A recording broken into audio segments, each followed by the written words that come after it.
Okay, good morning everybody. Welcome back to Surfest 2016, day number 2, and look at that day. It is absolutely flawless day weather-wise. Just blue sky as far as the eye can see, and you can see the beach cleaners have done a fantastic job just raking up the beach and making it all look absolutely beautiful, even better than it looks normally, which is normally pretty good. I was just about to say that's how it looks every time. Yeah, Every exactly. morning when I go there. That's exactly right. Morning, Jesse Adam. How are you, mate? Good. We've got another really nice day on our hands, and well, a similar scenario in terms of swell and the direction and the size at least. So, bit of a Groundhog Day setup. Beautiful day. 2 to 3 foot on the set.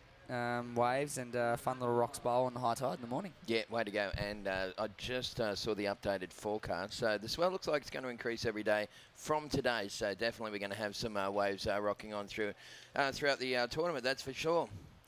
So heat number 1 of the day is where we is where we left off yesterday, mate. Yep, heat number 15. We've got 6 more heats remaining in this round number 1, and in the water right now in the red singlet, William Cardoso, past winner of this event, and he'll be looking to have a big impact and start off his year with a bang. He's taken on Dimitri Ouvray, Dale Staples, and Mitch James.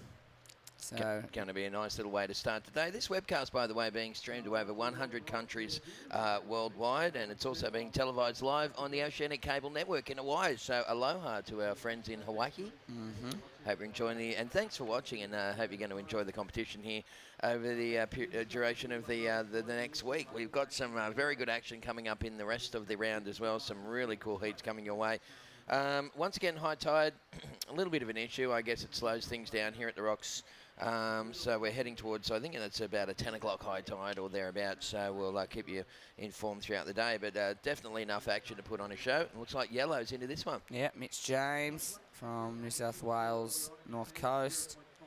And an up and out on that one. And I tell you what, this morning is going to be a matter of wave selection. It's going to be a chess game of using priority at the right time to get the best waves to progress through these heats.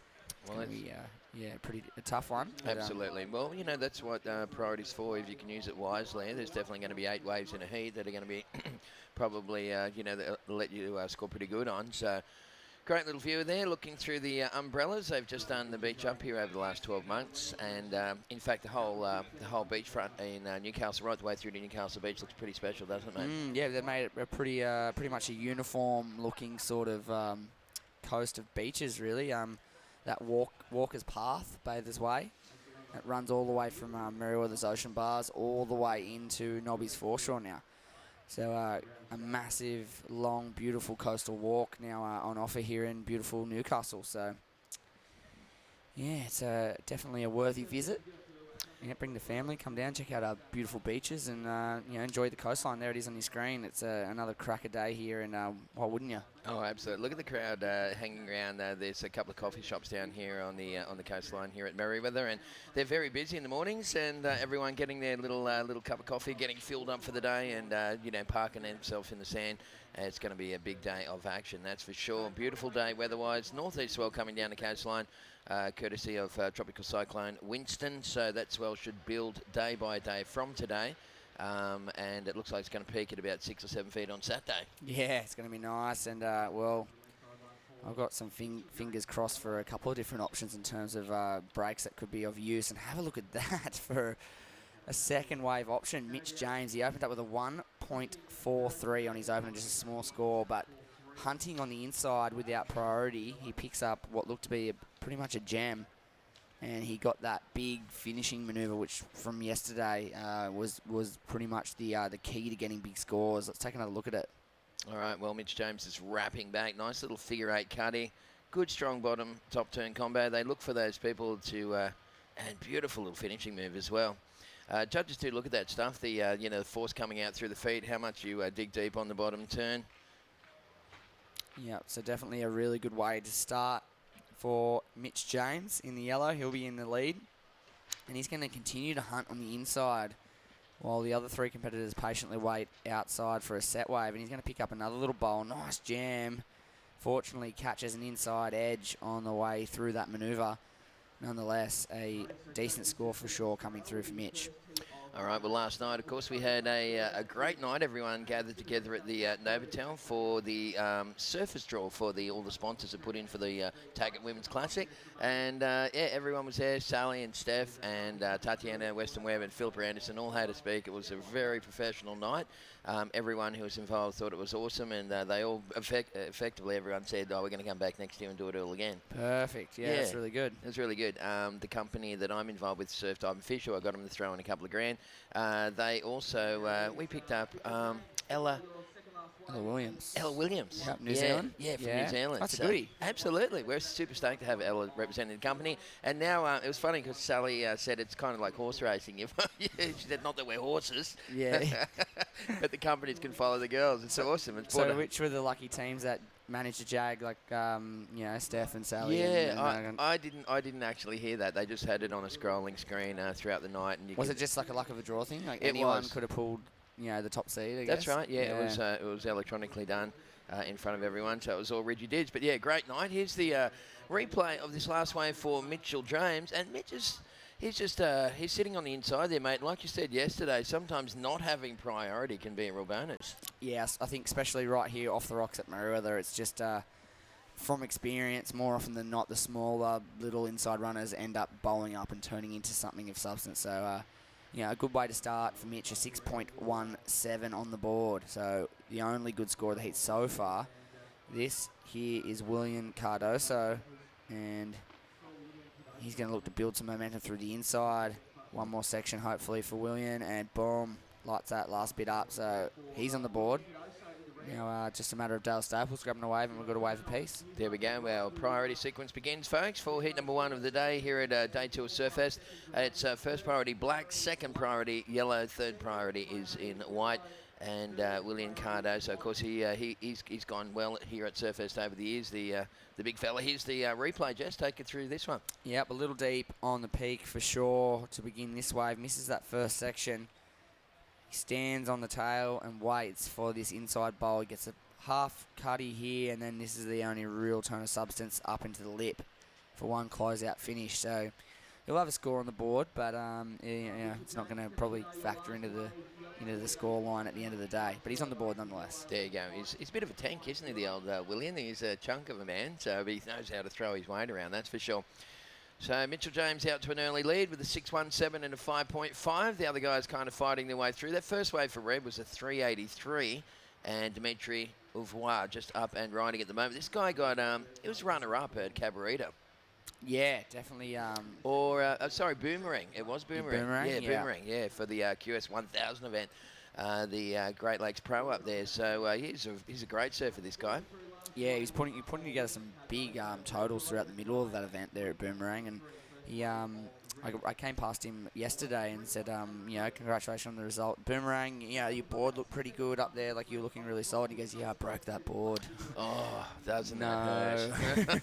I was like, no, you didn't. You were on fire. But he's looking solid on this particular board in general. This board looks like it's pretty spicy under the feet. Dimitri would be happy about that one. Of course, he's from St. Bart's, a lovely little part of the Caribbean. He's wide up and riding for Dale Staples from South Africa, and Dale tagging that section. We've had a few of the countries from around the Caribbean being represented, Guadeloupe, St. Bart's, and a whole bunch of others. Yeah, it's interesting. There's a little surfing fraternity building out in those little islands, and I think they secretly on the download get some really, really good waves, some world-class waves. That's right. So, it's inevitable that we get a few professional surfers coming out of that region. Yeah, the closest I've ever been has been Puerto Rico, which was kind of on the edge of the Caribbean, I guess. But it's a great place for waves too. Oh yeah, we had waves at Middles where they had the rip curl search there for a while, and it was really cool. Hobos and a couple of other places. Yeah, really sweet spot, that's for sure. Well, there we go. Beautiful day weather-wise. Day number 2 of Surfest. It's 2016 Surfest here at Merewether Beach. And, of course, right now you're watching where we picked up yesterday. It's the Maitland and Port Stephens Toyota Pro, and it's heat number 15 in the water. Heat number 16 is coming up next on the program. And let's have a little look who's going to be in this one. Taylor Clark from the USA. Noah Schweitzer also from America. Dylan Lightfoot from South Africa. and Rio Inaba from Japan. How's that for an international flavour? Yep, a bunch of, we always get the international competitors out here in Newcastle for Surfest. It kicks off the year with a bang. It's a great warm-up for the World Tour guys for Snapper. And, it really gets the ball rolling as, there's not a whole lot of 6 stars and prime events on the tour this year, so everyone's trying to make the most of it. And everyone's making their way to Newcastle.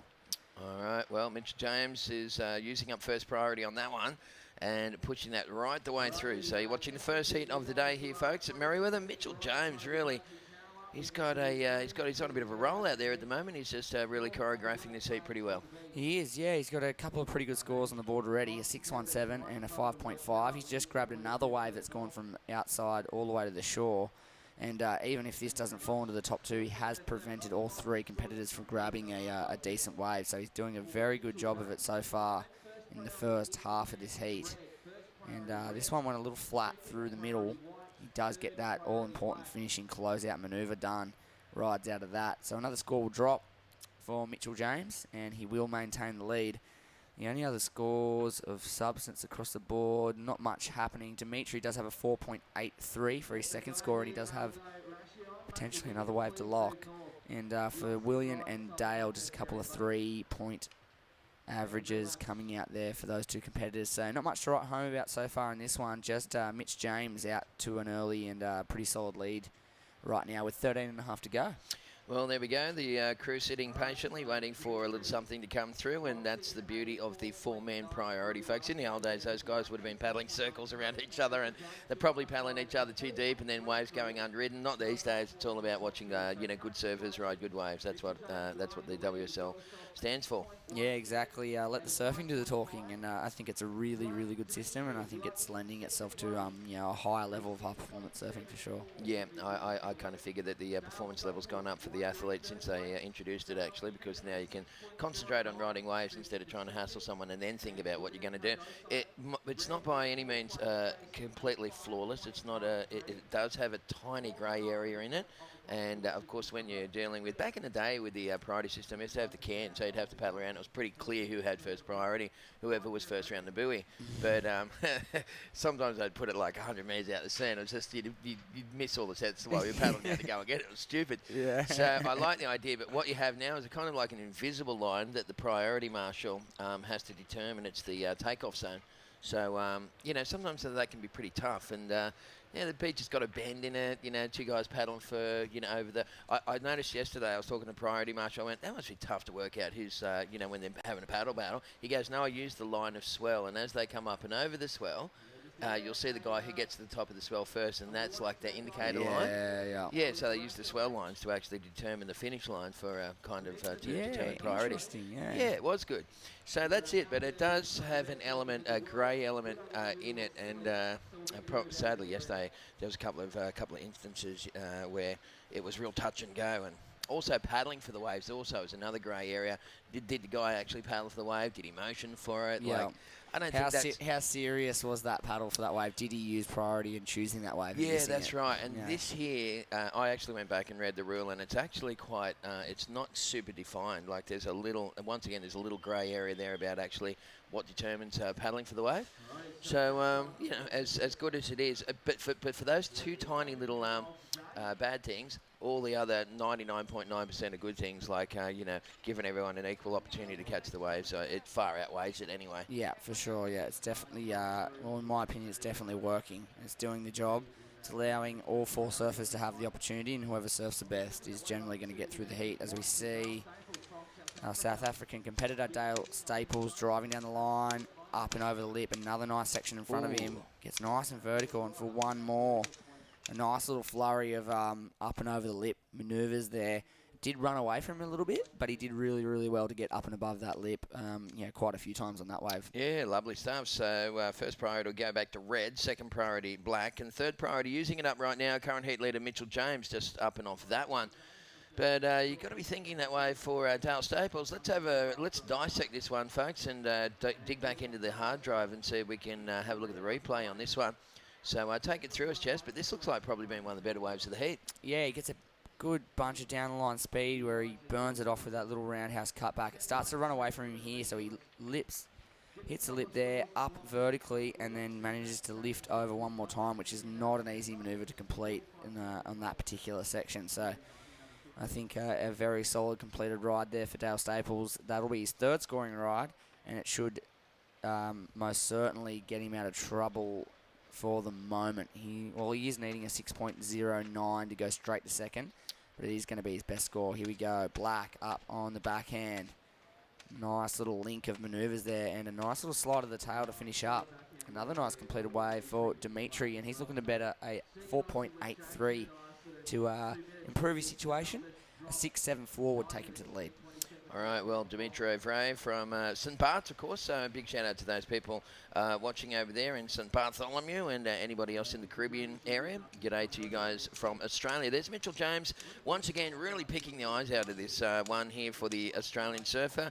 He's up against a Brazilian, someone from South Africa, and, of course, St. Bart's, so it's an international heat. And that score is just coming on through from the previous exchange. There's a lovely wave right there for Dimitri. That's the replay, That's right? the replay, Yeah, that was pretty sweet. So this is going to be an interesting exchange here because Dimitri was in second and Dale Staples was in third. So looks like big numbers dropping for Dale. That was probably pushing up into the excellence range, that wave there for White. So we'll just lock that score down. There it is, an 8.0. It actually puts him into the lead. Mitchell James goes to second. Judges now having a good look at this one on the replay. Yeah, and he does get a couple of really nice sections. Those first two turns really nice. He holds back a tad on this last section, but however, a good little string of manoeuvres. I think that's going to go into his top two for Mitch James. He's only needing a 5.51 to go back into the lead, and I tell you what, it's only 0.01 better than his best, and it's going to be an interesting one to see where that score lands.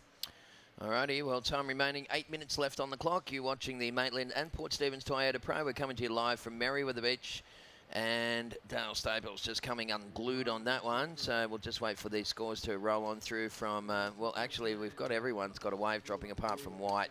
So we'll get those numbers in and be able to give you the update. Heat number 16 next on the program will be a great one, so stick around, folks. We got the two Americans, Taylor Clark and Noah Schweizer, will take on Dylan Lightfoot from South Africa and Rio Inaba from Japan as well. Yep, and another international stacked heat, and I'm very intrigued to see what happens with these scores dropping on your screen. Here we go, White, and currently up into the heat lead, driving through that roundhouse cutty. Inside section floats up and over. It had no choice, but that's going to be a good backup score. He's only holding to a 3.67 as a backup, so looking to improve on that one. Black, backside, jams, and one more time. A great, solid bunch of manoeuvres completed there for Dimitri. Nice. 5.57, the second last for Dimitri. And he's got another score to come on through. This is the replay of last of White. This is going to be his second best. And he's probably going to maintain the lead. He's actually tied for the lead because of his higher score. He's got the higher of the two competitors. He's got that 8-point ride. Dale Staples has the lead currently. Sure. And 11.67 is the benchmark. Mitch James and Dale Staples both holding that total. But I tell you what, that last wave was Mitch James' best. Yellow, 6.57. He regains the lead. I mean, this is going to just chop and change constantly with these last couple of waves. Yeah, I think it's going to be a game of musical chairs, and Dimitri of Wire from St. Bart's there. Oh, my goodness, that was a crazy combo on his backhand. Yeah, nice, strong, powerful surfing for Dimitri, and he's got one more score to lock in. It is going to be his best. It's going to push into that 7 to 7.5 point range. There it is, 7.5. He goes to the lead. He's got a 7.5 and a 5.57. Currently holding the lead is Black, and I tell you what, it is going to chop and change for this final 5 minutes, that's for sure. Yeah. Is there another wave to come through for Dale Staples? I thought after that 8 he had a couple, didn't he? He had at least one. Maybe one keeper in there because his second best is only a 3.67. He's only chasing a 4.74 to go into second. So we're going to probably. I think he got that on his last wave. I think he got north of 4.74 for sure. Just waiting to see where that score drops into the mix. And well, back in third is Dale Staples. I think he's going to go up into second. And yeah, here it comes now, Tez. Yeah. It's going to be, I high 5, you Yeah. can do a 6. They'll take him to the lead. It'll take him to the lead, yeah. So that'll drop in shortly. There it is, a 5.97. Goes to first place. Dale Staples in the white holding the lead. Black now in second. Dimitri needs a 6.48 to go up to first. And wow, Mitch James, who dominated the early stanza, he's back into third. He needs a 6.51 on his next race. So something similar to his last would see him back into a progressing position. William Cardoso as well, only needing a 6.81, and here he is on your screen. All right, Big Willie up and riding. Lovely little foam climb, just chipping up in the lip a couple of times. Oof. Very powerful natural footer from Brazil, but he just goes down like the Titanic on that one. Looks like almost the waves are kind of half improved since the heat started. Yeah, there has been a nice flurry, a consistent flurry of decent waves. And well, Mitch James uses priority, gets sold a dud hard on that one. Black just sent him. How was that? Dimitri should be like a used car salesman. Yeah, he just literally went, yep, you should go this.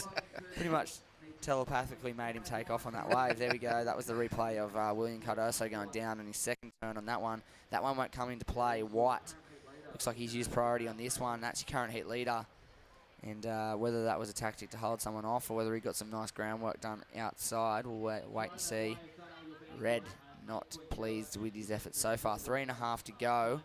First priority is with black now. Second priority with yellow. And, red in third priority. This is the last wave of Dale Staples' Tez. All right, well, Dale, nice big frontside wrap. He's set all his waves up like that. He got a bit stuck up when he rebounded off the foam. That one had a lot of froth on it. Seem unfazed by all the texture on the face, but I don't think that's going to really go into the top two there. It was a pretty bit of a weak one. This webcast being streamed to over 100 countries worldwide. It's also televised live on the Oceanic Channel in Hawaii. So a big aloha to our friends watching over there, and hope you're enjoying the competition here at Newcastle. Well, I'd say they'll all be tuning in a couple of heats' time as we look through the draw here. It looks like heat 17, 2 heats' time. We've got Mackay McNamara and Koa Smith coming up in that one. So 2 Hawaiian surfers taking on Nathan the Hog Hedge and Diego Mignot from France. And then the heat after that, Josh Moniz out of Hawaii's in that one in heat 18. And we've got a couple of Hawaiian competitors coming up over the course of the next few heats. So they'll be definitely tuning in over there on the islands. Mate, good news for you this year is that you won yourself a wild card into the competition earlier on in the year. Yeah, very happy with that. I mean, the last few years trying to get into the competition's been a struggle. Everyone enters, so you get this big list of international competitors with a high ranking entering the competition, which makes it pretty much impossible for local competitors to go in the event. So, and it's actually been pretty difficult to get yourself the wild card as a local competitor as well. So they offered it at an event with 32 selected surfers. I think it was like a results-based thing. Yeah. So like the top 5 of the Australasian Pro Junior Series and the 4 finalists of the Open Australian titles and so on. Sure. Merewether Surfboard Club got given one spot due to being the local board club at the beach. Yeah. And they gave it to the Open champion, so I got to go down and got very lucky and made a few heats and then got the wild card.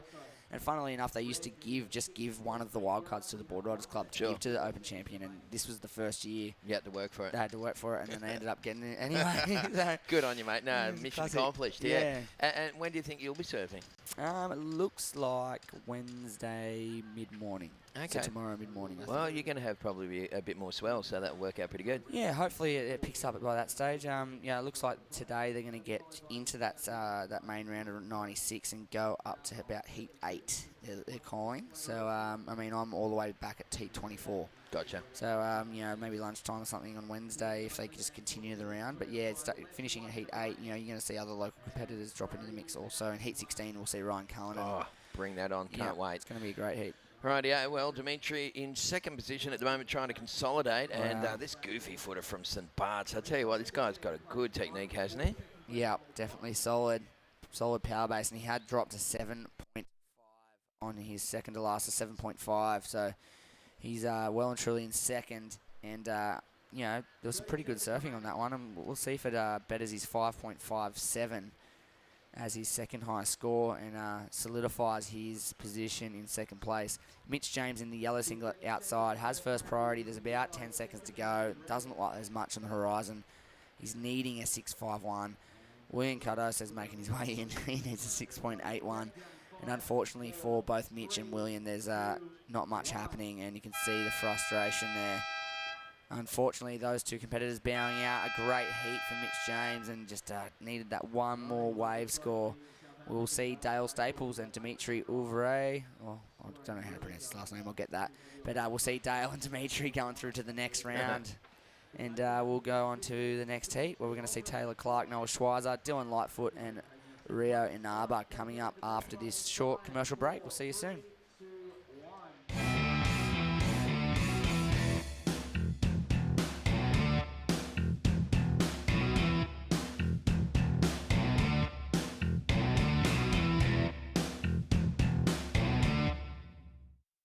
Customer service, it's the #1 priority for the Burton family. From the exciting range of new Toyotas To low-cost, fixed-price servicing. as their guest, you're always #1. It's the Burton family promise to give you a high standard of customer service. And a higher standard of customer satisfaction. So when you visit, you'll get the guest of honour treatment. That's why people keep coming back. To Maitland and Port Stephens Toyota. So visit soon. Tell him the big fella. No lane feature. No, Mark the big fella. Look, you. How's my boy? Good. So I'm going on a road trip. Road trip. Yeah. With my new girlfriend. Your girlfriend? She's great. We're going on a meditation retreat. Meditation retreat. Yeah. It's gonna be great. You sorted your health cover, didn't you? Yeah. Got NIB. Do it for them. Get NIB today.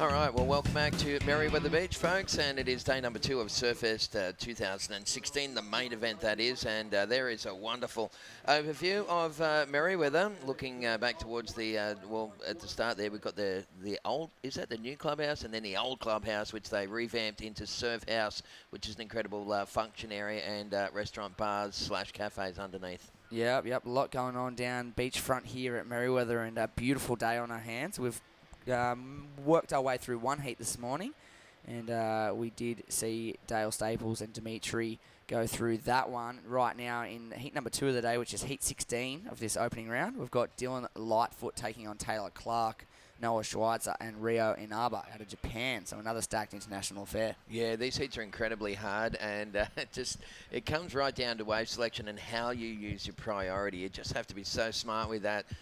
Every heat, we saw that first heat have plenty of good scoring waves, mate. Yeah, for sure, tons of waves. I mean, Mitch James, who unfortunately didn't progress through that one, he caught probably 4, 5 really good waves. North of that 5-point range, and definitely with scoring potential. And that was just one competitor. We saw, black and white in that previous heat get a couple of waves as well, probably 2 or 3 potential scoring waves. That's about 10. So plenty of waves for 4 competitors out there. All right, well, right now, heat number 16 is currently underway. Thank you very much to Maitland and Port Stephens Toyota, of course, Kim Burton and the gang, long-time supporters of Surfest and this QS 6000 event on the World Surf League. Looks like first wave going to Taylor Clark. Yep, out of the USA and working it away on his backhand here. And one more nice snap, but buries the hatchet on that one. And here's a replay of White's first wave, Dylan Lightfoot. He's been out here a lot this week. He's been practicing, analysing the lineup. Seen him pretty much every time I've gone for a surf, this guy's been out there. So he's been putting in the time to analyse the break, and he's nabbed a pretty good first ride. Yeah, I like this guy's style. His biomechanics are right on the money there. Beautiful surfing style. And it looks like judges appreciated it too, with a 5.17 for the first of red. First of white, and the first of red also coming through for Taylor Clark, a 2.83. So they're the only scores locked in so far. Dylan goes into third priority. Taylor Buffs up next to him in 4th priority, and Noah Schweizer from the USA in the black singlet. Rio Inaba from Japan in yellow. Those guys both sharing a neutral priority situation. Yep, so, it can get a little bit confusing. I mean, for those playing at home, the priority system, the 4-man priority system is obviously in place, so, each surfer gets an opportunity to grab a wave and let the surfing do the actual talking. But in the early stage of the heat, there is a neutral priority situation where it's kind of anyone's game. Well, he's at it again, Dylan Lightfoot, and I like the way that he uses his arms here to kind of scoop into his bottom turn, and really cool style. And also up and riding, enjoying his first wave, Noah Schweizer from the USA. Nice vertical hit at the end there for Noah. And that was a great exchange here between Dylan and Noah. So we'll go back to the replay and check Dylan Lightfoot's wave. And this is, once again, just watch these front arms here as he digs deep into the bottom turns. And there it is there, throwing it up. Nice upper body rotation. So biomechanically really ticking all the boxes, that kid. Yep, definitely getting nice and vertical in the pocket a couple of times there, Dylan Lightfoot. So he's got a second score coming through on the board.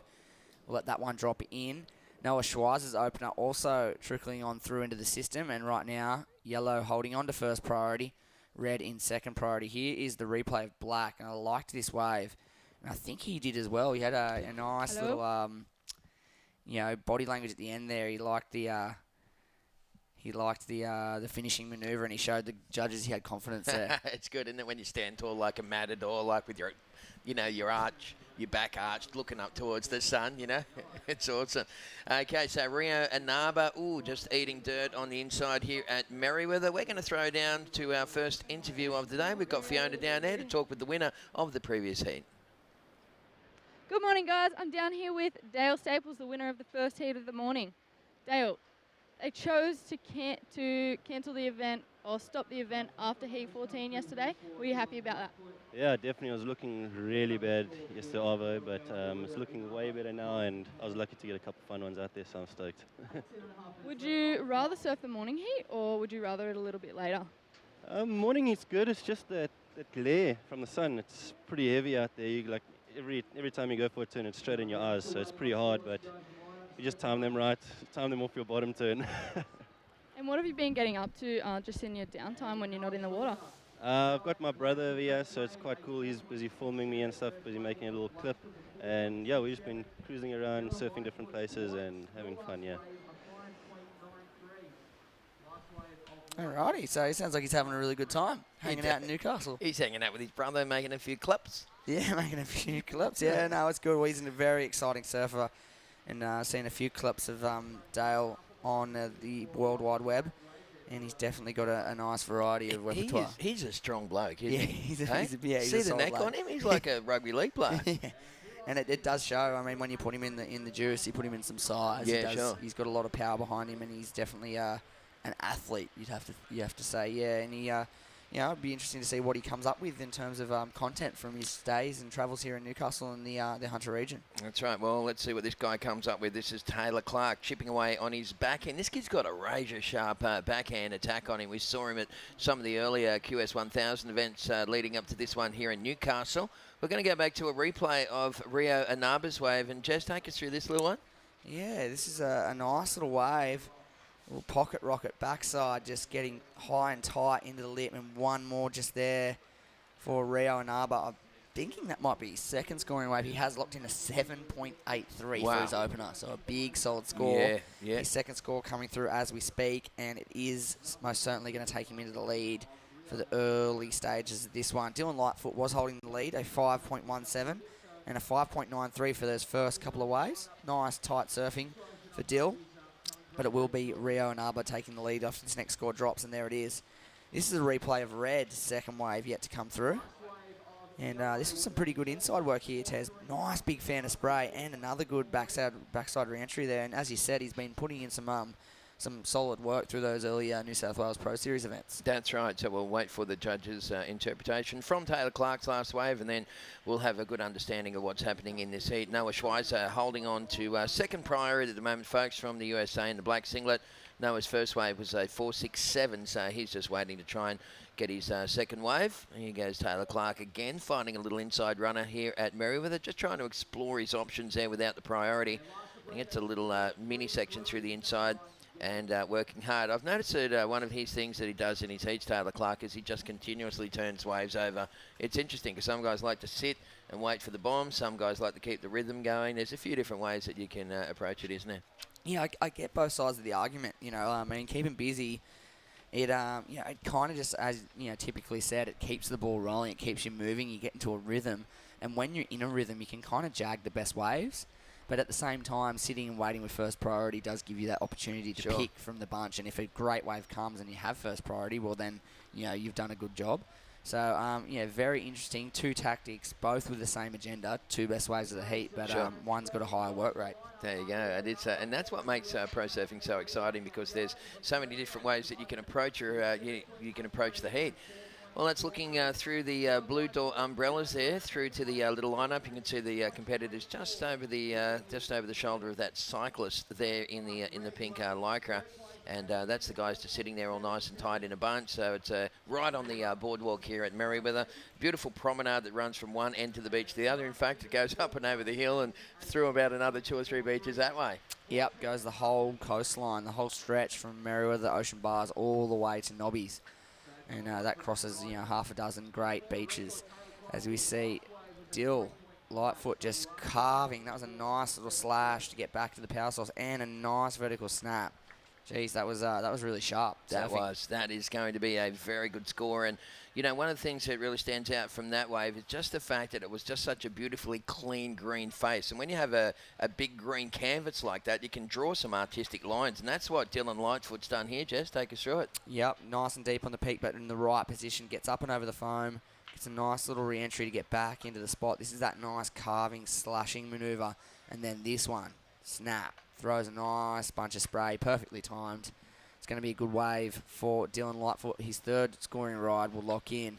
And, he right now is sitting in second place, needing a 6.34 to regain the lead, and he's certainly going to do that. 6.83 drops, takes the lead, 12.76 total. And, for how long is the question, as Yellow only needing a 4.93 to regain the lead. This is Black on his second scoring ride. He's been patient throughout this one. Nice little carve in the pocket. Really light in his feet, isn't he? Yeah, good serving style. Really nice to watch there. Also up and running, Taylor Clark, the other of the young Americans. In fact, we've had a bit of a wave of young American surfers come out here this year, Jess. There's quite a few kids that I've never seen before, and some real good talent amongst them, and this is one of them, Noah Schweizer. Yeah, good little American contingent, Hawaiian contingent as well, that have come out to Newcastle again this year, and like you said, new names popping up every year, really, isn't it? So there's just a huge constant wave of surfers coming out of that huge part of the world. All right. Well, those scores are just coming on through. Rio Naba has gone down into second, last of white for Dylan Lightfoot at 6.83. This is the reply from the Japanese goofy footer, and this guy's style is so compact, isn't it? Yeah, nice and solid, getting nice and low. Here's another section, and gets the tail up and over, and I think he's done enough to get that just shy of that 5-point ride to regain the lead. All right, this is another replay from the previous wave of Taylor Clark from the USA. So Taylor throwing it up and into the lip there, keeping real busy on his backhand. Needed around a 5.94, but that was prior to Rio Nava's last wave. So we're going to get these two scores and give you the update. But Dylan Lightfoot from South Africa, napalm that section. Yeah, it was a nice big turn. He accentuated the finish there, and he made it very clear that he rode out as much as he could before he hit the sand. So, the last thing you want is to jam a section that good and then potentially not ride out of it. Here's the replay of a Japanese competitor's previous ride. And has that locked and dropped? No, I don't think it has. No, there's the finishing manoeuvre. Now the question is that 0.5 better than his previous wave? Is that enough to go up into the lead? I said yes initially when I first saw the wave. We'll see what the judges think shortly. Yeah, good style though. The way that he uncoils like a spring there throughout his manoeuvres and staying nice and low, and lots of feet coming out through the lots of pressure coming out through the feet on the bottom turns.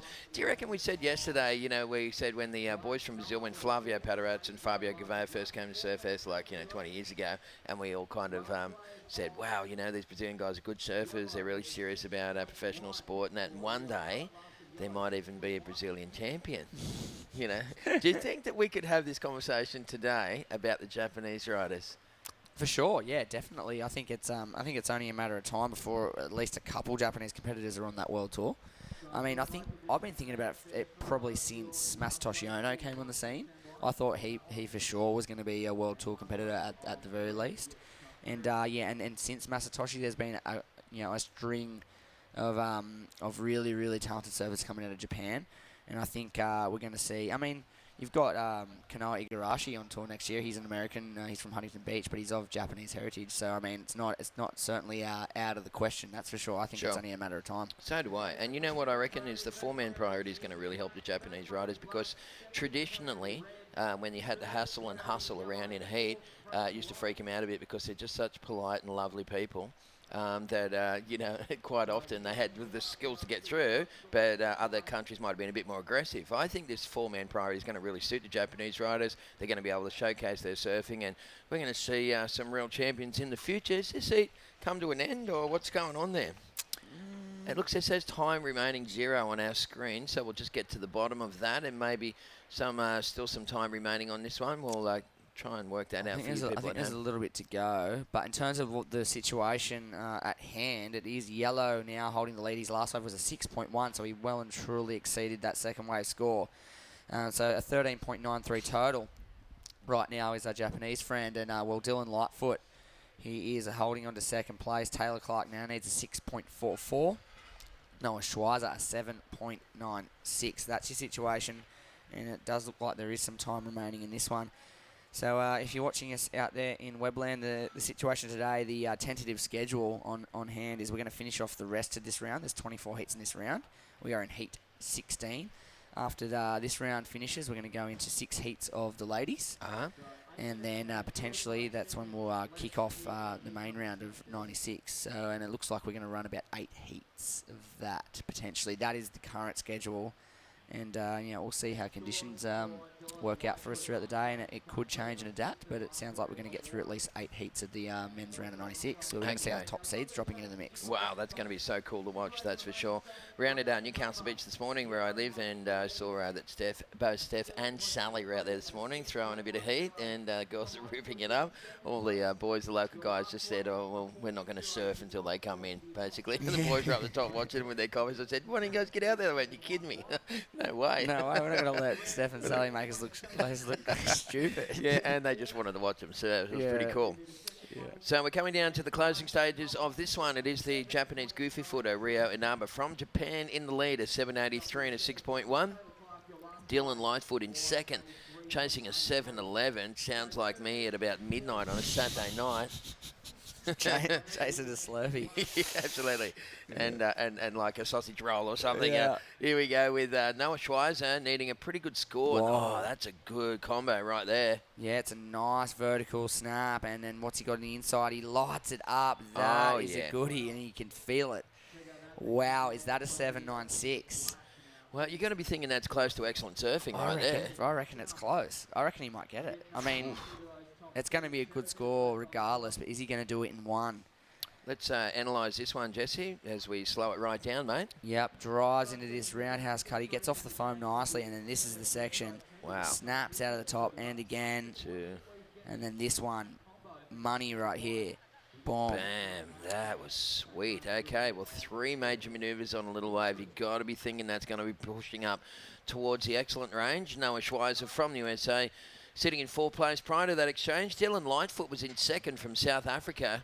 As we said, Dylan was chasing a 7.11 to take the lead. At the moment, it's priority red, second priority yellow, and third priority whites.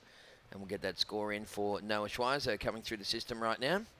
So I hope you're enjoying the action, folks. And coming up in the next heat, we're going to see more incredible surfing coming your way. It's going to be heat number 17. Nathan Hedge will take on Mackay McNamara. Yeah, McNamara from Hawaii. Then we've got Koa Smith.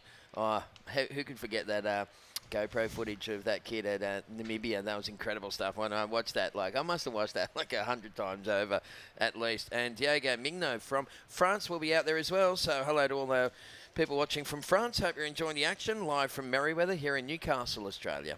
Yep, and we're going to have tons of international competitors throughout the day, so stick with us. And, well, here's Black again, up and out. Well, there it is. He locked in a 7.93. What did he need? A 797 or a 793? 795, Wow. I think, is what he needed. Oh my goodness! How cruel can pro surfing be?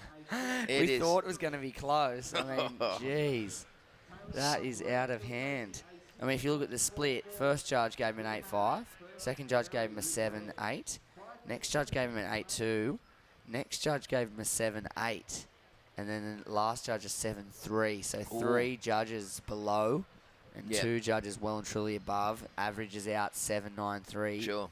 Very, very close. And Wow. I tell you what, now he's only needing a 4.83. Yeah.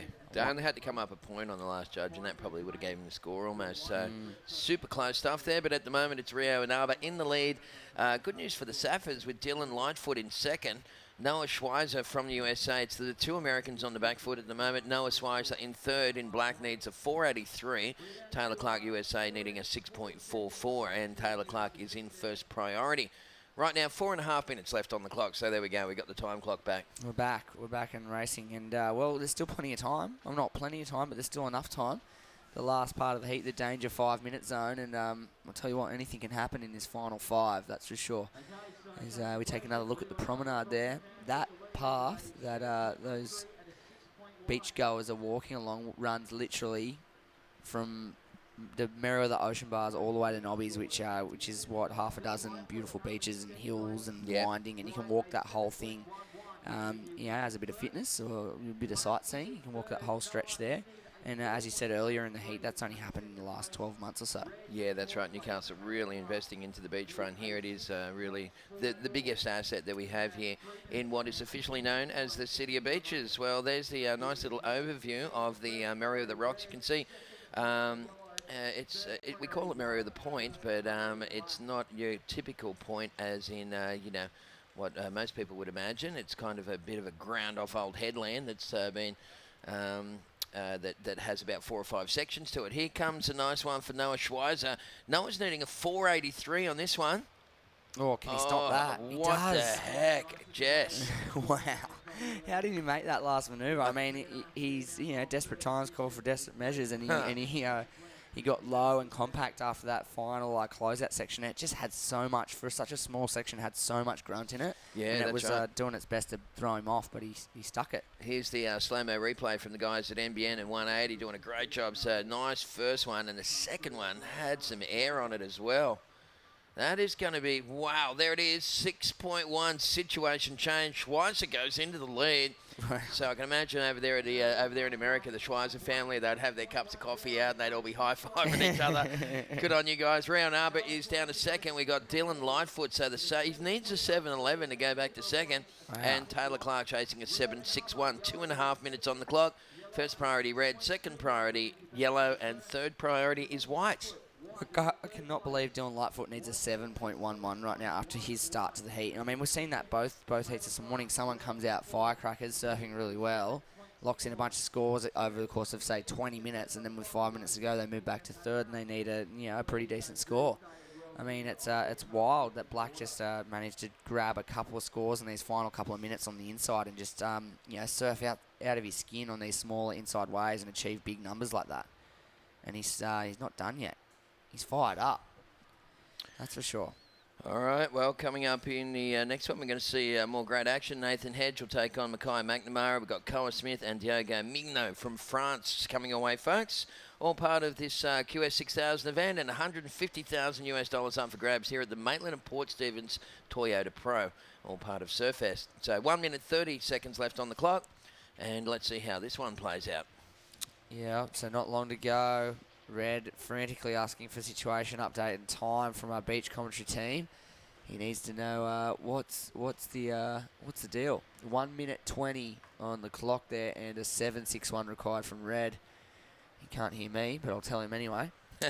And Dylan Lightfoot still sitting in that position, needing a 7.11. First priority is with Red, so he's going to get an opportunity. Well, if a wave comes, he's going to have the opportunity to take it with 1 minute. Under 60 seconds to go. And Noah Schweitzer currently holding down the lead. Rio and Arba with a solid wave, a 7.83. He's holding down second. Is that the way it's going to stay? Well, no. 45 seconds remaining in this one. Next heat's going to be a banger. And cannot wait for that one. Here we go. White's going to have a look inside. He had third priority, so what's this one going to do for him? He throws the tail, spins around in that first maneuver. What's he got on the inside here? Snaps out of the top. Can he get one more?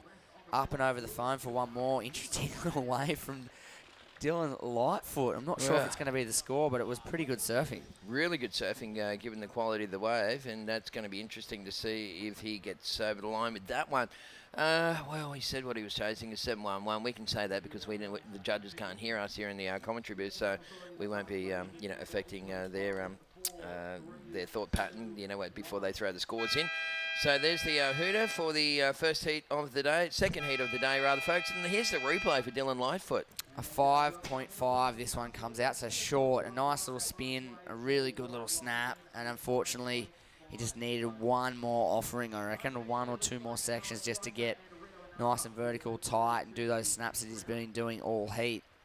Unfortunately, not to be on that occasion. That man on screen, Noah Schweizer, takes it out. Pretty much a 5-minute heat for him. Well, that was awesome stuff, folks. And we're going to have, of course, let's pay a couple of bills. We'll pay some bills and return after the break with more high-octane action right here at the Maitland and Port Stephens Pro.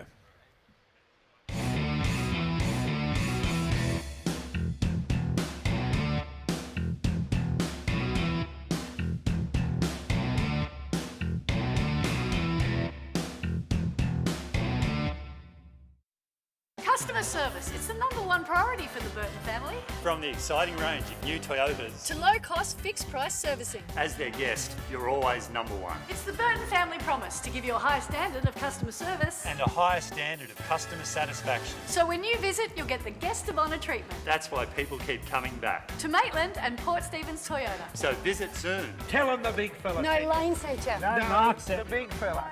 Look, you. How's my boy? Good. So I'm going on a road trip. Road trip. Yeah. With my new girlfriend. Your girlfriend? She's great. We're going on a meditation retreat. Meditation retreat. Yeah. It's gonna be great. You sorted your health cover, didn't you? Yeah. Got NIB. Do it for them. Get NIB today.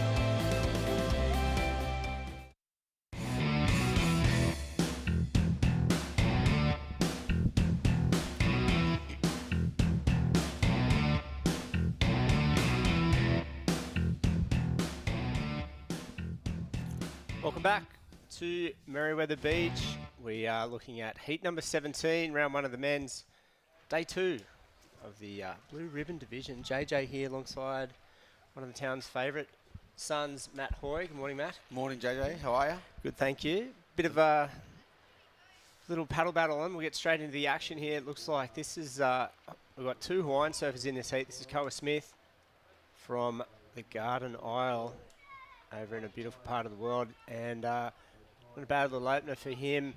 He's out there at the moment with another Hawaiian surfer, Mackay McNamara from the North Shore, and Nathan Hedge from Australia. That's him paddling right there. Hedgie, former CT surfer. He's got a good looking wave here. Climbs up over that section, keeping it clean, cutting back, and he's come unstuck on the inside there, so Hedgie comes off his first wave. Slipped off by the look of that. Yeah. The swell really hasn't kicked in, eh?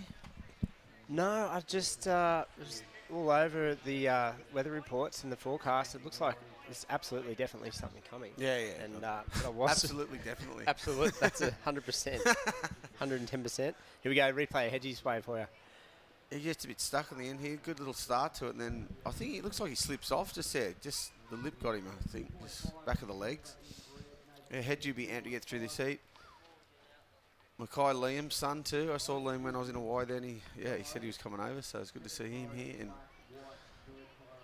Cole Smith, from Hawaii as well. What a change coming from the Hawaiian season those guys have been having. And you look at that right now. It's hardly the Pipe Masters out there right now, is it? Exactly. But you know what? That's what you got to do is adapt to the conditions to make the tour. So, yeah, they've got to do everything these days. But, yeah, that Pipe's been, the whole Hawaiian season has been crazy. The footage and been mental. They'd be loving it. Yeah, of course. Mackay, he did pretty good over there. Made the final of the three-star, the QS 3000 a couple of weeks ago in absolutely amazing conditions. I saw his perfect 10 was pretty crazy. Yeah, that was incredible, I think that was against Dusty, wasn't it? He got through. Got through with an interference as well. Yeah, it was incredible. So, all right, we'll come back with some scores in a moment. Fiona's down there with the winner of the previous heat. Fiona. Okay, so I'm down here with Noah Schweizer from the US of A. Noah, you were chasing a score in that one. 3 minutes to go, you got the score. What were you thinking at that point? I was super nervous because I didn't get a wave for a while. That wasn't any decent or anything, and I got my 7. And lucky enough, I paddled back over, sat a little bit over, and got an insider and got the score to make it. So I was stoked. Do you do any kind of mental flexibility work, anything like that, with your training? No, not really. I just try to like stay calm, and I'm down here with Matt Bemrose is helping out with me and my friend. I'm staying with my friend Parker, so we're just trying to take it easy pretty much. And how long have you been in Newcastle? Are you enjoying yourself? Been here for like 5 days now, and yeah, we've had a lot of waves, so it's been fun. We've been filming a little bit and trying to get some waves, and it's a pretty sick place. I like it a lot. Unreal. Thanks, Noah. Thanks, Fiona. Hedgie there flicking off on the inside. Second wave for the Aussie, the lone Aussie in this heat, and completing that one a little better than the first wave. So he did get a 2.5 for Hedgie on the first one. Mr. McNamara, a 0.33 Koa in white, got 4.5, and this one's better, wasn't it, for Hedgie? Wow. Yeah, massive paddle power to get into that one too. Put some effort into it. Hedgie's just all about 100%. Go for it. So much energy on the wave, so much energy in general. And yeah, a bit of a weird kick out there though. I thought that was a good wave. Whoa. Koa. What? Just doing the helicopter rotation there. Just got the end of it. We'll hopefully get a replay of that one. Yeah, he's lucky he didn't get the fins up the, up the clacker. That was heavy. Well, it's good. That's what you got to do out there, I suppose. If in doubt, go to the air. Go 8 foot up. Here he goes. What's he get on the outside? Little snap there. And I think he just winds up for this inside bit. But look, he would have had to have. Oh no, he's got a few turns in. And up a good wave. Oh, landed hard too, eh? That would have been a good score though. If he makes that, it would have been an excellent score. Yeah, he would have nailed that one for sure. Didn't look as dramatic the second time round, but that was a sick little wave. Good shape. Scores coming in, not very high. Just, well, it's going to be less than his first one. He's got a 4.5. And the second score is going to be just under a 4. Scores coming through for Hedgie as well. And yellow now with priority, middle of the screen. Has a look. Definitely doesn't want that one. Koa's going to swing around. He's going to have another crack at this one. No. So I got the rundown on what happened with that interference yesterday, the full rundown just then. So the priority bunker was there? So he missed the start of his heat and then paddle out thought he had priority, but he didn't because he has to be allocated priority. He just automatically thought he had it because he was the last guy out there and everyone had a wave. So he went at it, but he didn't even have priority at all. Has that happened before? Probably not, huh? I don't know, but he missed like 5 minutes, like not 5 minutes, but a few minutes of the start of the heat anyway. So he's sort of blown it at the start as well. So that was a bit of a weird situation. I went and saw the beach marshal. Yeah, that was kind of one of the last couple of heats yesterday afternoon, wasn't it? Yep. So yeah, it was Haley Batista, Kalani Ball, and Victor Bernardo, and the World Junior Champ Lucas Silverio. So yeah, that was an interesting situation. So was he the World Junior Champ? Yeah, he cleaned up in over in Portugal. Was the guy who got the interference? No. I don't think Lucas did. No. So, but it was yellow. I know that. Everyone looked pretty disturbed after that heat, didn't they? It was So- just a weird start to it too. It went all over the shop, and then that happened, and we're going, what is going on?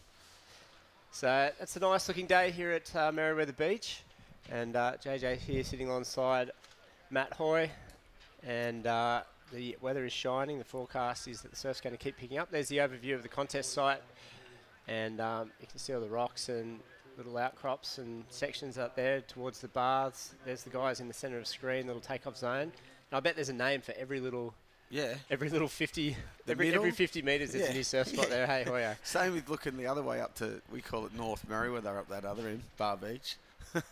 They call us South Bar Beach, so we call it North Merewether. Where's the divide? Where's the middle ground? Oh, it just goes every, like you said, 50 metres is a different name for the spot. So. Is there a spot Now out there? the cliff's probably the divide. The cliff? Yeah. Yeah? Yeah, which is in the middle of the beach there. And did you ride your first ever wave out here somewhere? Stand up Oh for the no, first time? first ever wave not out here. Up at Bluey's for the first ever Oh, ones, okay, but yep. out here. But this is our spot. The Rocks is like the #1 spot. If the Rocks is good, everyone's happy in Merewether. Oh, Pretty much. yeah. If the Rocks is not there, everyone's a bit angry. Right. It's pretty funny. But it gets really good. So, and you can sort of see the shape of it now. It's just got a bit too much sand on it, but yeah, it's a good little wave. And then the ladies, and then second reef, third reef, bombies, the middle. That's pretty aptly named. One of the first times I ever did a story or an interview for a magazine, it was at this place, that huge swell when MR was surfing in the silver wetsuit. Oh, and yeah, that. yeah, And I had to ring up Jesse's dad, Mick, who was working with MR in the surf shop, and talk to all the old boys in the area, and they said that was one of the hero swells, and they'd never jumped off the bars before, and that was new for a lot of them, so they were kind of standing there and just leap off. It was like 8 to 10 foot, and MR just was like doing the Superman thing with his silver wetty and pulled up in the silver Porsche. Oh, as well, Yeah. silver Porsche. Was he wearing the wetsuit already? And a silver helmet. God, he's one of the only guys who can get away with that kind of stuff, isn't he? Yeah, they all got away with it then, though, didn't they? It's pretty sick. Did Slater get away with the white wetsuit? He had a lot of haters after that, didn't he? Yeah. But no one hates him. Nice day for a white wetty. The Billy Idol wetsuit for J-Bay. Yeah, but that was the telethon swell, we call it. It was on Storm Riders, all of that Yes, sort of, it was. Yep. Yeah, that was telethon swell. We've had a lot since then, but that was like the original. Yeah. And the back of the bars is one of the gnarliest spots to jump in the world. It is. Yeah. Okay. That I've jumped. I don't do it anymore. I just What happened? I'll just paddle. If I don't get out, I don't get out. That's my rule. If I have a couple of goes, if I don't get out, well, I don't deserve to get out. Have you had a bad experience? It's just scary. Right. I don't want to be scared anymore. Here we go, live action. Frenchman Diego Minot, and this is his first wave. And this guy's one of the hot new crew out of France, obviously, and had some good junior results over there. And I think he's out of the juniors now. He's 19. So first wave there. He's got a pretty stacked heat, this guy. 2 big-name Hawaiian fellas from Oahu and Kauai, and Hedgie out there. The Aussie battler. Yeah, he's been, he finished, 7th in the world one year, 12th in the world another year. You would have had a lot of heats against Hedgie. I only had, it was sort of at the end of... Was the overlap? Yeah. When I was on tour, but yeah, you just watch him. So I've been on a few trips with him too. He's a great guy, and he's so amped. There's a replay of Yellow's wave. He got a couple of good turns in there and finishes it off. When the tide, I don't know if the tide's coming up still or going. When it drops a little bit, it's going to be fun. And the swell, it's just a really long period swell for Australia. So it's coming from a long way away. So it's probably going to pick up. When it picks up, it's just going to hit strong too, I reckon.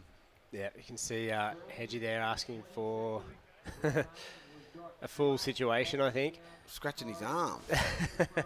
He's not happy. Oh, a priority bungle too, maybe. Another one. No. Yeah, this is an interesting situation. Well, Hedgie's got a 4.10 for his second one. Still waiting for another score to drop for Diego. And he's got a couple of 4s and a 5 already. He's paddling for that one. Hedgie's got a head of steam on him by the looks of it. Here we go. Diego's whipped around on the inside. Last man in the queue, but he's picked off another wave here. Can he get a couple of turns in? Make it count? He does. He does. 3. So 3 hits there. Stays out of trouble. I don't know what happened with that priority. We cannot hear the beach announcers here. And they're the ones who are sitting right next to the judges. So You can't hear anything outside our booth. it's quite nice sometimes, isn't it? It's as good as air conditioning. I bet there's a few people out there wish they couldn't hear us. 100% there is. That's what the volume's for. Here we go. The Frenchman, Diego Minot. And take us through this one, Hoy. Yeah, he gets a good little couple of turns here. 3 turns, fits it in on this insider. The rocks can do that too. You can sit out the back and not get anything, and then a little inside will just chink off on the inside, and that's exactly what that one did.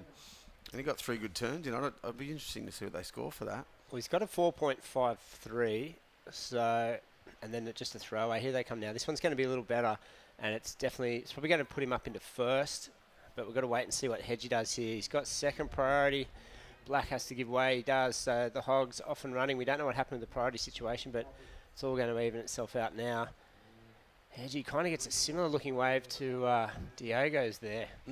Fit 3 turns in really quick then.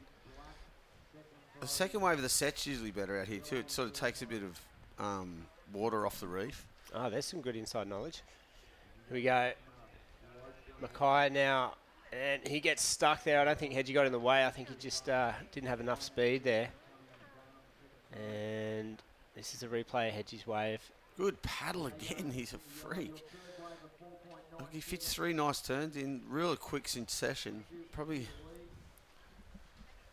Yeah, what are they? Is that his last score just put in, or is that one before it? Still got another score to come through. They've still got Diego's to come through. Still got one for Black, Mackay, McNamara. So under 10 minutes. This heat's gone pretty quick. So there's a few little lines coming through here now. This is Heat 17, round 1. And he got through half the men's round 1 yesterday. We had a few of the ladies' heats, and they're going to be coming up later in the Taggart Women's Pro. Here we go. This is Koa now. This guy is a good all-round surfer. Haven't seen him in Australia before, but doesn't mean he hasn't been here. He's done a lot of amazing stuff overseas. He's been before, hasn't he? I'm sure he has, yeah. I haven't. Sure don't think I've watched the heat. Here we go. This is Mackay's blunder.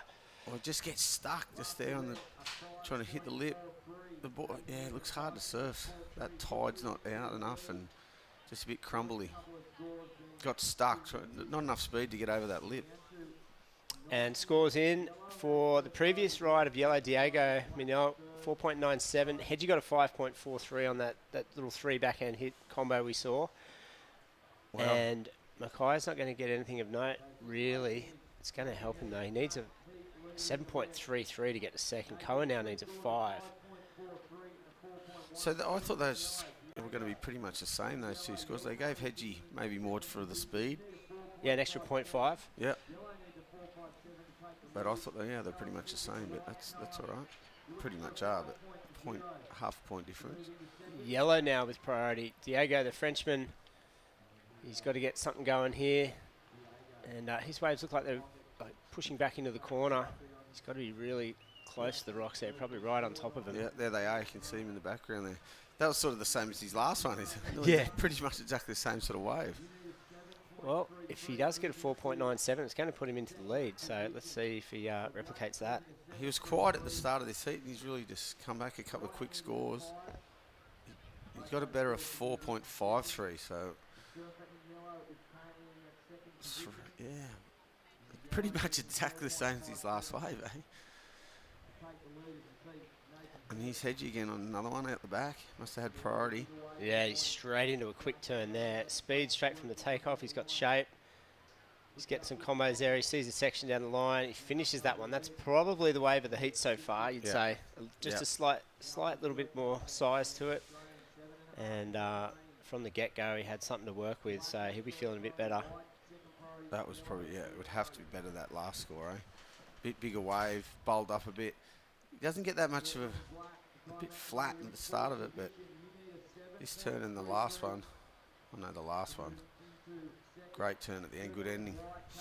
A lot more down the line, sort of projection on all those turns too, so there we go. Now Diego still waiting for his last score. We haven't seen anything come through yet. 6.5s hitting the screen for Hedgie, so judges didn't have to think long about that. And you were right, Hoya, Diego, he's going to get just a little bit better than his previous ride. So one more score to come in. They've lifted their scoring just throughout the heat, I reckon. Yeah, they've gone, all right, that's getting better, which is good. Yeah. A couple of lines there. That's the view from up the top. The new promenade at Merewether. Cost millions. Yeah, is there a backstory to that, is there? I can't say anything bad about it. It's all done now. You'd be riding your skateboard along there, checking the waves and stuff, having a good time, wouldn't you? What used to be here? Oh, it used to be just an old crap promenade. Just a skinny one with uneven cracks and stuff. Good finish there from Mackay. That was a good wave. That's probably his best wave too. Look how close he was to the rocks in that last turn. That last bottom turn, he nearly hit the rocks. Yeah, he needed that one. He's chasing an 8.53 now, so unless he gets an absolute bomb, he's going to have to get a couple of waves. Here we go, replay. The kid from Oahu. Stood up a bit better this one on the inside at least. The outside was a bit weird. It's this little section there, and then gets another one on the end. Oh, another two. Look, yeah, 4 turns. That's a good one. And there's the rocks, like a foot away from him. Those ones that bend back into the rocks, the rock shelf are probably the best ones to get because they've got a bit more wall and stand up a bit better. Yeah, we talk about, it looks pretty small there watching online at the moment, but the good thing about this swell is it's not a waning swell. It's going to be something produced from that tropical low, the Winston, the cyclone off Fiji, which has done some radical damage over there. Winds up to 250 kilometres an hour, I think, which has just been crazy. So if you live on the east coast of Australia, there's a lot of people getting ready for the next few days. I saw that. So I heard some rumours about maybe Queenscliff Bombing this weekend at Manly, where they're setting up for the next event. And right up to the Gold Coast and Noosa, there could be waves for about 1,500 kilometres of coastline here. So Koa, the goofy foot from Kauai, good solid turn there. He's got a bit more speed here, and he's using it. Looked a lot more solid on that one. And he's chasing a 6.2. There's not much between him and Diego. I reckon he got it. Because they gave Hedgie a 6.5 of his last one. And Mackay a 4.7 he got on his last one. So they got their best waves of their heats in the last bit of this heat. And this is probably Koa's best wave. Probably better than Hedgie's too, would you say? Oh, it's probably about the same. Splitting hairs. Yeah, it's pretty. This is going to be tight. 6.2 he needed, so yeah, I reckon I'd say he's got it, but I'm not judging. But it's sort of a bit lower than Hedgie's, or about the same as Hedgie's. But yeah, that could change the heat right here. Remember Koa's 27 second barrel from Namibia? Oh yeah. I saw him stuff. and his brother, and when we surfed, I forgot a super suck. Mate, those boys were ripping. They were getting the biggest tubes. Over in Indo? Yep, there it is. 7.5. That's a whole point better than Hedgie's. Nowhere near being a judge. So, yeah, he's just gone straight to the lead. So, Hedgie now down in second. He's got to get a 5.5 to get back into the lead, so that's very, very achievable. Diego and Mackay McNamara now need good to almost excellent scores. But the good news for Diego, he does have priority. He's got 3 minutes left, so he needs to get something similar to Hedgie's last wave. And that'll Koa here. He swings on the inside. This is a heat leader from Kauai. In Hawaii, he's going to kick out. He needs a better 4.5. He should have just stayed at the back and in the mix with the boys then. They might get a wave and he ends up with priority, but 3 minutes to go. I doubt if they're all going to get one anyway. But unless he's going to better a 4.5. Yeah, just sit. You never know, though. The boys have got those insiders that walled up in there and got their good scores on them, so he could just stay away from another tactic. It'd be hard, 4-man priority. It was hard enough with 2-man priority to know what you're doing. So, here we go. Diego, third place at the moment. Needs a 6.21. This thing is wobbly and bumpy. It's a bit more like a river rapid, but he's kind of going top to bottom on it. Keeping the board moving. Can he connect through? Just get a little half point on the inside. He does. Whoa, 6.21. What are they going to give this one? That's, not far off Hedgie's either, really. Or about the same. Yeah, I guess. That's what I'm just judging on that. That's what we had to judge on because it's the highest scoring wave of the heat. So you have to judge around what that one was. I think Koa's was a 7.5, so it's, I don't know. It's going to go on here. You need a 6.21. We'll see. So it's amazing. Replay that, boys. Yeah, It's amazing seeing these guys come from such incredible waves over in Hawaii to come and do battle in these tiny conditions. So versatile, these guys. It's incredible. So here we go, the Frenchman, Diego. Bit of a flat turn there, and then flattens out a bit, but the inside goes really good here. Look, 1. And flattens out a bit more, yeah. I don't know, it's going to be close. Can't get much flatter than that. Yeah, yeah, true. So here we go. Oh, Hedgie's found another one behind him, and looks like it's pushing across the sand a little bit more. He's fired up. He's got that that winning winning froth. Yeah, he does. Well, here we go. It's going to be close. Really close. Diego's best score coming through. So you've called it again, Hoy. 6.07. Oh, just underneath. So, but I think Hedgie might improve his position as well. So that means Diego's probably still going to stick down into third. It's 30 seconds on the clock. This could be Hedgie's best wave too, eh? Yeah, so that could push it out of reach for Diego, I think. Here we go. What's Koa doing? He's gone for another one. He almost made that one, didn't ride out of it. So you'd have to think that's the last waves for everyone except Mackay sitting out the back. Let's see what he's got. Hopefully this set comes in. You think when Mackay McNamara goes to Foodland, they go, have you got your Mackay card? Yes, I sure do. So Hedgie goes to the lead. We watch Koa Smith on the replay here. That's not going to factor in. Yeah. So it looks like Hedgie and Koa are probably going to progress first and second. Diego got a 6. It was enough until Hedgie got that other wave. And like you said, Hoy, that was his best wave of the heat of 7.0. So Hedgie just built 2.541, 5.43, 6.57. That's a good way to surf a heat right there. Every wave was incrementally better, and the last one was the best of all with 30 seconds left. So good job there. He's on screen there. Happy first and second. And so good job to those guys. We'll come back. We've got our heat 18 of round 1 at the Maitland and Port Stephens Serta Pro here at Merewether. Stick around.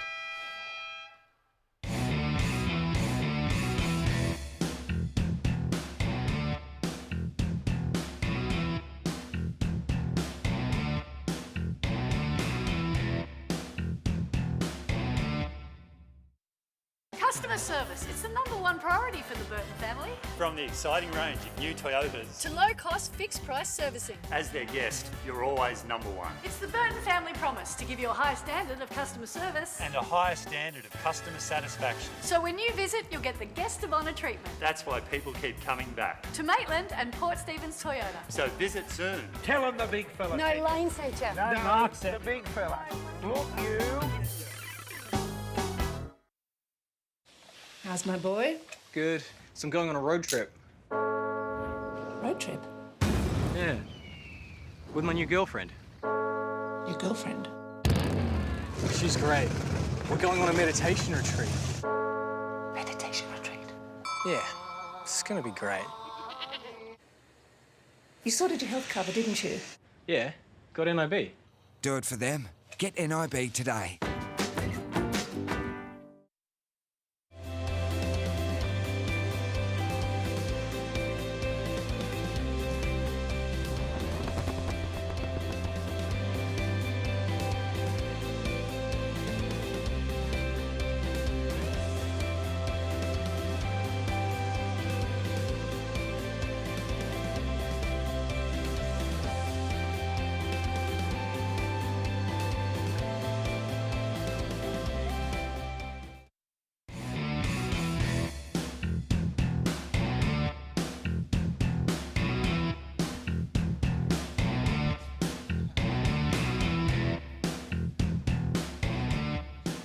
Welcome back to marvellous Merewether Beach here.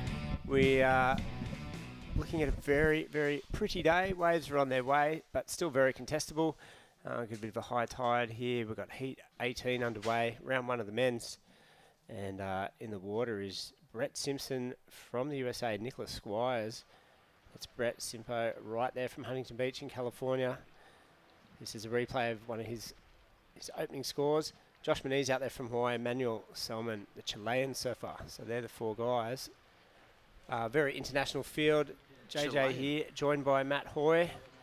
And Well, bit of a rail bog there from Nick. As he winds this one through the inside, starts to work it out halfway through, finishes on the rail of his board, so not a good opening ride for him.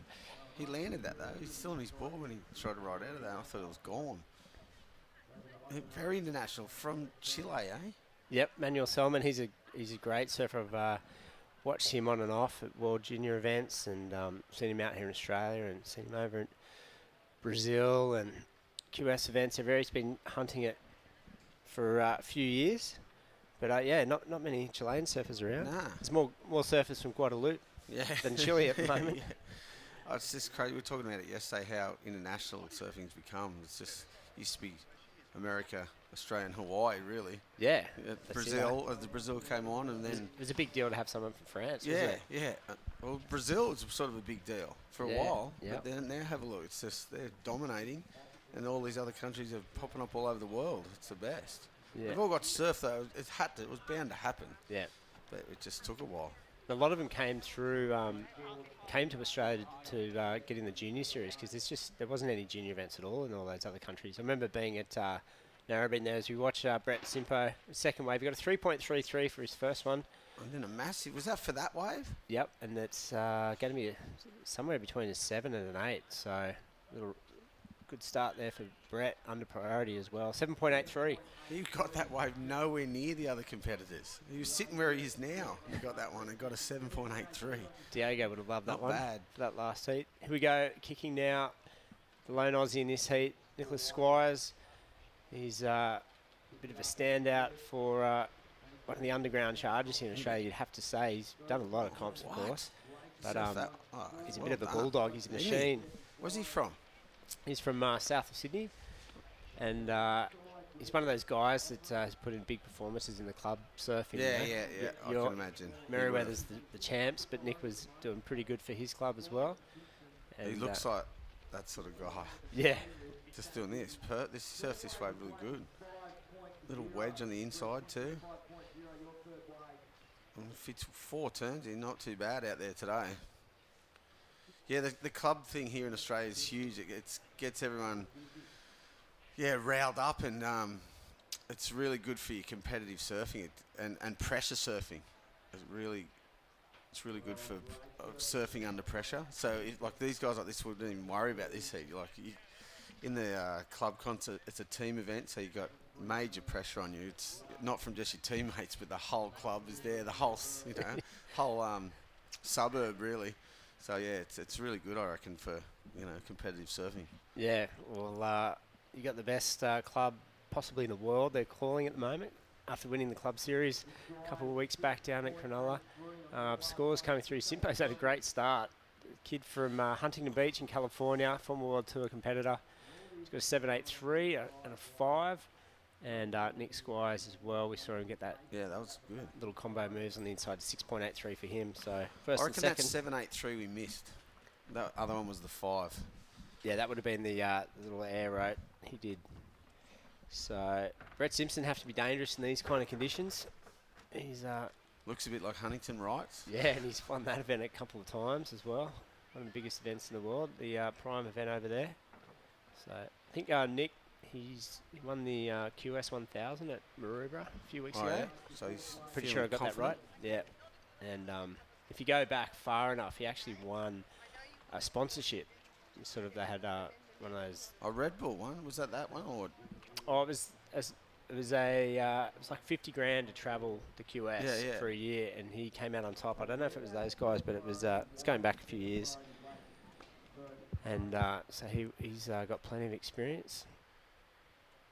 Yeah, that's a good incentive. And I think that having all these small, what do you call them now? Not QSs. Yep, QS 6000. Still QSs? Yep. QS thousands? Yeah. Yeah, okay. That's really good for your confidence here in Australia too. And having 4 of them they had, just to get ready for this event, it's unreal. QS 1000, so I got it right. Yeah, just drop the W. I'm sure it'll come back next year. It'll be the WQS again next year. And then the year after that's all they did, drop the W. Yeah. Okay. Why? So Simpo out in the lead. He's got a 3-point winning margin there over the Aussie Nick Squires. Manuel Selman from Chile, he's just got a 0.5, and Josh Moniz, a young star from Hawaii, who's making huge inroads, doing all sorts of amazing things. He's yet to score, so while we're waiting for this little lull, we'll go down to Fiona. She's got one of the winners from the last heat. I'm pretty sure it's Hedgie. Okay, guys, I'm down here with Nathan Hedge at the moment. Nate, you're one of the more experienced surfers in the competition. Have you changed anything up for this year? Just trying to be a little bit more patient and a bit better on my wave selection.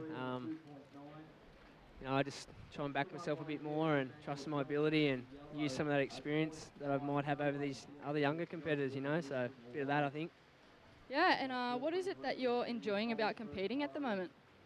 I just love it, I'm really passionate about it. It encourages me to be my best and gives me focus, and I just love winning heats, and I love, putting the piece of the puzzle together. And you can free surf a lot, but I love surfing heats. So I know I just feel like a young grommet still, and I just love it. And as such a respected surfer, I'm going to ask you, who do you think will win this year's world title? Well, I think the good old boys, Mix and Joels and Taj and Kelly are going to be hard to beat, but the fresh new breeds, coming on hard and thick and strong. So it's going to be an exciting year, but I think the Brazilians will be hard to stop, but I reckon Mick's still got a bit of fire in his belly. Parko too, they're just so good. Nice one, there you go. He always reminds me of Leighton Hewitt. When I see Hedgie. He does. Same sort of fire in his belly too. Yeah. So here we go. This is Josh Moniz opening his account. He waited 10 minutes for this one just about, and that was a pretty good looking wave. He's fired up. It's a great looking wave. Just didn't get a finish in there, but those turns before it were really good. So I reckon he's going to get a good score for that. He waited a while too. 10-minute wait with priority. Yep, so Josh Moniz making his way back out. Some sets pour through here at Merewether. Heat 18 of the men's round 1. Is someone going to get this? Yellow doesn't want it. He had second priority. So Josh swings again. So 2 in a row for him. And interesting choice there by Yellow. Let's see if Josh can turn this into a score. It's going to be his second wave, so it's going to go into his tally. Little reverse. He's got big points coming through for wave number 1. Here we go. This is... So wave before that, so Nick Squire's replay. So he was in second before Josh has got his 2 waves. How did he finish this thing? Oh, he's got just nearly nosedive, but he pulled it off. That's a couple of good turns he did on that one too. And then Josh on the end of this just lucked into this one. No one went it, and then it was a bit fat though. It went a bit wide, but gets a couple of turns in it. It's a good backup. I thought Selman could have swung on that one if he needed a wave. He's only had a couple of low scores. So 8.9 for Josh Moniz, so great first wave for him in the excellent category. And now he needs less than a point to get up into second. So we saw him get that second wave, so he's going to jump right back up into it. So good surfing from him. He's, had all kinds of success around the world. He's Nicholas' score coming back in too for that last wave. He's going to get not too bad score either, but look. Yeah, it could knock Simpo off the number 1 spot. So who's got priority? Needs 6.1 to knock him off to go in the first. Yeah, and it looks like he's going to get that. Here we go. This is him right now, the guy we're talking about, Nick Squires. Jams a little couple of snaps there. He's got some speed. He's seeing something in front of him. Goes the air. Oh, he nearly made it. It was an ugly looking little bit of wave. Wasn't it? Doubled up right as he went for the air. Maybe should have just done a couple turns on that one. Big last turn. A bit choppy to... Not that I'd know about doing airs, but... You know how to get scores. Yeah, used to. So, replay now. So this is Nick. So he got a 6.17 for the wave before. He's in second prior to this one. Just as he hits it there, it sort of doubles... Just as he hit it, doubled up on the inside and shut him down. But he got a 6.17 for that last one. So it's a good backup. And second for Josh was a 4.83, so it puts the Hawaiian in front. The Aussie Nick Squires from down around Wollongong Way. He goes into second now. Brett Simpson, the Californian from Huntington Beach, in third. And the Chilean surfer Manuel Selman in 4th, having a quiet old heat. Probably wishes he went that way that Josh got. Yeah, 4.83, 2 turns, that's not too bad. Just for on the end of it too, just lucked into it. Good backup score. And Simpo coming out so strong in the first 5 minutes, and now he's back into 3rd, needing a score. So here we go. This is Manuel Selman now. This wave looks really bumpy and doesn't turn into much at all. So he used his priority for that one. That is a big disappointment, and you can see he ain't happy. No, He was not happy. You can't go those ways with priority. So Simpo now, he's probably, I was going to say, yeah, he's probably got the most experience out of all these guys competitively. Had a few good years on tour and surfed his fair share of events. He knows what he's got to do. He only needs a mid-range score. That's 7.83, so he's looking pretty good. Simpo's on the CT, huh? No? Trying to think if he's re-qualified. Yeah, that's what I was thinking too. I don't think he would if he's 2nd seed in this heat, maybe. Is that right? That would be a pretty fair bet. I forget. So here we go. A few more little lines pouring into Merewether now. What section are they surfing, Hawaii? Is that the Rocks Bowl? The Rocks Bowl. Yeah, pretty aptly named. There's rocks there and it bowls.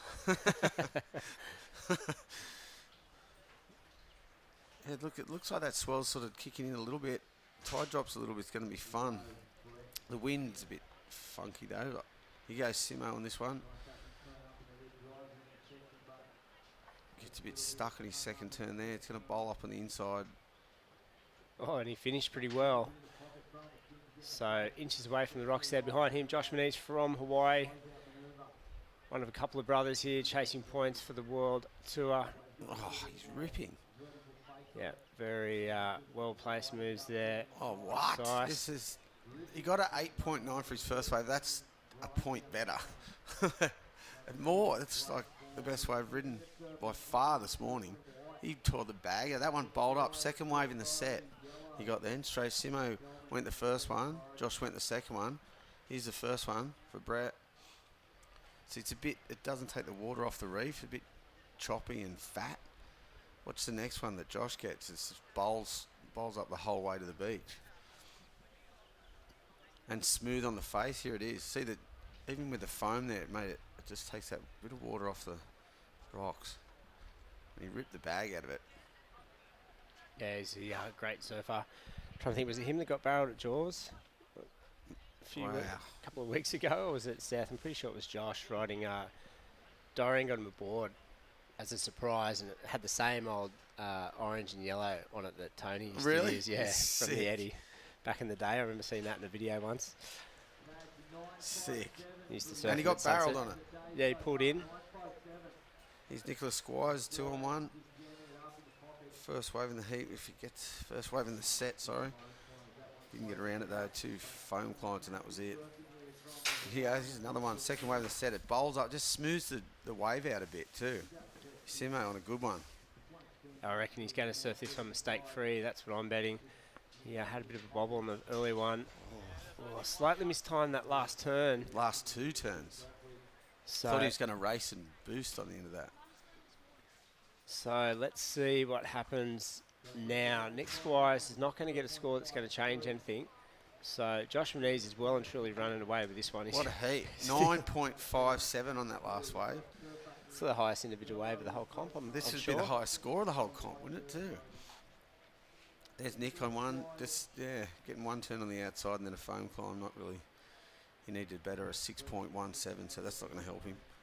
And then this one is Simo. Is he 2nd one in the set? Keep telling you. He does a couple of good turns on the outside. And just this little bit here, races, and then, yeah, sort of missed that section. I suppose he had to get the speed to hit it anyway, but what are they going to score him? Is that it? Or is he still waiting for one? No, I'm reckoning that 4.53 is the wave prior. You can see him asking for the situation. Yeah. He needed a 5.17 to go into 2nd. And still, there's 2 scores on our screen for Nick Squires, and they're only 3s. Daniel Here it Selman's is. out there splashing water. He's got priority, but he's having a bit of a He's gonna shocker. get it. He's comboed. And Simpo, here we go. Needs a 5.17, and it's a 5.93, so it is enough. He jumps up into second. Nick Squire's now down in third, and he needs the best wave of the heat for him so far. He needs a 6.94, so he's got to do something better than he's done so far. Third priority too. Yeah. Well, he's got 7 minutes, Yeah, it's so a fair, well, everyone's probably going to get another wave each, so he could be. He's just got to get the right one. it looks like there's about 2.5 waves in every set. Yeah. Yeah, there's one that cleans the reef out, and there's the next one that's good. That's what it's been happening. And Just then- with this wind too, it's coming from the northeast, light nor'easter, so it's chopping the face up a bit. A little devil wind. Here we go. This guy needs a combo now. A Chilean surfer. And he's Another one with first priority. waiting for this to stand up. He's got a couple of turns. He's got to finish strong. He's got to really put the fight back into these other guys. And he's not going to do it. He doesn't look that happy. So priority now with heat leader Josh Manise. He's in a great position. Replay now of Manuel Selman's wave. It's a one-way set too, which doesn't help. Doesn't. Yeah. You know what I mean? It's made us look like idiots again. Yeah. Yeah, it's just a bit flat, that wave. As you can see, well, some bits just getting stuck on a couple of turns there. That's not gonna. It's gonna better his score, but he had priority for a long time too. I don't know what he was doing when those other sets come through. He had priority through those, didn't he? Yeah, just hasn't quite gone his way.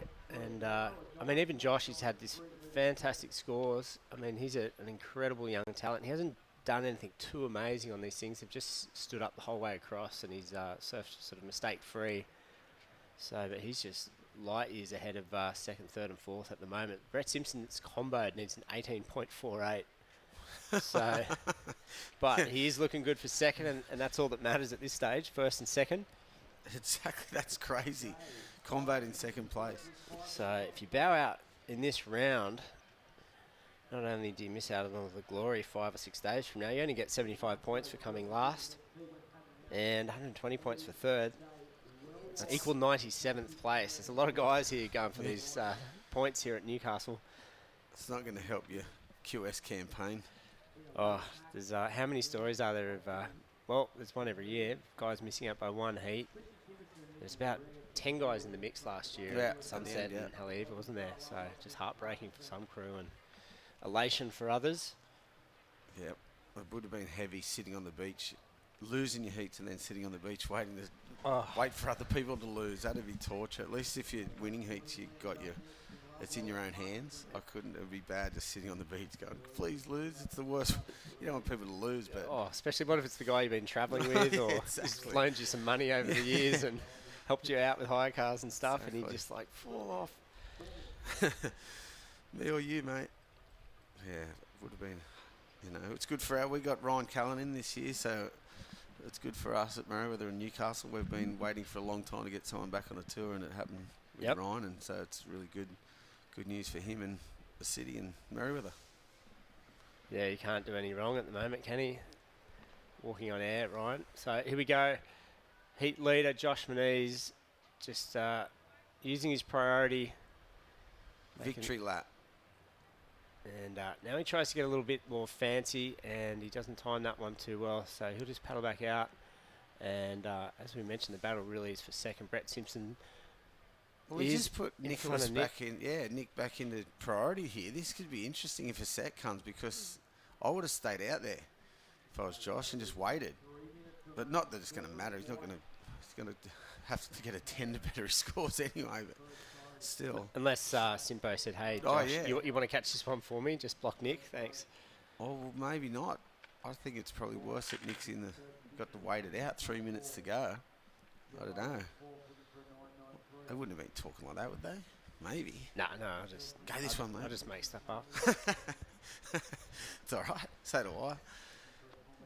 So, But Nick's in the good spot now. He needs, what's he need? A 6.94. So he needs his best scoring wave, which is only just over his 6.83. Gets an open face one like Josh's, he could do that easily. 1, 2, 3, 3 hacks, which we know he's very capable of, and job done. So easier said than done though, sitting up here. These guys need waves, and it's just over 2 minutes. The tide must be still coming in, I think. I haven't got my tide chart. Big difference between high and low at the moment, full moon. Like low's like 0.2 or something, the high is 1.8. Yeah. So we saw yesterday the rocks, well, they're covered now, but they're like shoulder height, aren't they? When you walk down at low tide and they stick right out of the water. Just takes all the oomph out of the swell too when the tide drops. Yeah. So here we go. Manuel Selman doesn't look too happy at all. No, he's had a... He's doing the Kelly Slater water splash thing. He's agitated. Paddling around. I like a good dummy spit. So exciting. Not as good as they used to be. No, too many fines, too many cameras and stuff these days, huh? Here, this is it. All right, Nick's the Aussie. This one. Can he for us? Get a 6.94? He's got a bit of shape to work with. He's already locked in 2 turns. Every turn is more points. He needs a good, strong finish. He's going to get another finish here. This could be enough. Good wave for Nick Squires. Is it a 7? He needs a 6.94. That's the average of 4 judges' I think that's his best wave. That was a good one, wasn't it? We said he needed his best wave, and he just got it. I reckon it was his best wave. It's going to be interesting to see. It stands up really well on this one. The first turn, whacks it in the pocket. He had speed, he had flow, he had power. And then he fits another one in here and finishes the wave. Are they going to not judge him because there's a couple of turns the same? You know how they like variety? Yep. So that's part of the criteria. Wow, this is interesting. 6.94 needs with 30 seconds to go. And Simpo's got priority, and scores coming through. Look at these ones for Nick Squires. 8.8, 8.5, 8.7. This is going to be bad news for Brett Simpson. But is there another wave coming? So he's got a 9.3 from one judge. Wow. So he's well and truly got the score. 10 seconds here on the clock we're looking at. Jumps to second. Brett Simpson down in third. Manuel Selman's way out of this thing. So Simpo needs a 7.68, and there's nothing coming, Hoy. That's it. It's over. 8.67. Waited for it. And that priority at the end, that changed everything. Yep, it sure did. Josh went that wave, gave him priority. That could have been Josh's wave, and he would have got another 9. But then, Yep, so Simpo's fate. Yep. Lost to the four-man priority system, you could say. So... But he did really well. Nicholas waited for it and got the score on his last wave. Well done. Elation and despair. Okay, we'll come right back after this break. We're at the Maitland and Port Stephens Soda Pro Merewether Beach. Stick around.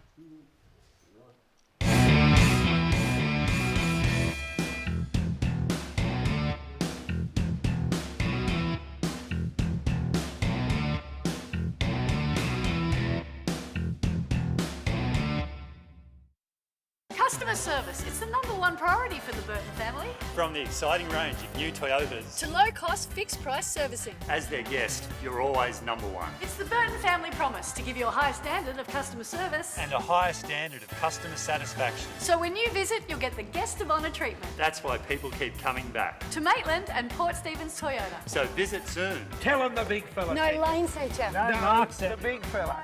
Look, you. How's my boy? Good. So I'm going on a road trip. Road trip? Yeah. With my new girlfriend. Your girlfriend? She's great. We're going on a meditation retreat. Meditation retreat? Yeah. It's gonna be great. You sorted your health cover, didn't you? Yeah. Got NIB. Do it for them. Get NIB today.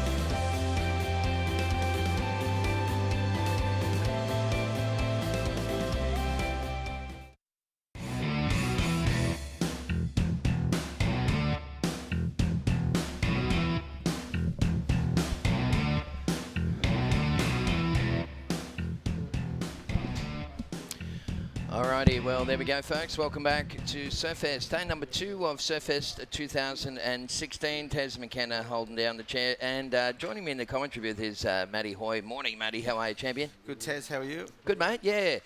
Loving it. And tell you what, there's some nice little waves out here as well. Looks like Dale Lovelock off to an early start there for the Sunny Coaster. We got Ian Crane from the USA in the black.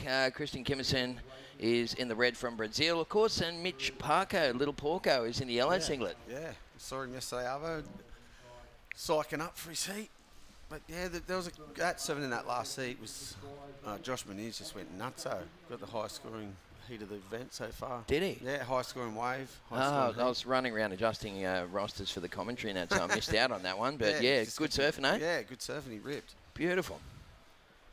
And then Nicholas just got the guy in white. Just got his wave with 30 seconds to go and went into second.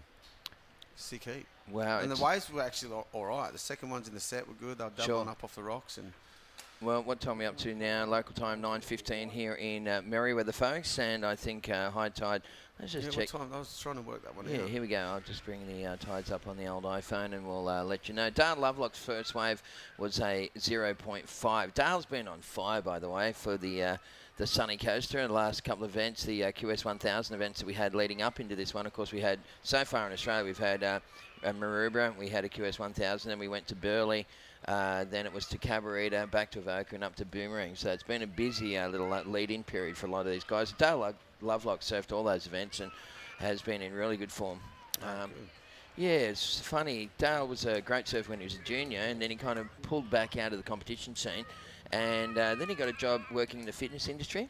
And he got himself so fit, working with nutrition and sports nutrition and stuff. He got himself so fit that he just started ripping again and went, you know what, I'm going to come back and have another go at it. And he's been absolutely nailing it.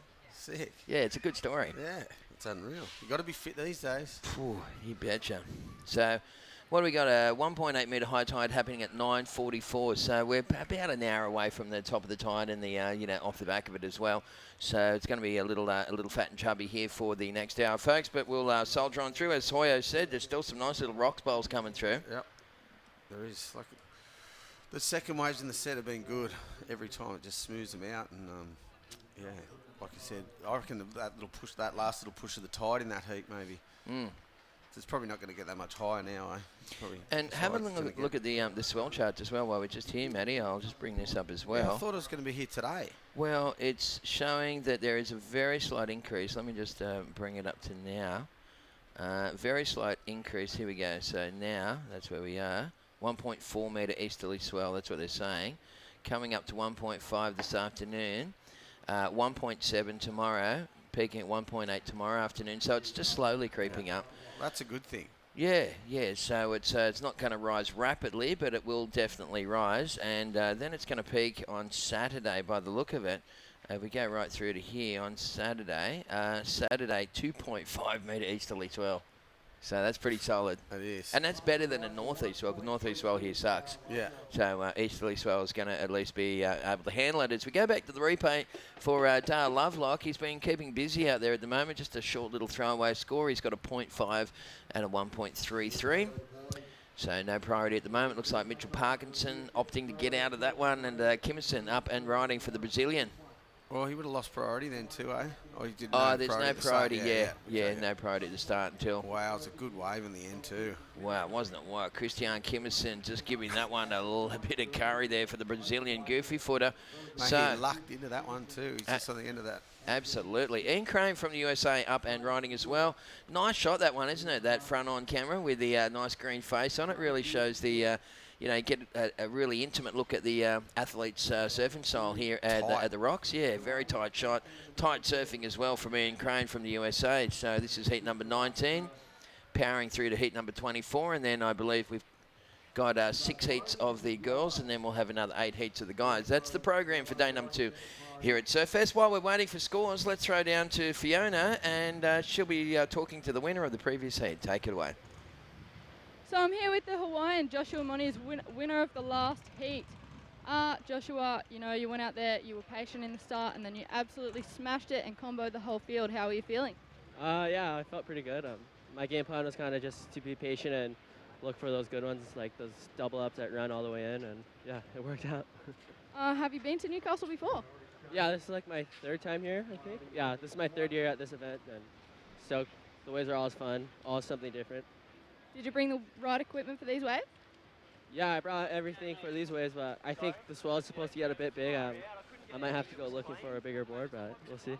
Yeah, well, we wish you the best of luck.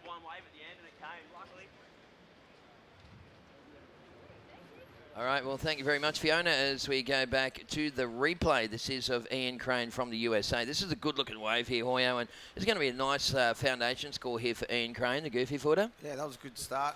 Finishes well with this one too. This one doubled up.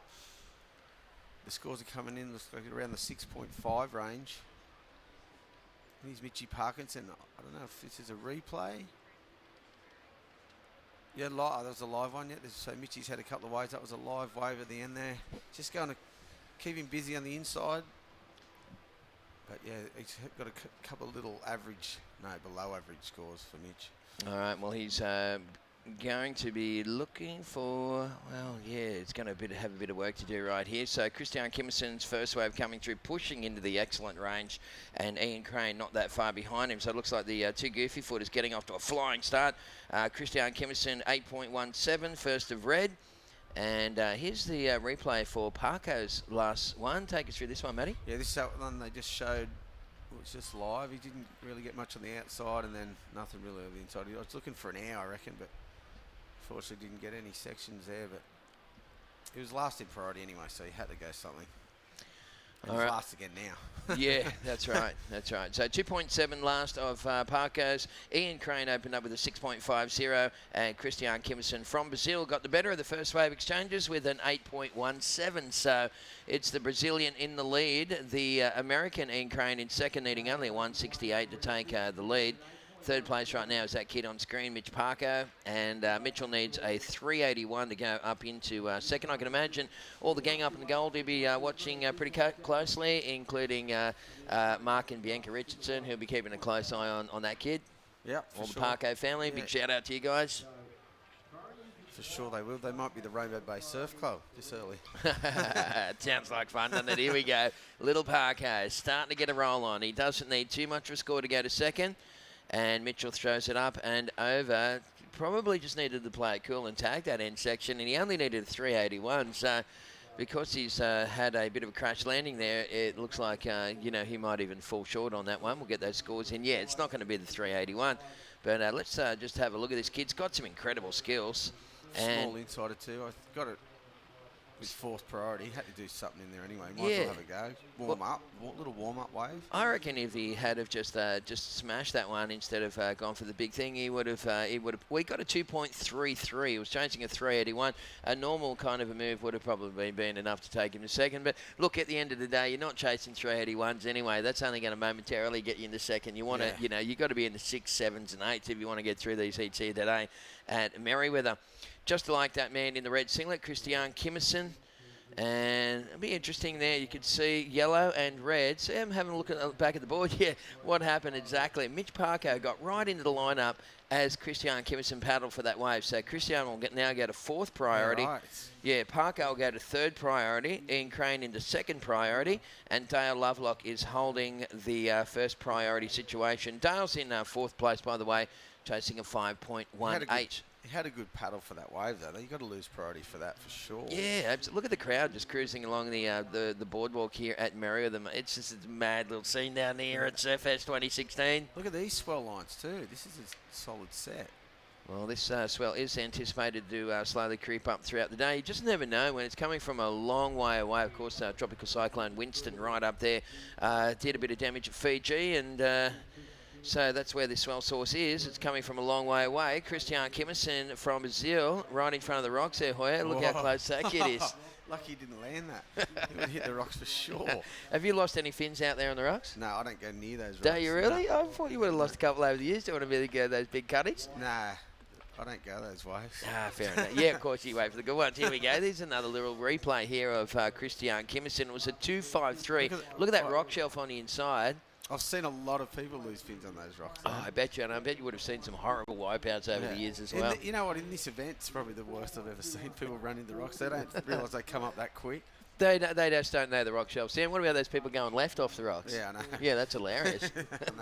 Goofy footers. Yeah, they love their little left-handers.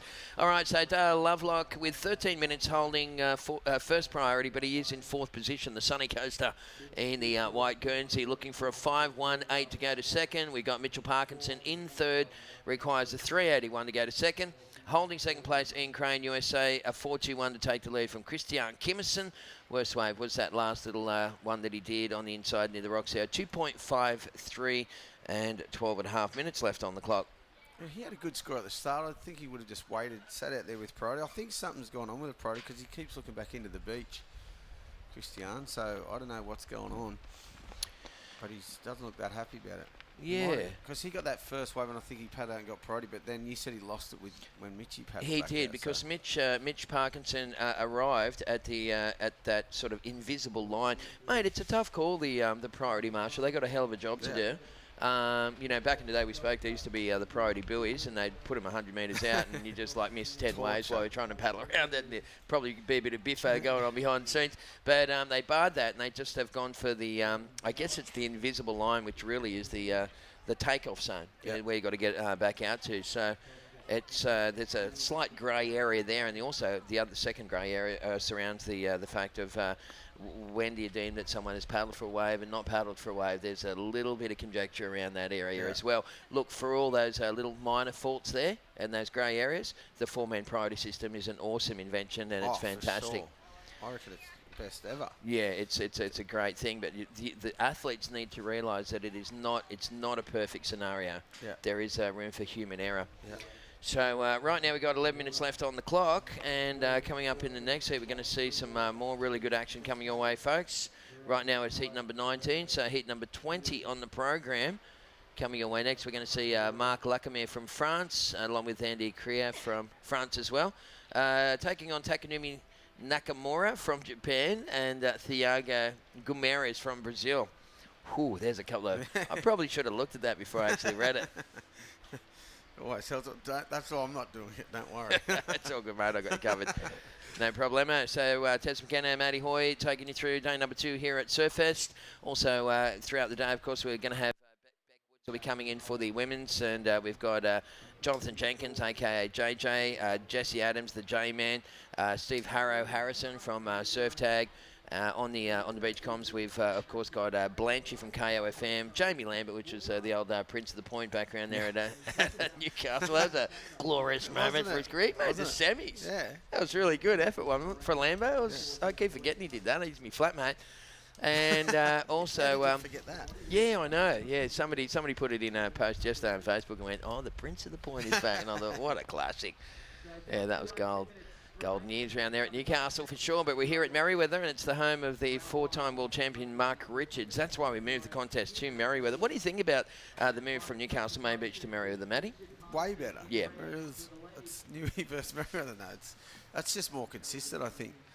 And the wave sort of breaks in the same. You're not relying so much on the sand because you've got the rocks, but you still are, but you're not as much as around there. And every year it nearly moved back to Merewether anyway, one or two of the days, because the wind would be howling south, or they'd taken into town, you know. Yeah, that's right. And that's what happened. I think one year they moved it to Merewether, and they went, all right, we're going for Merewether. It was that year that Neko Padarat's got the 10. He got a big tube, 8-footed tube out the back, and we had 10,000 people screaming and yelling, and Smithy was standing next to me, and he nudged me with his elbow, and he goes, "What do you reckon we should set up here?" And now on his edge, you know.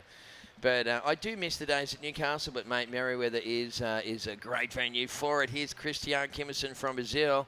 Very strong, tight turns on his backhand on that one. Lovely stuff. And that's going to be good to dissect that one in the replay. It's more like it. Yeah, I think just, the Newcastle had the best eye. Well, because we grew up with it too. Yeah. I reckon those glory days back when the BHP Steel International were crazy. Yeah. 30,000 people on the beach. Oh, it was unreal. It was so crazy, wasn't it? Live on television. Yeah, yeah. I remember it was in the, God, what would that have been, in the early to mid-'80s, and NBN did a live television broadcast. That was way before webcasting or live scores or anything. Every year for a couple of years. Yeah, it was incredible. So back to live action now. Mitch Parkinson using up his second priority on this one for the kid from the Goldie. And tell you what, they got some action up there on the Gold Coast at the moment. And They reckon the next few days it's going to be pumping. yeah, that's right. So it's the standard snapper is just all time at the moment. So there's going to be some incredible free surfing going down up there. Julian Wilson, of course, will be staying up there to train. And you can't blame him really because you know it's pretty rare that you get a TC that's going to chug that kind of quality swell there right before a CT. So he wanted to stay there and use that as a bit of a training ground. So, yeah, is that what's happened? Yeah, that's what's happened. Yeah. So anyway, Did someone take his place? well, the seeds just slide up now. So Ace Buchan is the number 1 seed, and Matty Wilco, number 2 seed here at Surfest. There is Red. This is the replay. Nice, nice couple of combos right there. Nice little extension on that last manoeuvre, Matty. Yeah, really fast on his feet. Yeah, that's a good backup score. A 6.33 got for that, so he's killing it out there. 8.17 to 6.33. That's what he should have been doing at the start. He should have just waited for that one then. Instead of going that other one in the middle there, 2.53 got. He should have just sat out there. After that score, you just sit and wait. Yeah, well, you can see our little Parko. There's Dale Lovelock. He's been waiting for an eternity, this guy from the sunny coast. And look at the body language on Dale. That just sums it up there. 7 minutes left on the clock. I tell you what, he's a great surfer, and he's got a good hack on him as well, the old Dale Lovelock. So if he gets a bit of open face, he'll be letting loose. In fact, he's sponsored by Hackstar, local board short company. So, Right. yeah. You should, well, I was going to say you should have been sponsored by it, but you've been sponsored by Quickie for a million years, of course. But, you know, you're a bit of a hack star out there. It's a pretty cool name, Max. I don't mind that name. It's pretty cool. They sponsored the one star, the QS 1000 event, the Matara. Last year it was a World Tour event for the first time ever. Yeah, it's pretty cool. Local brand. So Dale surfs for those guys. There's Christian Kimmerson in the lead. Ian Crane in second. Mitchell Parkinson in third. Well, Parko now chasing a 6.24, so that equation just kind of blew out a little. And Dale Lovelock, he requires a 7.6 to go to second.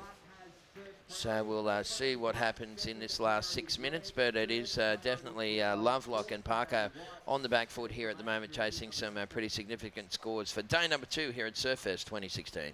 Been a slow heat, this one. Compared to the last heat, there was heaps more waves coming through. Just the top of the tide, just lulling it out. Yeah. So hopefully we'll start to see the first signs of that swell. On the charts, it actually said that swell would come in throughout the afternoon, so we didn't really expect to see it today. It's coming down the coast at the moment. But they're always late, aren't they? Yeah, and you know, with the forecasting thing, you know, the thing about northeast swell for New Year's, as you know, Matty, you know, you've got we're here in Newcastle, and then about 70 k's north you've got Port Stephens. But Port Stephens is also 32 k's east of us, right? So we're like in a big bay here, and then it goes back out to Redhead and Catho and that. So the northeast swell tends to just kind of go past us. Yeah. So I don't know. And then Seal Rocks is even further out than that. Oh, absolutely. And then you go right out to the tip at Byron. But, you know, as far as the local coastline goes, we're in a bit of a bay for northeast swell. For sure. And probably Boxy is the last spot that gets it up there, catches that northeast swell, Fingal Island, and then boom, it just misses the hole in Newey and catches back in around sort of Catho, Ghosties and that. So I'll be interested to see how much of that northeast swell refracts back in here. They're calling like, I think some of the charts are calling like 8 feet on Saturday. I think it's going to change a bit though, isn't it? Go more back to the south? Yeah, that cell is tracking southwest at the moment. So southwest? Sorry, southeast. Is that right? Southwest. No, so it's coming to the south and then going to southwest. Yeah, so it is. So that's why it's going to straighten up. Yeah, that's why it's going to straighten up out of the east. We're going to get a good swell then, eh? Yeah, but it'll be interesting. Southwest, that's coming back to the coast. Coming back. So it's a long way away at the moment. A long way. Have you seen it? It's just been spinning out there for like 3 or 4 days. It has hardly moved, and now it's actually starting to come back towards us. So it'll be interesting to see how that all plays out. That's Tropical Cyclone Winston, folks. Jump on the weather maps and have a bit of a look at that. Gavin Morris is our local weatherman from NBN Television. Gav will join us throughout the week here, and we had him in the booth a couple of times last year, and it's really good to pick his brains. He's a good little weatherman, Gav Morris, and he loves his surfing as well. He always gives you a surf report. I mean, it's a surf report on the end of the NBN News, Yeah. but he always talks about it for the surfers. Yeah. No, he's a surfer. He goes all right, the old Gav. He's not scared, mate. I'll tell you what, I've seen Gav surfing like, 6 to 8 footers. He has a bit of a go. Here's another bloke that needs to have a go on this one for Dale Lovelock, and Dale throws it up and into the lip. He is running out of time, big time, folks. He's got so far he's got a 0.5 and a 1.33 as his top 2 scores. So that's going to be his best wave, I'd say. Yeah. It was an average insider. Yeah, This has been slow heat. compared to that last one, there was a few decent sized sets coming through and a couple of really good smooth ones. Like the highest scoring heat of the event so far. Highest scoring single surfer heat of the event anyway. Well, that was a 3.57 for that sort of thing on a day like today. Nice little hit at the end there. And when he gets going, the old Dale Lovelock, he's kind of got the same... Well, he's got the same haircut, but he's got the same body shape and style as Slater. When he gets going, he actually looks a little bit like the old smelly skater. It's the head. That's the hairdo. Yeah, that's a bit of a generalisation, isn't it? Not every man that's bald looks like Slater, unfortunately. So 2.5 minutes on the clock. Hope you're enjoying the action, folks. As we said earlier, you're watching. We've picked up where we left off yesterday here at the Maitland and Port Stephens Toyota Pro, and that is Christian Kimmerson surfing a very smart heat. These Brazilians, they're just so they're so good at playing the game, aren't they, Matty? Oh, they're passionate, fit, strong. Yeah. Yeah, they all know how to surf heat, which is, I don't know if they have a, like we've got the Institute of Sport. The high performance. High performance squad. I don't know if they've got them over there, but I think I'm sure they do. A lot of these Brazilian guys have been travelling with coaches long before Australians even thought about it. Yeah, right. Yeah, so I think that they've had a very professional approach to the whole thing for a long time now. Here goes Dale Lovelock, and he needs something drastically. And Dale starting to get a little frustrated there with 1:45 left on the clock. Dale did move up into third spot and requires a 5.37 to take second position, but he won't be getting it on that wave. Last wave scores coming through for Christian Kimmerson. 5.27 didn't go in the top two, so it's still red first, black second, and this is Ian Crane. Yeah, he's using priority on this one. Mitchie wanted this one, but he's used his priority in black, and good looking little wave here. Top of the tide, so it's a bit flat, but they surfed that really well. Yeah, nice vertical. Snaps, vertical hit at the end, given the fact it was like, a little pint-sized peak. There's red also blowing up on that one, and that looked like a super combo on his backhand. Wow. Well, there it is. See the second one in the set. It smooths it out every time. And he got that from way inside. Mitch didn't even look at that one. So it's going to be interesting to see where he did actually get that one from. He's lost priority too, by the look of it. Mitch, he had priority after that wave of black. So I don't know what happened then. Here comes the replay of first up Ian Crane. Watch his vertical manoeuvre at the end, right up around 12 o'clock there. Just hits it around midnight. Very good stuff there for the American. And after that, Christian Kimmerson, the Brazilian in the red singlet, he got a little smoker as well. Where is he to get that at next? He's paddling back out there. He's in left of the screen there at the moment. So 25 seconds left on the clock.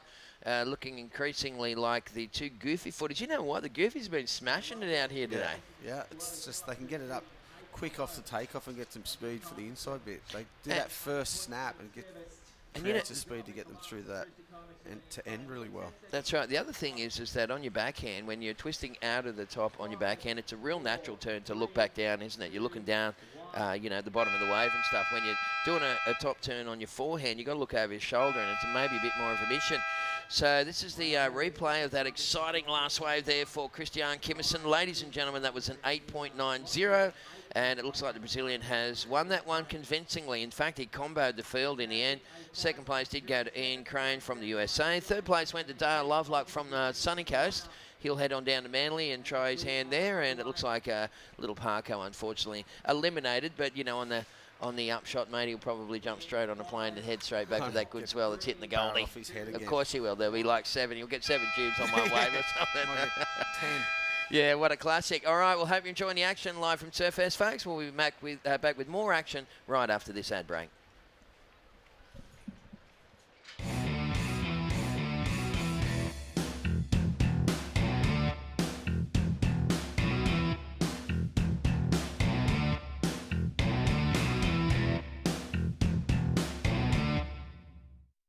Customer service, it's the #1 priority for the Burton family. From the exciting range of new Toyotas To low-cost, fixed-price servicing. as their guest, you're always #1. It's the Burton family promise to give you a high standard of customer service. And a higher standard of customer satisfaction. So when you visit, you'll get the guest of honour treatment. That's why people keep coming back. To Maitland and Port Stephens Toyota. So visit soon. Tell him the big fella. No lane centre. No, Mark said the big fella.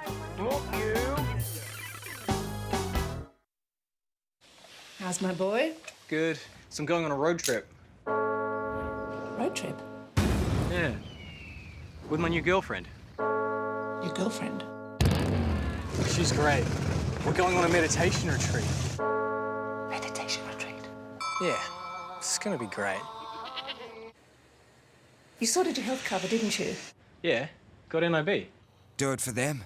Get NIB today.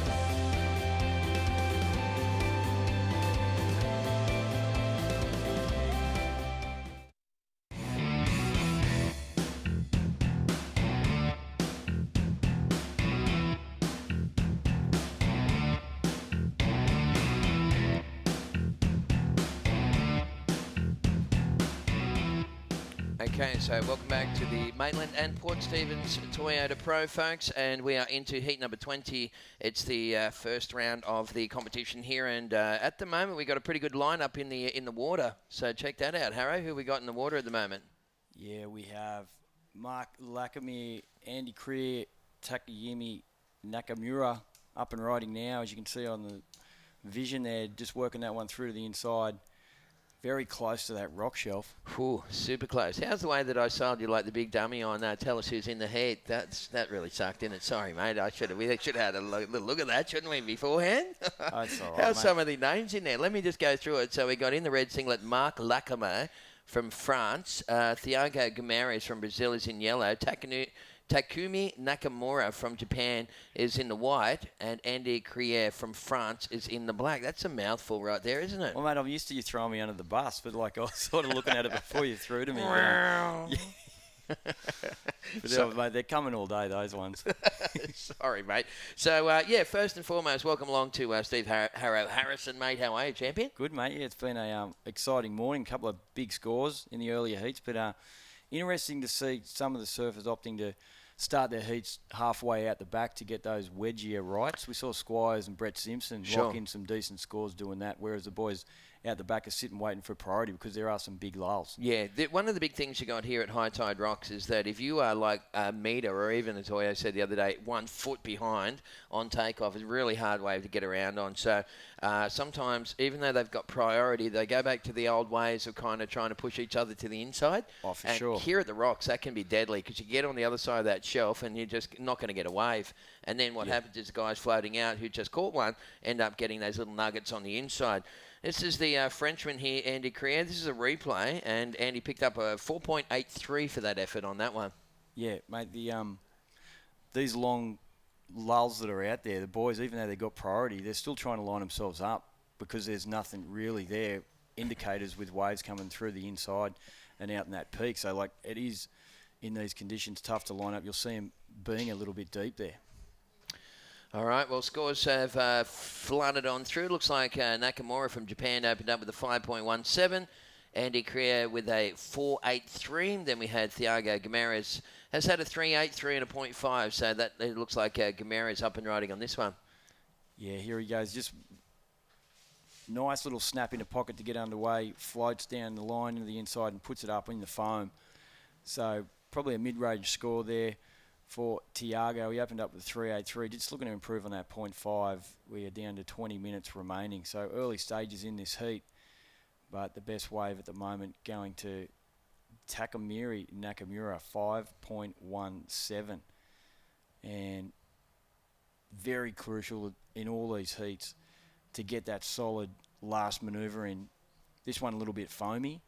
Seen in those other, when the big 8s and 9s are being scored, sure, they're really loading up on that lip on the last section. Yeah, first last manoeuvres. I mean, it's the classic old halo effect from Martin Dunn from about 1989 or something. But it still matters, doesn't it? And I remember when Martin first came up with that term of the halo effect, and I went, "Where did you get that from?" And he said it was actually from gymnastics. And if you think back to the Olympics when they do the floor exercises, they come out, they introduce the athlete, they give everyone a wave, and they take a big breath, and the first thing they do is like a mad sort of tumble, right? And then they do all their artistic stuff in between the routine, and they finish with a big dismount. Yeah. And that had proven that through gymnastics, they'd proven that the judges focus more on the beginning and the end of the routine, and that kind of goes not just for surfing contests or gymnastics or surf judging. I reckon it's also the same for public speaking as well. If you can come out as a public speaker and have a good opening statement and then have a good closing statement, no one even remembers what you said in the middle. So the halo effect. Is that how you get away with it? Yes, it's the theory of life. So start strong, finish strong. Who cares what happens in between? Oh, mate, first impression, last impression, That's right? it. Yeah, that's it. It's all that stuff. So that's what the judges are looking for here today. Of course, part of the other parts of the criteria, of course, a variety of repertoire. You got the SPF, the speed, power, flow. And, combinations of major manoeuvres, innovation. Yeah, innovative and progressive surfing. Yep. So there's a few different elements to it. These days, it used to be a big old long-winded sort of Latin kind of, when it feels like reading the Bible, the criteria. But these days, they broke it down into point form and much easier to understand. And we saw yesterday those big, excellent scores were being rewarded for guys that were doing those air reverses on the last turns. The judges are really using that as a separation point, because when you're sitting in there on the panel judging, sure, they're looking to separate the wave. So what makes this wave better than that wave? Yeah. If someone nails a big tail high air reverse on that final section, the judges are prepared to throw big numbers at it. Yeah, that's correct. Well said, Harrow. So we're down to 17 and a half at the moment. It's gone a little quiet out there. We're pretty much, let me check the local time here, folks. 9:45.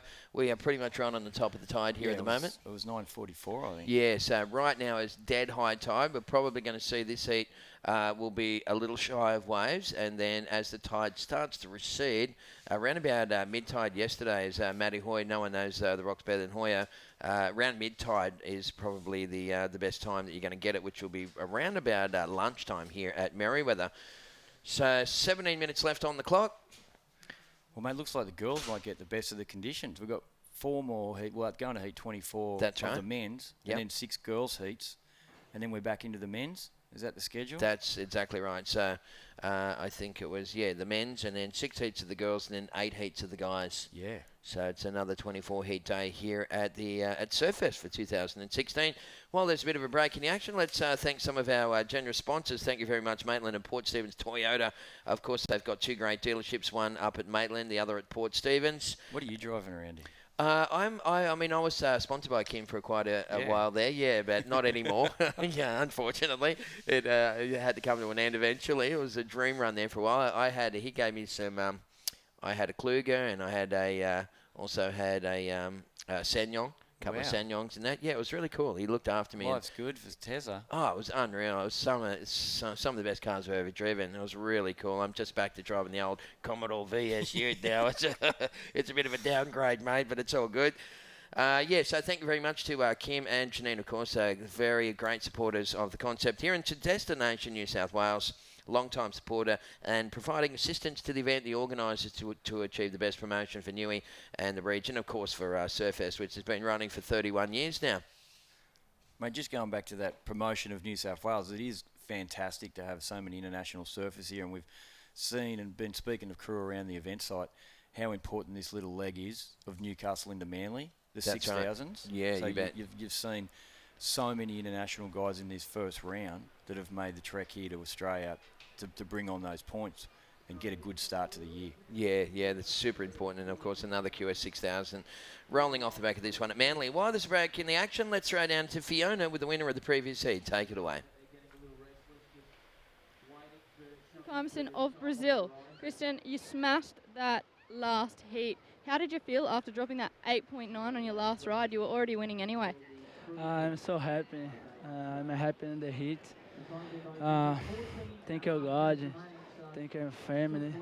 Estou muito feliz de ter passado a minha bateria e estou muito focado nesse evento. Tomara que dá tudo certo. Thank you. Thank you very much. Sorry. That's okay. Obrigado, hermano. Big scores. Yeah, awesome stuff. 17.07 total. Yeah, he was on fire out there, wasn't he, Christian Kimmerson? He's only got limited English there, so nice work with Fiona. As we see Red up and riding at the moment, this is Mark Lackamere, of course, one of the more experienced campaigners in this QS 6000 event here at Merewether. And Lackamere gets his first wave into the system with around about 14 minutes left on the clock. So Mark, I guess, using up around about 11 minutes on that one. So here's the replay. Harrow, take us through this one, buddy. Well, mate, it was nice. He tacked the pocket in that one. Nice and tight surfing here. As you said, plenty of experience. Gets a little third turn in there. Unable to get a fourth turn in. But in comparison to what we've seen already, we've seen a 5.17, the only score. This one, a 7.5 for Lackamere. So judges really liking what they saw. Crisp, tight backhand surfing. Very good stuff. Thank you very much to all of our people that are watching from around the world. The webcast, of course, being streamed to over 100 countries worldwide, also being televised live on the Oceanic channel, the cable channel in Hawaii. So big aloha to our friends from Hawaii. Thanks for watching and hope you guys are enjoying the competition as we see Takumi Nakamura from Japan. Ooh, little mishap at the end there for Takumi. Just overextending a little bit too much through that last turn. But here we see Andy Creer winding up. He's got a little bit of vertical face on the inside, drifts the fins, but unable to stick that last turn. Crucial mistake there for Andy Creer. All right, well, this is heat number 20. Heat number 21 coming up next. We're going to see some really good action from... here's the replay, though. Is this a replay or this is live? This is the replay of Takayumi, the one that falls off on the big carve on the inside. All right, there it is there. He went to soak the rail, but he just had a few lumps and bumps to kind of deal with on that one for Takumi Nakamura. Look at this paddle battle. Oh, don't you love a good paddle battle? Yeah. And look, it's in Andy Creer, the Frenchman. He's got the long arms, hasn't he? See how they use the swell. When the swell line comes, when you've got a paddle battle, what the priority judge does is as the two riders come up and over the swell, you can tell who's going over it first. That's what they use. Oh. He did that paddle battle and he paddled and missed his next wave. He went to fourth priority anyway. Right, yeah, so the guy in the black, Andy Creer, had the longer arms on that one. This is a replay of Andy's wave.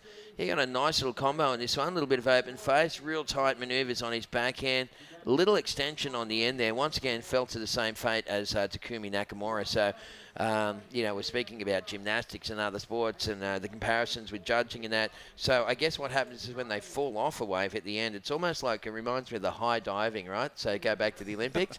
So they're doing the high diving. They do all that stuff in the air and you go, oh, what a beautiful dive. Boom, make a splash at the end.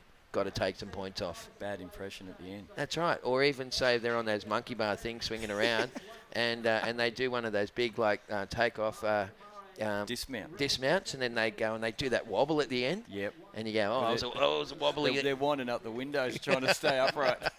Yeah, so it's all relative, isn't it? When you compare surfing to other sports, you can see why the judges throwing scores like that. So at the moment, it's Andy Creer in the lead, the Frenchman.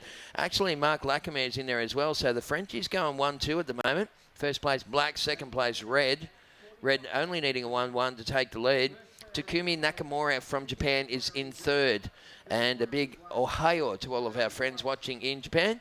Takumi needing a 2.34 to go to second. And Thiago Guimarães from Brazil. He's a danger man, Thiago. He's a great surfer and he's holding on to first priority. Only chasing a 3.68. So this is a very tight hit, this one, folks, with 10.5 to go. Yeah, this will come down to the wire. We see the requirements here for third and fourth. Only a 2.34 for Takayumi to move into second. Mark Lackamere just for the one wave is 7.5. And Thiago there, 3.68. So because there's been very little action, only, one wave there for Lackamere, two waves for Andy Creer, and three waves both for Takayumi and Thiago. This last 10 minutes, I'm predicting, is going to light up. Haven't the council done an awesome job at remodelling the footpath around here? Look at that little area there, little seated area where you can go and get your coffee. It's a blue door, and effectively it's like sitting at the bar and watching the world's best surfers at your doorstep. It's awesome, isn't it? Oh, mate, I rocked up this morning and it was packed there. Just, great free surf session before the event started. Heaps of crew have rocked up to get their morning coffee before they head to work and just watch some of the world-class surfing going on straight in front of them.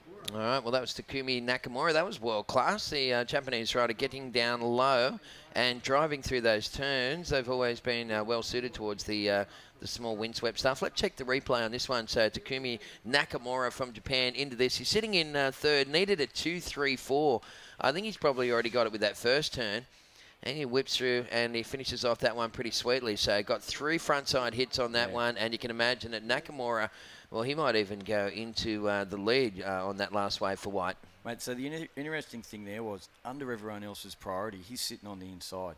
Yeah. And he knows he goes out the back. He's 4th in line, you know what I mean? So That's right. He ain't going to get a wave in a hurry. So he's gone to the inside and taken that punt of getting an inside wedgie one. It's worked. It's going to be his best wave. It's worked for a lot of guys over the last couple of days here at Merewether. First priority yellow, second priority red, third priority black.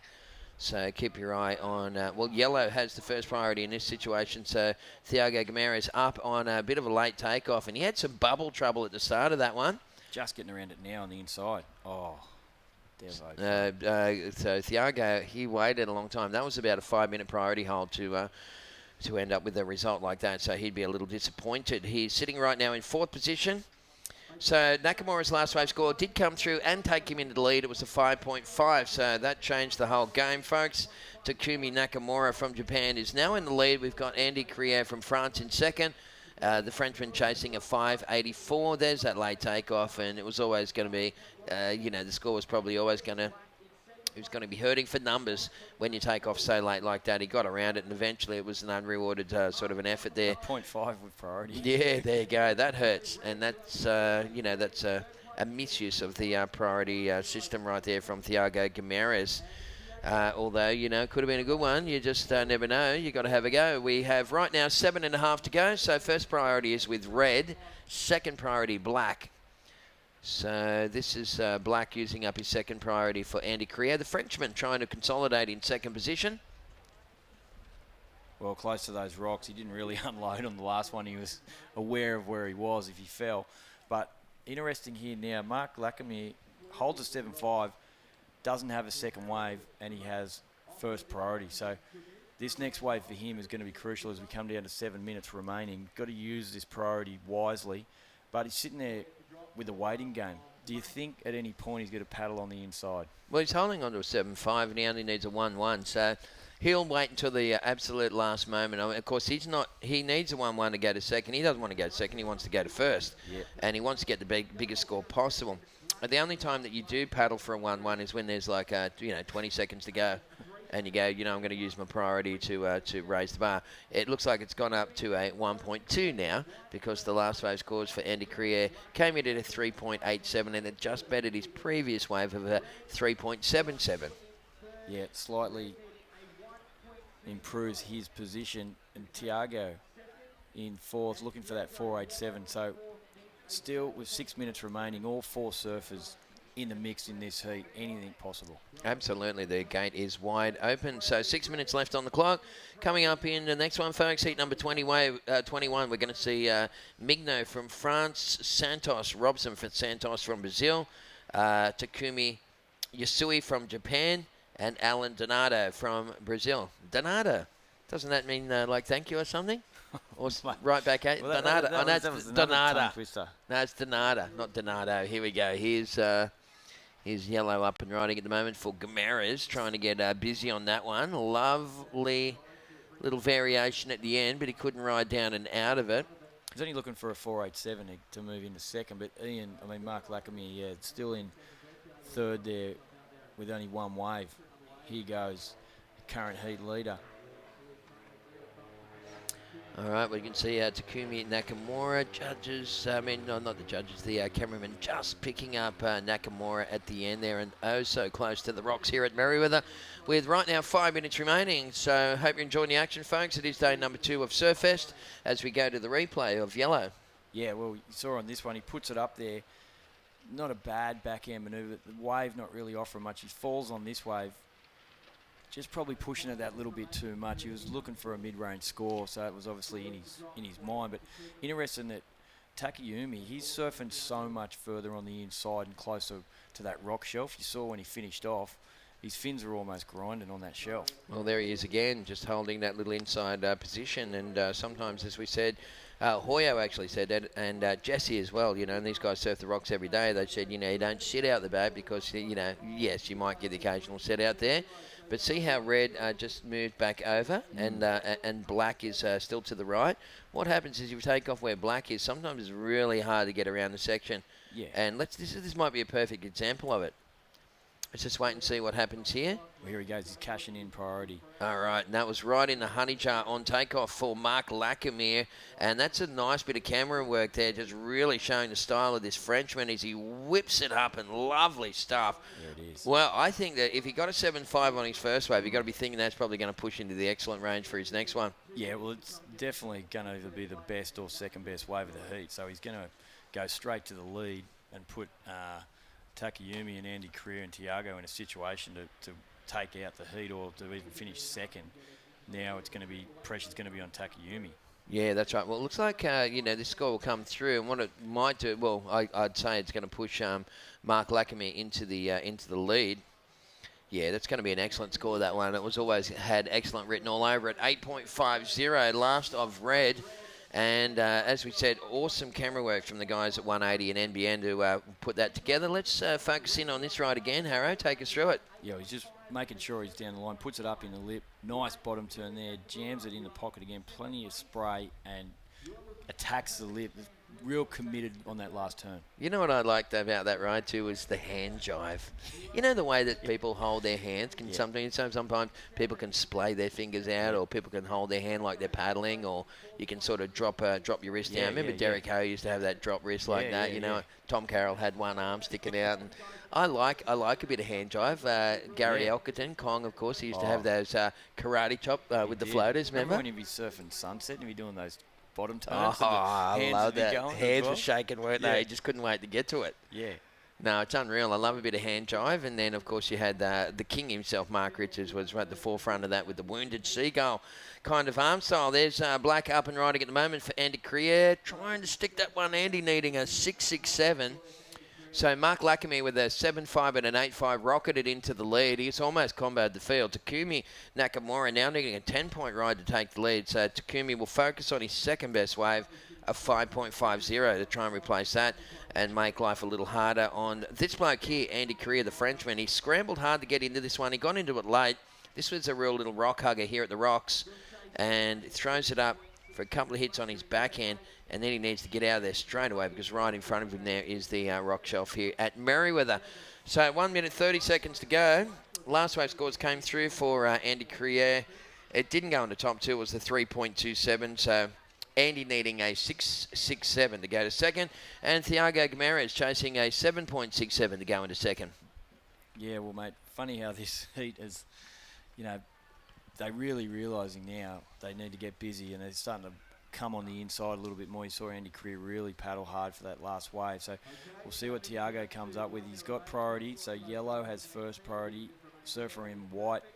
Takayumi, he's in a good position, currently second with second priority, so he's trying to hold off Andy Career and Tiago, well, he needs that 7.67.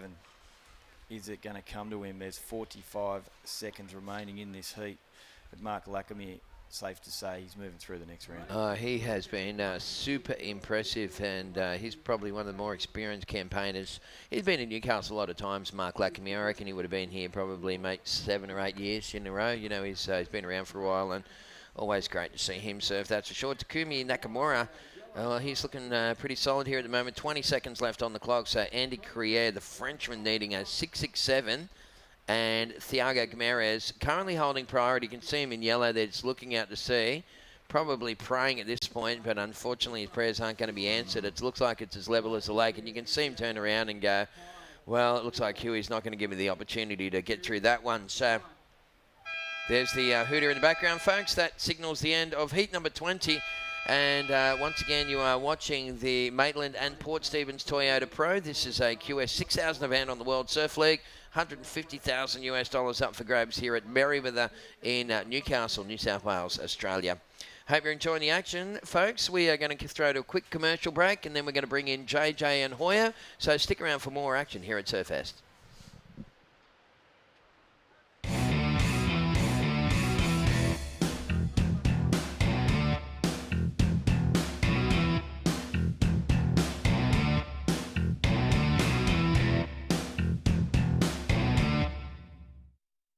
Customer service, it's the #1 priority for the Burton family. From the exciting range of new Toyotas, To low-cost, fixed-price servicing. as their guest, you're always #1. It's the Burton family promise to give you a high standard of customer service. And a higher standard of customer satisfaction. So when you visit, you'll get the guest of honour treatment. That's why people keep coming back. To Maitland and Port Stephens Toyota. So visit soon. Tell him the big fella. No lane centre. No, Mark said the big fella.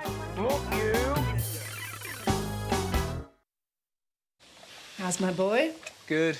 So I'm going on a road trip. Road trip? Yeah.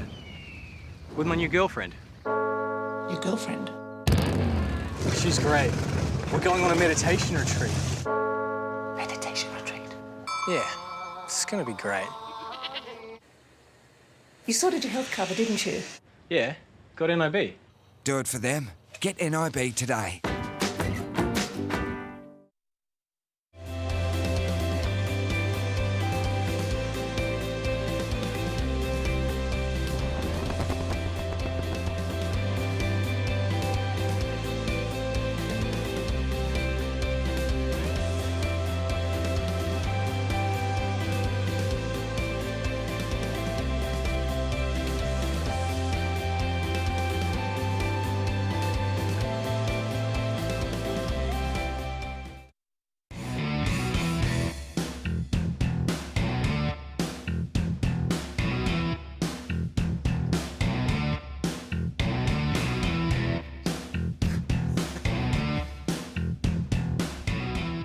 Okay, welcome back to Surfest at Merewether.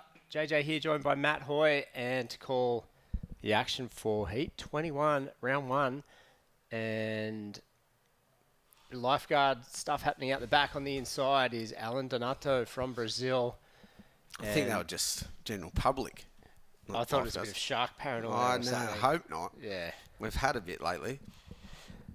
So, been a couple of waves ridden. Here's a replay of White's first wave. I don't think it was much of a wave anyway, but must have had no priorities at the start of the heat. So yeah, he just got that one out of the middle of everyone. Yeah, so Takumi Yasui from Japan, and one of probably like 4 or 5 strong Japanese contingent travelling together, making a bit of a dent in the QS, some of the junior events, and so I saw those guys out there sitting on the promenade there, the multi-million-dollar promenade. Multi-million-dollar. Getting ready for this heat. Back in there, boy, Takumi. So he got a 3.5 for that. So just a small wave, but good hassle. Good hassle, He yeah. got it in the middle of both of them. That was a weird one. You think the guy on the inside would have got it, but he just out-paddled them all. So Donato from Brazil, 3.57, and they're just the only 2 scores at this stage. So I think those jet skis were just recreational jet skis out there having a the good time. worst kind. Yeah. Yeah. Exactly.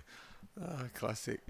No, yeah. Remember the old jet skis with a little hole at the back, Yeah. and then get that spurt of little fountain, the mono fountain? What happened to them? Oh, I think they just faded out with rollerblading and and electro beat manufactured music. Oh, that's of the early 90s. That hasn't gone anywhere. It's just got a little bit more intense. Exactly. Yeah, those jet skis, they don't even have them anymore, eh? The stand-up, the stand-up ones they still got. They're still doing all those manoeuvres. That's what Herbie was using at Pite, wasn't he? Yeah. When he whipped Potts into a wave in like 1987. Yeah. He was getting barreled at Pite on a jet ski. Yeah. Imagine you rode a jet ski through the lineup at Pite today. You'd be dead before you hit the beach. Yeah. Exactly. You wouldn't. You'd have your arms ripped out of your sockets. So, okay. Serious stuff in the water for these guys, of course. So, Alan Donato, he's last in the queue at the moment. Just a small score to start the heat. A few little lines coming through here. Now, let's it's got to be red and black. Get a choice here. Third and fourth priorities, Takumi and Alan Donato. So the red and black have to hassle for this one, really? They can go back to the old originally hassling. Yep. Whoever's on the inside, basically, or if it's a peak, whoever's up to their feet picks the direction. Black has the inside too, so this could be interesting. And it's gone flat again. The waves are it must be dead high tide, I'd reckon. Yeah, it's just after dead high tide. So the waves, the tide will start going out, and the waves should stand up a bit more with the outgoing tide. So what's going to happen, Hoya, when it's east-northeast swell hits here? We're going to see lefts down the beach, or is it going to be peaky, or does it start closing out at a certain size? Or yeah, Merewether doesn't really handle the north swell, but if it's east and straight, it's not too bad. But if it's got any north in it, sort of runs from down the beach, and it doesn't really handle it. If it's small, if it stays depends how big it gets too. If it's 4 foot, the rocks gets really good on the north swell. Yep. But then if it gets over that, it sort of starts shutting down everywhere. But we could move. There's a good bank just down the beach at Dixon Park for the north swell. So it looks Friday or Thursday maybe. Looks like it's going to be offshore. So could be Dixon Park proper barrels on Thursday. Thursday, good for the some of the free surfing yesterday on that left. It looks amazing. It's only about 100 metres up the beach. Yeah, they moved the comp. Last year we moved the comp down there for a couple of days too. So it could happen again. And yeah, Thursday looks going to be off. It's going to be 40 degrees too. So, Nom Mignol from France having a little look at that one. Ducks under. Looks like Takumi might have a shot. I think it's Blacks if he wants it. So Robson Santos, chin to the deck of the board. He puts in the big paddles and he takes this thing up and over the top, cracks it, vertical jam in the pocket and jumps off. So first wave for Hobson. And we saw another Mignol earlier on. So these guys are cousins. Brothers. Yeah, cousins. Yep. Yeah. So that was in Diego Minot, surfed against Hedgie and Mackay McNamara. So these guys are cousins. Here we go.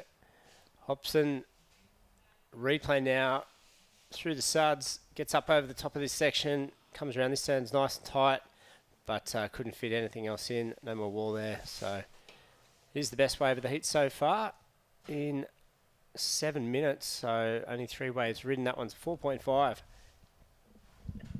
A couple of quick turns there. No one's had anything really. 4.5. Really? It's Spanish. Anyway. It's about the best I got. Can count to 10. In Spanish or Portuguese?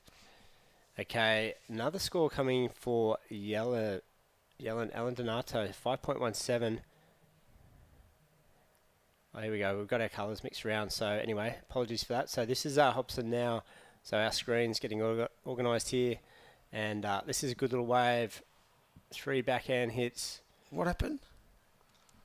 Oh, we got some scores came through in the wrong place for those other waves. But we're all good now. So getting our colours mixed up. Not our fault. Apologies for that. But Alan Donato's out in front. Here's the replay of that wave. 5.17. Little insider here. Couple of nice turns. Gets the tail out there. A little fin waft. Oh, and we don't know how we finished. He got a 5.17. 720. Oh, my God. Yeah. He got a 5.17, so yeah, that's not a bad score. It's the highest scoring wave of the heat so far, so just got a good little backup score there, especially in these conditions. Yep, and we'll cut down. We've got our Mark Lacamere, the other Frenchman, who did pretty well in that last heat. He won it, and he's with Fiona.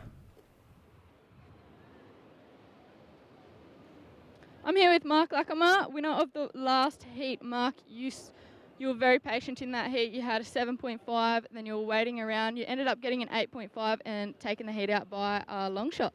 Yeah, it's pretty tricky, especially for me. It's the first heat of the year, so I knew I had to like keep calm and try to wait for the good wave and to make really the difference. And yeah, so I stick to my game, and this time it works. So hopefully it stays like this.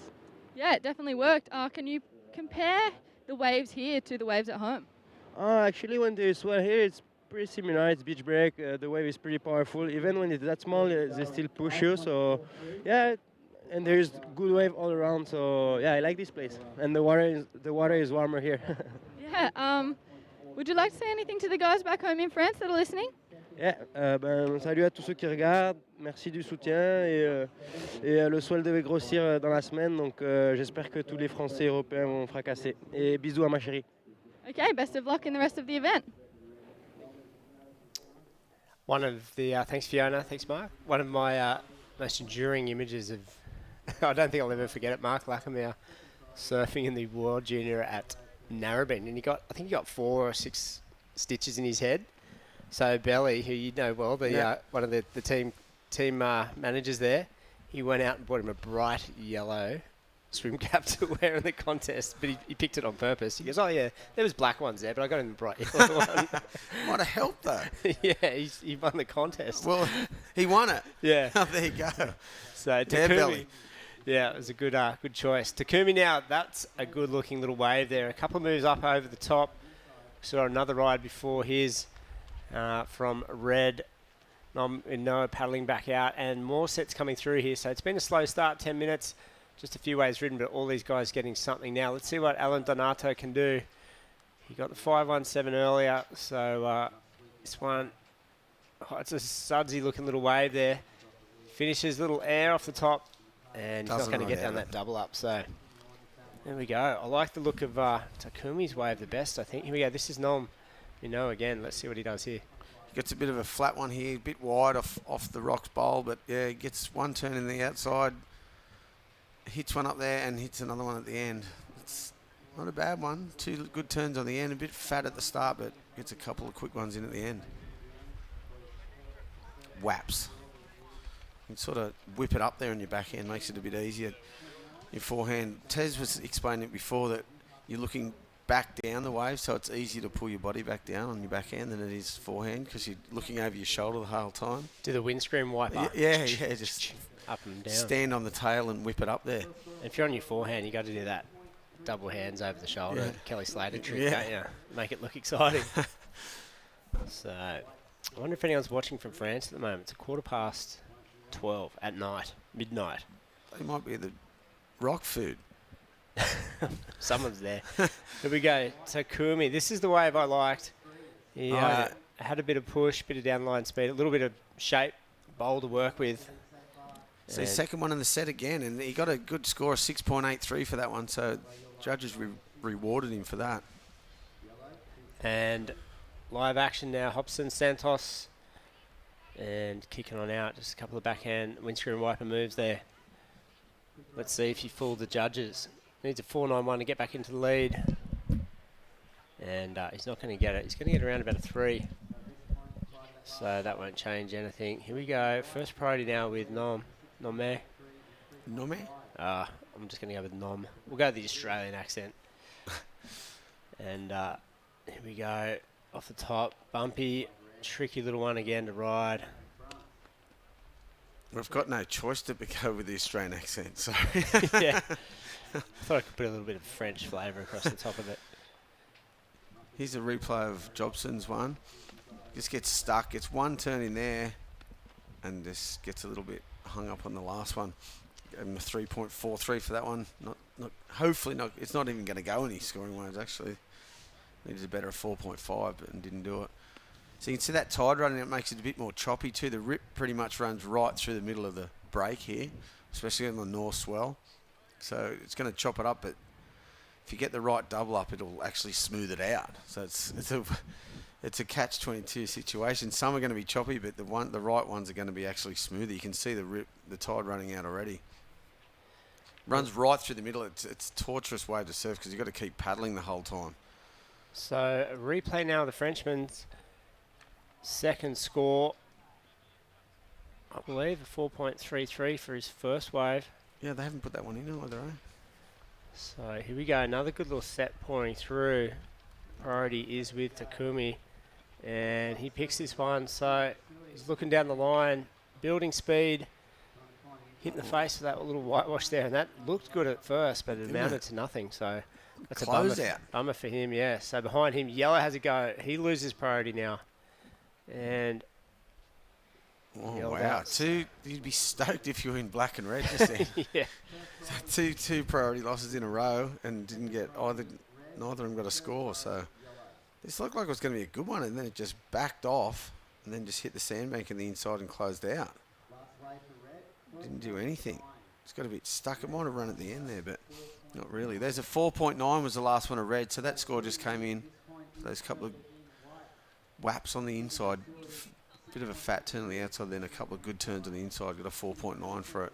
And you're absolutely right there, Hoya. That little exchange is pretty crucial, you would imagine. Yeah, with 10 minutes to go, for sure. Because Yellow needed only a mid-range score.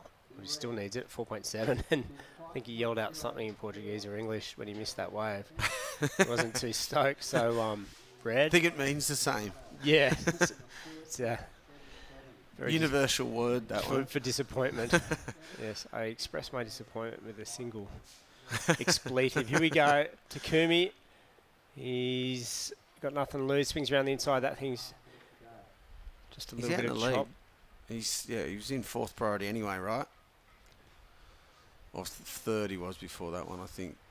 Yep. He lost it, then Yellow lost it. So he's got to he might as well just keep hunting for little ones on the inside there. Here comes a little wave.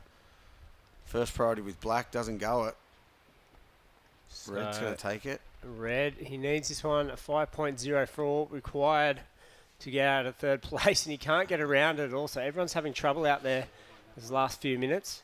He was just behind that little bowl there. We saw Alan Donato having a look at that one, I think, and he was in a better position, but he had to let him go.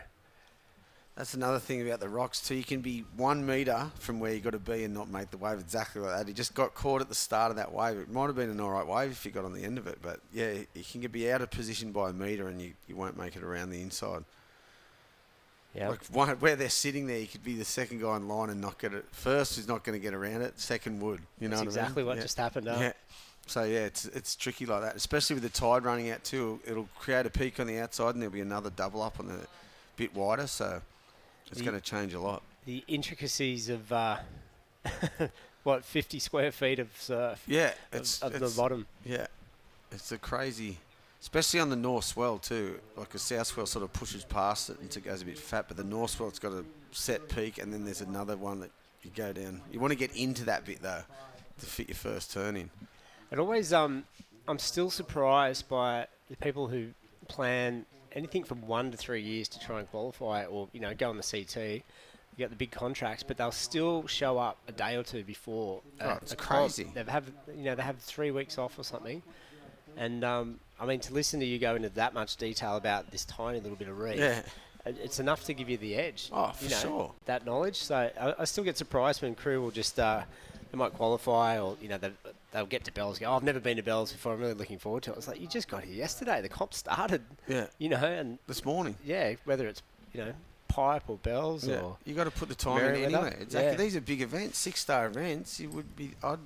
Well, you know what? I mean, Manly's probably a bit different because it's a beach break and it can change a lot. But here's sort of the rocks. If there's like it is, it doesn't change that much. It breaks in the same spot. The good ones break in the same spot nearly every time, unless the tide's different. But you can sort of get the lineup and practice. I'd be here for sure, especially if it's the first event of the year. Why not come 2 or 3 days?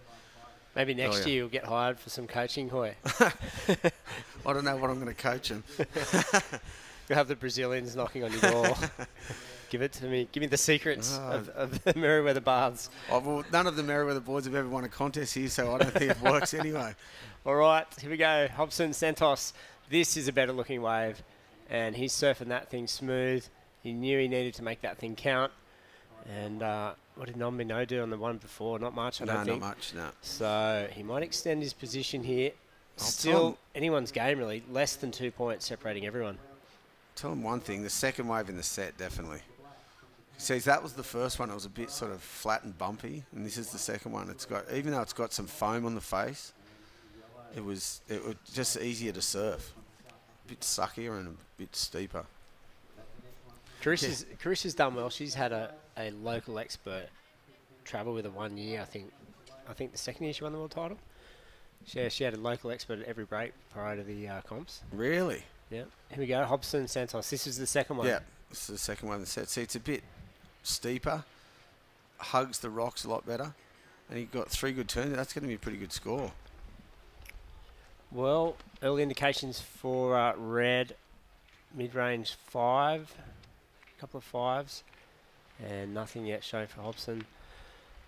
The thing is, before, if you had to come 3 days earlier here, the swell was 6 foot 2 days ago. Yeah. In the afternoon. Sunday afternoon was 6 foot, and it would look nothing like this anyway. So Yeah, what you can you wouldn't do? have been anywhere near that spot, would you? No.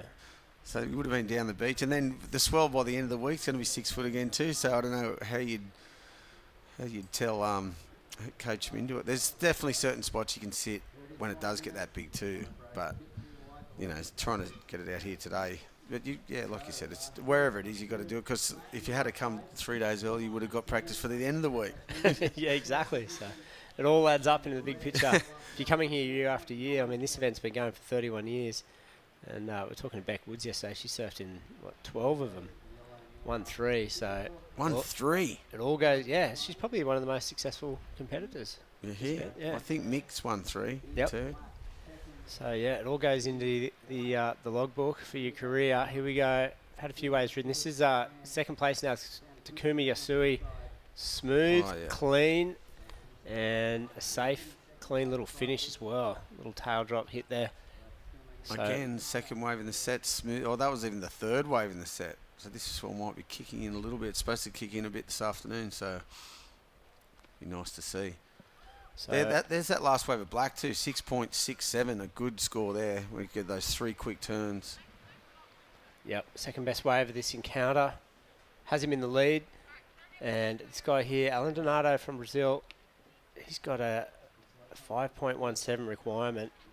He's looking for a section of boost then for sure, and he wound up and didn't end up getting anything. And good scores coming in now for Takumi's last one.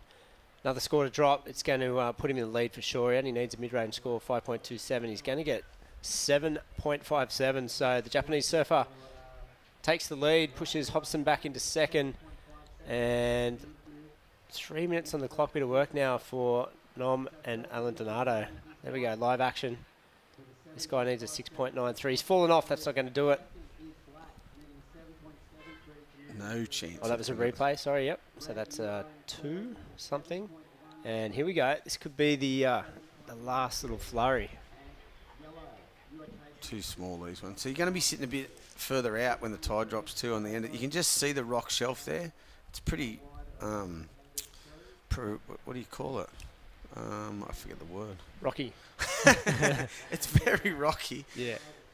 Predominant is the word I was looking for. Big. So you can, It's obvious, isn't it? Yeah, it's pretty obvious there, but it's a good line of rock there, and it'll be breaking out at the end where you can see the shadows there of the rock, and definitely be sitting further out. But then I think at low tide today it's going to get out past the rock because there's a little bit of sand there that's going to mess it up. Takes a bit of the power out of the wave, but if it was just full rock shelf, a day like today would be really fun. Okay, Brazilian surfer Alan Donato having another crack, swings around. He's going to go the air like he said, and he's muffed that one as well. So he knows he's got to pull something out of the bag. Here we go, third place surfer now from France. With priority, he took this one. Interesting choice. Very interesting choice. He's aware of the time. Needing a 7.13. You don't go those ones, sorry to say. Needing a 7.13 with priority, should have sat that one out. There's only under 2 minutes remaining, but still, you never know. Reckon Dog Marsh was down there waving him into that one? I don't know. I hope not. Here's a replay of Yellow's wave. He had to go to the air. He looked like he wanted to go to the air in his last one as well, but there's not much on offer out there. There's our recreational jet skiers, the worst kind. They'll create boat wake too. Don't worry. It might come in. A nice little whip in on one of these ramps would help. Wouldn't it? Here we go. 3.8 or something. There's another score to drop for Nom as well. It's not going to be enough. It's not going to be a 7. So he only needs a 6.93 now. So he did improve his position just a bit. That wasn't on this one though, eh? That was his 3.73, that one. So the wave before that he got a 4.97, so just under a 5. So what did he need? He still needs a 7.13 after all that. Yeah, so a tough requirement. 40 seconds on the clock. We haven't seen much better than a 7 in this exchange, really. Takumi's going to win this one pretty comfortably, I'd imagine. He's in the box scene, that's for sure. He surfed a good heat. He's waited for the good ones and surfed them really well. And the other ones he's just flicked out of, which I reckon helps. Instead of trying to get your score and keep riding them, he's flicked straight out.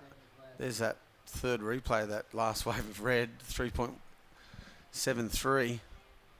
Not enough. He needed a 7.13. So yeah, looks like straight back to bed for non-Minot supporters over in France. It's midnight over there. Alan Donato from Brazil also is going to bow out. So very short campaign for these fellas here at Merewether at the Maitland and Port Stephens Toyota Pro. Takumi, that man on screen there, advancing through to round 2. And he's probably going to come up against someone like, could even be Jack Freestone or something in the next round. We'll see how the draw pans out, but good job for him. And rocking on through to heat 22. So there's only, there's 3 more heats in this round, and then we're going to go on to the women's later on. So it's still an hour and a half of surfing to come. So we will cut to an ad break. We'll be right back in just a moment here at Merewether Beach. Stick around.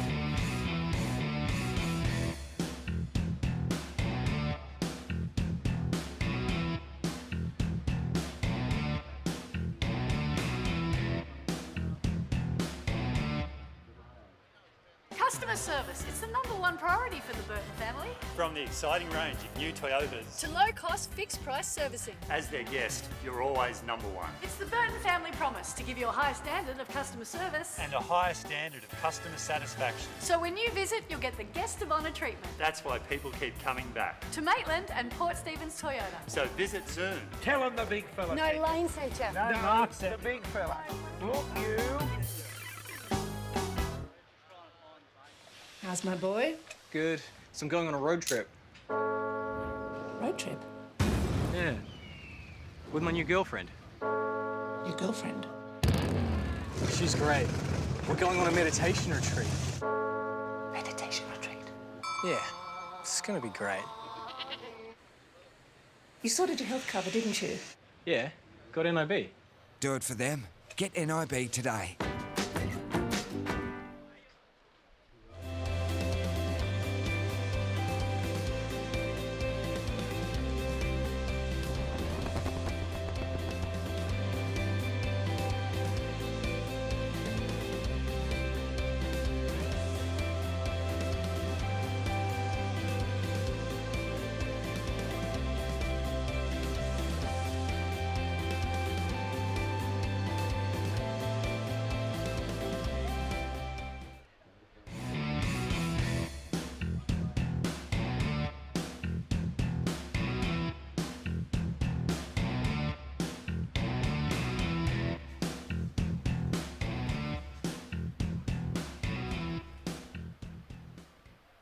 All right, welcome back as we just watch Parker Coffin from the USA take a dive. This is heat 22. Behind Parker is Hiroto Arai from Japan. And we just saw Yakamumi advance through one of his travelling buddies, and Hiroto, they get the wave coming unstuck in the shorey. It's just a few minutes gone in this heat, 25-minute heats. And also out there with these guys, Davy Van Ziel from South Africa. He's got a 2.33. Hiroto's scores look much better than that. A couple of scores coming in as well for Miguel Tudela from Peru. He's in the red. Not much to speak of. Here we go. Replay. This is Parker Coffin from the USA. right on the inside. He's only going to get, oh yeah, one turn and a fall off. Got a 1 for it.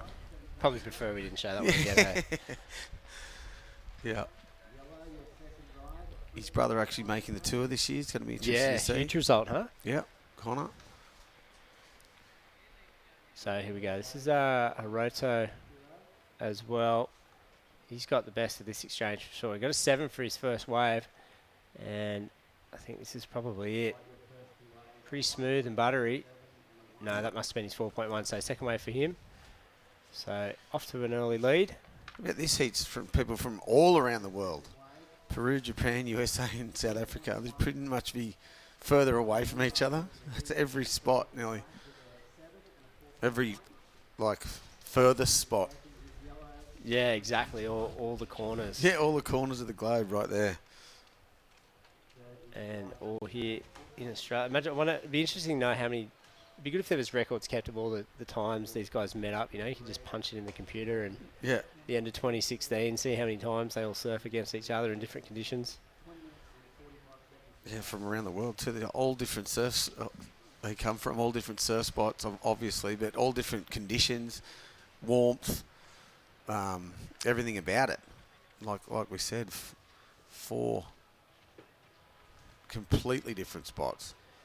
And here goes Davey Van Zyl. That was a few good little combos there. Has he got booties on? The kid from... one booty. He must have had stitches or ankle problem. Oh, yeah. Yeah, look, I thought he had 2 boots on and boardies. It's like the Santa Cruz boys used to do. Maybe being from South Africa, he gets used to it.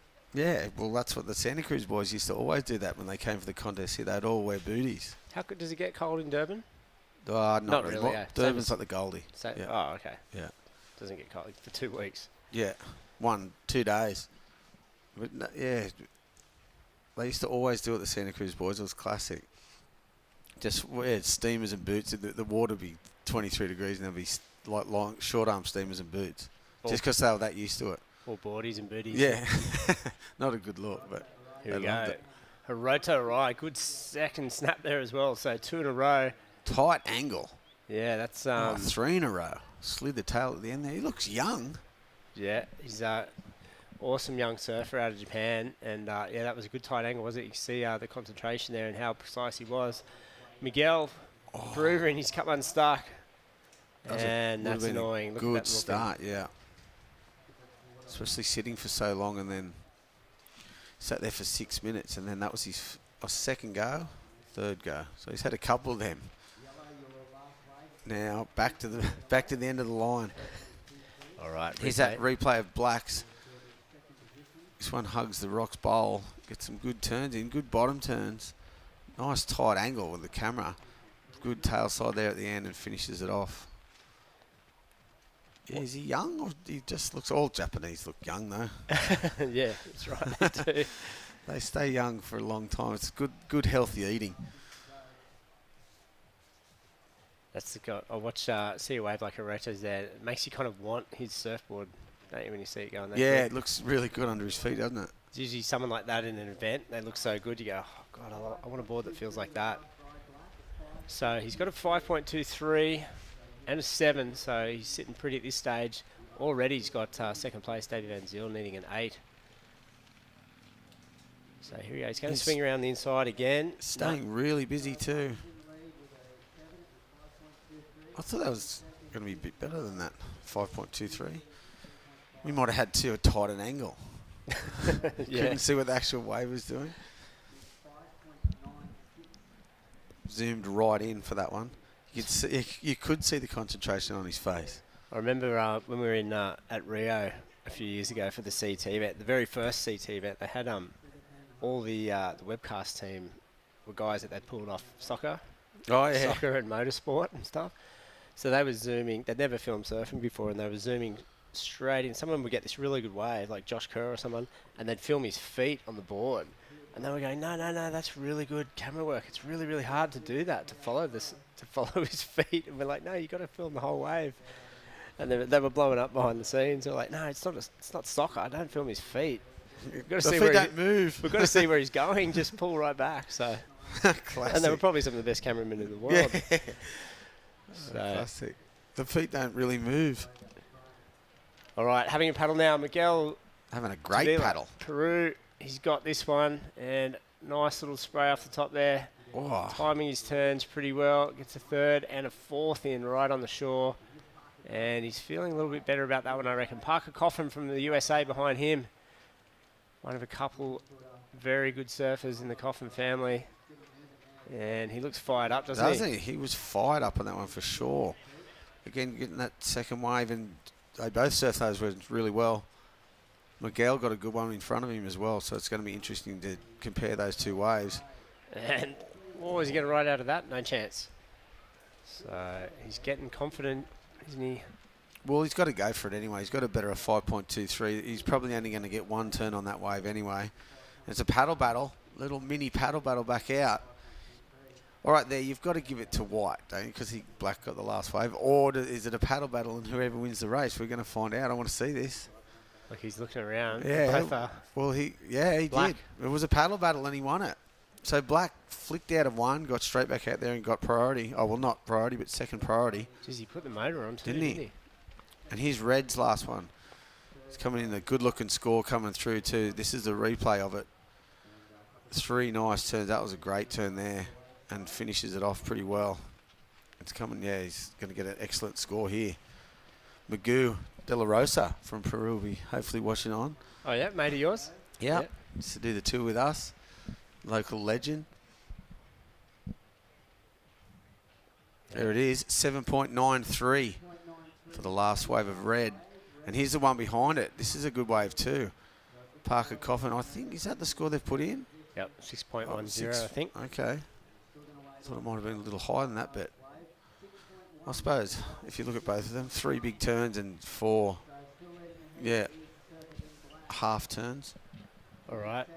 So let's have a little chat. We've got winner of the last heat down there with Fiona. Take it away.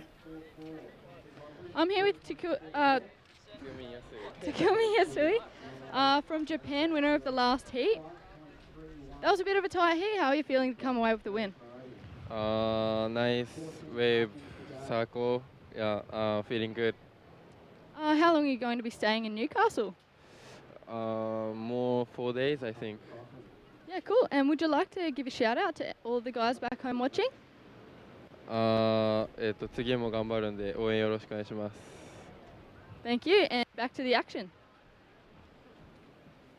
How long till we get subtitles at one of these events you're in? It'd be good, I reckon. It'd be like the United Nations, say we'd have a panel, someone representing it'd every be country.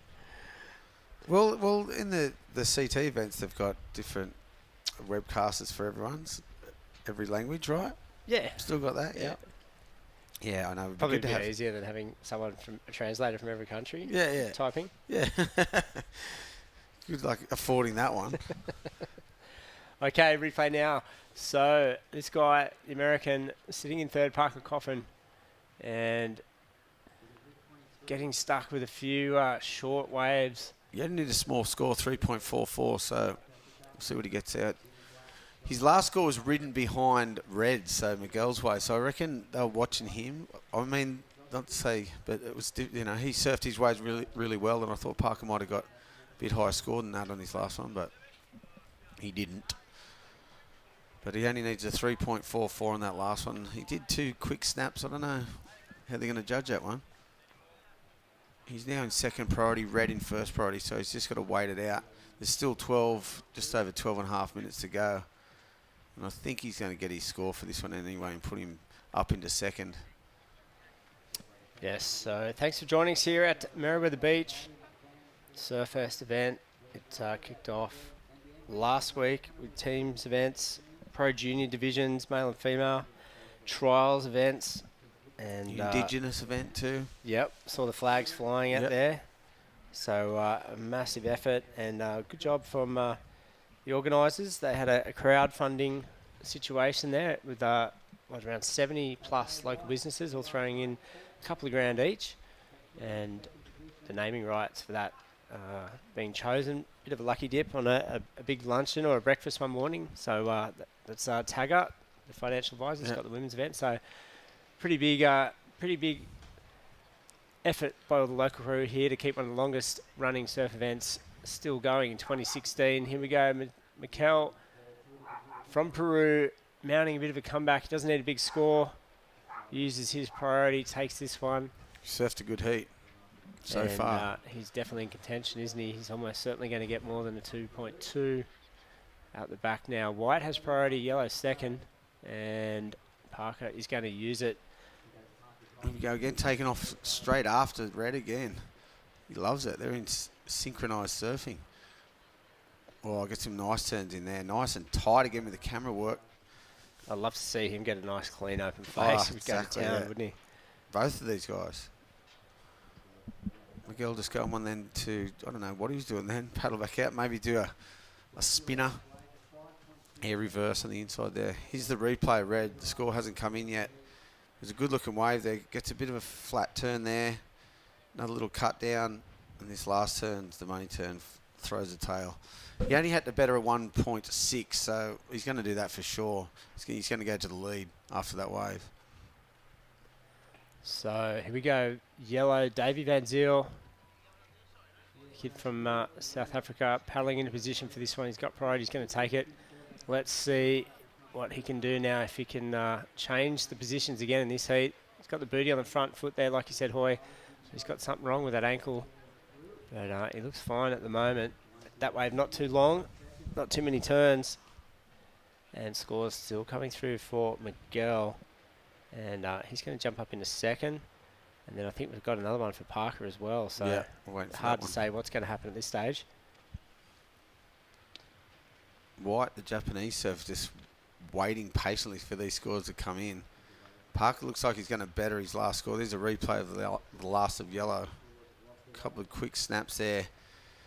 He's got a bit of 3.5, so he looks like he's going to do that too. Well, they took that one out and they're putting it back in. Well, this could be interesting. Parker needing a 5.71 for this wave. And yellow up and riding. I don't think he's going to get it. Oh, going to be close. Come on. So yeah, you can see those guys looking into the beach, trying to get the updates. And we've got our eyes glued to the screens as well. It's super tight this heat. Only 2 points between first and third. Another score to come through for Davey. It's nearly in. And big event for these guys. First QS 6000 of the year. Of course, if you look at the ratings at the moment, it's pretty much the guys up the top are the guys that did well at Pipe. It was a QS 3000. Here we go. Miguel from Peru. God, he's having trouble getting the length of ride here. He's getting some good turns in on that one, though. Behind him, Hiroto, he's been patient, and he's got something to work with here. Good little wide shot there. You can see exactly what he had in front of him. Behind him, another one. So, Parker. 3 waves in a row there from the boys. Whacking this one. Oh, he's just getting that same sort of waves. He's doing the good manoeuvres. There's that last wave. He did better his score, a 5.3, but it wasn't enough. He needed a 5.71 for Parker Coffin. So in the lead still is the Surfer in Black from Japan and Surfer in Red in second. Parker needing a 5.17, 5.71, and fourth needing a 7.58. So it's still, there's 8 minutes to go. There's plenty of time, but they've got to better some decent sized scores in these sort of conditions. It's just counting. So there's 1, 2, 3, 4. There's been, over 30 waves ridden in this heat. Crazy. Here we go. That is the Roto again. The last wave of Red just coming in too, extending his lead. He's just gone back into the lead. Actually, Red takes over from Black, 7.03. So that was a good wave. They judged him really well in those 2 big turns. And here we go. Davey now, priority, takes it, and he needs an excellent score. And it's a good little wave there. Can he fit it in? No, he can't. He gets driven down. So he's put himself back down to the bottom of the queue. These guys are just waving to the fans on the beach. Hello. They want to see an update, I think. They haven't got him updated on the beach. And there's Black, again, extending his second place. He got a 5.27. He bettered his 5.23. So just bettered it. And Yellow's replay here gets a nice snap in and then had to be quick to hit that lip and goes down. Here's the last one of Parker Coffin coming in too. And Black up and riding again. He's got a better of 5.27. And he's doing some good bottom turn, top turn combinations. He's getting really low on those bottom turns. Yeah, he's fired up, isn't he? So that was another good little wave for him. So what an exchange. They've ridden so many waves. What's that? It hasn't stopped yet. So Davey doesn't want that one, pulls through. Second wave there. Here we go. Replay now, Hiroto. So he's looking on point in this heat. He's just had a just a little bit more room to move, hasn't he? Yeah. So, like you said about his board, it's flying around and loose and fast, just what you want. He did better. He scored a 5.6. He got for that one, so he just extends his second place. Still red in the lead, black second. White needing a 6.51. Here's another wave. Is that another one he got? He's all over it. And he just bettered his score again. He got another 6, so that last wave was the 6. We must have missed one of those in the middle there. I think the judges are having trouble picking up. He's just on fire. He's frothing. So he got a 5.27, a 5.6, and then a 6. So he's bettered 3 in a row. So and he's got another one. Here we go. He's on fire. He flicked out of that one, hopefully. Yeah, but that's, yeah, he flicked straight out of that one. So this is just a rumour. Well, it's not a rumour, but it's not official. I was having a chat to one of the WSL crew out there. Big efforts being made for some QS events up around in Japan and Asia and China. Oh, yeah? Yeah. So there should be. Thailand and Taiwan, is that? Yeah. Got waves? So yeah. Taiwan's got really good waves. Yeah, so stay tuned. I said, is that for next year? And they said, no, for this year. So keep your eyes on the QS calendar, boys. There'll be some more events popping up. We'll see before the end of before November rocks around. Typhoon season up there's the spot to get it. August, September around then, yeah. So that'll be good news for some of these travelling Japanese guys. Oh, Japan should have a couple of events Should have anyway. a CT There's up a there. million surfers in Japan. Yeah, and incredible waves, beautiful coastline. Yeah. They They used to have a couple every year. The waves were a bit... Well, I mean, when they scored waves, it was really good, but then there's a lot of days that were pretty small, but it's still... The crowds on the beach, it was unreal. I loved going to Japan. We had the best time ever. We got looked after so well. And it was, it's just, they were stoked to see us up there. And Davey getting stuck behind the section there, hits a couple of chops. That's the no richest fan in the world used to be up there. Yeah, you win cars. Yeah. I think, I'm not sure if it was, I think the last event they held was when Kelly and Andy were in the final. Yeah, the one, I was at Chiba. that one, yeah. I know there was all these fans down in the water, and when one of the boys had hit the shore after the heat, when Andy would come in or Kelly, they would throw their phones up in the air, just hit record on the video and throw their phone up in the crowd, and hopefully they'd get a photo. Or hopefully they'd catch it. Yeah, catch their phone, throw it back up in the air. So all these dozens of people just throw their phones up and down. What a classic! Put it on record and throw it up. Yep. Classic. So they. I wonder if they got the shot. It'd be interesting to know. Yeah, and just take a frame grab of that exact second, and they got a shot of Kelly on an angle. Classic. With 3 other phones in the way. That's classic. Well, you got the selfie sticks now, don't you? You just hold it up. Yeah. No need to do that anymore. You've got all sorts of new products to do all that sort of stuff. Yeah, you think that it'd have to be great to see a World Tour event up in Japan. For sure. Even some QSs too, I reckon, just to get people up there. Well, they used to have... It's a couple of low ones. Low star QS 1500s and 3000s. So here we go, the Peruvian. We're down to 2.5 minutes, as you can see there on your clock on the computer. And those guys have pretty much been 1 and 2. Parker Coffin's not out of it, of course. Davey Van Ziel's got a bit more work to do. I think there should be really QS events in every region people come from, just to make it a bit fairer on everyone, Yeah, that's the plan. The economy doesn't always well, that's another thing. Allow it. Well, our dollar's as low as, anyone's. Not as anyone's, but, it's pretty low at the moment. Yeah. But, I think it'd be a good idea to get them in every region, if you could. It'd be interesting if any of the other regions copy the crowdfunding concept, which has happened right here. Yeah, well, the town makes so much money, you're mad not to. I don't know the exact figures, but Newcastle, when this contest's on, reaps the benefits of everyone coming and people staying at houses and hotels and the food. nice new promenade, didn't they, along the front? I hope so.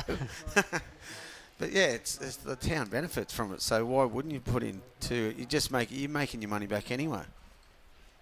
And Events New South Wales, of course, they look after us, and especially Maitland Toyota. Maitland Port Stevens Toyota look after us more than anyone. So it's just a really good event to get some community involved with it as well. Yeah, well, they sell real estate off the back of the Superbank up on the Gold Oh, Coast. They 100. finally worked out that surfing's one of the most valuable resources up there. Yeah. So I've heard rumours they're going to build a couple of fake reefs up there to get the crowd down. Yeah, I hope which so. would be that'd be unbelievable. Right in the middle of Surfest, it'd be crazy. Okay, down into the critical final minute now. This is our heat leader, the Peruvian, and he's got another good-looking wave here. He's clean and crisp. Looks like he's maybe mistimed that last turn a little bit, but I think he got the job done overall. It was And a of beauty. course, Parker Coffin on the next one. Wow. He needs a 6.91 on this wave. This is a good-looking wave. This is probably his best wave. And he's stoked with it too, and he surfed it really well. This is going to be interesting. I was going to say it could be danger for Hiroto, but he's found himself a wave behind Parker. So just when Parker thought he might have had it, has Hiroto done enough to extend his lead here? This is a great last minute. Our clock's hit 0, so it's all over. What do you reckon, Hoy? What's going to happen? It's between Hiroto and Parker, I think. Oh, for sure. That's his best wave, I reckon, too. But he's already in the lead, so he's got a better of 7.03. He's going to better both his. That's his best wave, I reckon, Red's best wave. And then Hiroto got his at the end, the surf in black. I don't know what he scored yet. And then Parker needed a 6.91, and I reckon he's going to get that. So it's all down to Black's last wave. Whatever he gets, if he betters the 6, it's going to make Parker's job even harder. But I don't think he's going to better the 6, and Parker's going to better his... Here we go. There's 9s coming through for Miguel. And so here's the replay of Red. Miguel's won the heat. It's all up for second place here. And he needed a 6.91. That's a 6 point. It's good. Look, he thinks it is. Yep. So I do. If he does, I do. Here we go. Parker's going to like this. There's an 8.5, an 8.5, an 8.0, a 7.7. And it's an 8.33, so we haven't seen Hiroto's last wave. We're going to go to an ad break, but I think it's all what over a for flurry Hiroto. at the end there. Yeah, Massive flurry of waves. And the amount of waves surfed in that heat was crazy. So, well done, boys. We'll get the official scores in just a moment. Stick around. We're just going to go to a very quick break. Come back at the Maitland and Port Stephens Toyota Pro.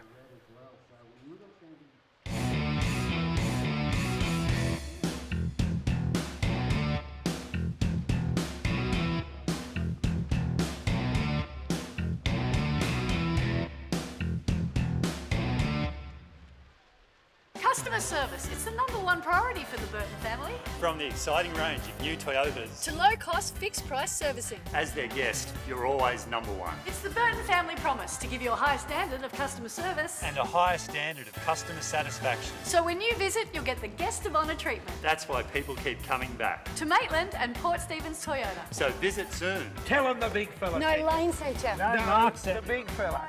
Look, you. How's my boy? Good. So I'm going on a road trip. Road trip? Yeah. With my new girlfriend. Your girlfriend? She's great. We're going on a meditation retreat. Meditation retreat? Yeah. It's gonna be great. You sorted your health cover, didn't you? Yeah. Got NIB.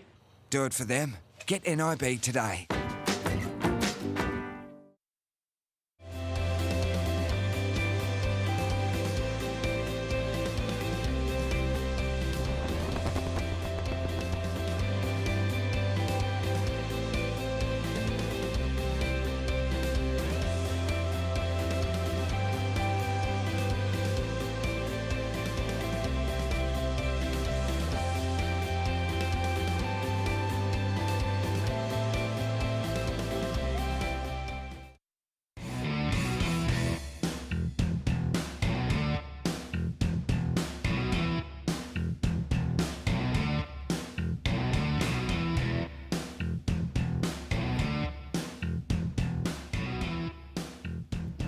Welcome back to beautiful Merewether Beach. You are watching the Maitland and Port Stephens Toyota Pro QS 6000 rated event on the WSL Qualifying Series Tour, and we are right into action. The last two heats of the first round. This is heat number 23, taking to the sky and stomping that thing.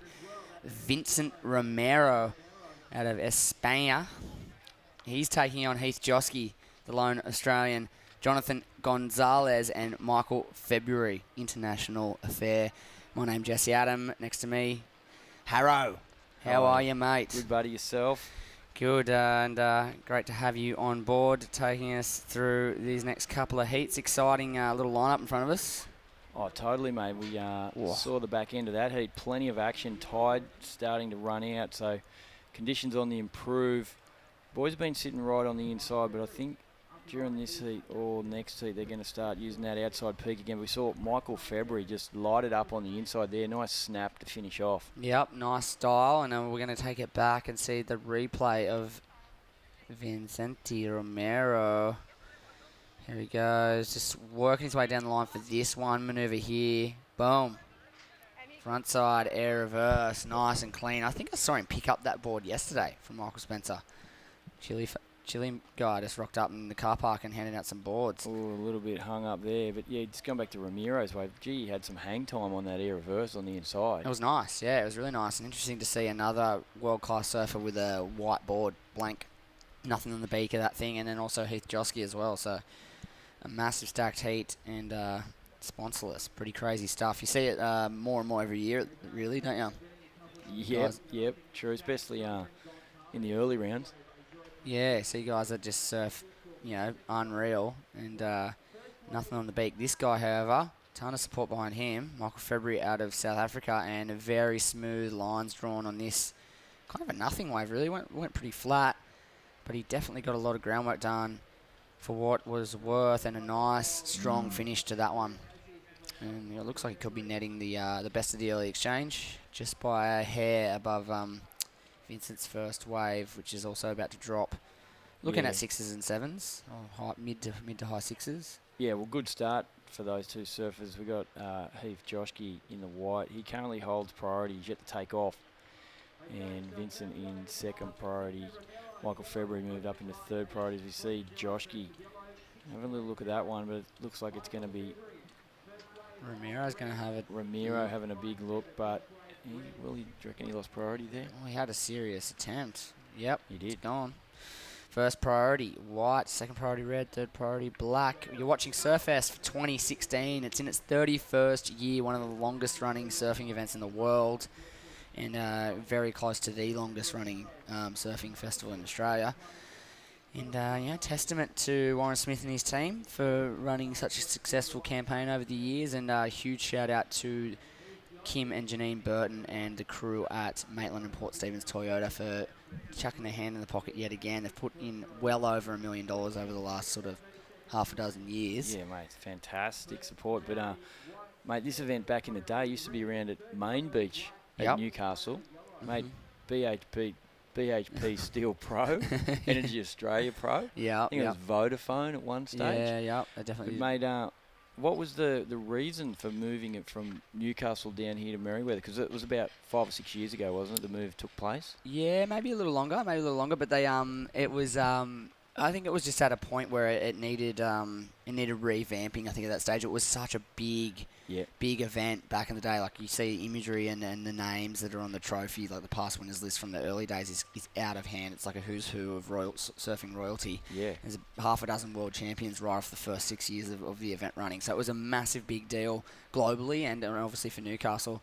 And we had some big support behind the event. And then it kind of hit this plateau moment where the world champion ball stopped and there wasn't all the world champions here and there wasn't the same crew coming to the contest. Well, maybe during that, when the ASP at the time went into that two-tier system. I think it was, they didn't even run the event that year. Yeah. That on the trophy, the perpetual trophy, you see all the names, and then that year it says event rescheduled due to two-tier system. It says that on the plaque on the trophy. So that was kind of like a turning point, I think, looking back at history there. And I think it fluctuated then from there on out, from a 1-star through to a 3-star through to a 6-star, back down to a 3-star. There was a couple of years where it had a very low ranking and not a ton of support, and they were actually running the event as a massive loss just to keep it alive because of the rich history behind it. Mate, it's amazing. And Warren Smith now back to a 6-star men's and women's, 6,000 WSL QS 6,000 men's and women's. Mate, that's just amazing in his 31st year. Yeah, and I think, again, back to the Burton Automotive Group, the crew there at Maitland Port Stevens Toyota, for putting their hand up to save this event, basically, is what they did. I think Warren and the crew went to those guys and said, well, do you want to keep this event alive? And they stuck their hand up, and I think that's why we're at such a strong place now in its 31st year. Yeah, mate, and I think amazing. moving it back to your question, sorry, as we watch this replay of Yellow lifting the tail up again, another nice one, can't quite ride out of it. But the reason for it moving here to Merewether, I think that's when they really took MR's name and attached it to the event, because it was always just the Newcastle City Pro or something of that nature, and then they really took, they asked MR, do you want to be a solid part of this event? And they made it the Mark Richards trophy. So the trophy that you win has got, it's got a little bit of prestige to it now. I think that's another reason why we get all these big names coming out here, because they want to win the MR trophy. It's one of those big trophies in surfing. Well, mate, that's amazing. You're saying it was like a lowly rated event, and then now it's so important. It's the first big event of the year, really, and then rolling into Manly. So just come full circle. Yeah, exactly. Well, now while we've got a little bit of a break, and we'll let those scores trickle on through, let's throw down to Fiona in a moment, and we'll get an interview with that last heat winner. Hey guys, I'm down here with Miguel Tadella from Peru, winner of the last heat. Miguel, last few moments of that heat, there was a lot of waves caught, excellent rides. How are you feeling? A bit nervous?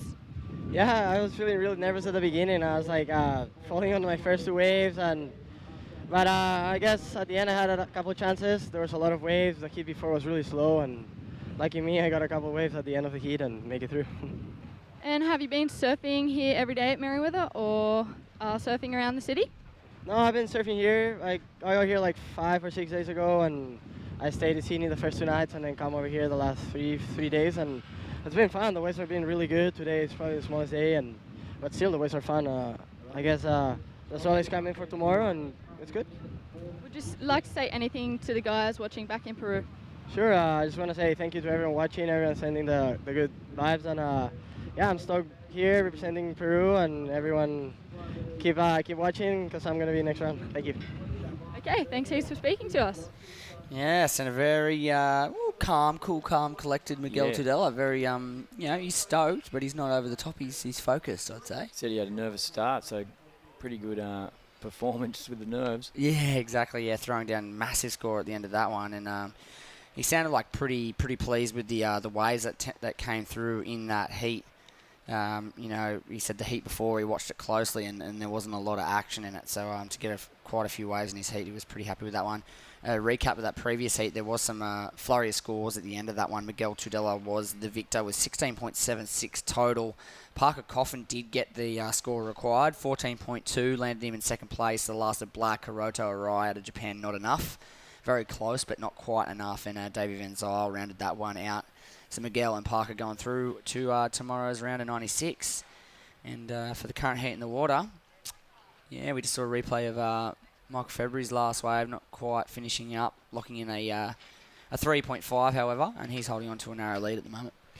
Yeah, mate, we saw that air reverse attempt, because the boys really trying to pull those big scores on the inside instead of just doing the stock standard closeout smash. They're just really trying to get above the lip, trying to get into the 8s, which we've seen the judges throwing scores at for those air reverses on the inside. Yep, and there's the Josky crew under the umbrella. That's Heath's dad on the right. He's always down there filming. He's capturing everything. It's always on camera. Ever since I was competing with Heath as a kid, like under 14s, under 12s, he's been there in that same spot wearing that hat, filming with that camera. Plenty of vision. He's must have plenty of vision over the years. And there's a shot of the promenade, Dog Marsh, coach extraordinaire, walking down the promenade there, and that's the Blue Door umbrellas. It's everyone sitting there having their coffee fix and checking out the action out front. And another really, really nice day in terms of weather, Harrow. Steaming. It's hot. It's sunny. Little waves. Surfest 2016. You're going to see all of it. Actually, you're going to see big swell. You're going to see small contestable waves. You're going to see wind, weather over the course of the next couple of days with that tropical cyclone moving down the coast. I've seen it's already hit up north on the Gold Coast. It's there. So we should be expecting something different tomorrow. Well, mate, there's a little bit of talk around the event side of how big it's actually going to get, because the swell's coming from the north. Newcastle kind of facing a little bit south, so maybe a little bit protected. But how big are you suggesting it's going to get? I'm not sure. I mean, it keeps changing, so it's hard to tell. I think the days are going to be actually pushing back into the weekend now. We were calling, 2 or 3 days ago, we were calling Wednesday, Thursday. Yeah. As of now, I think we're looking at Saturday. Yeah. So like finals weekend, like Super Surfest Sunday. Here goes Joshki putting in the big paddle for this one. Cool. Opened up with a 4.0. Here he goes, and this looks like a decent wave. Nice frontside snap, lifts the tail out. Oh. Goes to that big reverse, and I know why he's doing that because I had an afternoon surf with him yesterday, and he was landing like them every wave pretty much. he landed about 6 of them in front of me yesterday afternoon, and I'm thinking he's trying to replicate that in his heat because he knows that they're getting big scores, as you said. High success rate yesterday, Arvo, but just then? Not so much. He actually went pretty big out into the flats in that section. Let's take another look. This first turn was the money turn. Like, mate, in the pocket, boom, comes out so much speed, and then he just goes too large on that thing. He kind of could have just, if he had to just, let the tail hang out the top of that thing and, like, maybe lift it up over the foam or whatever they do, he probably would have been looking at it. And the thing is, he's had a slow start. That's what I was alluding to. So he's at a 4, now 2.73. He's kind of at the back end of the priority list. Like, Ramiro's got a 6, February's got a 6.57. So he's in 13 into 3.28, but only some small scores as the backup here for Surfer in Yellow, Ramiro and Michael February, who are in first and second.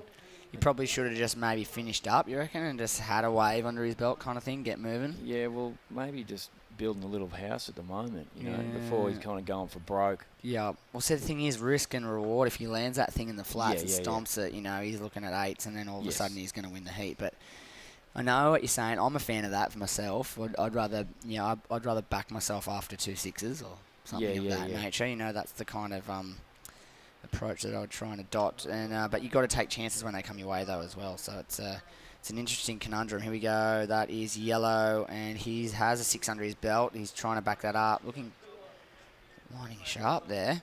Yeah. And he finishes up right. Well, no massive sections, but he surfed the wave well.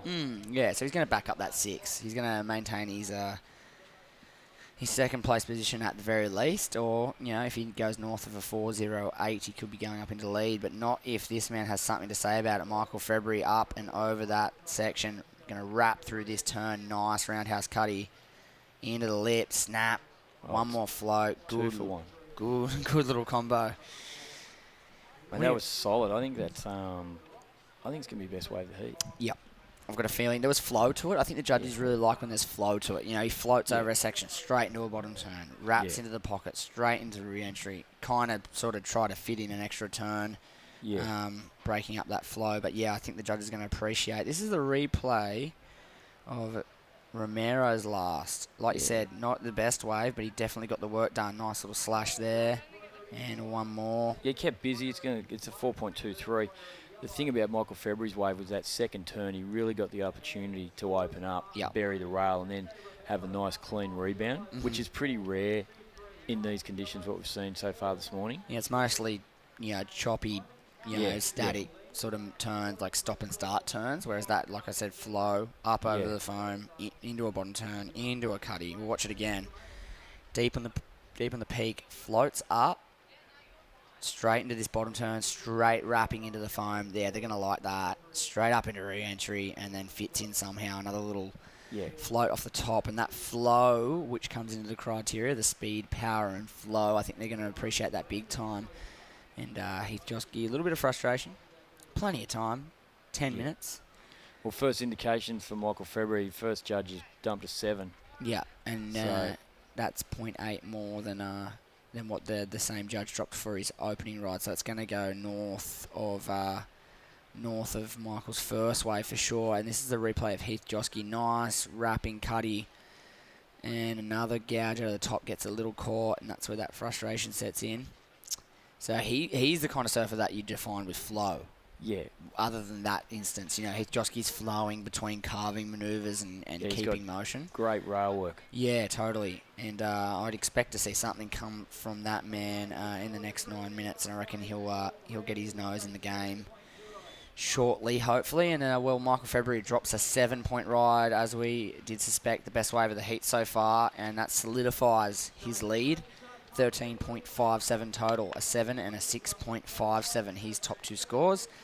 Vinny in the yellow singlet, he needs a 7.57 to go into first, and, Heath Josky and Jonathan Gonzalez both have a little bit of work cut out for him. Heath's only holding on to a 4, and, John Gonzalez a 3.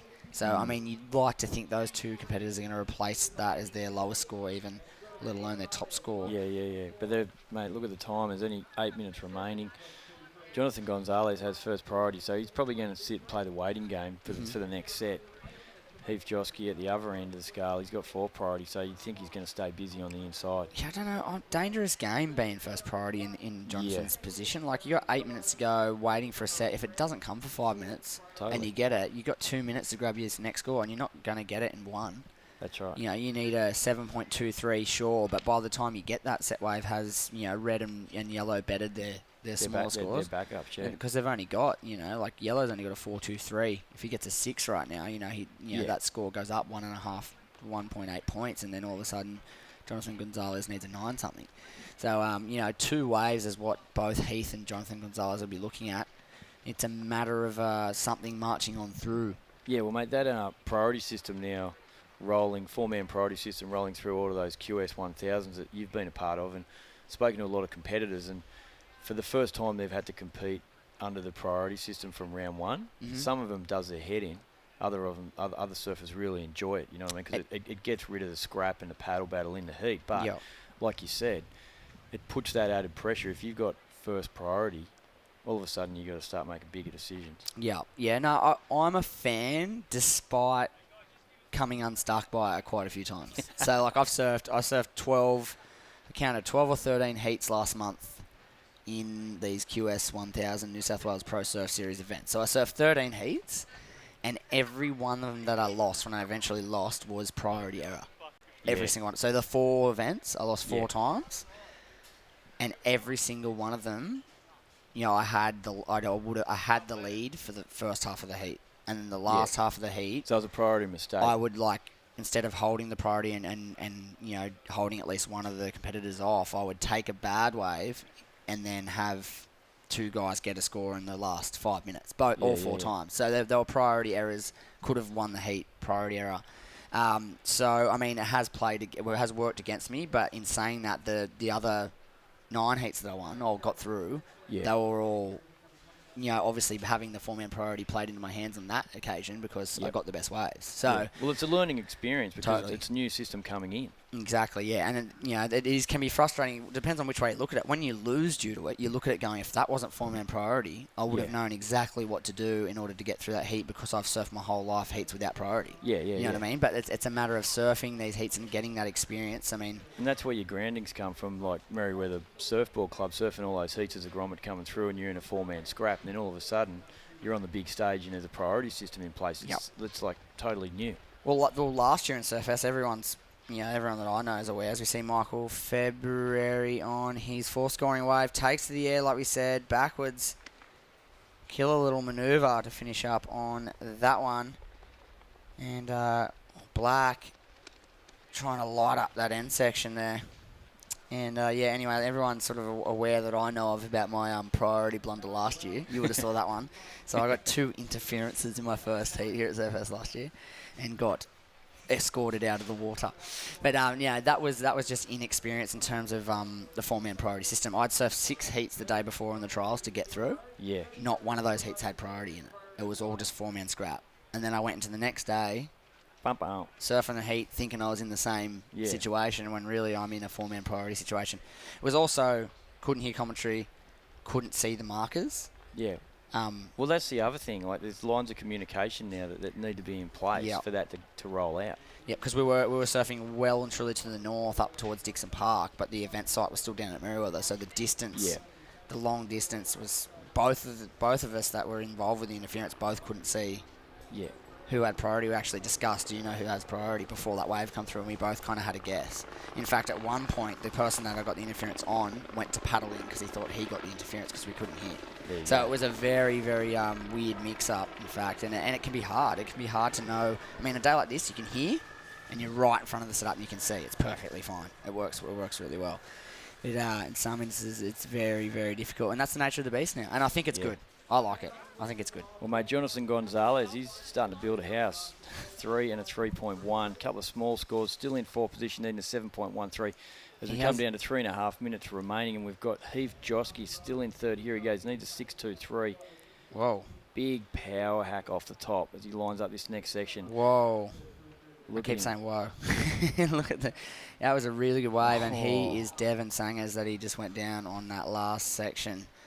That was shaping up to be a very healthy number. And I tell you what, I would have bet my house on he would have got the score if he made that last turn. He may even still... Well, mate, we'll see what he comes up with, even though he blew the last turn. He's looking for a 6.23 to move in. I've got a feeling he's going to go in that vicinity. Ramiro's still looking to improve on a 4.23. That's all he needs to make life a little bit more difficult for Josky. That first turn was great. He carved through that foamy section, then another nice wrap. You can see Romero looking over the back of the wave to see what he's doing. Nice little slash, and then this one. Oh, if he'd stuck that. Oh, if he stuck that, he was going... I don't know, he might not get it. I might cook him for that. Here's Romero trying to better that 4. I'm unsure as to what he did on the outside. We'll take a look at it shortly. But, yeah, back to Heath Josky's score. Interesting, 6.23. He might fall short. It's a hard guess. He's left it open there because of the fall-off. If he had made that last turn, guaranteed into 2nd place, huh? Yeah, big shout-out to everyone online watching. And Timmy Stewart and the boys down there at Narrabeen watching intently. Timmy Stewart, a very astute judge. He'd obviously be checking out all these scores. But Ramiro, again, a smaller inside wave. He's looking to improve on a 4.23. I don't know. I don't know if he bettered that other small wave. Maybe. Yeah, well, I'm not sure. Josky, look, the first indications, it's a 6.8. Yeah, he would have got such a good score if he didn't fall off the last turn. It's a bummer. 6.7. Yeah, he's definitely getting the number required. It'd be interesting to see whether Yellow increases his 2nd score and makes it he's not going to increase it enough, I don't think. Josky got it. 6.73, moves into 2nd. Yep. So and Romero now looking for a 4.75. I don't know if he got a 4.75 on that last wave. Here we go. Gonzalez, nothing for him, and he's not happy. 90 seconds. Red with first priority, Yellow 2nd priority. Oh God, they're going to give Vincent Romero the score. That is the weirdest. 5.8 from the first judge. Wow, they're liking it. Here's Heath's replay. This is another wave. Here we go. He's going to need it too. Oh, no, he doesn't stick that turn. Yeah, he's going to need a score. With a minute to go, he's got 3rd priority as well. He's going to need a wave big time. Because early indications of Yellow's last is going to better the score, and he's well and truly going to get the score required. A 4.74 is what he's after. The first judge to put a score in has put it in the high 5 range, which is a full point clear of what he was requiring. So that suggests to me that he could be getting the number. 40 seconds remaining. And, well, on screen we sort of see, patiently waiting. Not a lot happening in terms of motion in the ocean. Well, besides Michael February, it's been pretty scrappy heat. It has, yeah. There hasn't been like a clear standout, really. I mean, Mick February's wave, the 7.0, it was good surfing. There was nothing super exciting on it, however. Just that wrap with the rebound. It was just good surfing, wasn't it? Yeah. And, the previous heat, there was some crazy big scores for some excellent surfing. So, yeah, is Heath going to get into this wave before they count it down? No, it doesn't look like he's going to. That's a bummer. So, that score's come out of the system now. Yeah. Okay, so interesting. We don't know what's happening here because they haven't exactly locked in Yellow score. And you know what they'd be thinking? How much better was the last wave of Yellow than his second to last wave, that 4.23? Yeah, exactly. How much better was it? And also the thing that they do look at is does he deserve to beat White with those 2 waves? Yeah, well, they'd just be comparing scores. So, like you said, he's got a 4.23, so he needs to better that by 0.5 to get the score to progress. So and they'd probably also look at the 4-point rider, Heath Josky, too. Totally. They'd have to, because they're going to need to compare these 2 competitors in order to figure out who deserves to progress. So, a very interesting situation on our hands. No scores to drop yet. of that last wave of yellow. Vinny Romero waiting on a score. Well, Dean Bowen up next in heat number 24. He came second in the trials on Sunday in that chunky conditions up at Dixon Park. Oh, have a look at this. 4-5, Judge 1, 4-5, Judge 2, 4-8, Judge 3. He needs 2 judges to go north of it right now. He's got 1, a 5-2. One more judge. Gets it. Oh, my God, he gets it, a 4.83. Here's the replay. Well, that was like a little slash out in the open face. Another little off the top. Jam, little float. And then finishes it off cleanly. He probably gets it. You reckon he gets it? Like, I know he did. Yeah, he got a 4.83. 4.83, and he just got it. You reckon that was... He beat Heath Josky by 0.1. Yeah. 'Cause look at the heat totals. 13.57, Michael February, 10.83, Ramiro, 10.73, Josky, 6.1, Gonzalez. So, mate, that's just like, could go either way, really. Yeah, so they've paid him. 2 judges said no. 3 judges said yes. Very, very close affair there. And, well, it's a bummer for Heath Josky, Jonathan Gonzalez. They bow out. Michael February, Vinny Romero progress on through. And, well... You know the fall-off we spoke about with Heath Josky? Yeah. That was his heat. That cost his heat. There you go. The entire heat. Ta-da. Just tap that last foamy section and that 0.1 straight in the skyrocket. Yeah, it was a 6.5. It would have been like an 8. Yeah. Wow. That is something to reflect on. That's really heavy. All right, so it looks like we've just streamed right on through to the next one by the looks of things in terms of who's in the water right now for this 25-minute heat. The last heat, heat number 24 of this round number 1. We've got Guy Sato from Japan, Jose Ferreira, Portugal, Leonardo Fioravanti out of Italy, and Dean Bowen, the lone Aussie in this one. That's a pretty good heat. Liking the look of this one. I'll tell you what, just a little sneaky one. Second from the last heat goes into my heat, and the winner of this heat goes into my heat. Well, there you go. So I'm watching very closely. Added incentive for you. So it was that wave. Did you ask Terry to put you on this heat? No, it just happened to be. It's actually, my day's been working out swimmingly. There's Alana having a look, going for a surf, going for free surf. She made a heat yesterday. Yeah, well, we got the girls coming up next. 6 girls heats. 6 girls heats coming your way straight after this one. And we will be having Beck Woods come into the booth. Past event winner. Coaching some of the ladies, I believe. So she's going to be bringing plenty a of knowledge. gargantuous amount of knowledge to the table. Can't wait to hear her insight into the women's side of the draw. That'll be coming to you next. And for now, we have last heat of round number 1. It's going to be deciding our main round draw. And we'll be beginning the round of 96, that main round. After those 6 heats of the ladies, we'll be running right through to heat number 8 to finish up the day if we can get there, if the conditions hold up. I'm looking forward to these women's heats. Silvana Lima and Sofia Milanovic on fire yesterday morning in the opening round. So very exciting interesting to see whether they can keep their role going here at Newcastle. Yeah, Silvana in particular for me was very strong. Just looked like she had that extra, 2 to 5%, pace. She was kind of moving, going really fast, she really got strong. That wave where she did the big roundhouse carve on the inside. They gave her a 9 for it, but just the speed that she surfs with, really into the criteria of speed, power, flow, and then everyone knows she can go above the lip. So, yeah, it'd be nice. There's a light little puff of wind on it today too, so, if she locks in a couple of big numbers early on, we could be seeing her take to the air as well, which is exciting. Yes, and very slow beginnings for this one. The last couple of heats have been a little slow. Well, that's the thing. Like now with this tide running out, the boys sitting out the back waiting on that outside peak. Where you saw in that heat with Parker Coffin in that heat, they were pretty much sitting like just off the rock on the inside, which is the best bit. Yeah, it's the best part of the wave. I mean, you can get the wave from outside, and maybe if you get real lucky, you can jam that first bit, and that does add quite a lot of scoring potential to your ride, but. Generally, as we've seen over the last few heats, basically those last sort of 2 to 3, if you like, your sections on the inside is where the money is. That's where the wave starts to stand up. You can start going a little bit more. Rather than kind of lifting over foamy sections and wrapping back in the pocket kind of manoeuvres that are kind of just tiding you over until you get to that section really. A couple of fat backs until you get in the inside. Until you get that vertical, like that steeper section where you can go vertical and generate some real points. So, yes, definitely. Well, we actually saw in that heat earlier today with Nick Squires and Brett Simpson. They started the heat on the inside. The other two surfers sat out the back for 10 minutes with priority. And Squires and Simpson got a 7 and a 6 on the inside to get the ball rolling for them. Yeah, and they progressed. They were battling for second and third. Squires ended up getting an 8 in the last minute to get second. Simpo knocked. Yeah, really. Who won the heat? Let's go to the results. Let's have a look at that. I didn't even see this heat. That's an exciting one. I can't believe Simpo lost. I think it was Josh Muniz.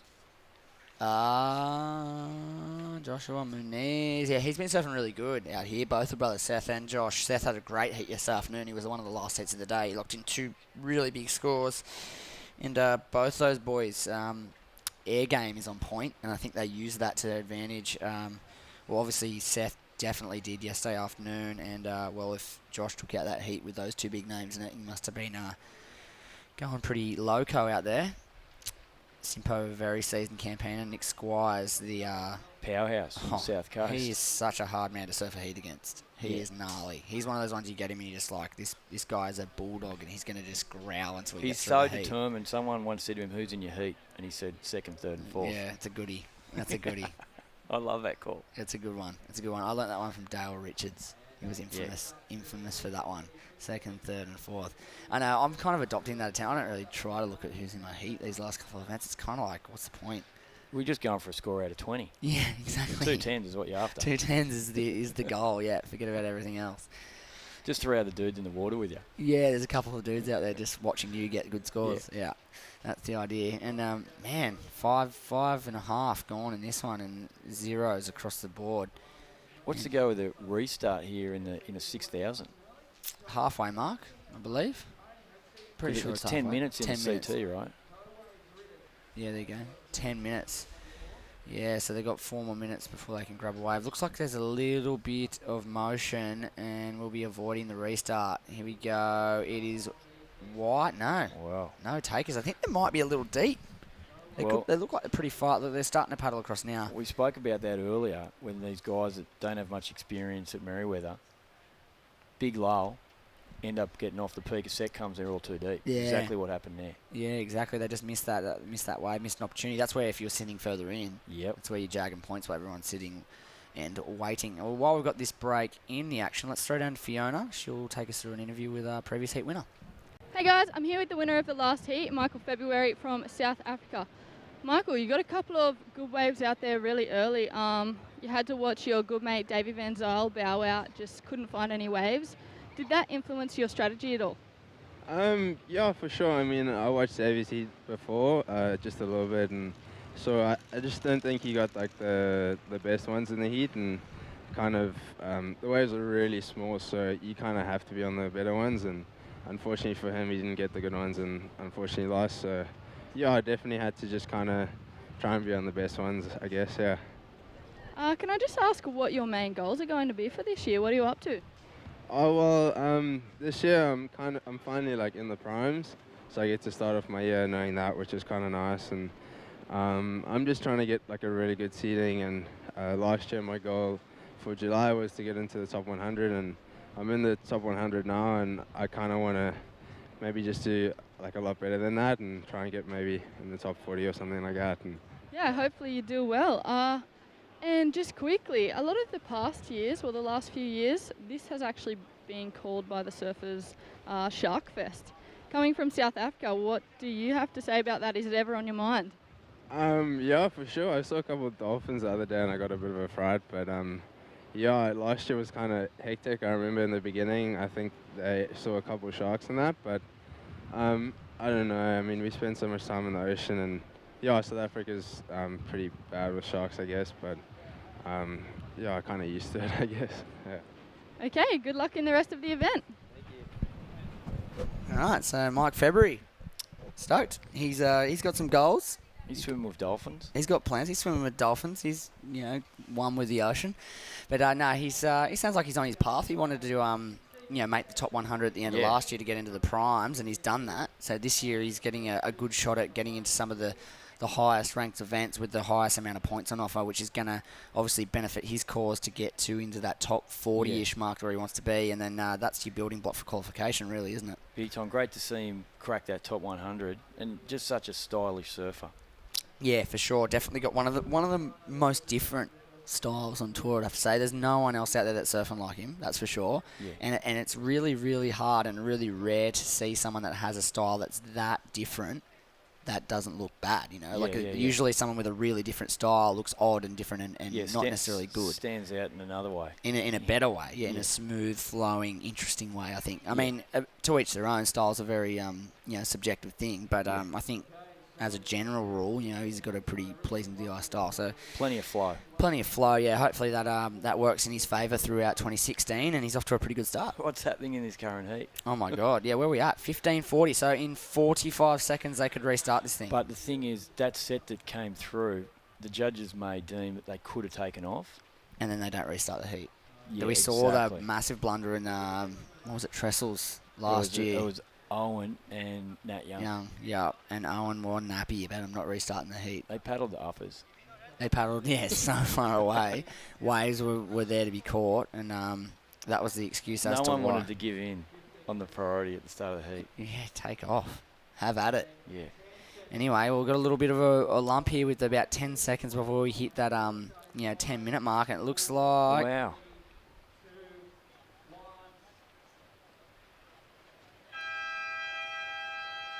And they've called it. It's a restart. It's a restart. They restarted the heat. They just restarted the heat. So... There it is. It's reset the clock. They just counted in. You know what? Give him a hint, Blanchy, over the beach commentary. Tell them to get in the right spot. Look at them. They're rushing him outside again. So, well, it's a good result. It's a good result. It's a good result for the Surfers. Yeah, 10 minutes gone. Here we go. Black. Black is going to take the first wave, and it's just started. This is Jose Ferreira carving back into the pocket. Let's see if he can get something happening up into the lip. This is a good wave. After all that, I mean, technically we're more than 10 minutes into this thing, but really we just started. And he is on a rip terror. Look at that. Well, it's a pretty good wave for someone that's been sitting there waiting for 12 minutes in the lineup. And no one else. Look, she's on again. That's Ali again. And Jazz. Hey, Ali. Hey, Jazz. That's on screen. Girl's having a dip. She'll be spewing. All right, so first wave scores will lock in, finally. 24 minutes on the clock. That was a great wave, like in comparison to our last heat. Oh, totally. Yeah, that was a really good wave. Yeah. This is the Surfest replay, thanks to the NBN crew steering the ship, showing you this vision again, and great little setup for this turn here. Bang. So he gets 2 turns before the wave really starts. Yeah. Then he starts to get to work through some rail work here. And inside section provides with 2 more snaps, 1 and 2. That wave just kept going. Kept giving. It was the wave that kept on giving. In terms of, amount of manoeuvres, he notched up a few. If that was 1988, he would be looking at a 9.85 for length of ride. 4 to the beach. Exactly. All right, first indication 7-0 from the first judge. First judge, second judge 7-0. It's looking like it's going to land in that 7-point range. They're looking unanimous. Drop the low, drop the high. 7-point ride, it's my guess. Yeah, 7 or a high 6. Yeah. There was pretty aggressive paddling there from all the pack. They were all pretty keen to get off to a start in this new restart of the heat. Yep, they were very, very determined. There we go, 6.83. High 6 it is, Steve Harrison. 6.83, Jose Ferreira. No way, Jose in the lead. 22.5 to go in this one. If you're wondering at home why there's so much time remaining, we did have a restart. So the rule is... We can see again, Jess, look, they're all sort of out of position for this wave that's come through. They're all realised, because they're sitting there and the nor'easter's blowing, the swell's pushing that way. They're all getting pushed south a little bit. Yeah, and what I don't understand is Black, you've got a really good score to start off your heat. You don't have priority. Why are you back out there? Yeah. Especially when there's those nuggets on the inside. Yeah, what are you doing? Like, you've got 0 chance, pretty much, of getting the best wave off those 3 hungry dudes that haven't taken off in technically 13 minutes. And you're at the end of the queue of priority. Yeah, why are you out there? They're so far out the back. They're just they're not really having a look at the change of the tide. And look, even these 2 guys here, Dean Bowen and Leonardo. No, that's a good combo. It's as if they're in a paddle battle. It's a It's a paddling contest. Yeah, well, there is no priority at the start of the heat. Look at them. They're going to... So that's what's going on here. They are halfway between the ladies section and off the rocks, affectionately known by a very select few as Bruce's Reef. Bruce. You can see it's all sand there now because we have had a lot of northerly conditions, winds and swell, and it's pushed sand over it. But Bruce's Reef is an imaginary made-up part of the section that a particular individual named Bruce used to sit at every day, and they've affectionately called it Bruce's Reef. And why would Bruce sit there? Because he didn't know where to sit. There you go. So what are you saying? Yeah, I'm saying that you shouldn't be sitting there. On the Look, odd Dino occasion, now turning around. On the odd occasion, when there is a bit of sand build up, it will connect from the ladies, which is to the rider screen, the deeper section. It will connect to Bruce's, and then that picks you up and takes you through the rocks. So you can go from From ladies and rocks to Bruce's to the rocks. Ladies and rocks are the two predominant ways. Furthest to directly out behind the umbrella on the right is the ladies bowl, the reef. Yeah. The umbrella on the left is pretty much where your rocks bowl is, or smack in between the two umbrellas. Where the competitors are sitting is in between the two spots. Bruce's. Well, only a couple of people really refer to it as Bruce's. Otherwise, it's called no man's. Every day, it's called no man's land, pretty much. And while they continue to sit where they are, like White has got absolutely no chance of catching a wave where he is. Well, and that was the thing about surfing a heat as a local here without priority. Because if you got a 6 and then another sneaker on the inside like Black's probably going to do, you would then paddle them. Look at these two. To Bruce's because they're not going to catch a wave. But look at them. What are they doing? This is comical. And this is after a restart. What are they doing? So neither of these guys have taken off, and we're 5 minutes into the new restart of the heat, which they didn't take off for 10. Yeah, it's just a absolute bizarre one. So there you go on screen. That rock sticking out of the water on the right-hand side of the screen, Sailor's Rock, that's directly front of the ladies section.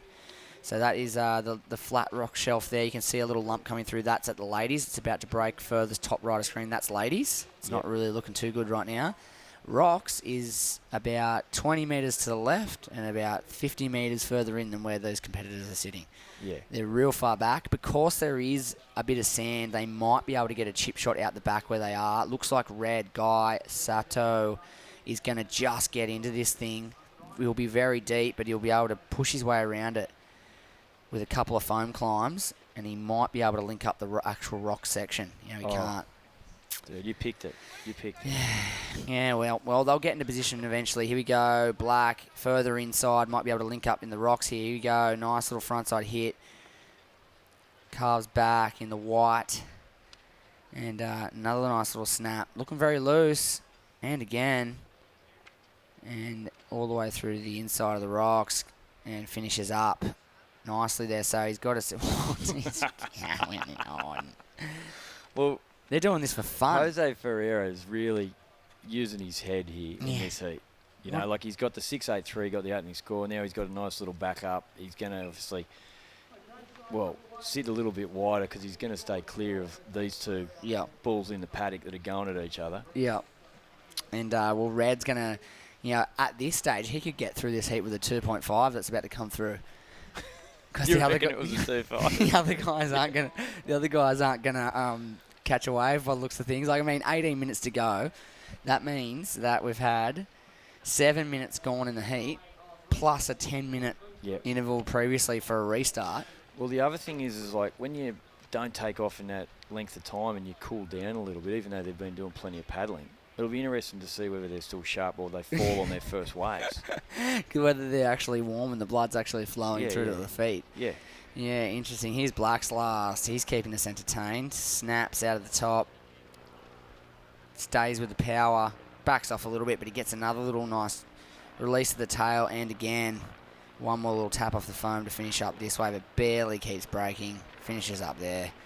And he's got himself a backup. He's holding on to a 0.5 as his backup right now. That last wave yet to lock. A 2.33. He nearly got a 2.5. Guy Sato in the red. And... conditions not lending themselves to high-performance surfing so far in this one. Just as well the water's warm. Just as well the water's warm because they're at 25 degrees. Yeah, it's really nice in. It is really nice in. Everyone's wearing boardies pretty much. Or a spring suit or something of that nature.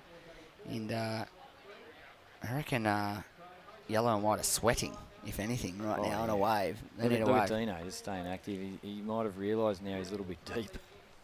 Maybe 16 minutes 40 to go. There's still plenty of time on the clock, but they're just burning so much time. Looks like Red's got the picture. He's going wide, and he is going to get a wave. And he's even nearly still too deep as he gets around it. Foam climbs up. Here's a section in front of him. Nice backside turn. Up again. Another nice turn. That was a really good re-entry. And again. Sticks it. Yeah, the second last one. Fins out the back. Released it. Good surfing guy. Sato from Japan locking in his second scoring ride. Definitely his best. And I'd say it's going to be up there as one of the better waves of the heat. It might not surpass the 6.83 of Jose's first wave, but I think it's going to be in that... you got to place it in that mid-range around the somewhere. 5 somewhere. Yeah. But the interesting thing was he was sitting further on the inside, and he even was behind the section still. Here we go. Leo Fioravanti somehow gets a wave and leaves the yellow with first priority on the outside. Leo working it through. Has he got a section? Here it is. Little snap. Car's back. Not a bad little first wave. Yeah, plenty of action on that wave, but didn't get the finish. Kind of fizzled out that wave. Black gets the finish, falls backwards into the whitewash though. First priority now finally given with 15 minutes to go. First priority with Dean Bowen in the yellow, yet to take a wave. Well, judges really like that snap from Guy, 6.43. There you go, yeah. It is north of that sort of middle of the range. 6.43. Second best wave of the heat. That's what I was thinking. Second best wave of the heat, but I wasn't sure where they were going to... How high they were going to go with it, but they've gone in that 6.5 sort of vicinity, and here's last a white. Where's this one going to land? Nice little snap. Keeps the board in the water, keeps the rail soaking, and then moves on through. Nice little snap there, and like you said, doesn't really get the finish. Carve to finish up, the wave dies out. How's that going to affect the score? Guy Sato's wave, he had the second last turn was huge, and then he snuck the other one in. It was real critical, and that's where the points came on the finish. And Guy's going to use priority on this, but you know what? Doesn't get it. Oof. He was in second priority, back to fourth. Back to fourth priority. White moves up into second priority. It's a shame, but he is going to pick off something inside while he for his measure. We're just looking out the back. It's fine. Here we go. Red. Well, he's just realising the situation. You just got to get some scores on the board. Yeah, and he's surfing lightning sharp and loving his approach. Kind of gets a little bit hung up on that last turn, but the second last mover again, crisp. Here we go. Let's take another look at the previous of Red. This is not the last wave. This is the 6.43. This is the 6.43 up into the foam. Not much happening on that first turn. This is where he starts to get some nice work happening. Nice snap. This is the money. Big old snap out of the top. One more. Yeah, 6.43. I'm happy with that. I'm happy with that, even though I have no bearing on what the score is, but I'm happy with it. I'm happy with that score. I think it was definitely not as good as Black's first. But I'm sure he's happy with it. You reckon he's happy with it? Very. Yeah, he must be because he's sitting in second place, and a 4.17 at his last is maintaining that position. He needs a 5.58 to go up into first. Jose Ferreira currently holding the lead. And, well, Leonardo Fioravanti in the white, needing a 5.88, and Dean Bowen, combination of 10.60, hasn't caught a wave. Mate, well, if we didn't have a restart, there'd be 2 minutes 50 remaining. He hasn't taken off.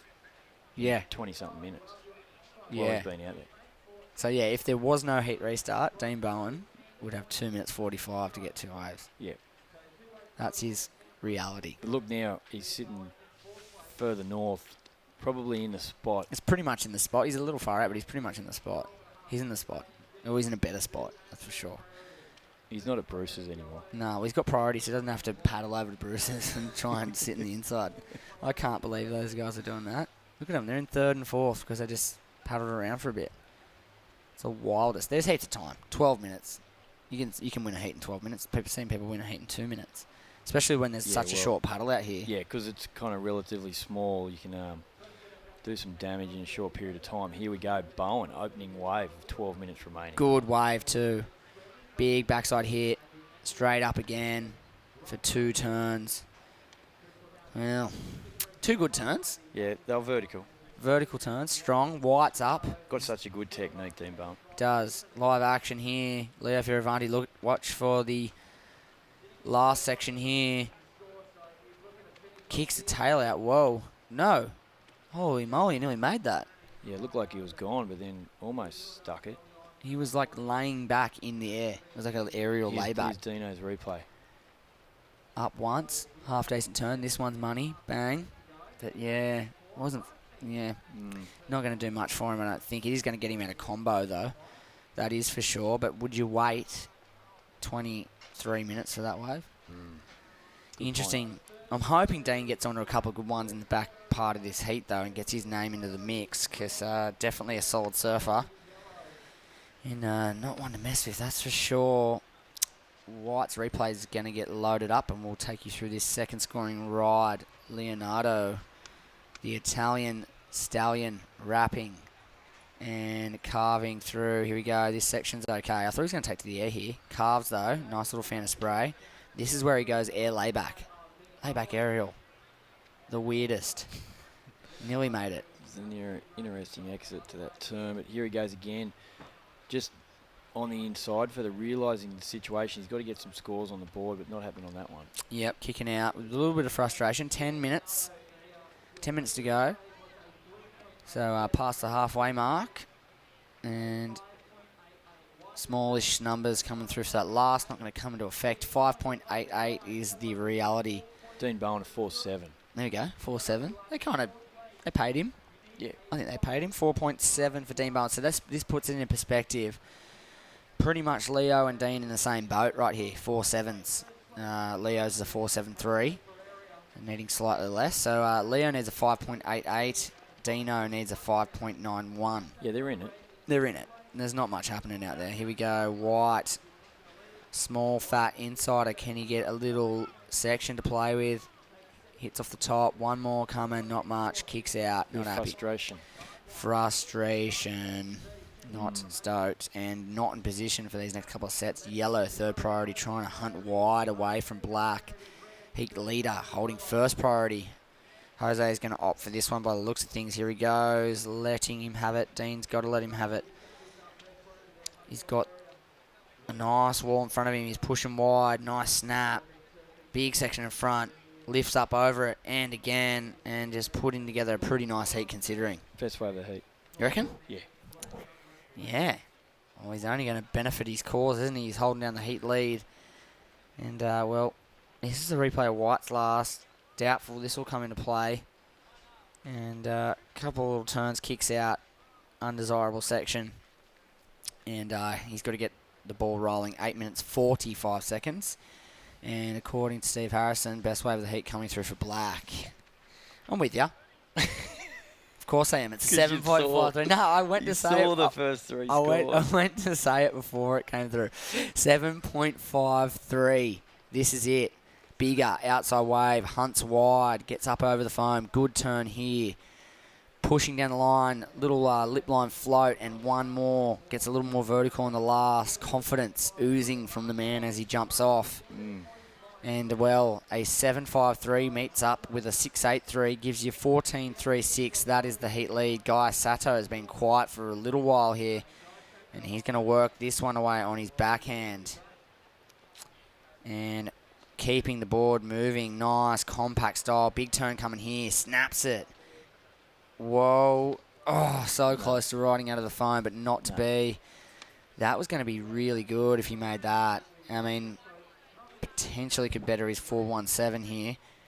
Definitely would have bettered his 4.17 had he have made that finishing manoeuvre. Holding on a second, very small, not very small, small total, 10.6 is the target for second place right now. Prior to this wave, Harrow. He's looking to improve, on that 4.17, but Jose Ferreiro in a comfortable position at the moment after that 7.53. So it's pretty much a fight for second now. Yep, basically. Unless we see a bunch of excellent scores get dropped in the near future. We've got 7 minutes. Man, this heat feels like it's been going on forever. It has. Why? It's only 10 minutes longer. It's only 10 minutes longer than the usual heat. It feels like it's been going for an hour. It's a lot of time. Wow. Well, you know why? It's because they didn't do anything for 10 minutes. Yeah, they just sat. They just sat and Well, they paddled actually around. paddled for that set right on the 10-minute mark, and then it didn't break. Yeah, well, they And probably could have got that wave. They counted them out, like, don't catch the wave. The judges gave it to them. They kind of would give, just go and look, go again.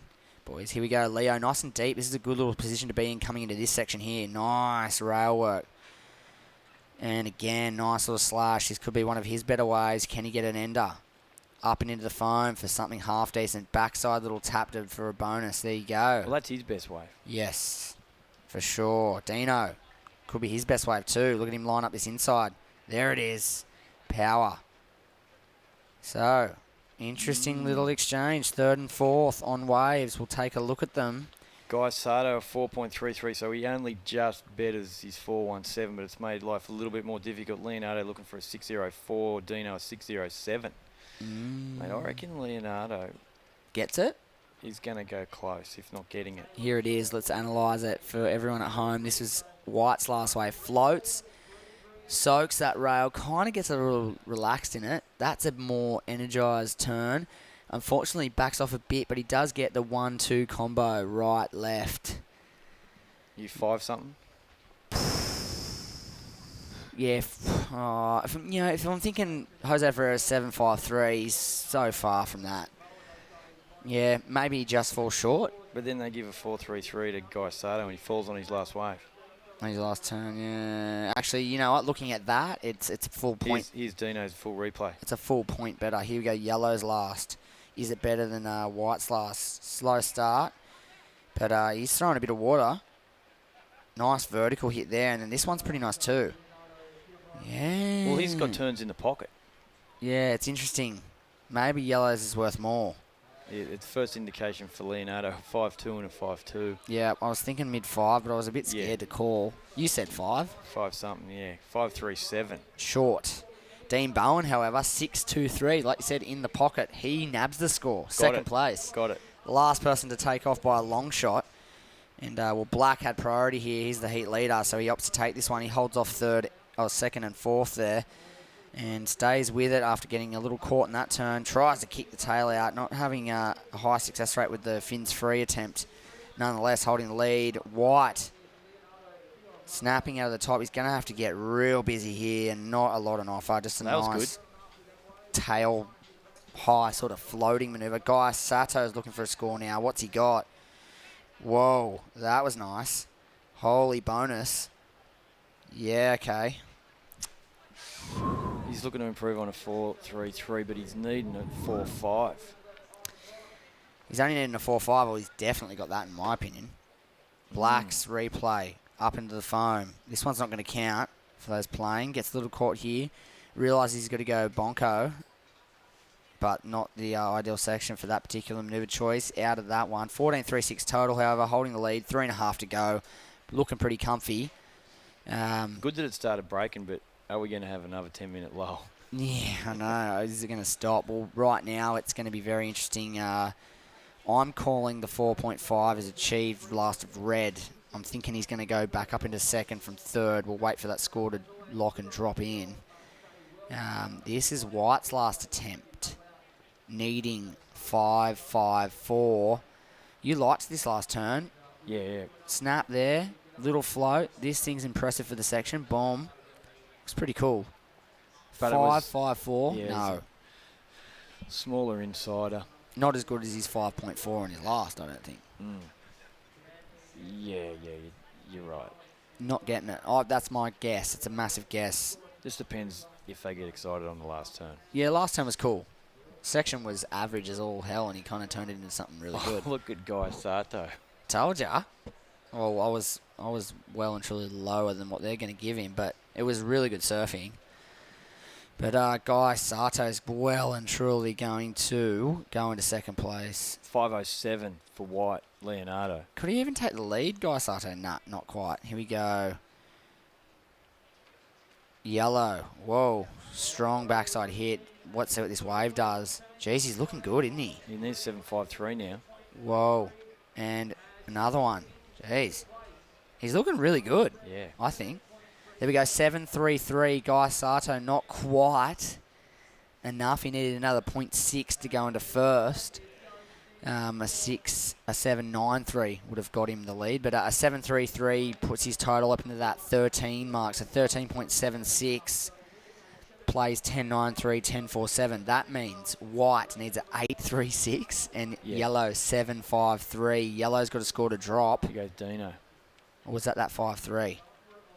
I think it's the 5.3 for that last wave, yeah. And then he's trying to get to work here. He needs a big score. What's he going to do? Uh-oh. Dean Bowen. Holy backside rotation. Nah.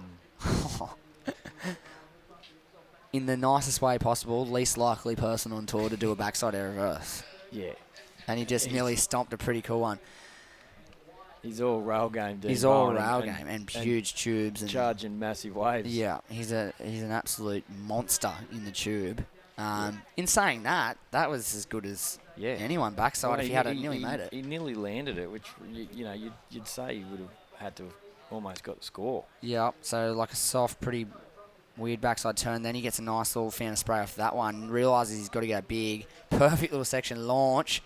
Slaps the tail, and he kind of stays over it.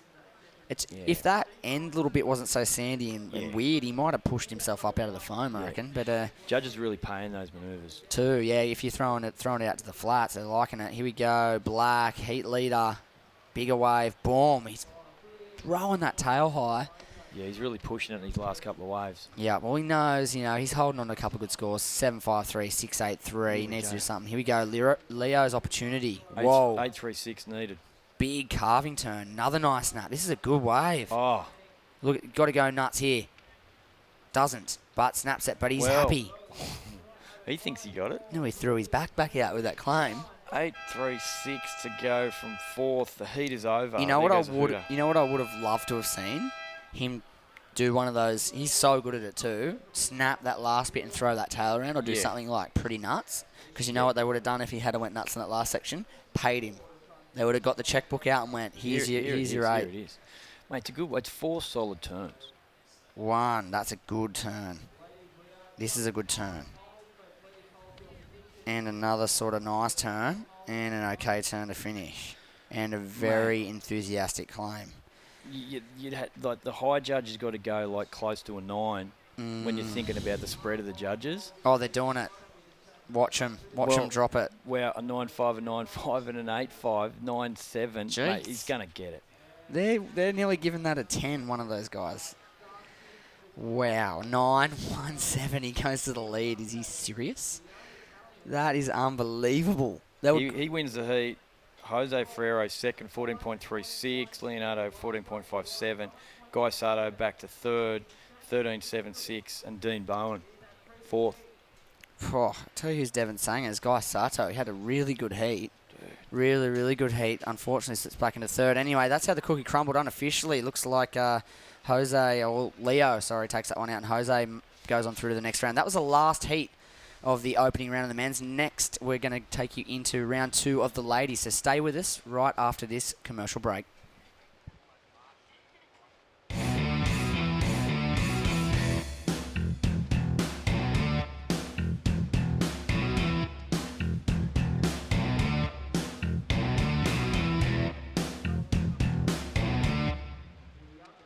Customer service, it's the #1 priority for the Burton family. From the exciting range of new Toyotas To low-cost, fixed-price servicing. as their guest, you're always #1. It's the Burton family promise to give you a high standard of customer service. And a higher standard of customer satisfaction. So when you visit, you'll get the guest of honour treatment. That's why people keep coming back. To Maitland and Port Stephens Toyota. So visit soon. Tell him the big fella. No lane feature. No, marks it. The big fella. Look, you. How's my boy? Good. So I'm going on a road trip. Road trip? Yeah. With my new girlfriend. Your girlfriend? She's great. We're going on a meditation retreat. Meditation retreat? Yeah. It's gonna be great. You sorted your health cover, didn't you? Yeah. Got NIB. Do it for them. Get NIB today.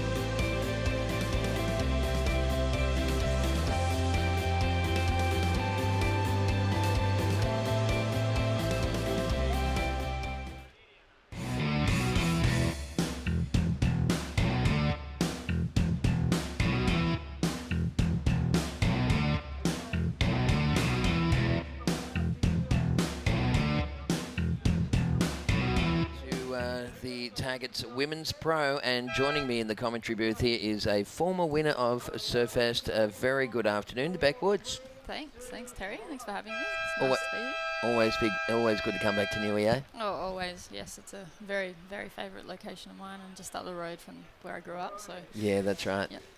Well, we're into the next round for the women's. It's round number 2, heat number 1, and Teresa Bonfilot from Portugal in the red singlet. We've got Britt Nickel in the black, Ren Hashimoto in the white, and Nagisha Toshiro from Japan is in the yellow. So the two Japanese girls out there at the moment in this small surf. Beck, the Japanese girls usually pretty proficient. Yeah, they're always always there and always seeming. They've got very good wave selection. I've never been to Japan, but I've heard that it has small waves, and unless you get a giant, is it typhoon? But yeah, that's right.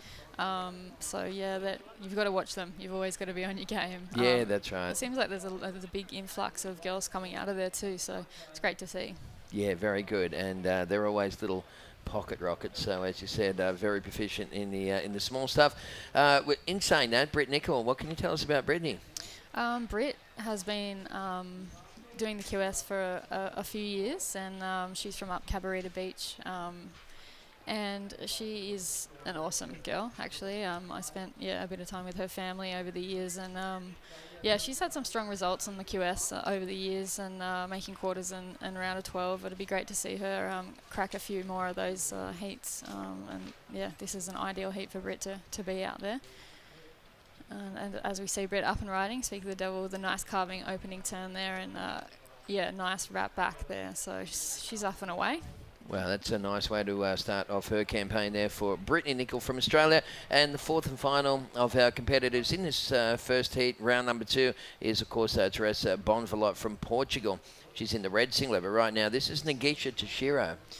Yeah, Nagisha up and riding with a nice solid turn there, and then wrapping, and as you can see with Japanese surfers, they always have that fluidity, which is they're very agile, and they seem to have that fluidity. So nice opening there, but here's a replay of Britt's wave, and it was a very nice way to start a heat. Nice carving and wrapping turn back into the whitewash, and again following through with a bit more of a snap and a really clean finish there. So nice way to start the heat for Britt. Yeah, so the girls have got a couple of foundation scores in there. It's day number 2 of Surfest, folks, and you are watching the Taggart's Women's Pro. Of course, Taggart's Business Advisors won the naming rights sponsor of this QS 6000 Taggart Women's Pro by going into a crowdfunding model, which Beck and I were just talking about off air a moment ago. But a very cool system, and well done to the gang at Taggart's. This is a replay for Nagisha Toshiro's first wave. Yeah, replay here. We can see a nice top turn there off that little fluffy whitewash section with a wrap back into the whitewash, and a nice solid finish turn too. So I wouldn't say as strong as Britt's first wave, but still a very, very good way to open the heat. All right, well, we've got some really cool action coming your way next. In heat number 2, we will see Miho Ihara, also from Japan, taking on the 3 Australians. Crystal Vale from Billy Nudgel. We're going to have Macy Callahan from Avoca and Billy Mullins from down around Bullo Way, just around Wollongong. So great heat coming your way, folks. Stick around. There's Ren Hashimoto into this one. Ren up and riding, looking like a nice big solid wave for the day, and nice wrapping turn again. This is Ren's first wave, so I haven't seen these girls surf, and it's a pleasure to watch, actually. Really smooth and finished. That's 4th or 5th turn there, Tess. So pretty crazy. Good to see.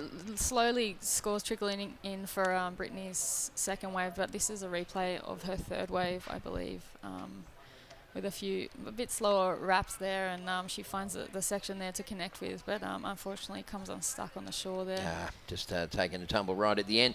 We're right about mid-tide at the moment, so this is usually the best tide for the rock section where the girls are surfing. So the ladies have timed it pretty well. They should have some nice conditions for the remainder of the afternoon, and then we'll get back into the men's side of things and go through to about heat 8 later on this afternoon. But this is this live action?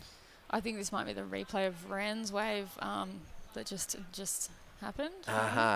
With a wrapping second turn, and where she managed to connect a fair few turns here on the inside again. Unless this is live, it looks very similar to the other wave. But that was the replay. So she managed to fit in a fair few turns there, and it seems like the breaks come alive after that slow heat that just happened for the boys. So that's nice. Nice that there's a few waves coming through. Yeah, absolutely. It's nice to see the girls out there getting some fun stuff. So right now those scores are filtering on through, and you are watching the Taggart's Women's Pro. It's all part of Surfest for 2016.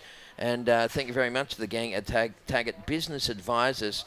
They can really sort of help you with your business and help you to mentor and get stuff organised as well. It's very important to have somebody steering you in the right direction when you are running a business, and have a good accountant and all that sort of stuff. It really helps out, doesn't it? Yes, definitely. I think, interesting concept of how they got the money together from a 1-star to a 6-star. The WQS needs a few 6-stars, so big thank you to Taggart and all the other sponsors that came on board with that. And it'd be interesting to see who takes the event out, and where the money goes. And that's a cool concept.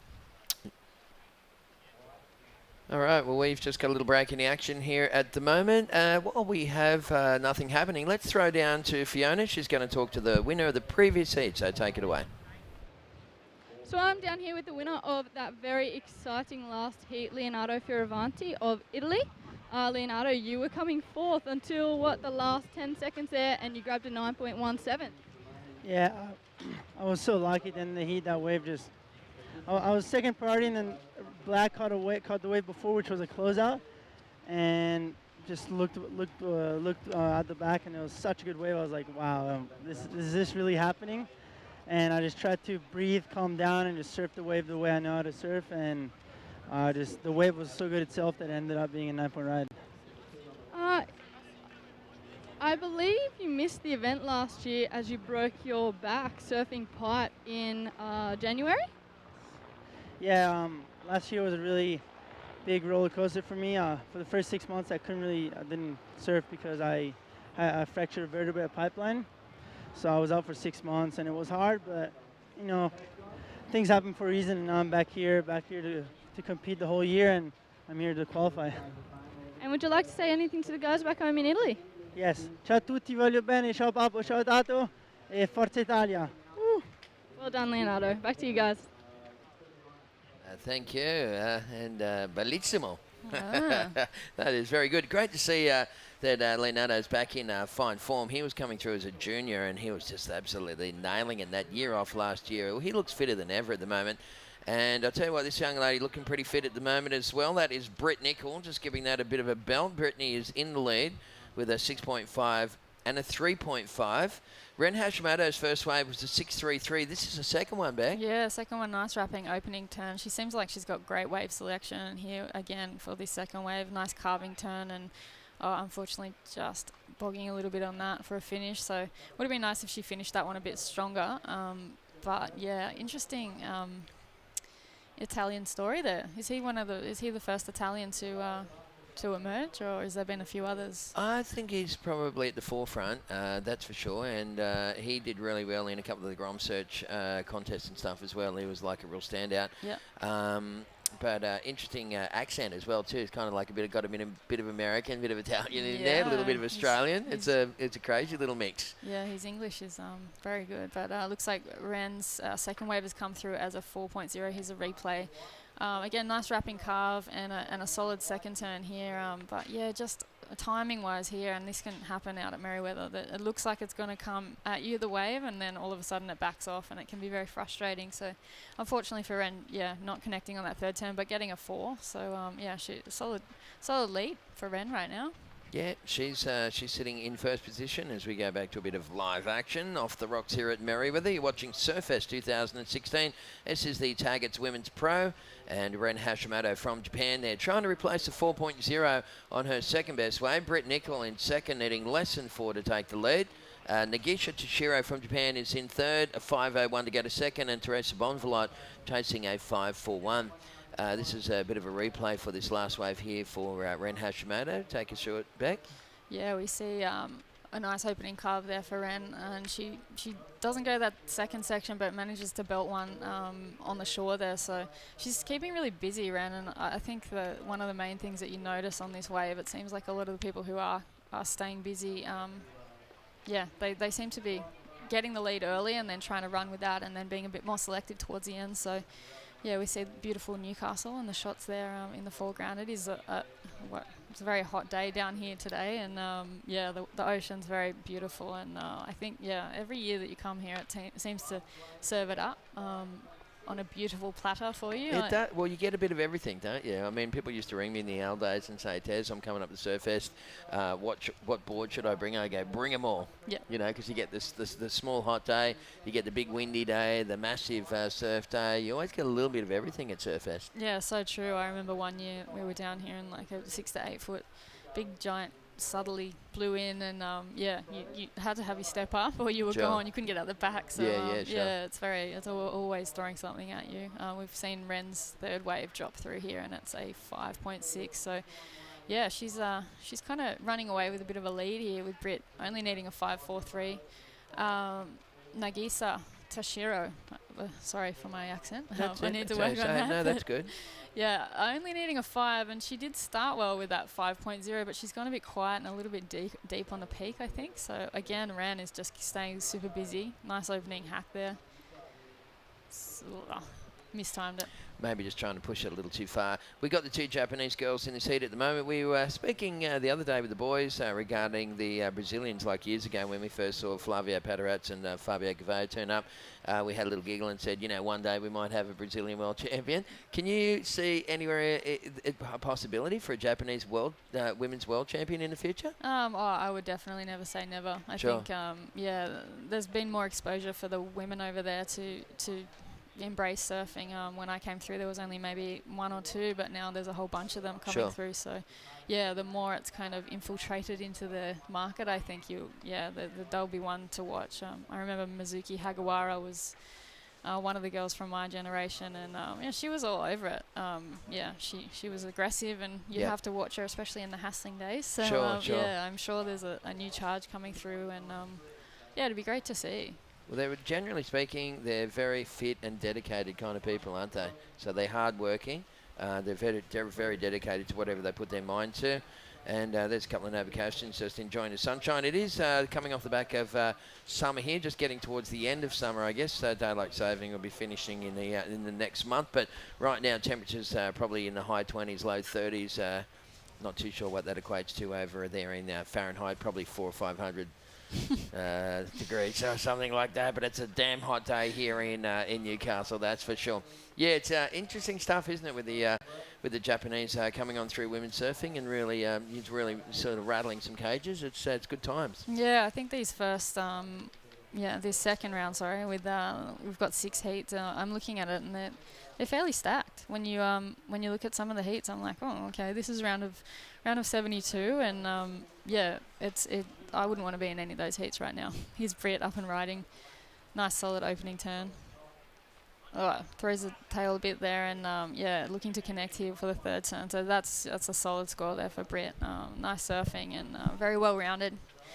Used to surfing a forehand probably from up at Cabba. Yeah, that's right. So Britt Nichol, let's see if she gets the score required. She's chasing a 5.43, and she'll go very close if not get that score. There's up and riding Teresa Bonvalot, who has been super quiet. And this girl is so goofy foot, has got a really cool backhand style, real nice rotation through the turns, and oh my goodness, that was a sweet finishing move. That was awesome. I haven't seen a lot of Teresa. I'm feeling like she got a wild card a few years ago when she was probably about 14, but we've got a replay here of Britt on that second turn there. Nice little tail slide, and looking to connect pretty solidly on the inside there. So she needed a score. She had a 6.5. She was sitting in second, but she did need a backup score there. So that was good connection there for Britt. But yeah, Teresa, I feel like last time I saw her, she was very young, and yeah, that wave she just surfed was pretty amazing. Yeah, that is incredible. We're just watching now Nagisha Toshiro, the other Japanese rider in this heat.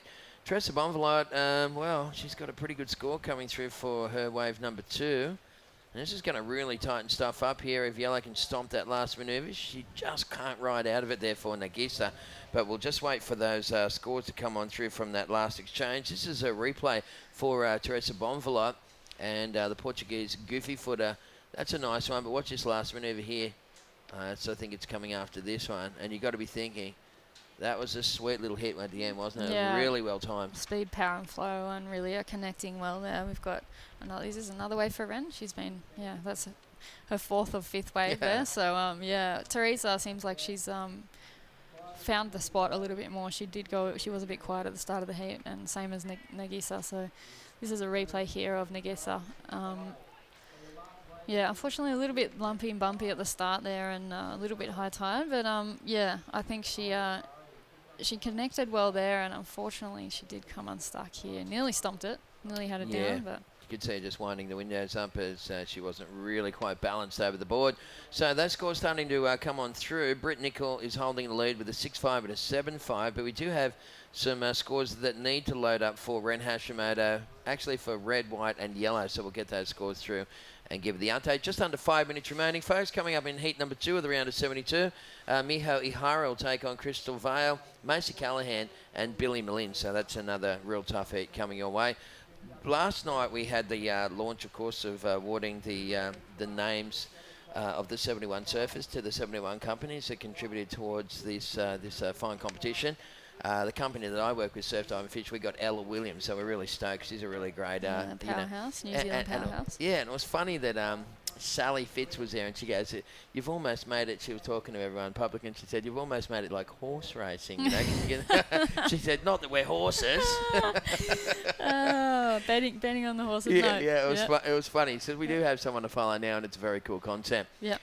Well, looks like those scores are through, Beck. It was Teresa Bonfilite with a 6.7, still in third place. Ren Hashimoto in second, needing a 6-7 to take the lead from Britt Nicol. So we're coming down to 3.5 on the clock. The girls are all out there. It's priority black, second priority red, third priority yellow, and fourth priority is white. And it looks like the girls are scrambling for this one. Yeah, they're paddling a bit wider on the peak, but Britt, has moved into the lead after that solid wave she got with 3 turns on it. So nice surfing, nice tactics for Britt there, and that's her experience coming through. I think she's had a few years on the QS, and yeah, she's really almost holding the girls off on that one, which is a tactical move. But yeah, she's I think Britt's won an Australian title, maybe 2 of them, and the Open Women. So yeah, she's always a force to be reckoned with. If you had her in an event, she's a smart competitor. So sure.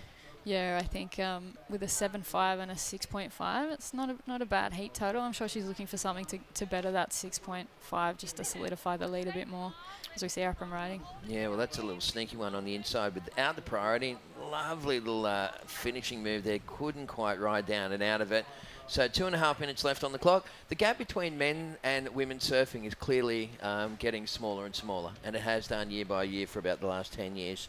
Can you see a time in the future where men and women would compete against each other in the same contest? I personally don't really see a need for it. I think that women's surfing has a different kind of target market, and it is a different area of surfing. But I still think, like I saw Carissa Moore surf at Pipeline this year, and they gave the women the opportunity to have one heat out there. And I think a lot of people, they seem to think that women won't be able to do it, and I just think sometimes you just need to give them the opportunity. Yeah, that's right. It was presented to Carissa, and she got 2 stand-up barrels out of backdoor, and I just was like, whoa, that blew me away. So yeah, we were talking last night over a couple of beers after we went to the women's show, and I was saying that I reckon that, in women's gymnastics, you got to remember that the first person to ever get a 10 in gymnastics was a woman. It was Nadi Comaneci. Wow. And so maybe the agility of women and, take away the power aspect. Yep. But looking wholly and solely at the agility, I'd actually written it here that in the future, women could be better surfers than men because of their gymnastic agility. I don't know. This is just a concept we were talking about over a few beers last night. There you go. Oh, it's great that you're talking about it in general, Tez. I think,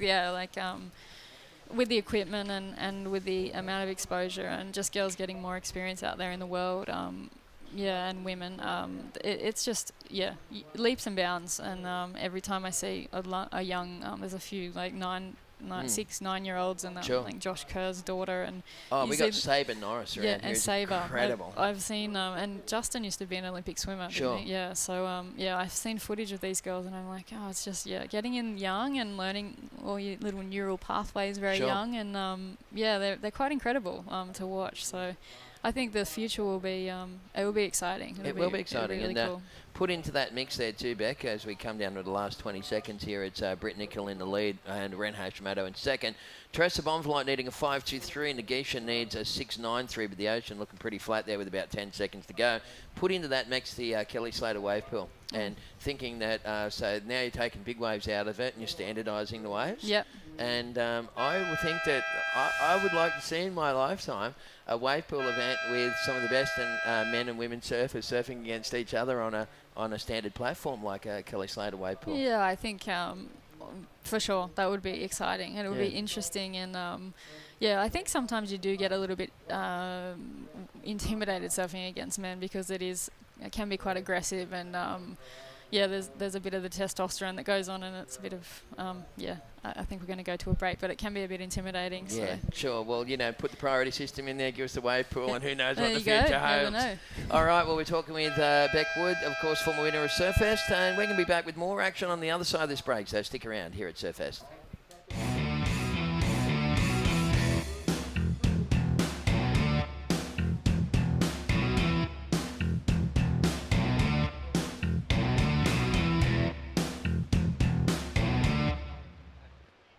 Customer service, it's the #1 priority for the Burton family. From the exciting range of new Toyotas, To low-cost, fixed-price servicing. as their guest, you're always #1. It's the Burton family promise to give you a high standard of customer service. And a higher standard of customer satisfaction. So when you visit, you'll get the guest of honour treatment. That's why people keep coming back. To Maitland and Port Stephens Toyota. So visit soon. Tell him the big fella. No lane feature. No, Mark's the big fella. Look, you. How's my boy? Good. So I'm going on a road trip. Road trip? Yeah. With my new girlfriend. Your girlfriend? She's great. We're going on a meditation retreat. Meditation retreat? Yeah. It's gonna be great. You sorted your health cover, didn't you? Yeah. Got NIB. Do it for them. Get NIB today.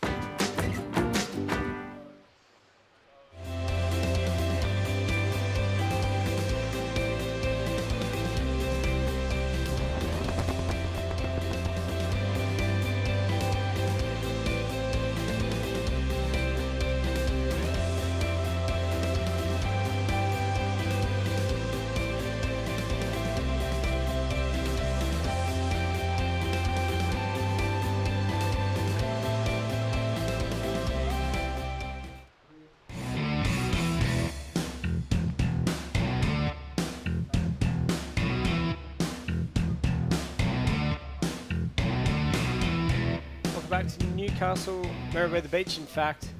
JJ here stepping in to replace Terry McKenna alongside Beck Woods, multiple former champion of this event in the women's division.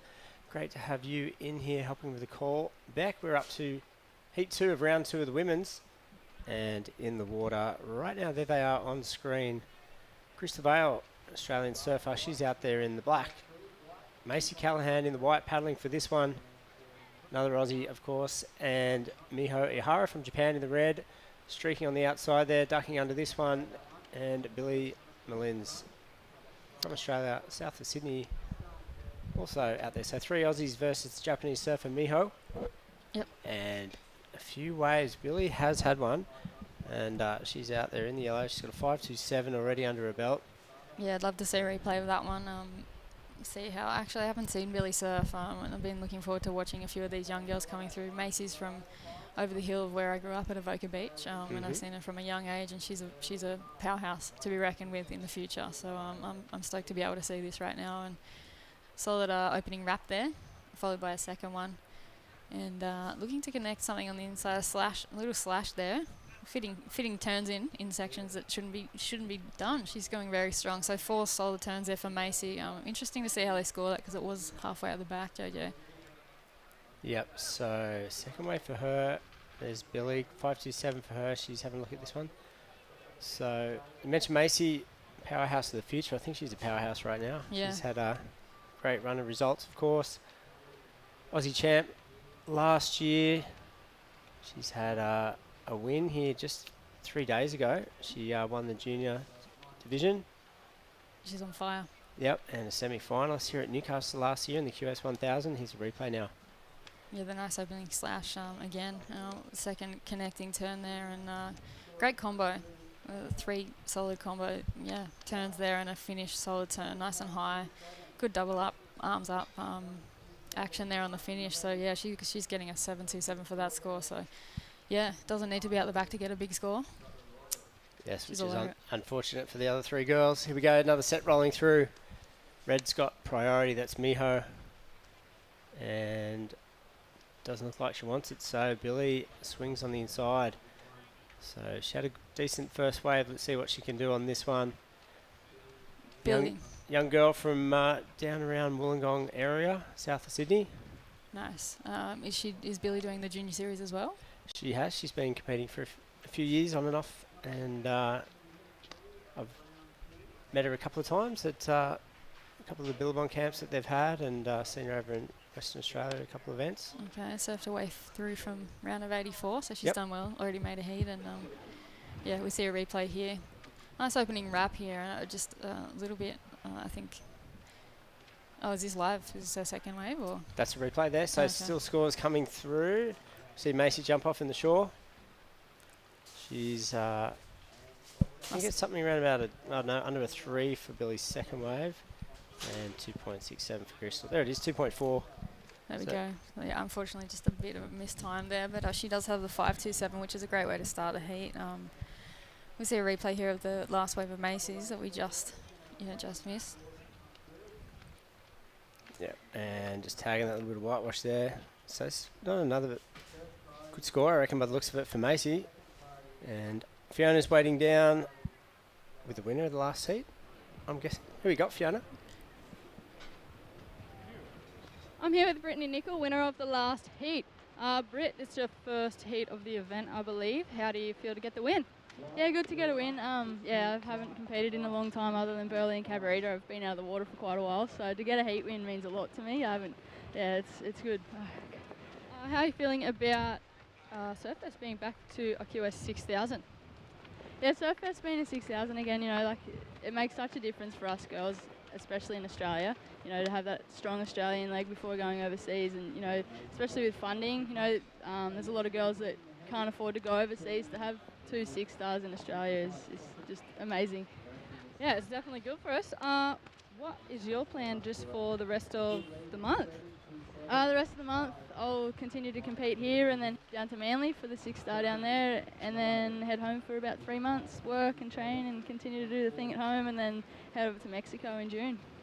Okay, well, best of luck. Thanks for Sure. Thanks, Fiona, for that. Close your eyes and you listen to those interviews. There's a touch of Sally Fitzgibbons there. Yeah, there it's like is. 2 Sallys talking to each other for a that's second. very true. The country girls, hey? Yeah. Yeah, I think Britt seems very happy with that. She's had a few health issues over the years. She's been fighting Crohn's disease, and I think she's an ambassador for Crohn's, and she has, yeah. Yeah, she's done very well to come here and to actually take that heat out, and she's surfing really well. So that's great to see. I'm not hindered by that at the moment. So yeah, we see Billy up and riding with a nice wrapping opening turn. She's got a nice style, Billy, and second turn, I'm looking for a third wrapping turn, tagging the finish there. So a little bit mistimed, but yeah, still a solid wave, and she's got the 5.27 under her belt, so she's looking to back that up. But it looks like Macy Callahan has gone into the lead here. She's been busy, JJ.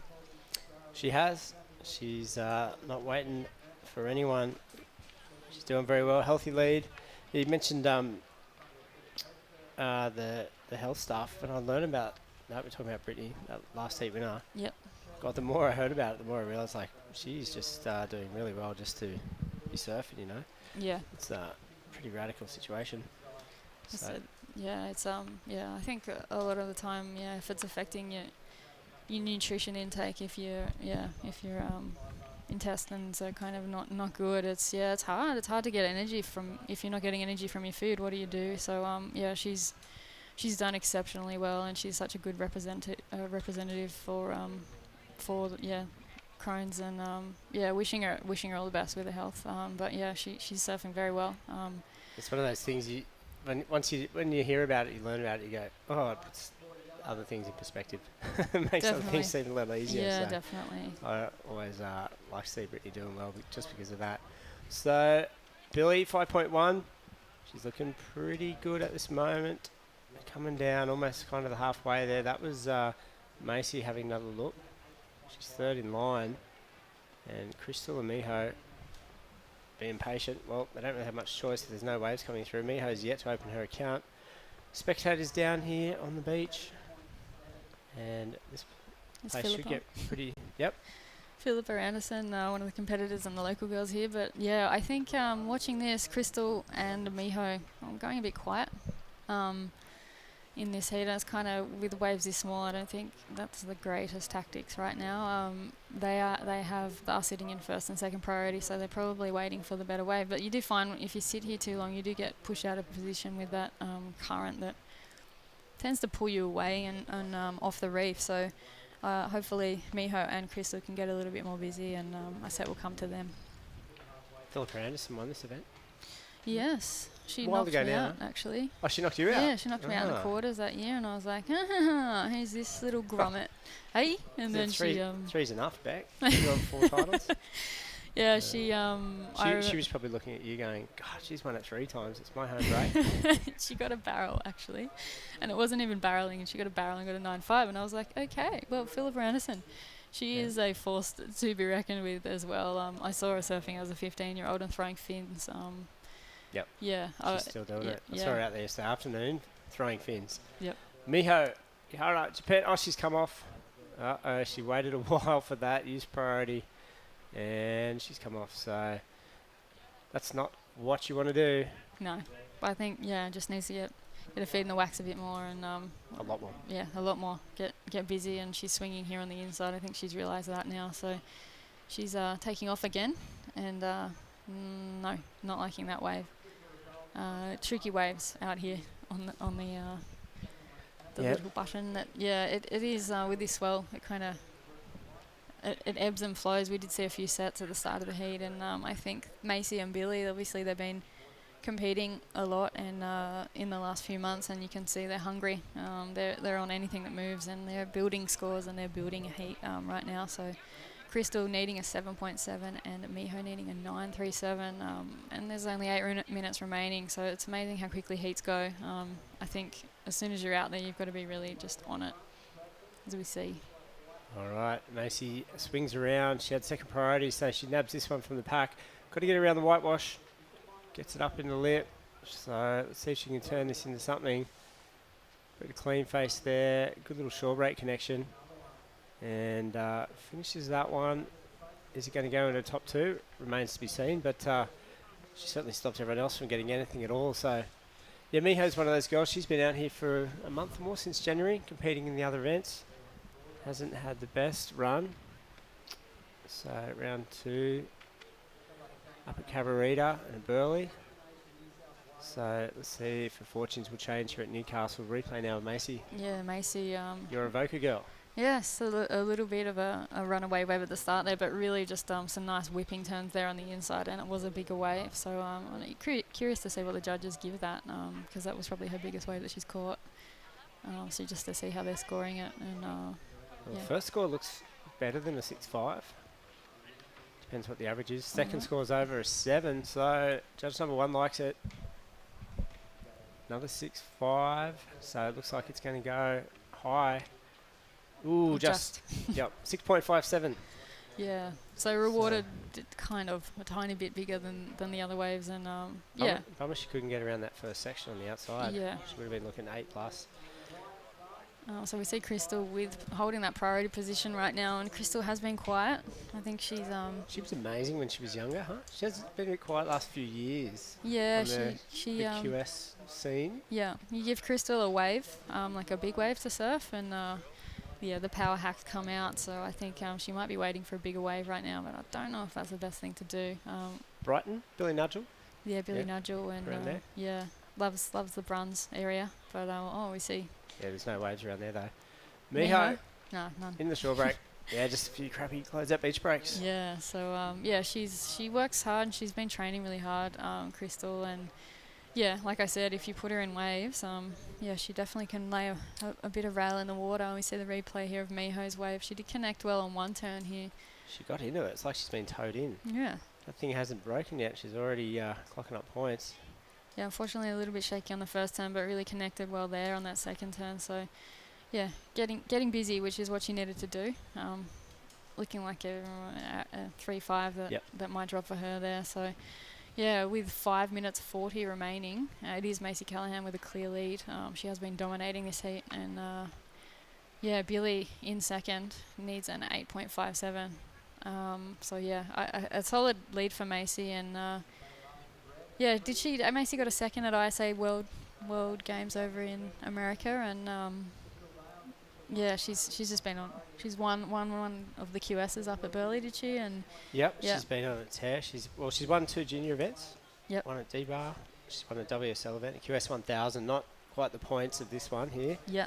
Not the Taggart Women's Pro, but still a win nevertheless, and you know, really showing that she's in form and making a bit of a name for herself in the last few weeks, if she didn't already have one. So here we go, Crystal Vale.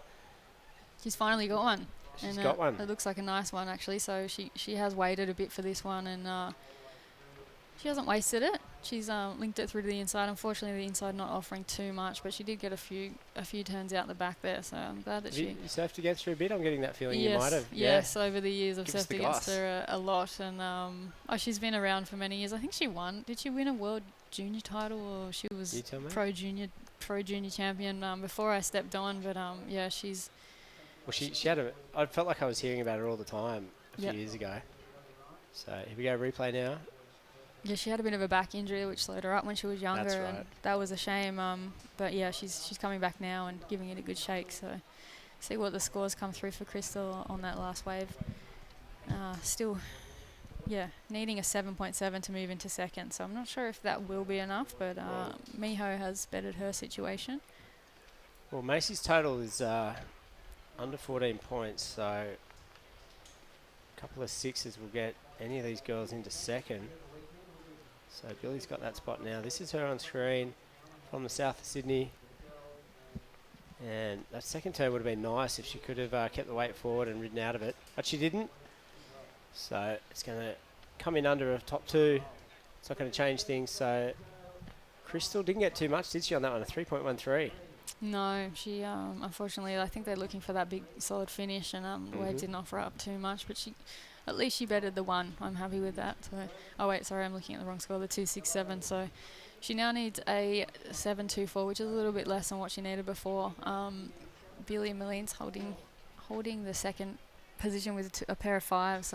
Yeah, you always want to get rid of at least one of those 5s. That's a scary position to hold when you have a pair of 5s and you've got girls with these, this caliber in a heat. I remember having a lot of heats like that where you're just like, yeah, I need to better this score, as Macy's trying to do right now. She's staying busy and focused and trying to better her score as well.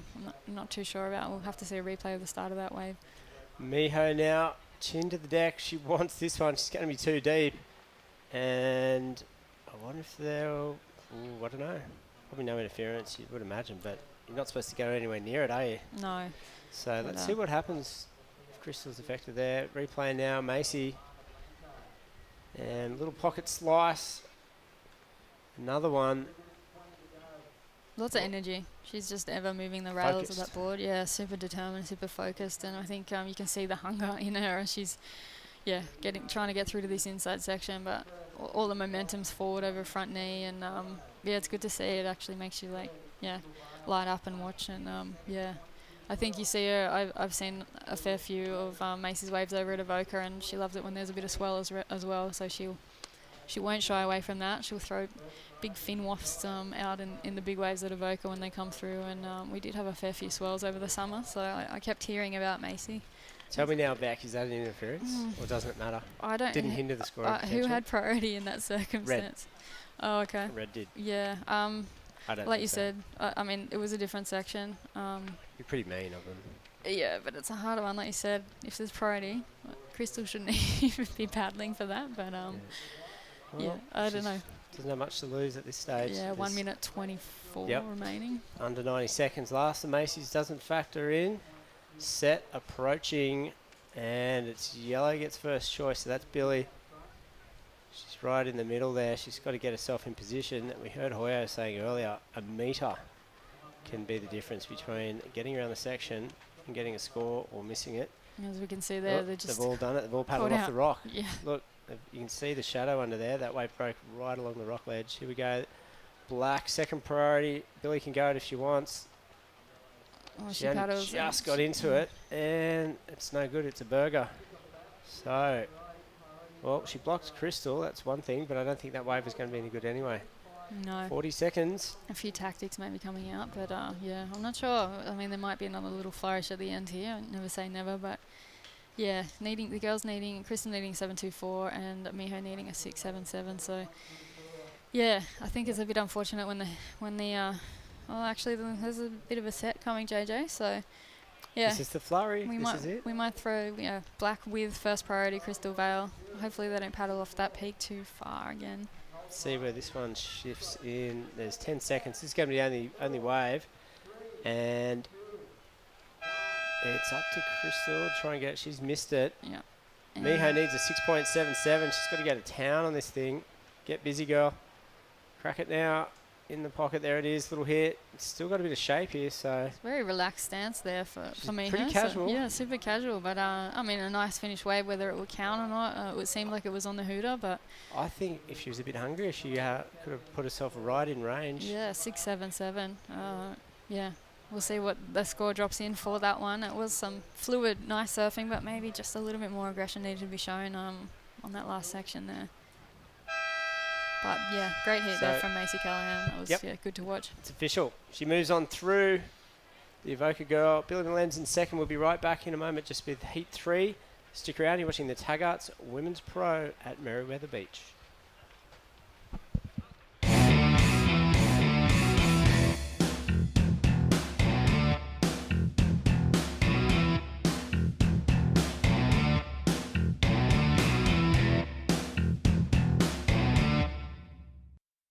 Customer service, it's the #1 priority for the Burton family. From the exciting range of new Toyotas, To low-cost, fixed-price servicing. as their guest, you're always #1. It's the Burton family promise to give you a high standard of customer service. And a higher standard of customer satisfaction. So when you visit, you'll get the guest of honour treatment. That's why people keep coming back. To Maitland and Port Stephens Toyota. So visit soon. Tell him the big fella. No lane searcher. No, Mark the big fella. Look, you. How's my boy? Good. So I'm going on a road trip. Road trip? Yeah. With my new girlfriend. Your girlfriend? She's great.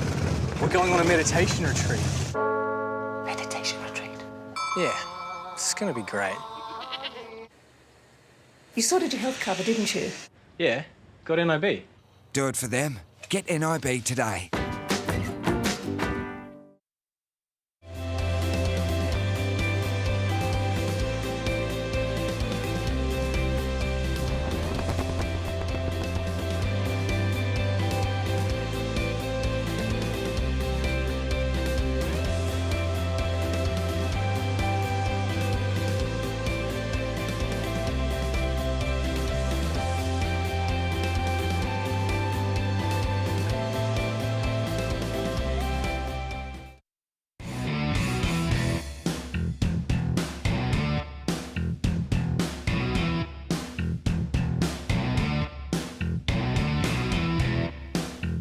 Heat 3 of the Taggart Women's Pro is underway here. Surfest 2016, Merewether Beach looking south.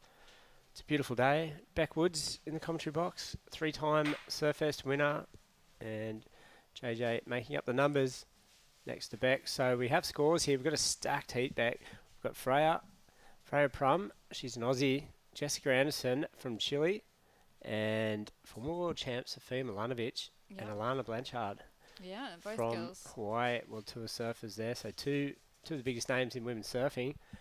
Up against Jessica Anderson. Don't know much about her. And Freya Prum. Well, she's been in a fair few events of her own. Yeah, a lot of experience. I don't know much about Jessica Anderson. I'm excited to see her surf. But yeah, Sofia Milanovic. Well, previous 2004 world champion, has decided she's coaching a fair few up and comers from Peru, but she's decided to come a little bit earlier and have a little crack here again. And she's not coaching Jessica, is she? No. We'll find out. Well, she probably shouldn't be in this heat, I'm only but joking. I'm sure she isn't. She's definitely she's interesting to see how she killed her first round, I think she's on a little bit of a sly move and wants to come back on tour, because the tour is pretty amazing again, and there's fresh blood being breathed into the tour and some good waves again. So unfortunately, when we came off the tour a few years ago, we'd lost probably the best waves that were on tour, and kind of the only reason that you want to stay on there is for Fiji and Maui and waves like that. So awesome that the WSL is... Is that why she got fed up? Because of the quality. Here we go. This is the girl we're talking about. Here's Sophia. Soph. Up and riding. Very fast and whippy surfer. We see Soph with linking this one through with a third turn and staying very busy and looking like a board full of new sponsors there for Soph. So, finishing that wave, unfortunately, a little bit crumbly on the inside, but still a nice combo of turns out the back. So she could just pick her sponsors, couldn't she? Couldn't she just walk around Peru and just handpick. point at buildings and brands and go, you and you? Yeah, I'm going back on the road. Actually, I spent a bit of time with Soph over the years in Peru, and we see a replay here. Nice opening whack there, solid second wrap there, and again third super smooth, solid, and looking for the finish here. And finishing cleanly, and just that little bump on the inside, kind of irrelevant. So Freya Prum has actually also got a solid score there, solid opener of 4.83. It's good score. Yeah. Didn't see that one yet, but it's best wave so far until Sophia's score. There it is, 5.83. Yeah, a medium to pretty good score there for Soph, and a 4.83 for Freya. So. Yeah, girls probably watching the last heat and seeing that getting busy is kind of the key on these waves. Freya from originally Merimbula, spending a fair bit of time on the Gold Coast now, and I've seen some good photos, great photos of Freya just behind the rocket snapper and pulling in and doing some really good airs and just mixing it up. So she does go for the airs, doesn't she? Yeah.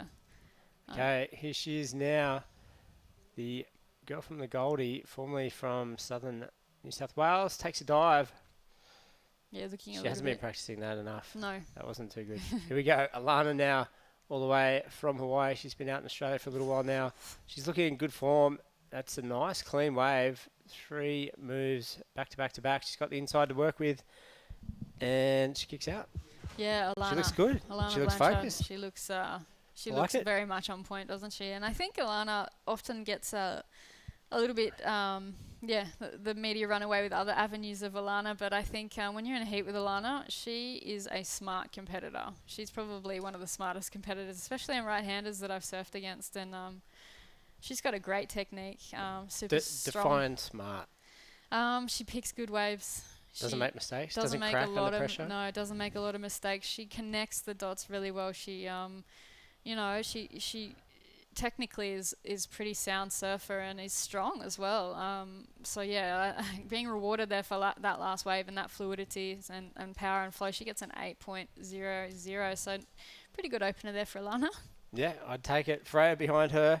She's not looking smooth and fluid as Alana was on her wave. Let's see what she can do. Hopping on through to the inside. And she finishes it okay. But a bit of a wobbly boot on at the first half of that one. Hair in the face as well. Sophia behind her. And that was some kind of soul move kick out. Yeah, that's the... she's probably been working on a bit of her soul moves up over in Peru. And the waves are pretty amazing on that side of the world. And Jessica Anderson also, from Chile, is from a similar area. So it'd be good to see her get a few more waves. We see a replay here of Freya going pretty vertical on that first turn. But just unfortunately... So a foot was a little bit out of spot, out of position. And the wave just doesn't offer up the best, but she does finish cleanly there, so looking to better that 2.07 that she's carrying, so not a bad tactic. Maybe see a little wave Jess. of Jess. She's Jessica gotten one. Anderson. Actually, I think I may have seen her on Instagram a little bit, Oh, as you do. Everyone's on Instagram. Yeah. Whoa, Alana just stealing the show there. Trying to get a good paddle shot of Jessica. Alana comes in. Nails like a cover shot fin jab in the shorey. Yeah. Yeah, So I mean, Alana looking for a second wave. Be interesting to see what she did on the outside there on that one. But here's a replay of Jessica Anderson, and it's good to see her up and right. Goofy footer. And yeah, from an area where there doesn't seem to be too many girl surfers, so she's doing really well over here. I think she's been doing a few of the events and travelling around. The economic climate ain't too good there either for aspiring young surf stars. So yes, Chile, not a bad part of the world surf-wise, and good to see representatives here on the world stage. So Fiona, I believe, is down on the beach. We see Lana go for that one. She doesn't want it, so we'll cut back down and have an interview. I am here with Macy Callahan, winner of the last heat and winner of the Pro Junior on the weekend. Macy, please tell me, what did you do in preparation? Because you are just unbelievably consistent. Well, I was pretty tired after the weekend from the Pro Junior, so yesterday I went for a quick surf because I just had like early heat and then slept all day. But I just did with my dad. He came down and watched me, so yeah. What kind of equipment are you on? Because it all is working well for you out there. Yeah, I'm on a Mayhem. Matt Viola shapes them. V2 shortboard. It's probably best surfboards I've ever had, and I love them. I want to know everything. What fins are you using? I'm using the Mick Fanning small, and yeah, they go really good. Okay, cool. Well, keep up the good work. You're ripping out there. Thanks, guys. Freya Prum up into the lip, snapping around, cut back there, and a little foam climb to finish. So holding on to second, Sophia did get a wave. We saw there during that interview. Here we go, replay I should say, of Sophia now. And not enough turns in this one, Beck? I'm not sure. The first one was very strong, and there we go. Yeah, the fourth she came unstuck there though, so that's a bit unfortunate for Soph. The first turn was super solid and strong, so Freya, did link a few turns there on that one.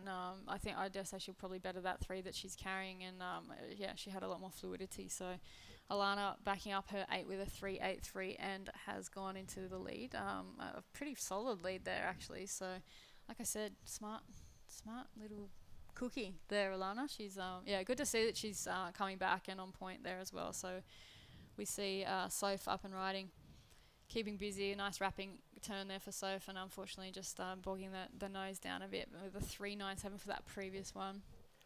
Well, she's in second, and I'm trying to work out if Freya's going to go up into second from third. It doesn't matter. I don't think she is. Still needs a 4.98. Here she is now.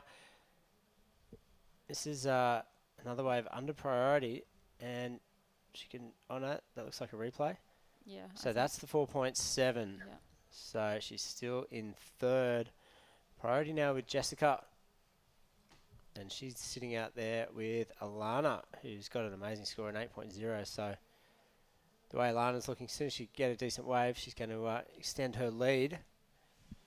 But easier said than done. Yeah, we've got 8 minutes 30 remaining. So I think, she'll probably,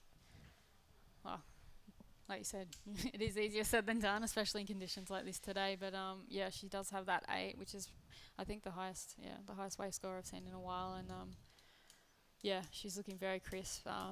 Soph unfortunately has just come unstuck on a few, but she's still sitting in second. And Freya only needing a 4.98, pretty much a 5 from Freya, and that would be her biggest score. So tactically, who have we got with priority there? We've got Jessica in first priority and Alana with second. So maybe Freya and Soph might come in a little bit and try and get busy if they don't have priority, but close between those two. Might be a little bit of a 5-minute hit out. So you can see Soph there, keeping an ear and an eye on the beach. So it'll be interesting to see how she plays it. How many heats do you have against Sophia? Oh, I don't know. So Sophia won in 2004. Yeah. And how many years? When did she crack onto the world tour? I think 2003 was her first year, potentially. First year. What? She won the world title? Or the next year, yeah. I remember she won 3 events back in to a row. back to back. Yeah. Yeah. She's a Winnington person. So I think you named the contest, she won it. And she was an amazing competitor. She is sitting in second right now. We see Alana getting busy. Wave selection, very, very impeccable, and getting a third little turn there. So I'm not sure if that will be an A, but it's definitely a solid score again for Alana. Yeah, was that the second event or third event she won at Unglet that year? Put her on a roll. She ended up winning world title, not surprisingly, with 3 event wins. So here she goes now, floats over that one, little bowl there to push against, does a cutback, another little section there, joining the dots here. And there we go. I said it'd be interesting to see how she plays it. She didn't have priority at all. She was like 3rd or 4th in line. She's picked off another wave. And is it better than a 4? Here we go, Alana now. So that was a good first turn from her. Did we see this one live? Another second hit? Yeah, this is a replay. Yep. But, yeah. And this is going to be a good one for her as well, I reckon. Yeah, I think...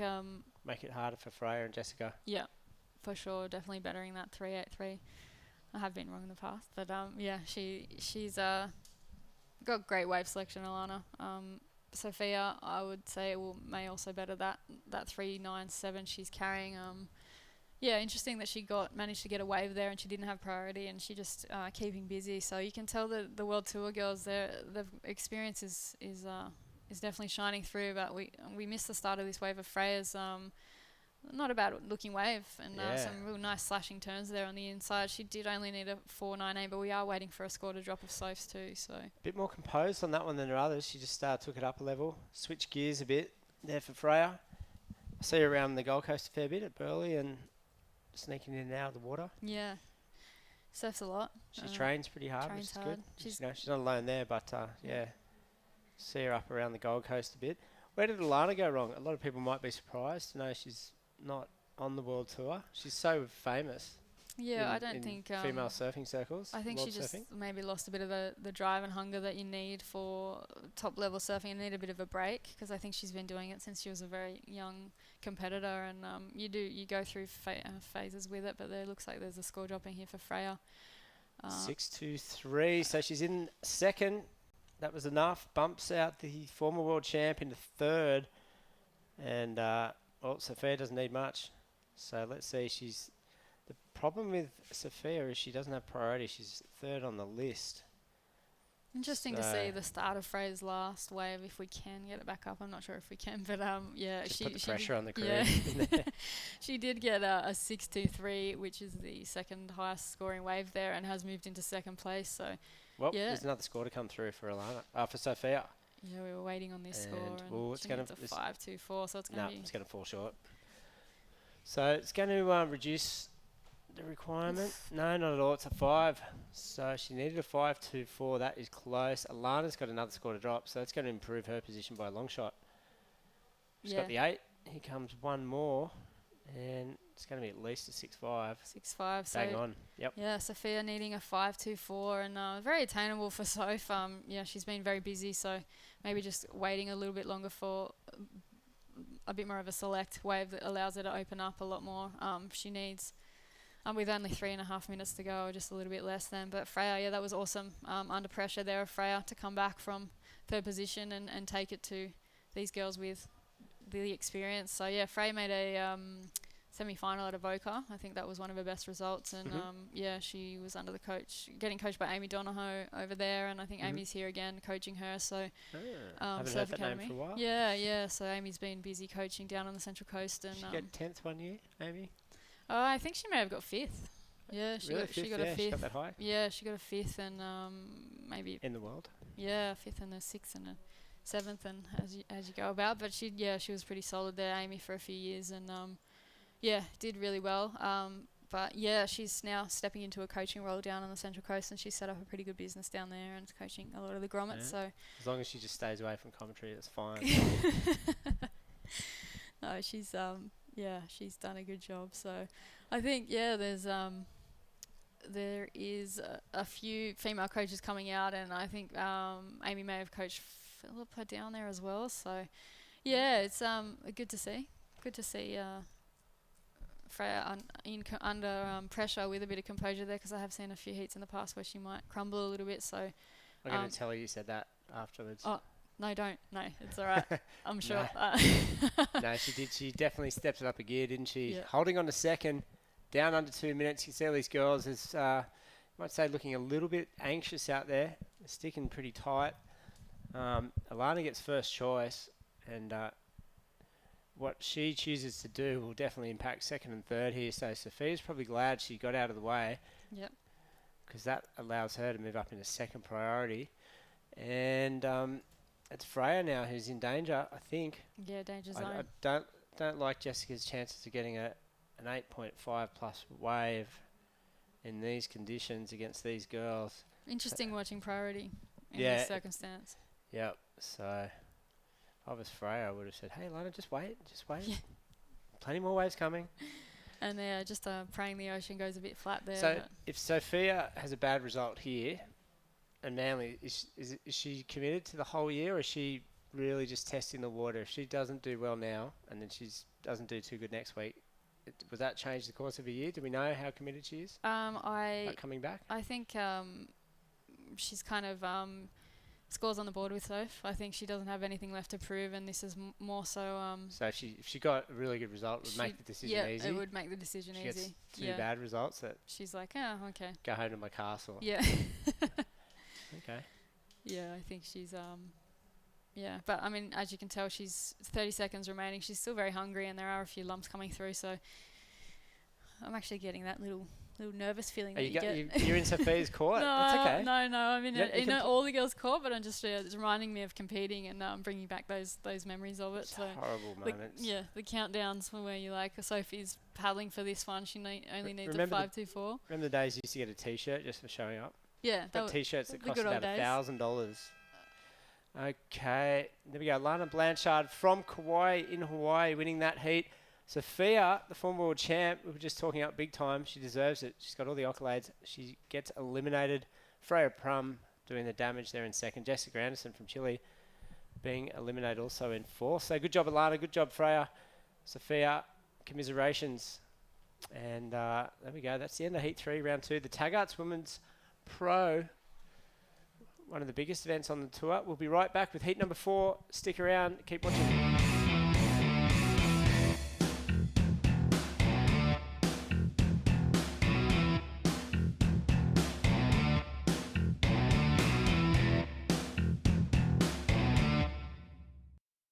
Customer service, it's the #1 priority for the Burton family. From the exciting range of new Toyotas To low-cost, fixed-price servicing. as their guest, you're always #1. It's the Burton family promise to give you a high standard of customer service. And a higher standard of customer satisfaction. So when you visit, you'll get the guest of honour treatment. That's why people keep coming back. To Maitland and Port Stephens Toyota. So visit soon. Tell him the big fella. No lane searcher. No, marks the big fella.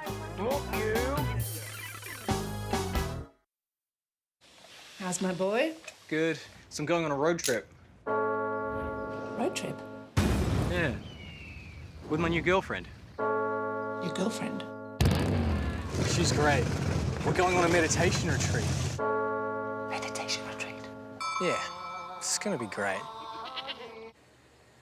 You sorted your health cover, didn't you? Yeah.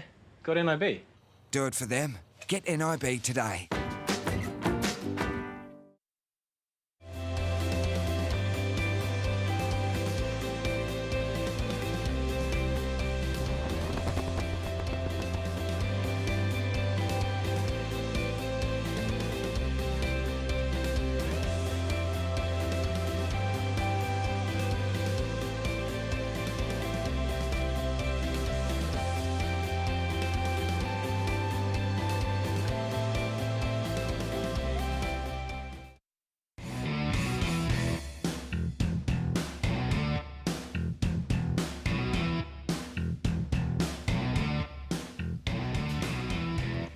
Welcome back, sunny Merewether Beach, off the rocks. We are in the ladies' round number 2, the Taggart Business Advisors Pro, and a QS 6000 rated event on the World Surf League. So valuable points up for grabs at this event for 2016.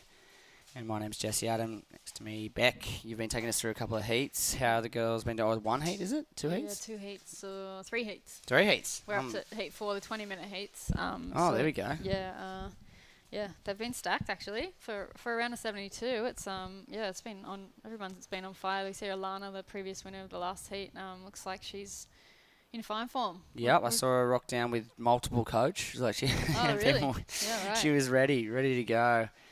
And, I don't think she was taking it super seriously. I think the coaches were taking it more seriously than her. That she forgot a leg rope. And she was like, I just won't wear a leg rope. And they were like, no, you're wearing a leg rope. You're wearing a leg rope. And they were, like, bugging out about it. She's like, I don't care. It's 1 foot. It's 1 foot. I'll be sweet. Sounded like she was fine after all, looking at a couple of big scores. 14.5 total in that previous heat. She got an 8. She dropped an 8 on the first wave. And, it was just really on point. And I think probably the relaxed take on competing is always better. Yep.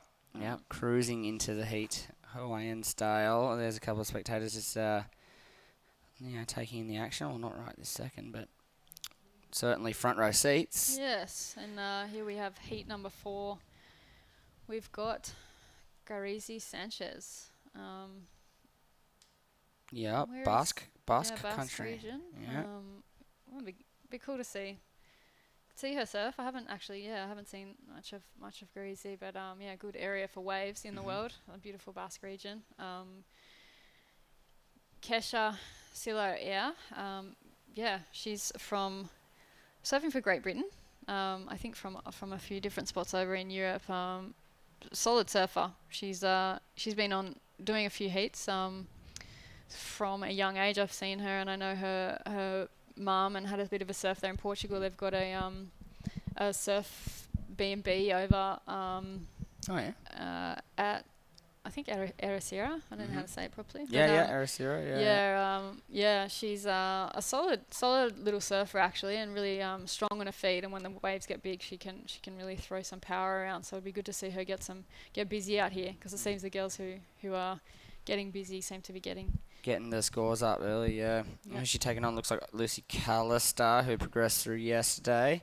And also Silvana Lima, massive standout from yesterday. Probably, I think, at her trying to drag it out of the memory bank. I think she had the highest total of the day yesterday, putting on a show for us. And she put on a show. She has always, she always does. But we've got Garazi.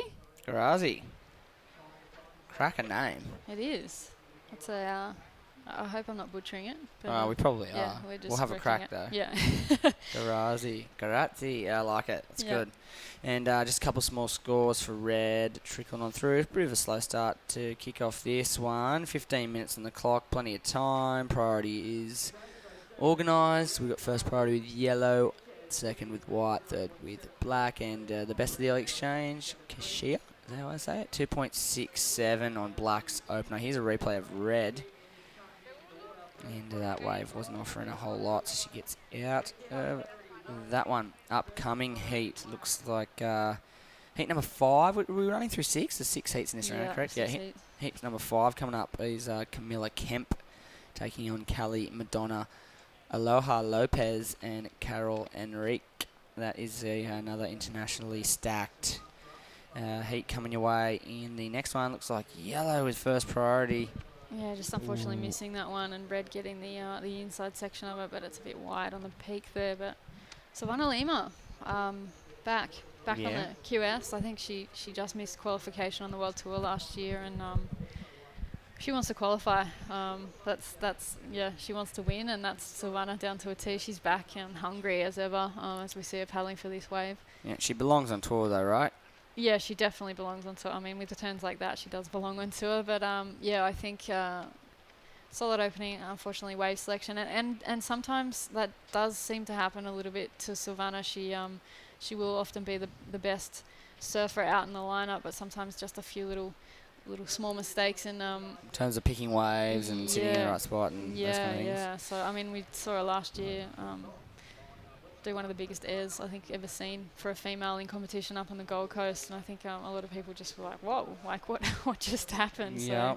Why didn't she do that every time she thought of? Yeah, but 3.33 there for that one turn, so yeah, super strong. If she can connect a few more of those, I'm sure she'll work her way back onto tour. But it is a competitive little QS series here for the girls. I'm looking at it and I'm just like, yeah, each heat, even from round of 84, is stacked. There's girls and there's young girls and there's girls coming from everywhere, which is it's always good, I think. Yeah. Yeah.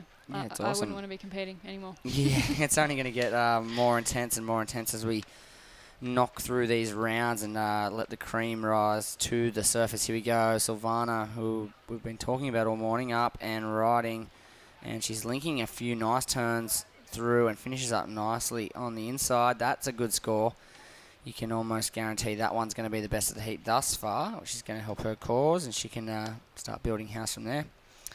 Yep. There we go. Lucy Callistar behind her. She put on a great performance yesterday, and I'll put the mocker on her. She can't ride out of that initial manoeuvre there.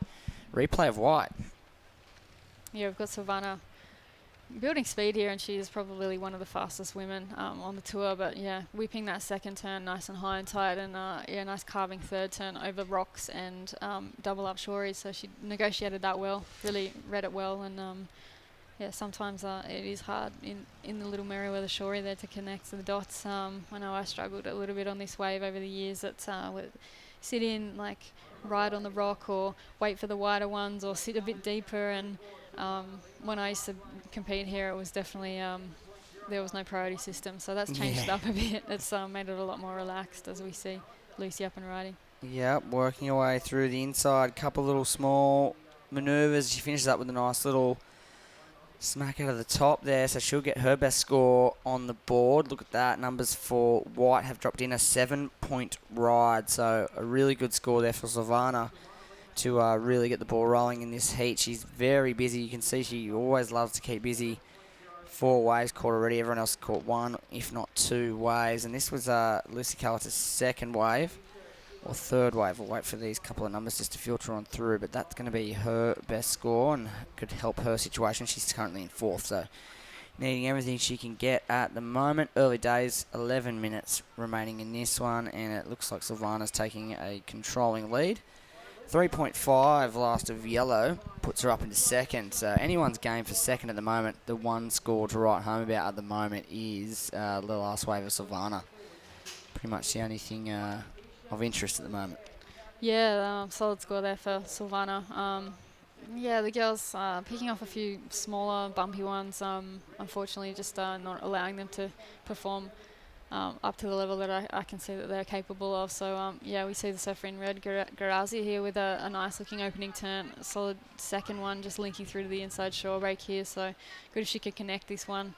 Super solid there on the finish, and nice. Throws the fins out nice and high and tight there. So, In terms of a wave, like the quality of that wave, that was by far the best wave of the heat, I'd have to think. I mean, and she surfed it really well too, so I'm expecting a pretty good score. Here's Silvana just answering back to red and black's efforts. There's a nice string of manoeuvres there for Silvana, but not happy with her approach on that second turn. Here we go. This is the replay of red. This has got to be up there with one of the best waves of the heat. Nice rail work on the opening few sections. And this is where the magic happens on the inside here. She lines up this section and smacks that one and finishes up nicely. Like you said, that inside section, not the easiest part of the wave to navigate, that's for sure. no, it definitely, if you slightly miss time and it seems like you just blow the whole wave. But yeah, Lucy up and riding on another smaller wave. We didn't see the outside there, but she seems like she's got a very good technical style here, Lucy. She a young up-and-comer. She's been doing pretty well in the junior series and also the New South Wales Pro Surf series. She had a couple of really good heats there in those QS 1000 events. So she's definitely coming off a bit of recent form, and here is a competitor in the black. And nice combo of opening turns at the back there for Kesha. Just unfortunately coming unstuck on that third turn, which is a very pivotal moment for her, but I'm sure she will better her 267 with those solid 2 turns out the back. It seems like as soon as she gets a little bit of wave face, she can really lay the board or the rail in the water, and love to see her finish off on one. I think that will be the difference, but we see a big score drop there for Garazi from the Basque region. Yeah, 7.83. It was the highest score of the heat, by far the best looking wave we've seen so far in this one. And yep, she goes up into second. She doesn't take the lead. She has very, very minimal backup scores. Basically, nothing scores in her scoreline at the moment. She only needs a 2.50 to go into the lead. And that is absolutely nothing. She will wait patiently for a second good ride and try and maintain that progressing position of second or first place. But you'd have to think White's going to be doing the same, looking at grabbing a good second ride. Here's the replay of Black. And like we said, we were waiting for her to get on something with a bit of open green face to watch her get to work and really put her stamp on this heat. While we wait for a couple more set waves, let's throw down to an interview with the winner of the last one, Alana Blanchard. Hey guys, I'm here with the winner of the last heat, Alana Blanchard. Alana, the wind's picked up a fair bit before your heat. Do you like the afternoon heats or would you prefer the morning? Yeah, I don't really mind. I think it's always kind of nice to like get your heat out of the way and surf in the morning. But yeah, that was super fun. I had more fun than my first heat, so I guess yeah, whenever really. Yeah, Surfest is back to a QS 6000. How do you feel about that?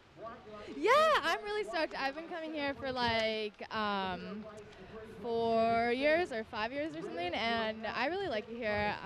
I think Newcastle's like a great town, and yeah, I think it's cool to have women back here.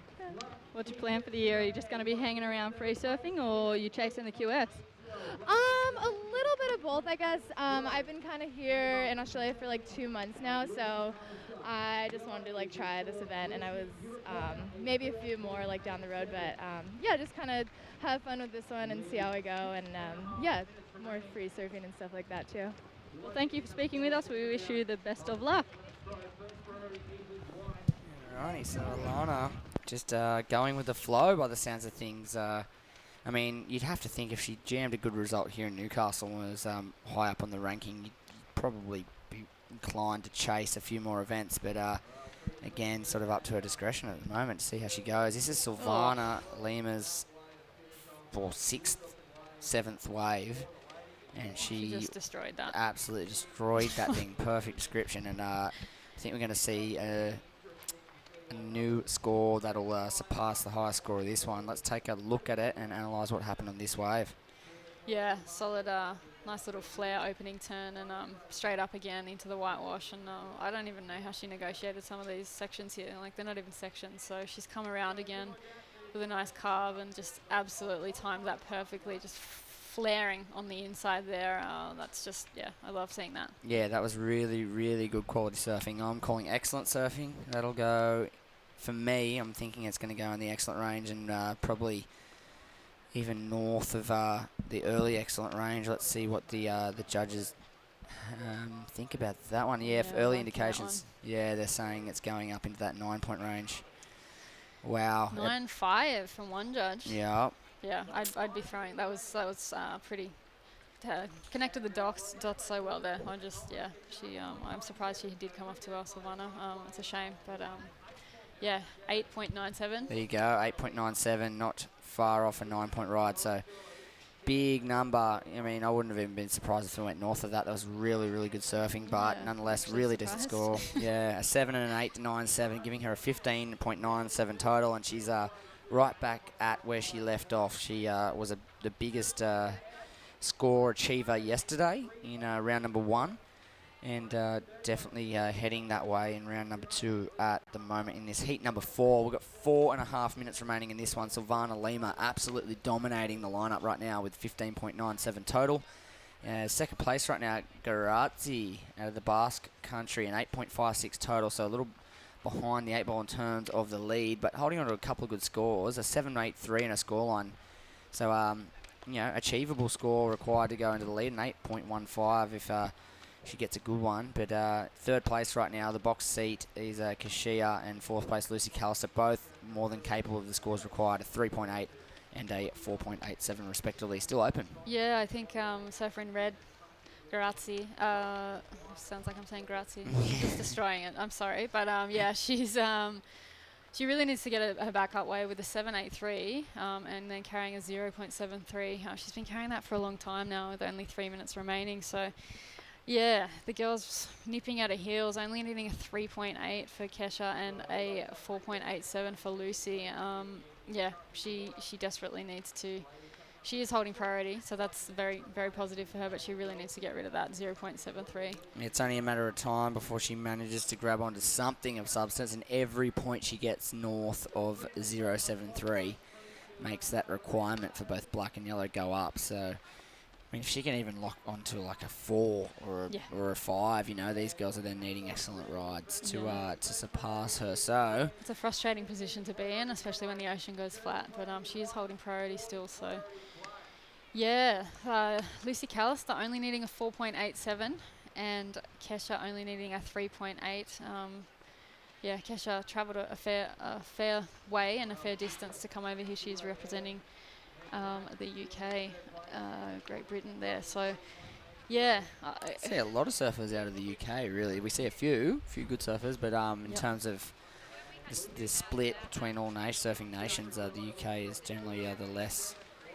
represented country. And you were saying that she's spending, she's kind of living all around Europe and spending a bit of time in Portugal, and you'll often see the European contingent, whether they're from, we've had surfers from Germany and all over the place, but generally they're living somewhere like Portugal, Spain, France, or something like where the waves get really good. Yeah, the more consistent waves. Makes a lot of sense. But bloody cold in England. Yeah, really cold. And well, she's doing okay at the moment. 3rd place, not needing a great deal to go up in a progressing position, but time is ticking away here. Less than 2 minutes to go in this one, and need to get the foot on the gas pedal if they want to snatch 2nd place before the siren sounds. And also, like you said, not safe. Garazzi an 8.56 total. It's not necessarily safe. No. It's not a safe score, especially in this this main round. You're needing, upwards of that sort of 12, 13 at a minimum. Yeah, definitely. I think holding 2 5s is the scariest position to be in the QS. When I used to compete, you just be like, oh no, I need to really dig deep. Yeah, and just get in there. I mean, yeah, Silvana, I would say, is sitting quite pretty right now with that solid lead, 15.97, almost a 16 heat score total. So she's home and hosed. Yeah. And she's selected such amazing waves. So experience really counting here for Silvana.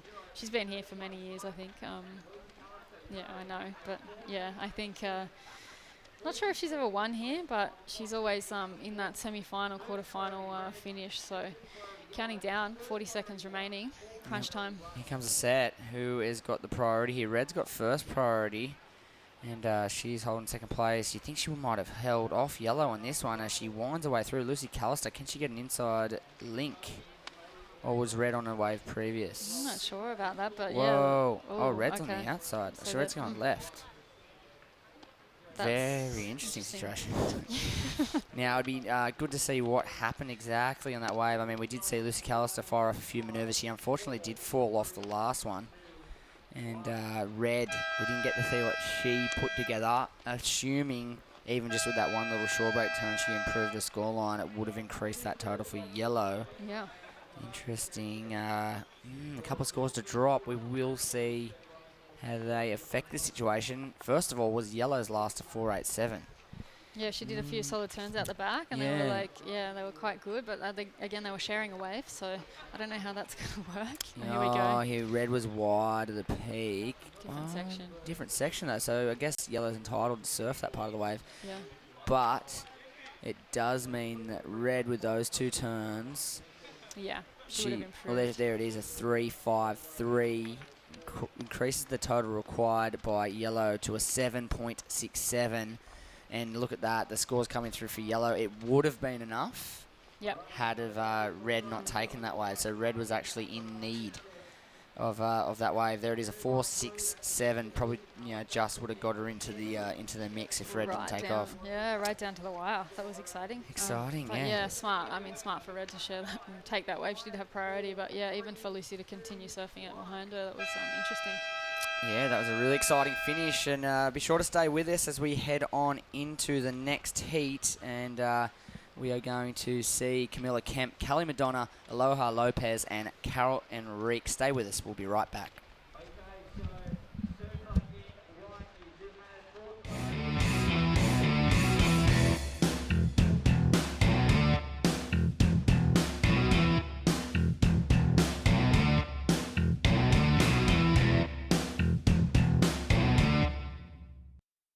Customer service, it's the number one priority for the Burton family. From the exciting range of new Toyotas, To low-cost, fixed-price servicing. as their guest, you're always number one. It's the Burton family promise to give you a high standard of customer service. And a higher standard of customer satisfaction. So when you visit, you'll get the guest of honour treatment. That's why people keep coming back. To Maitland and Port Stephens Toyota. So visit soon. Tell him the big fella. No lane centre. No, Mark the big fella. Look, you. How's my boy? Good. So I'm going on a road trip. Road trip? Yeah. With my new girlfriend. Your girlfriend? She's great. We're going on a meditation retreat. Meditation retreat? Yeah. It's gonna be great. You sorted your health cover, didn't you? Yeah. Got NIB. Do it for them. Get NIB today.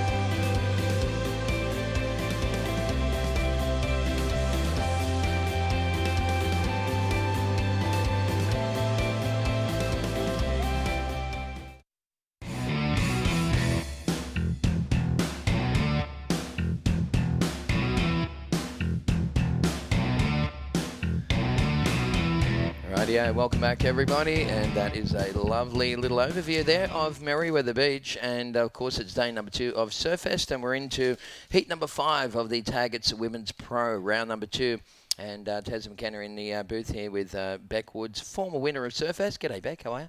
Good, thanks Tez. Thanks That's for the having way. me. Actually some nice little waves coming through off the rocks at the moment. Yeah, it's interesting. We see Callie up and riding right now.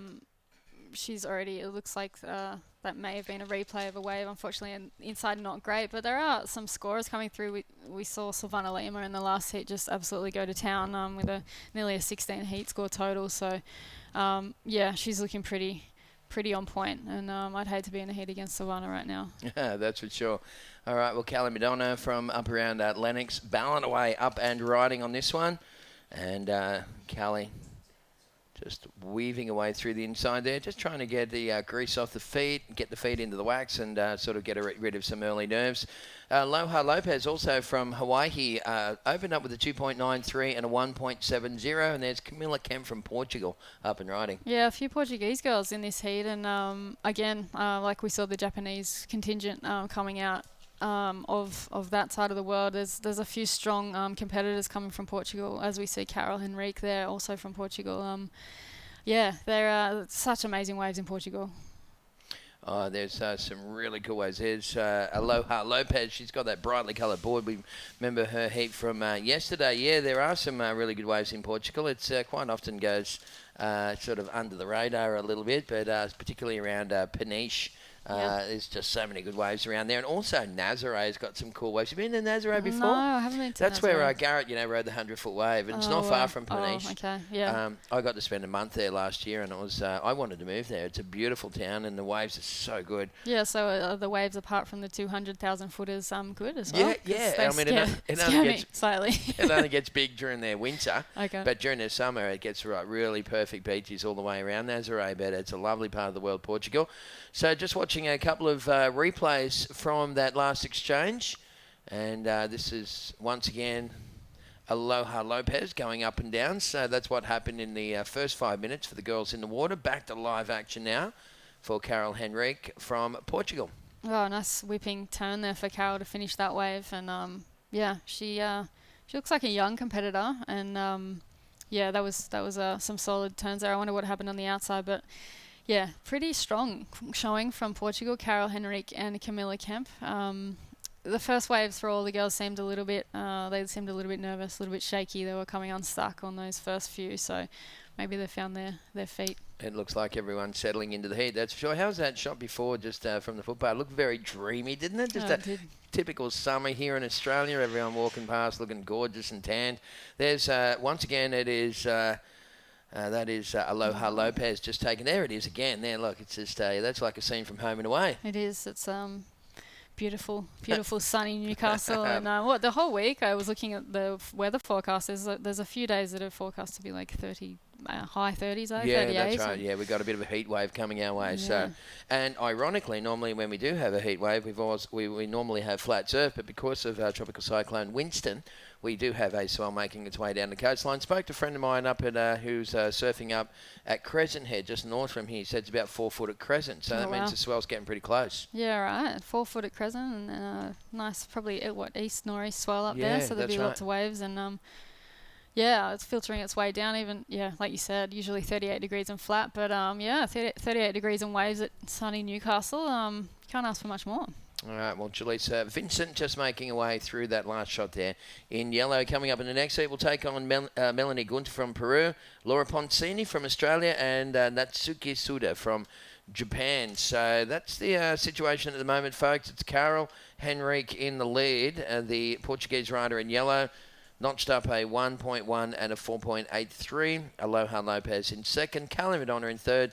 And Camilla Kemp is in fourth position. What are your thoughts on the just the general sort of performance level of the women athletes so far this year? Yeah, I was just saying, I think to Jessie, that it's crazy looking at even around a 72 and thinking, it's a struggle. It'd be a struggle to get through. You've really got to be on point, and you can't. Yeah, I mean, when I came through, if you got knocked in around a 72, you've really had a shocker. But sure. I think looking at it now, you got to be on your game and hungry and aggressive and picking the right waves. And I mean, I just looking at the different countries that are here too. I think Hoya was saying yesterday, like it used to only be a few countries that would kind of dominate, but now you look at the heat draw, and even in this heat, you've got Portugal, Australia, and Hawaii, and it's just awesome. I love seeing that. Yeah, it is very good. In fact, we've got 22 countries have been represented in the women's division alone. 22 separate countries. Yeah, it's pretty cool, huh? It is.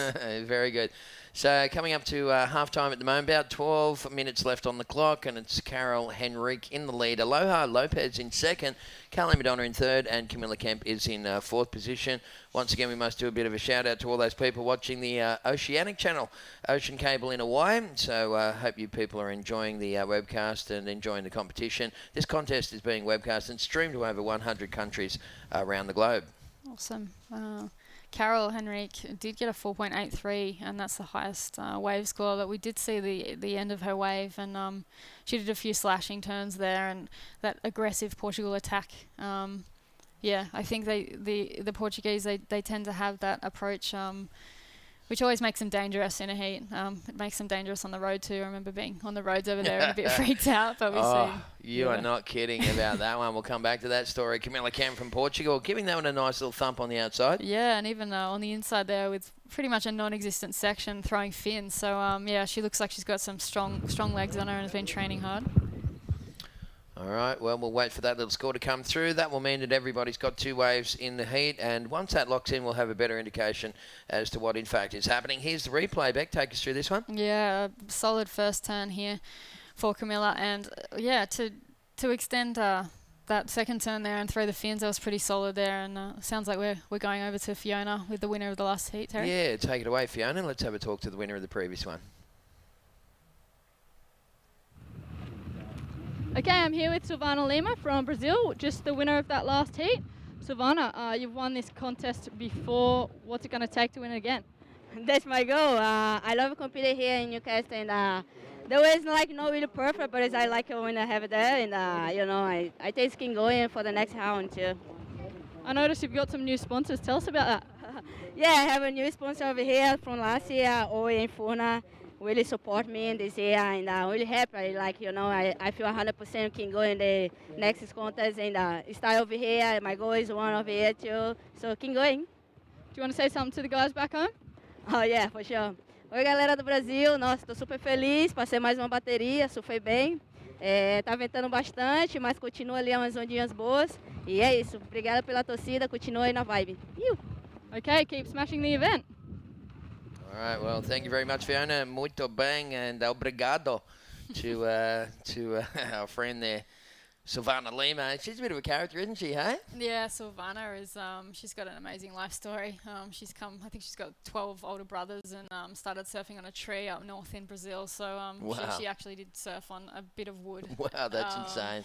She was telling me one day when she was learning a bit of English, because when I first met her, she did not speak one word of English, and obviously my Portuguese is hopeless. So we used to just kind of like we Do came sign on tour. language Yeah, together. we came on tour the same year, and we'd kind of wave at each other, and then in a heat growl at each other, and try and take it. But she's amazing. She's I can't say enough good things about Silvana. I remember when she won the world title, she was just like I think it was the first world title that a Peruvian had won. I don't know, it was just in surfing. It might have been just in water sports or something. But she was like a superstar back home. Yeah, well, Silvana got a lot of runners up, and that was probably Sophia that you're thinking of. Oh, it was too. Yeah, okay, sorry. Silvana took it to Steph for a few years. That's and, right. Yes. Steph, being Steph, really. Yeah, I mean, it was so close, and I think that was pretty hard for Silvana to take for a few years there, and I'm just happy she's got some sponsors on board, and the Brazilian contingent are supporting her in a quest to get back on the tour, because she's definitely got the talent to be there. So what was the young girl from Peru who won the world title? Sophia Milanovic. Ah, that's right. Yes. Yep. Okay, I always get those two mixed up for some reason. Yeah, that's that part of the world, I think. Yeah, there we go. Yeah. Sorry about that, folks. All right, well, Camilla Camp is she's all over it at the moment. She's got a 6.17 as her top score, and she's looking to replace a 1.1 second best wave. There's a nice little shot of a boat making its way north, and you can see the look at the swell on the horizon. Maybe it's just starting to show up outside on the little corrugated horizon there. So definitely some lumps out the back there. Let's hope they come through this afternoon. Carol Henrique is sitting in second spot, so the Portuguese riders are sitting 1-2 on the leaderboard. Aloha Lopez is in the white singlet. This is her up and riding. Oh yeah, Aloha. She's been getting busy actually on a few of these insiders, and it's good to see. That pink board's very catches your eye, and she's throwing the tail out and has gotten busy. So it's good to see her catching a few more waves. Aloha, it's a very cool name. I like that. It is very cool, absolutely. Here's the replay of this last wave. Only a small score coming through for Aloha, but like you said, it was funny because in the 80s everyone had brightly coloured boards like that, and then it just became the norm for everyone to surf white boards again. But I've noticed the colours making a bit of a comeback. Yeah, even in the wetsuits, I think for the women's range, there's lots of different colours and designs coming out, and it's good. It makes it fun. I think I'd love to see Aloha actually catch a bit of a bigger wave though, because she's dropping scores here for that last one. I'd love to see her on just something a bit bigger, because she looks like she's got a great technique. So hopefully she can wait and be a bit more patient and get a bigger wave. But that score for Camila Kemp from Portugal, that was a wave. She did those two turns and threw the tail a bit on that second turn, and she was rewarded quite a lot for that 6.17. Well, scores coming through for Aloha Lopez. It is wave number 5 actually for those people playing at home, and when it locks in, that is going to push her up into second spot. She was only chasing a 3.01 to go to second, and in fact it's taken her to the lead, so that's a big situation change there. Aloha Lopez from Hawaii with a 5.67 goes into first place. Camilla Kemp down into second. Carol Henrique or Henrique? Yep.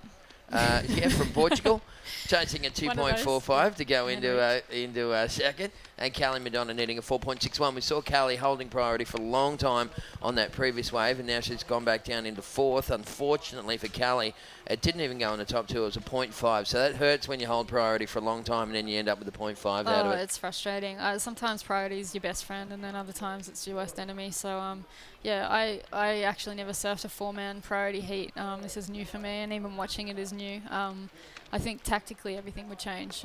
Sure. Yeah, I think a few of the older girls would have to adjust to that. I've seen Silvana and Sophia surf in heats, and you grow up hassling because that's what you have to do to get scores. But with that taken away, it changes the whole game. So I think sometimes it goes in your favour and sometimes it doesn't. But I think you know, with 5 minutes remaining, these are 20-minute heats. Time goes very quickly. You just really got to be on the waves that are the best, but sometimes it's hard with that priority. That's right. Well, Camilla Camp has priority here, and it looks like she'll pick up the corner of this one.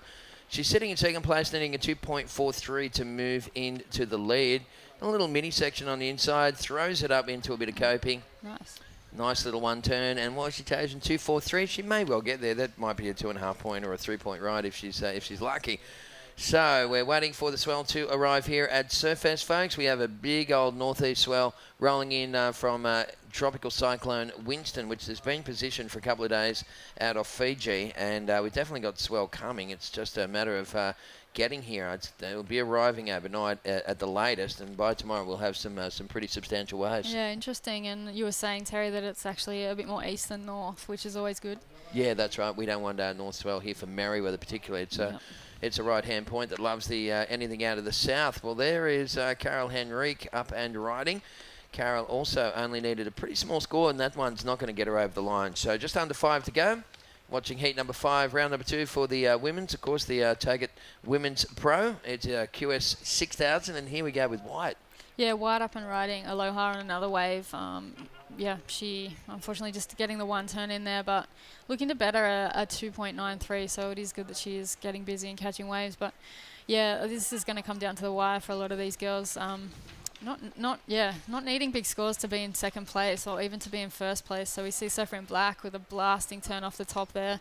Nice opening turn, backing it up with a second softer turn and finishing nicely there. So Callie really needed that wave. I think that opening turn was a real on the button perfect turn. But we also see Aloha. Is this a replay or this is live? I think this is live action actually. Yep.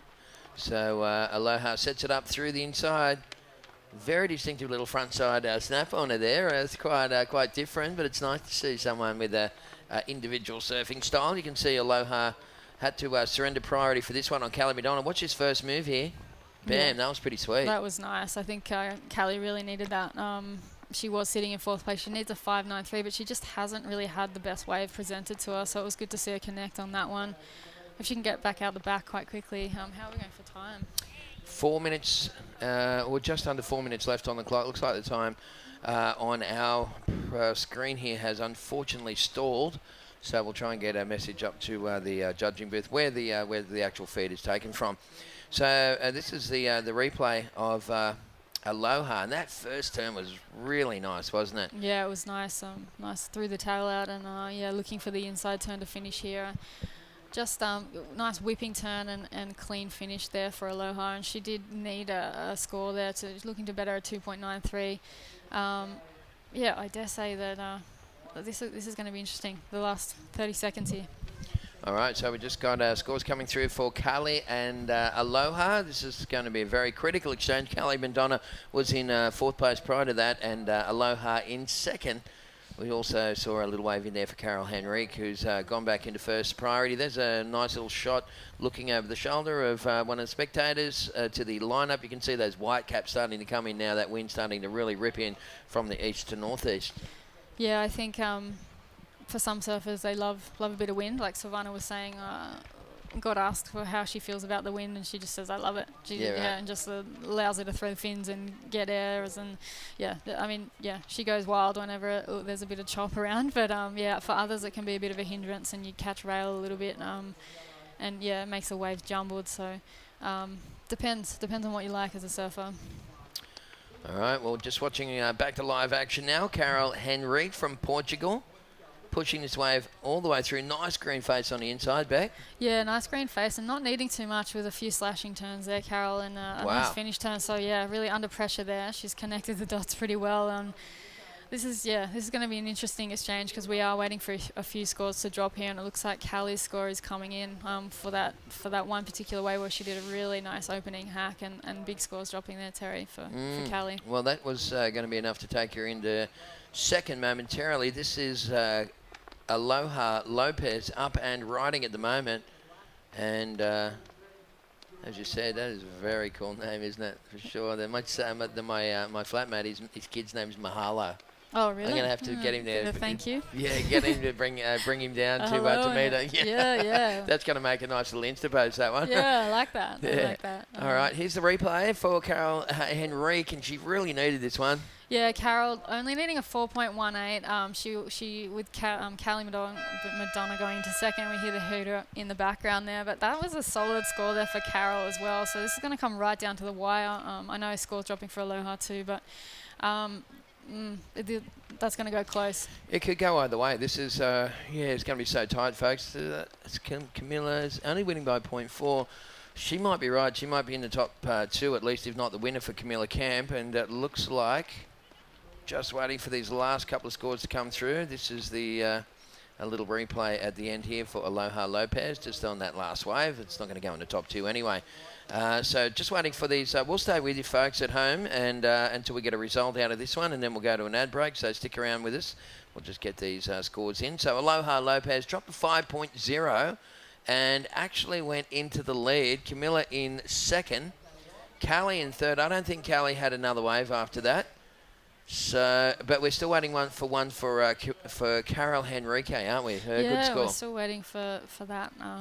So Carol actually slipped down. So before Carol's wave comes in, the leaderboard is Aloha first, Camilla second, Callie third, Here we go. and Carol in fourth. But you know what? This is going to shake things up like a martini, isn't it? Yeah, massively. I think Carol. I think it was International Martini Day yesterday or something. Was it? No, sorry, margarita. Getting confused. Oh, but what the heck? That's my favourite drink. We missed it, and there we go. Carol Henrique going into the lead there, and that really coming down to the last minute. That was crazy. Well, that pushed Camilla Camp down into third. What a turnaround that was. Carol Henrique takes the heat ahead of Aloha Lopez. Camilla Camp in third position, and Callie Madonna, unlucky for the Aussie girl there in fourth position. Ladies and gentlemen, we're going to be back with more action from Surfest right after this break. Stick around.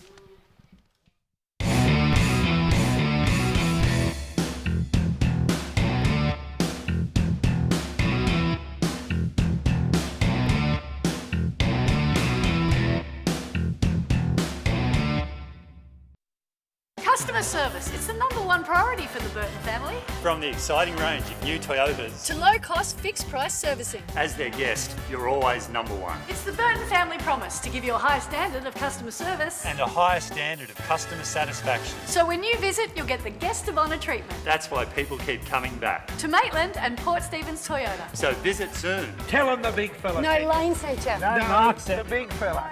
Look, you. How's my boy? Good. So I'm going on a road trip. Road trip? Yeah. With my new girlfriend. Your girlfriend? She's great.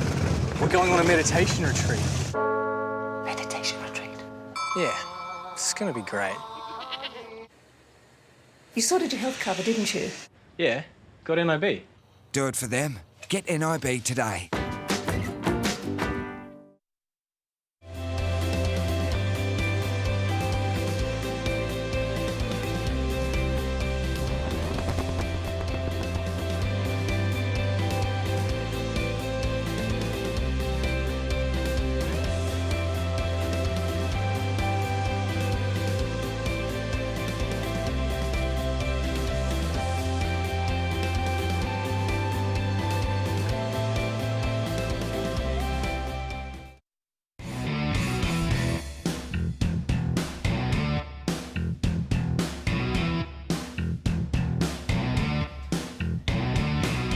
Thank you. Welcome back to Merewether. JJ stepping in for Terry McQuenna. Last heat for Backwoods. Last heat of the women's today. We are told heat 6, round 2 of the Taggart's Women's Pro. And we have Jaleesa Vincent, Melanie Gunter, Laura Pancini and Natsuki Suda. So Peru, Japan, and 2 girls from Australia. Here we go. It's Jaleesa's opening wave. 0.5 for that one. And Suki, she looked at that one, didn't go. We've got a 0.27 for Laura. And a 0.5 for Mel as well from Peru. Yeah, it seems that the beginning of the heat is always a bit of a panic. jumbled affair, trying to work out the priority, and until it all settles down a bit. So we see priority now with surfer in red, Natsuki Suda, She hasn't actually caught a wave. I think she's done the right thing. Yeah, playing the patient game, waiting for a good one. She's got priority, and the other girls don't have any decent scores to speak of. Yeah, it's tricky out there right now with that wind coming up, and yeah, always changing. This peak always seems to change. Yeah, so we see Surfer in yellow up and riding with a nice backhand attack there. Unfortunately, the wave not offering too much. She was a little bit deep on the peak, I think, and I think that's what you can find happening to yourself out here sometimes, JJ, when you see it, or you're trying to figure out where to sit at the start, and that north swell pushing you off to the right, and you need to be off to the left a bit more. So yeah, interesting to see where the girls position themselves now. Yep, 2.17 for Jaleesa's wave. We just saw then a second score, and we saw that whitewash rolling through. Tide's gone out. The girls moved out further. The takeoff is out the back, but a little bit trickier to get a wall. So as Hoya was saying earlier, the power really gets sucked out of it when it's a low tide, when it's small like this. But plenty of waves on offer, so opportunities for everyone, which is a good thing. You only need 2 waves each. Yeah, 20 minutes, 16 minutes remaining. So yeah, a 20-minute heat, it goes so fast when you're sitting out there. You just, I always had the heat plan of trying to get, at least one good score in the first 5 minutes, but just sometimes the ocean doesn't cooperate. But yeah, like you said, it's only 2 waves, 20 minutes. So nice gentlemen's ladies rules now with the priority systems, and yeah, 2 Aussies. What would you rather have? You want hassling, or would you rather have? Oh, I'd much rather not hassling. I think I had a few heats, in particular at this location. I always got pushed out of position, and yeah, pretty much had like 2 ones or something when there was no priority. So is there anyone you still don't talk to? Like yeah, there's probably about 8 girls actually. No, half the world tour. No, I'm just joking. You just have to leave it in the water. But there was times when you come out and just be like, "What was that?" You're just sitting on me for the whole 25 minutes, and it's hard to leave it there. But maybe if there's anyone out there who wants to send in a few hate messages, we could read them out on air. Send them on through. Got my number. Send them through. We'll read them out. I'm sure I delivered as much as I got. Don't worry. Yeah, there was. Even with your friends, I think, and that was the hardest when you became close friends with people, and then you had to hassle them in the water. That was, yeah, I know. I'm mates with Nicola Atherton, and we had a few events where we pretty much paddled over the top of each other and blocked each other, and then you have to get to the beach and be friends again, and that's always hard. And Amy Donahoe's from the other end of my beach, and we grew up surfing together, but you find yourself in France or in South Africa, and you're just like paddling on top of them and like not even acknowledging their existence, and I think that was always the hardest thing about competing. It's like, yeah, your mates 1 second, and then you want to eat them alive. Flicking the hate switch on and off. So it's interesting. I think these girls are doing very well. It's those great priority systems now come in. It's just eliminated all of that. So here we go, Jaleesa from Coolum up on the Sunshine Coast, and getting a wave there behind her. Natsuka Suda. She's not going to get around that section. So Jaleesa, well, she hasn't had the best run through the Aussie leg. I think she got to the quarters of the semis. No, she got to the quarters at Merewether, which is pretty good in the QS 1000. And she made the quarters a few days ago in the junior event. Here we go. Great. Little bowl here. So maybe Newcastle's a good spot for her. Yeah, making quarters. She seems like she's quite young, from Australia. I don't know too much about Jaleesa, so it's good to see her surfing and have a bit of a watch of the up and comers coming through. Australia's always got a pretty solid talent pool. So yeah, and looks like Japan also providing a lot of young up-and-coming surfers. Natsuki Suda, unfortunately, only with a 0.63, but Jaleesa on that last wave of 4.33. Yep, not a bad score, the best so far. And geez, this 7 minutes has gone very quick, 13 remaining. So Jaleesa, she's not the only one out there from the sunny coast. Laura as well, from up around those parts. And Natsuki, don't know too much about her. I've seen her name on and off. But, I know she's been doing a few of the other events as well. She hasn't had the best run. Yep. Second and third rounds, pretty much. Seems at Boomerang and the community event up there. Yep. And I did see her in the World Juniors last year. Oh, nice. At Irasira. She made qualified for that event over there. Irasira is always, I was mentioning earlier, one of the girls spends a bit of time there. It's such a great wave location and very consistent. It's just, I can't get over how much it looks like Bells. Yeah, it's I don't know how very many weird, times isn't I'll it? look at it. Yeah. It just It's like, still amazes me. What country am I in? It's like driving around the corner at the Superbank. No matter how many times I see it, it still looks good. I think another score looking to drop here for Jaleesa, surfer in yellow. She's been busy and she's got a 5.33 for her last wave. So she's taken a solid lead here over the rest of the field, who are still looking to. They're struggling a little bit just to get a score on the board. So Jaleesa's really gotten busy and taken advantage of that. Look at that lineup. It's scattered out there now. They're all sitting clumped together on a rock about 2 or 3 hours ago. So Laura now, what can she do? Let's see if she gets a little bit of shape to deal with. She does. Oh, she's come off at the end there, so that's going to shave off a point or so. Yeah, she connected really well at the back on a few turns, which was nice. She needed to get something on the board there, and I've heard a lot about Laura. It's good to see her, be able to connect on those waves. Coming from the Sunshine Coast, I think there's Dimity Stoyles from up that area, and she's had a few years on the World Tour, and it's a great place, great stomping ground to hone your skills up on the Sunshine Coast. It's not bad. Yeah. I was chatting to a local up there about 2 weeks ago, and I just got told about a surf spot I'd never really heard of before. They go, oh, you got to come up here when the swell's like this and the wind's like that. No one ever checks it, and there's this perfect spot. I was like, okay, I'll be back. So here we go, replay now of Laura's wave. And I'm not going to sell out your best spots, Laura. Don't worry about that. So 3.9. The old secret spot. She needed that little finish. Yeah, she did. She needed a finish there, but still, Heard of a few new secret spots lately around really? Australia. Yeah, got them on my hit list. All right, let's go down to Fiona. We'll discuss those off air, Beck. All right, Fiona, who have you got for us? I'm here with Portuguese surfer Carol Henrique. You're the winner of that last heat. Really tricky conditions out there at the moment. How are you feeling at the end of that one? Hello. I feel really happy to make my heat. It's really hard to find a good wave, but it's really good. It's really funny to be here in Australia, and I'm really happy. There was a lot of scores at the end of that heat just coming in there. Were you feeling a bit nervous? Yeah, a little bit, and I try to wait and find a good one and keep calm, and I'm happy to win my heat.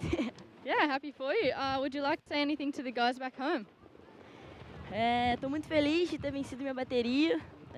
Tá difícil de achar uma onda boa, mas eu tô contente pela virada no final e queria mandar beijo pros meus pais que estão em Portugal.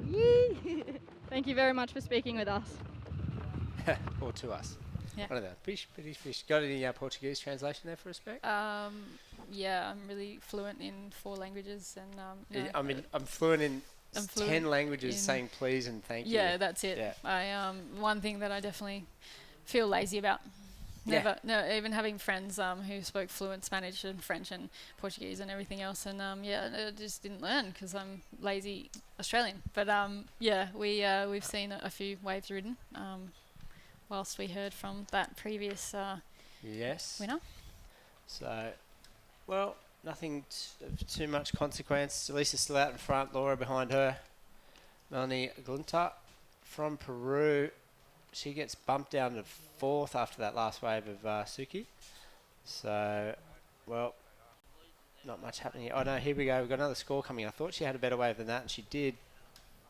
So let's see what's factoring into the overall positions. It's going to change stuff. Gunta, I feel like, we've got a replay of Suki. That's Suki too, but I feel like Melanie Gunta from Peru she used to be around at the Mancora event that we used to have in Peru, and she was very young when I was over in that area of the world. So it's good to see her come over, and another surfer out of Peru come through, and she's got a 4.67 on that last wave. So Jaleesa up and riding, keeping very busy. Obviously with a solid lead right now, but Melanie, another Peruvian, come out from the same place as Sophia, same hometown. I'm not 100% sure. Yeah, she's from Punta Hermosa then, same area. But yeah, I'd always see her up north in Mancora, which is 10 hours north. So that would be the spot that we'd compete at, and I saw her up there. So Mancora, is that the name of the place? Mancora, yeah. Sounds like a big reptilian dinosaur that attacks cities. with run. amazing left-handers randomly appearing out of the desert. So yeah, Punta Hermosa again providing all the surfers heaps of talent over in that part of the world. And I saw her at the ISA World Juniors years ago. I think they won the teams event, her and someone else for Peru, and they ended up winning the overall thing. I think they were getting coached by Dave Davidson, I believe. from the trader. Yeah, taking all the knowledge and skills overseas, coaching the other teams. Yeah, and she's a national champ too, I think. Well. Yeah, right. So she's come to throw a hat in the ring. So she's coming third at the moment. Not much in it though. Just needs a 2.23. Suki's got the work to do. She needs a 5.2 to get up into second. The two Aussies holding out the visiting internationals at this stage. It's heat number 6, round 2, and after this we're going to go into the men's division. So surf action will continue here at Surfest Merewether Beach. Here we go. This is a better looking wave for Suki now, and she's found this one over on the rocks. Yeah, managed to surf this one all the way through. It was a small wave, but yeah. Nice belly flop dismount. Yeah, on the rocks. The rocks in there are always intimidating, but yeah, the Japanese, they're very light and agile. They can surf on the smallest and and biggest, but of course this wave is quite small, and she's managed to link it all the way through to shore. So nice opening turn there. Second, nice and fluid, and third, a hack there on a wave that's quite small, but yeah, managed to link it through all the way to the inside. So she needed to improve on 2 very low scores. So I think she's done that. Yeah, be good if she could get something a tiny bit bigger. We've got 5 minutes 25. Well, good for her, not good for Jaleesa or Laura. No. So, but we know what you mean. 5.23. But I don't know if she'll get it on that one and take over the Aussies. But we'll see what the score comes through as. 5 minutes remaining. Coming down to the pointy end of the heat. 20 minutes. It goes very quickly when you're out there. I think as soon as you paddle out, you've just got to be on it. 25 minutes. It does tend to seem like a lot longer when you're in a heat. So yeah, these girls they know what they need to do. Jaleesa got out there and got super busy in the first 5 minutes and got a 4.33 and a 5.33, which is maintaining her lead with those 2 scores. I'm sure she's looking to better that 4.33. Melanie Gunter only one wave of significance right now. But it's interesting watching. What is it? It's 2 foot wind slop, maybe a little bit bigger up the beach, but at low tide it's sort of closing out now. I wonder what's going to be doing when this reported 5 to 6 to 18 foot swell comes through in the next few days. It's going to be interesting. It will be interesting. We can move if we need to. Apparently. Oh, we can? Yep. Oh, there you go. Well, they had the Pro Junior up the beach at Dixon Park the other day. Okay. Where Jaleesa got the quarters. So, yeah, well, maybe it's just going to be big, mushy peaks out the back. Yeah, I think if the swell stays... High tide could be right. Yeah, high tide and not too north, like Terry was saying, it could be all right. We've got the surfer in black. Laura does need to better a 3.0 and... looks like she's trying to connect through the inside. Unfortunately, the wave not cooperating. But 2 turns out the back. She should improve. It's a dramatic little moment there for Jaleesa. She all right? Thought maybe she had a leggy stuck on a rock or something. But she's okay, yeah. Suki only needs a 2.3. Melanie needs a 2.2. So Laura better get herself a bit of a margin there if she wants to feel safe heading in the last few minutes. This is a replay here. She's... tapping away, picking her moments. It looks tough. It does look tough out there. Not much speed there in that one, was it? So. Yeah, I mean, she needs to better that 3. Natsuki did get that 4.6 on that last wave that we saw. That was a very small wave. So. Is that Laura's score a 1? Or she's got to get more than that? Yeah, I think we'll be waiting for a score with that one. But will it better a 3? Well, I would say. I'm going to put it out there and say, yeah, it should better a 3. But yeah, maybe. Yeah. Don't know. 2 minutes 50 remaining. Just Jaleesa. Here's a replay of one of her waves. Oh, solid backhand attack there with a wave. Coming over, and we saw the dramatic exit off that one. But what a bummer she couldn't connect through to the inside. Okay, the Peruvian now. So she doesn't need much either. So, well, the top 2 scores, the heat leader is less than 10. So. One little flurry of waves could throw the proverbial cat amongst the pigeons. Yeah, we Here see. we go. Laura's score finally dropping. coming in. Here we go. Look at that. Look at that. Is that the winners roster on a board there? All the last champions. So this event's been going on for 31 years. Wow. So 30th year celebrations in 2015. And if you've got an MR board in your quiver, that's something to be happy with. So 4.03 for Laura. This up and running is Mel in Peru. Not a bad wave there for Is Melanie. that another one? Is that, I can't think tell, that was a replay. That was so a replay, but yeah. I think she did. It was another wave after the 4.67. So this is going to come down to the wire here with a minute 30 to go. I think Laura's second spot could be in danger. Yes. She did Suki. better that with a 4, but yeah, Natsuki. Wow. 5.17. There it goes. Bumps down Laura into third. A score to come in for Mel from Peru. She's in fourth in the white. You can't see there. But let's see. I don't think it's going to be enough to get up in the second though. No. So no, is it not enough to looking overtake Laura in the third? 5.17 there for Natsuki. I didn't see that wave, but yeah, it seems like solid score there. Yeah, second highest wave score, is it, or third highest wave score? So. And there we go. Laura down into fourth now. So Mel moves up to third. She gets to 3.9, and so she was in second for a long time now. The Aussie needs a 5.74. That's her on the left of screen. Second priority. 5.74 with 40 seconds remaining for Laura. Yeah. We see the Peruvian getting busy here on the inside. She's managed to milk this one through, and she needs a 5.11. Not a big score, so. And I don't think she's not going to get back out the back in 27 seconds. So here we go, Jaleesa. This looks like a good one. She had some speed coming into those two turns. She's going to get a connection. So this would probably secure her first place. Good timing. Yep, she's done and dusted. She's not going to get back out there either. So is there any sets approaching for Mel and Laura? Yeah, a bit of a replay here of Melanie's last wave. She managed to connect just there, but it was a bit of a horror story, and I'm not sure if she got the score that she needed, a 5.11.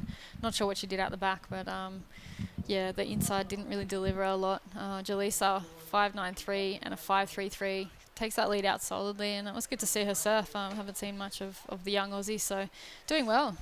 New goofy footer in town. Poncini fans won't be happy, and well, for Mel, we'll probably see her at the Manly event next week. Don't know if she travels with Sophia or not. I'm sure they hang out a bit. Yeah, I'm sure they've spent many surfs together if they're from the same town. Such a good setup down there in Punta Hermosa. So a little replay here of Jaleesa. Nice opening turn with a combo there with a backup second turn and getting through to the inside. Finishing that and finishing with a win for heat number 6 of the Taggart Women's Pro. Cool. All right. Well, we're going to come back to the men's. We'd like to say thank you very much, Beck Woods, 3-time Surfest winner. Thanks for your insights there. No worries. Thanks for having me. And yeah, good to see the girls ripping. All right. We'll take a break. We'll be back with Matt Hoy and Terry McKenna for the men's division here at Merewether Beach.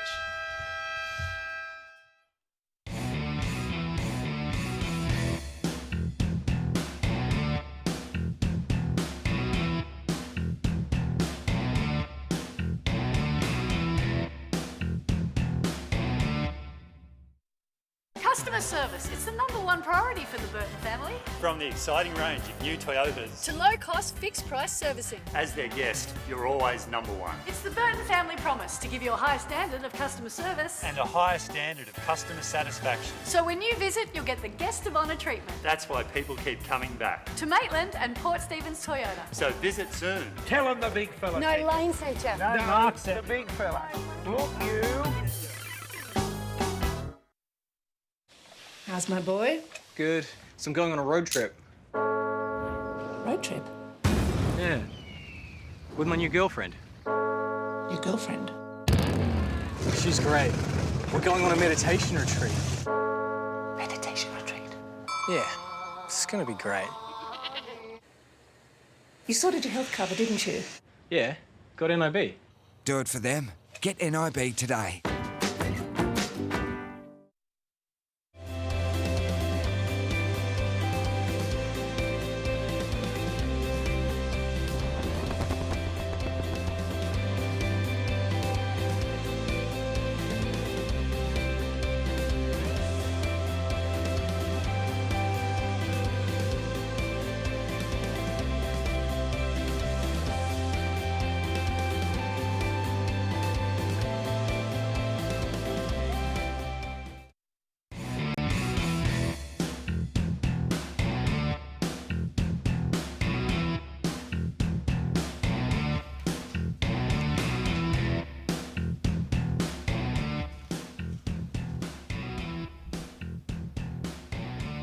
Okay, so welcome back, folks, and straight into live action for heat number 1 of the next round of the guys, and we've got one of the top seeds out there at the moment. In fact, it's the number 1 seed now that Julian Wilson exited the competition here. Julian electing to stay in Newcastle to train with some of those big swells that are coming down the coastline. And, so Wilco's in the red singlet. We've got Michael Dunphy from the USA in the black. Marco Fernandez, Brazil, is in the white. And Per Stanley, the boy from Bondi, is in yellow. And joining me in the commentary booth is one of Merewether's favourite sons, Matty Hoy. How are you, champion? Good, Terry. How are you this afternoon? Yeah, good, mate. Terry, hey. It's like I'm in trouble by my mum or something. Didn't you call me Matthew? There we go. All right, so, Marco Fernandez. This guy can surf. Let me tell you, he's a great talent from Brazil, and he's working those ones through. The rocks is actually looking pretty fun at the moment. Yeah, it's a bit, the tide's gone out a little bit too much at the moment, but there's still some fun waves on the inside. The wider ones are a bit flat and fat, but yeah, it's still some fun waves for sure. The boys are maybe talking, call it off, but I was like, come on, boys, get amongst it. I've seen you surf way worse waves than that. I honestly don't think they've got too much room to move. Yeah, I said that. Yeah, that's right. So, and if you're going to move, you move at the end, not at the start. Here's Wilco. These are the ones I actually spoke to Wilco before he went out. I said, whoa, see? And I said, mate, just go deep and wait for those wally ones. And they're still out there for sure.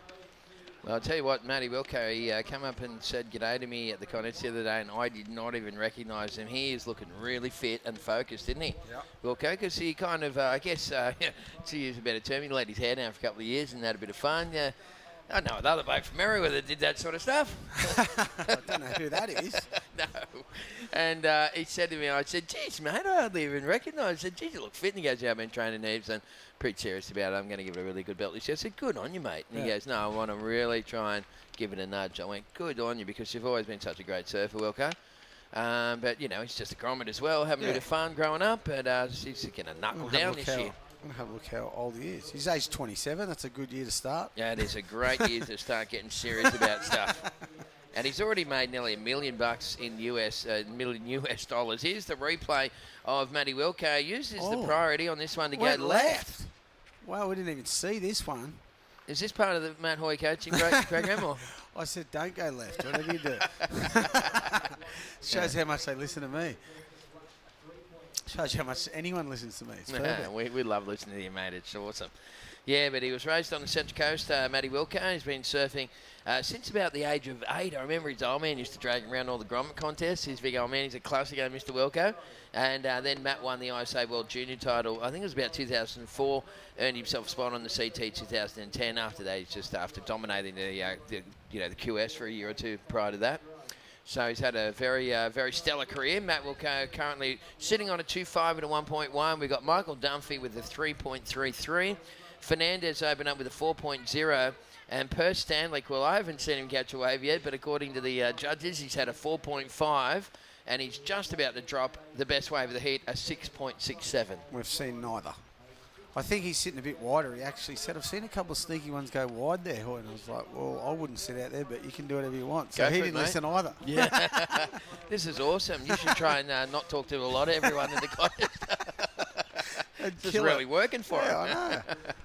It's just talk to Hoyer before you heat, and whatever he says, just do the opposite. Pretty much. How good's that? You end up like travelling around on the tour being the opposite guy. Anti-coach. That's hilarious. I'd be stoked to do that. Whatever I do, don't listen to the complete opposite. It's perfect, though. Yeah. I'm fine with that. Yeah, no, we could live with that, as long as they're cutting the right sort of check for us. So, Per Stanley, 6.67 and a 4.5. I don't know if the boys from 180 can dig into the hard drive and find any of those waves for yellow, but I don't believe that we've seen him catch a wave on screen here. There's the 3 guys. So, like you said, what he's doing is we mightn't have a camera on Perth at the moment. He's definitely sitting out on the middle bank. He said he's going to sit a bit wider, and I was like, well, sure. It worked. That seemed his start is working for him. But I still think the best little runners are on this part of on the rocks. And speaking of this one, here's Wilco on one. Oh, that was looking like it was going to be a good wave. It was. That looks like a good little board, that one too. Doesn't it? Nice and wide, and then pulls in real tight. Yeah, there he is there. Sitting out the back, out the middle. Aha. So he's had a whole different plan. He's thinking about Bondi rights. Yep. You can surf them, you can surf anything. Here's the replay for the rider in the red, Matty Wilco. We're just going to see what happened. There's a little miss up here for Matthew, but he got a good first turn going on this one. This board looks spicy under his feet, doesn't it, on that first turn? And he Really just caught up. Just that bit. Just on the heel rail there, bit of froth on it, and it just probably the really low rails on that thing, but pretty unforgiving. Okay, right now first priority is White's got priority over red, and out wide. There we go. There's the boy from Bondi. There he is, out the middle bank. Which is when the sets come, they do push a bit. Well, they go a bit fat in the middle section, but the end section looks good again too. Rolling into the shore break. Perth's got another good wave here. Wow. He's sitting out there by himself. I tell you punting. What a brilliant move to sit out wide there. That has worked really well for him. I mean, he's going to replace the 4.5. That was pretty clear. And Wilco gets a little froth monster on this one. Up and off that one for Matty. So he's looking to try and keep busy in this heat, but Perth Stanley in the lead with a 6.67 and a 4.5, and that doesn't include that last wave for yellow, so that was an interesting little exchange right there. Well, he's probably got a better 4.5 with that one. But if he finished it, that was going to be an excellent score. And he's sitting, away from all the other boys, but it's working for him as well. All right, this is Fernandez, Marco Fernandez, and then we went out wide to Perth Stanley. Big first hit, and then he just he's got a good surfing style, hasn't he, Perth? It's always been a good surfer to watch, this guy from Bondi, and throws another it up. snap in there, and then this last turn, if he makes this was going to be a good score. Still going to be not too bad. Yeah. He's got a better 4.5, do you think? I think so. I think it's a mid-range score there for sure, maybe a 5.25, something like that. So I don't think it was as good as his first one, and we didn't even see it. So we're only guessing that. There's Wilco again, looking pretty tight on his back. Really good, doesn't it, White? How fast and loose does that board look in these small waves? And you're right, he does look really fit, eh? Yep. Still got the hair. He's still letting his hair down. Yeah. It was funny because his hair's actually grown a bit since I spoke to him last time. It's those humid conditions we've been having. Yeah, exactly. It's like grass. Yeah. It's just a bit of sunshine, and out she comes. Oh, if only it was that easy, Matthew. Yeah. All right, well, we've got a little replay coming here for Matty Wilco, and you can see Matt had to surrender on that one for Marco Fernandez, the Brazilian, whipping through these little turns. Actually, it looks a lot better than what it did in real life out there. Yep. These tight shots from the guys at 180 and NBN just making it look pretty sweet. And a little haze on the camera there because it's just so bright and sunny out there at the moment. It's flashing all the camera work out. So just waiting for those scores to come through. We've got 15 minutes left on the clock. Next heat in the water, Mitch Colborne will take on Tanner Hendricks and Kalani David and Goni Zubizarreta from Spain. That's going to be another great heat to watch, mate. Yep, Kalani will be going to the air for sure. And here's a bit of a replay from Michael Dunphy. He's been a bit quiet in this one, the old Mick Dunphy. And let's take us through this one, Matty. Yeah, he's up. That's for sure. He's got one of those little rocks bowls. Looks like it's going to be a clean one on the inside. Wall's up for him here. Big snap there. Another little fin waff. I think this is that one we saw the end of, and then a little snap on the end. That's right. Hey, that was a pretty good wave. That was those deep ones you were talking about. That's the ones. They're a bit smoother. And doubling up, they, like I said, I've been saying it all day, they stick to the rocks ledge, so just keeps them smoother and suckier and cleaner. You can do more powerful turns on them, and Dunphy just, showing us... if he didn't fall on that last turn, that's going to be a good score. That would have been a really good score for sure. All right, so we're just waiting for those scores to drift on through from the judges. While we wait for that, folks, let's go on down and talk to Jaleesa Vincent with Fiona, the winner of the last heat. Take it away. I'm down here with the winner of the last women's heat, Jaleesa Vincent. Jaleesa, you're pretty fresh on the scene. What's your aim for the contest? I'm just here. I just want to go as well as I can. Yeah, I'm pretty fresh into the QSs, so I just want to learn as much as I can and just keep making heats, hopefully. Last year you did the Australian leg of the QS and the Pro Juniors. What's the plan for this year if you do well? Pretty much I'm still just learning, I guess. Like, I'm not doing all of the QSs yet because it's, I guess, quite expensive. So I just want to learn heaps this year, and then hopefully next year I'll be able to do it more seriously, all of the QSs, yeah. I'm going to mix it up a bit and put you on the spot here. Who do you think, what's your hot tip for the women's contest winner? I Well, definitely Stephanie Gilmore. She's my favourite surfer. I'm so stoked to be in the same comp as her, even I'm just like, hopefully I'll get to say hi to her sometime. Yeah, Steph's pretty incredible. Okay, thank you for talking to us. We'll see you later. Awesome stuff there. Thank you very much, Fiona. And speaking with Jaleesa Vincent from the sunny coast. How cool is that, eh? Just like she's making it through the heats and that she still is guruing out on Steph, saying, like, if I see Steph, hopefully I can say hello to her. What a classic. Of course Steph would say hello to you. Of course, she's a lovely girl. And Jaleesa Vincent, great goofy footer from the sunny coast. She's been making some noise in the QS 1000 series that preceded this one here. Only young too, eh? At Merewether, yeah. She's like 17 or 16 or something like that. This is Marco Fernandez. This is a replay of a previous wave while we had that interview happening. And Marco just trying to bounce the board there, looking for it at speed, but he realised he was fighting a losing battle in that instance. And 12 minutes left on the clock, so scores look like most of them are in. I think we've got a score coming through for Dunphy, won't go in the top two. And neither will the last wave scores for Perth Stanley. So Perth's strategy working at the moment, folks, sitting wide. And he's picked off a 6.67 and a 6.1 so far in the lead. Matty Welko sitting in second place at the moment. Here's a replay for one of Matt's last waves. Is this the good one? I think it is. This could be. It's looking like it so far. The 7.5. Yeah, a couple of good turns there, and then finishes really well in the end. He got a couple in a row then, Wilco. Yeah. That board just looks like it goes unreal in small waves, doesn't it? It looks really good. And out wide, once again, Perth Stanley finding himself a good, clean, green, open face. I reckon what's going to happen now is people are going to see this heat and everyone's going to sit out off the middle. This could change the game a little. And 100% it is. Wow, that was a sweet combo. Nice compressed landing. Very stylish hand drive at the end as well, which is important too.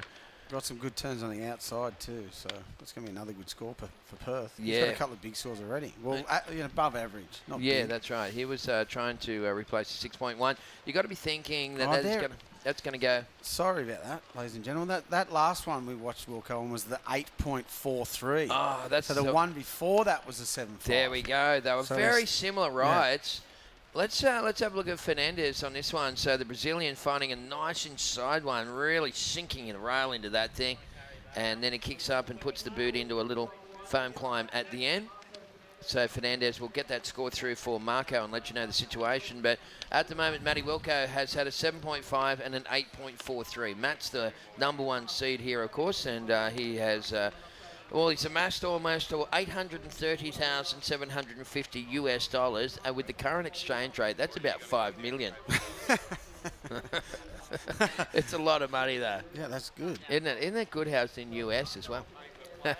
Last wave scores for Marco Fernandez of 4.93. This is the replay of Perth Stanley. I wonder if he got a turn on the outside there before that one, because he's done 2 cutbacks and then into this inside section, 3 cutties, and then finishes it well with a floater. So there it is. The score's already in. It's a 7.33 for Perth, so he's doing well out the middle. The boys are joining him out in the middle too. Wilco hasn't. He's stayed off the rocks.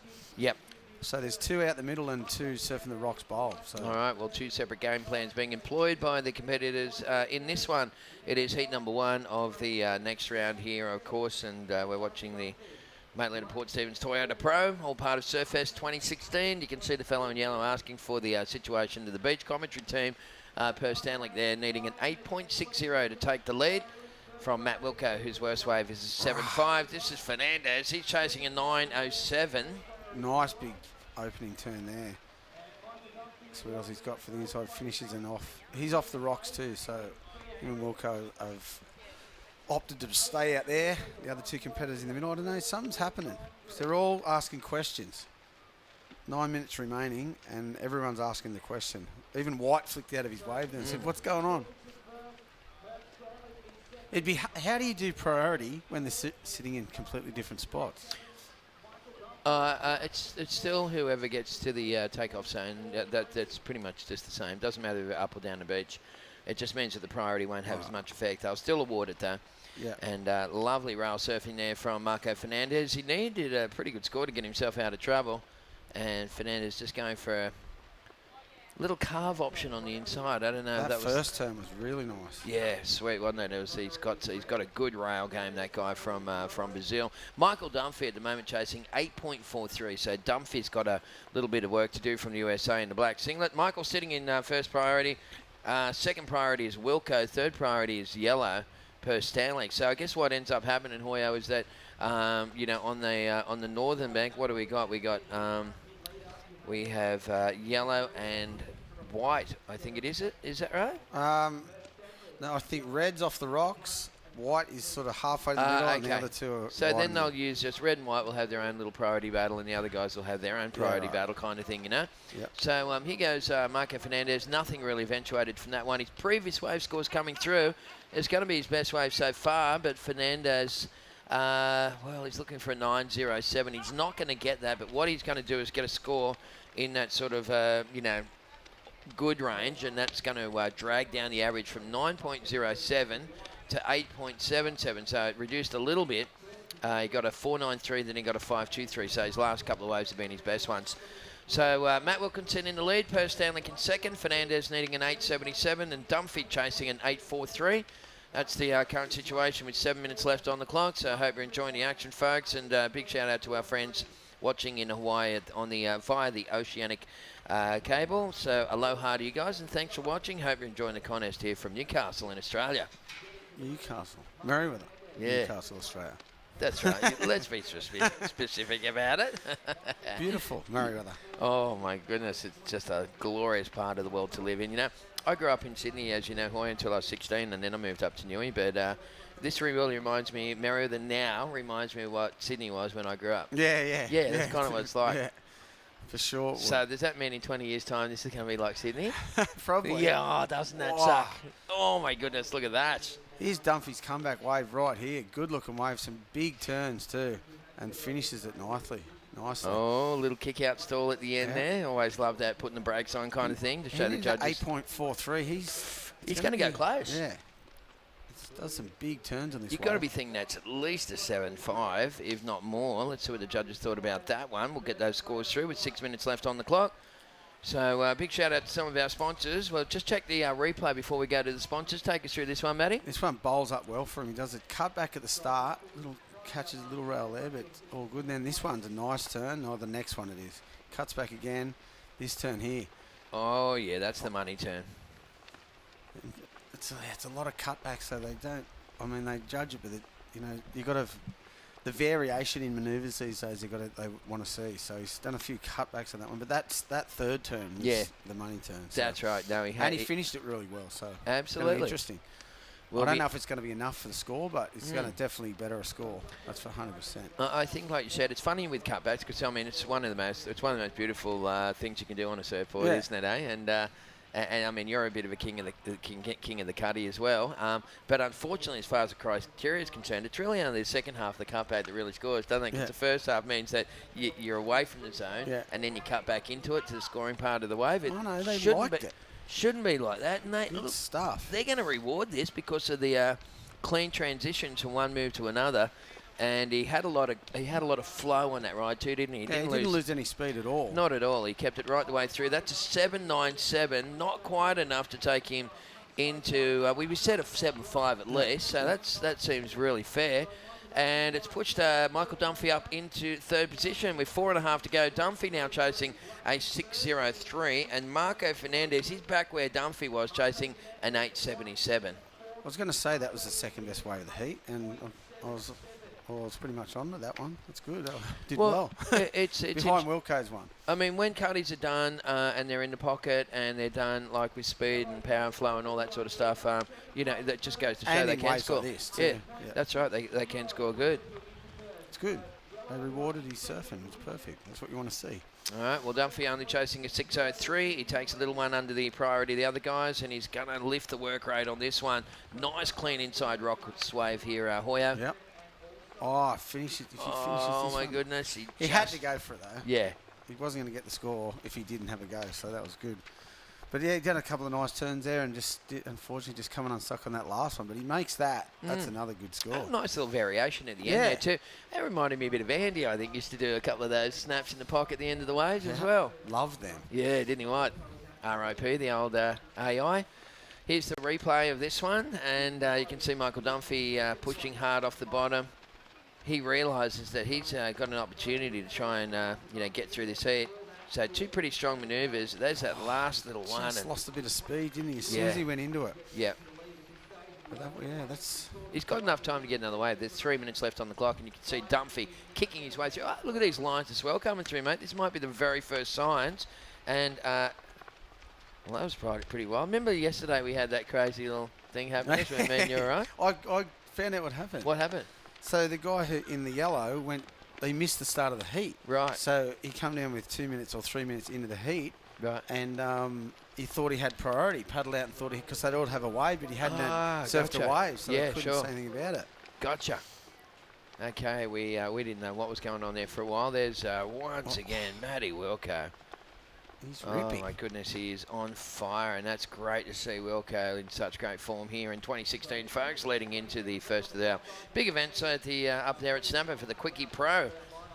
Are you going to go up there, Matthew, for the Quickie Pro? Yep, I'll be up there. Did you know that Terry McKenna got the job as a beach announcer? Oh, I heard that. Yeah. On the grapevine. Hey, how stoked am I? It's like the highlight of my career. You know that I've never been to a Quickie Pro. I'm like a little grommy going Anaheim, like the Disneyland for the first time. You're going to be very excited. Can you hold my hand and show me through the surf club where the public bar is and all that? Yeah, I definitely can show you through that public bar. The Rainbow Bay Surf Club. That's 100%. I know that bar better than most bars I heard in the world. they had to roll you over to vacuum during the Quicksilver Pro. No, it's not that bad. Maybe, like, in the mornings, first me knocking on the door, maybe. Yeah. And the guy's, like, pointing at his watch going, it's only 5 to 10. You're like, open the door, you mongrel. No, it's not that bad. No, I'm only joking. But it's one of the best venues to watch a surf comp in the world. I can't wait. I can't wait to just call the world's best surfers at a venue like that. I really hope that all this TC stuff hasn't come through too soon and we don't get skunked up there. So, yeah, no, we should be all right, I reckon. Just hopefully this swell doesn't wreck the banks up there. This next one coming, but no, that's true. Just pump some more sand and they'll be back. That's what they do. Rightio, 1 minute, 10 seconds remaining. Matthew Wilkinson is in the lead. Matty Wilco's had an 8.43 and a 7.5. Per Stanley with a 7.33 and a 6.67. Last wave scores coming through for Wilco. Won't go on the top 2, but he's been on fire in his heat for the Rider in Red from Copacabana. Michael Dunphy chasing 6.03 to go to second. He's clawed his way back into a pretty good spot, and Fernandez needing an 8.77 on this wave. Is this his replay one or just live? I got a feeling this is live. Yeah, this is live because his last one just came in as a 6.33, so he needs a big score here. Well, yeah, that's what everyone can do these days. It's so classic that if in doubt, they just go to the air, and if you make it, you usually get the score. But yeah, it's I don't know, what was he chasing? Well, that came through as he needed a 7.67. He did a bit of work on that wave prior to getting to that point. We're going to check the replay on this last wave here for Marco Fernandez so we can dissect it a little bit. And one of those little double sucks at the rocks, and these ones offer some grunt. Yeah, they push back a bit more than the ones on the outside bank. This one unfortunately didn't do that much, but you had to have a go. And the boost at the end, the boys are all watching. What's he going to do here? Yeah, what a classic. So it ended up, he didn't have quite the speed to get the rotation going. Ended up like a big kind of a fin chuck, and there's Dunphy. That's after the Hooter. So it looks like that will be the end of that one, folks. It will be Matty Wilco moving on through, our #1 seed here at Surfest. Pretty stoked about that. Per Stanley, the boy from Bondi, in second. Michael Dunphy on screen at the moment. That was actually after the Hooter. And fourth place, unfortunately, eliminated. It was, of course, Marco Fernandez from Brazil. That's that heat. We're going to quickly throw to commercial break and pay a couple of bills. We'll be back with more action from Surfest right after this, so stick around.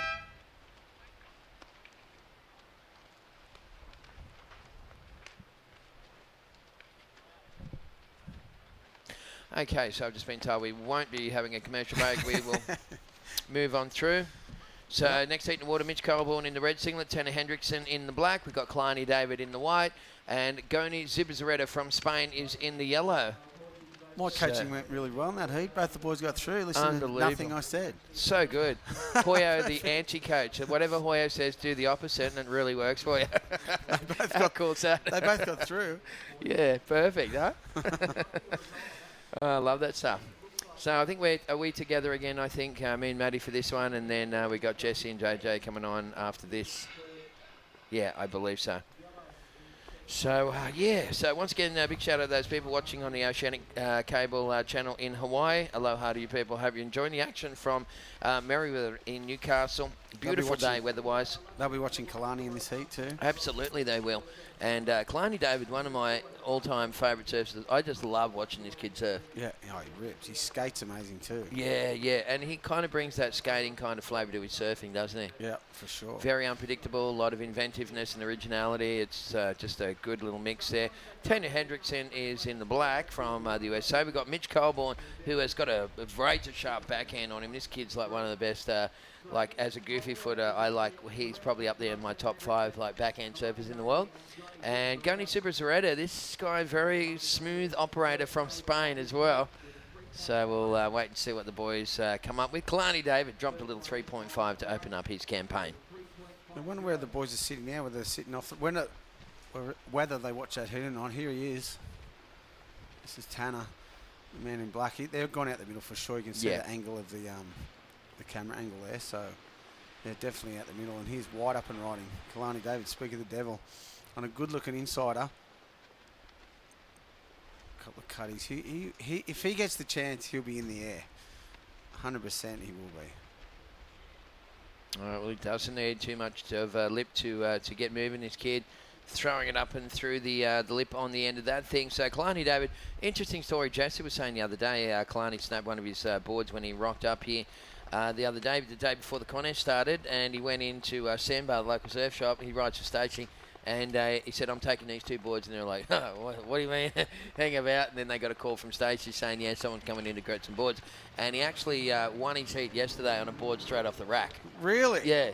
That never happened back in the day, did it? Not at all. That's classic. Yeah. That means the surfboard industry, the surfboard shaping industry, what do you call it? Making high-performance boards? Yeah, that you can just go in and buy off the rack. And you can surf in a 6-star and get through your heat on. That's actually worth. Well, he must be riding that again today, is he? I don't know. Look like that board is. Look like maybe he's gone down to Sydney overnight and maybe grabbed a couple of other boards. I don't think it had that spray on it. That's got a bit of black on it. That board on like some kind of pinstripe on it, but we'll try and get an answer for you on that one. Here's the replay for Tanner Hendrickson. It was just a bit of a lateral kind of a wave there. Nothing really to ride home about. Tanner just gives it a bit of a snoz wipe, makes his way through to the inside, and then he gets a little bit of open face here. That middle bank on the inside opens up, doesn't it, Matty? Yeah, and then the shore break. This is through onto the shore break, and then this little fin waft on the inside. And then it goes dry in there. Didn't it, White? All right, well, Tanner Hendrickson, we're just waiting for his first waves to come through. Kalani David opened up with a 3.5. Mitch Colborne also got a little wave in there for red. Goni Zubazareta also has a score coming through. So lots of numbers dropping, folks, and hope you're enjoying the action here for heat number 2 of the contest. The seeded round. Yeah, we've got a lot of seeds in this round, and there's a yellow as well for Goni Zubazareta. I think the start of this wave, you got a couple of turns, or was it at the end? I just saw the end of this one. This was a bit flat through the middle, though. This turn, it was at the end. So I don't think got much at the start, but that last turn was good. Yeah, throwing a nice little rooster tail in there. So Connor O'Leary, Thomas Hermes, Marco Giorgi from Uruguay, and Tommy Woods from Burleigh Heads up there in Queensland. Coming up in heat number 3 of this round of competition here, folks. Once again, you're watching the Maitland and Port Stephens Toyota Pro. It's all part of Surfest for 2016. Here's Mitch Colborne looking at 1-2 with priority. Oh, they're splitting the peak. And red went right on that one, and the black went left and flicked straight out. All right, well, that's not going to change too much at the moment. Priority too, so. And Tanner Hendrickson there just trying to explore his options as far as what's going on. Hey, tomorrow night, Hoya, I don't know if you know, but have you ever heard of a band called Majorca? It's a Newcastle band. No. They're instrumental kind of electro rock. They're so cool, man. They were on. There's White just smashing away for Kalani David. It's a nice little wave. I'll come back to this story. That was a replay of his second wave that hasn't even come up yet either. Okay, so judges asking for these replays so they can really separate the rides. They do that sometimes when, that was the one where we got a little tap at the end. Back to the Majorca story. So Timmy Benithan's got his Rough Cuts movie on over at Lazot's tomorrow night. Oh, yeah? And it's all the big stuff from Ship Stearns and, Chopu and all the heaviest waves in the world. and Majorca are playing the live soundtrack to it. Oh, okay. And they play sort of heavy rock with some sort of electro underbeats. Man, I saw it when they came here last time. It was one of the best things I've ever seen in my life. And that's such a good venue. Yeah, and it's on tomorrow at Lizottes. The tickets are limited, and that's, you know, Surfest have put their stamp of approval on it. So hope to see you guys there. And it's just it's a one-off show, and it's something you do not want to miss. Yeah, classic. That'd be great. And like I said, it's a great venue. The sound's amazing in there. It's insane. If you're doing nothing, let me know, Matty. I'll bring up Timmy Benife. He's a good mate of mine. He'll sort you out. Yeah, for sure. Yeah, have a think about it. All right, well, right now we're down to 18.5 on the clock. This is the replay for Kalani David's previous wave. Got a little snap on it. Yeah. You got a little snap on the outside and didn't like it at all, so he flicked out. I love that. I love that when you can just goof off like that and have a bit of fun in your heat, and that's what Kalani David does, and he does enjoy everything that he does, doesn't he? Oh, for sure. Hey, he's got a good life. Why wouldn't he be happy? Exactly. That's what I said to him. I've known him for a couple of years now, and then I said, yeah, mate, you don't quit doing one thing and do the other. Keep doing both. You got to. Good for. I know you're probably going to get hurt more going skating, but sure. Yeah, you might as well, you know. And he's really good at both, so keep charging. Thank you very much to Evolution, of course, naming right sponsor of the Surf Aid Cup. I would also like to tip our hat to Newcastle Airport, helping to assist competitors on arrival and departures from Newcastle Airport. A big shout out to Coca-Cola, long-time supporters of Surfest. And I remember when, remember Jimmy MacArthur? Remember the old Coca-Cola days? Yeah, Jimbo. He's retired now, I think, from Coke, but it was a classic. We've had them there, I reckon, probably since day one of Surfest. I reckon Coke. 100%. I reckon there wouldn't have been a year when they haven't sponsored the contest. I reckon you're right. Yeah, so good on you, Coca-Cola. Thanks to Lake Mac City Council, Tui's. Tui's, of course, is the official sponsor of the expression session, and they're supplying a couple of coldies. Here goes Black's last wave for Tanner Hendrickson. Nice little chunk through the inside here, maybe, Hoyer? Yeah, he little turn on the outside then, and the waves are going a bit wobbly. That middle bit of the bank, there's a bank on the outside and then nothing in the middle, and then this inside section you got to work with. But it's a bit wobbly. That's a good looking wave. He surfed it really well. And we'll see what the score is. Yeah, he's only got a 4.6 and a 0.67, so he's going to better a score there for sure. He's in fourth place at the moment, only needing a 3.25, so that's going to better something for sure. Yeah, well, Goni Subzeretta is holding priority. He's got a 6.33. Here he goes again. He's a really experienced competitor. And here he goes, Hendrickson. Wow. Wow, two good turns there. Oh, that's awesome surfing so far. Yeah, this is a weird bit in the middle there, and he's going to get an inside section by the look. With two big turns on the outside. What's he got to finish? Boom. That's his best wave. All right. He's going to better his last one. Yeah, I wouldn't be surprised to see that's probably the best wave of the heat. That was pretty awesome. Right. Here goes Mitch Colborne, and this is the guy that I was saying if there's a couple of surfers in the world, this guy's backhand is one of my favourites of all time. When he gets going on a proper wave, on his backhand, this kid is just unstoppable, honestly. On any wave. Yeah, that's right. And wow, unfortunately that thing just doubling up there for Colborne. That was a 4.77 for Mitch. So we'll wait for wave scores to come through for Tanner Hendrickson. And Goni Subzeretta really playing the waiting game. He's sitting on a 6.33. And with those scores in at the moment, Goni's sitting in fourth place, only needing a 2.34. So he's playing it pretty cool, and it's working for him at the moment. Kalani David in third, requires now a 4.01 to go to second. Mitch Colborne in second, chasing a 5.61 to take the lead from Tanner Hendrickson from Hawaii. So that is the... Tanner's just about to drop another score there too for that last wave. Yeah, there we go. There's a few more numbers to come in, so we'll give you the update on that. Goni's going well. He's had the best wave of the heat so far, and he's just sitting and waiting for another one. Yeah, he's a very smooth operator, Goni Subzeretta. He's been around for forever and a day. You said that last wave of Tanner's, the man in black, ends up at 8.83. Wow. Best wave of the heat by 2.5 points. Well, there you go. We thought that when we saw it. Hey, those first two turns on the outside were quality. Yeah. And the second turn in particular, where he kind of ditched the fins over the back of it, that was pretty sweet to watch. And finished well. So now Goni Subzeretta, he only needs a 2.34, and Kalani needing a 4.01. This heat is wide open, folks, with 14.5 to go. So I hope you're enjoying day number 2 of Surfest. Of course, it is the Maitland and Port Stephens Toyota Pro. It's a QS 6000 event on the World Surf League here in Merewether in Newcastle, New South Wales, Australia. Hey, Hoya, have you been to the, they've got all those new restaurants up the top of Westfield Qatar. Have you ever been to the roof? Yeah, rooftop, yeah. I've been How to a few. impressive is that? Yeah, some great restaurants in there too. Well, the best restaurant in there is actually called Cantina de Mad Mex, and it brings authentic Mexican flavours and relaxed vibes to the rooftop at Westfield Qatar. If you want to impress your girlfriend, Grommies, go and take her up there and have a bit of a couple Taco. a couple of Burrito. yeah, there we go. Mitchy Colborne blowing up through the inside.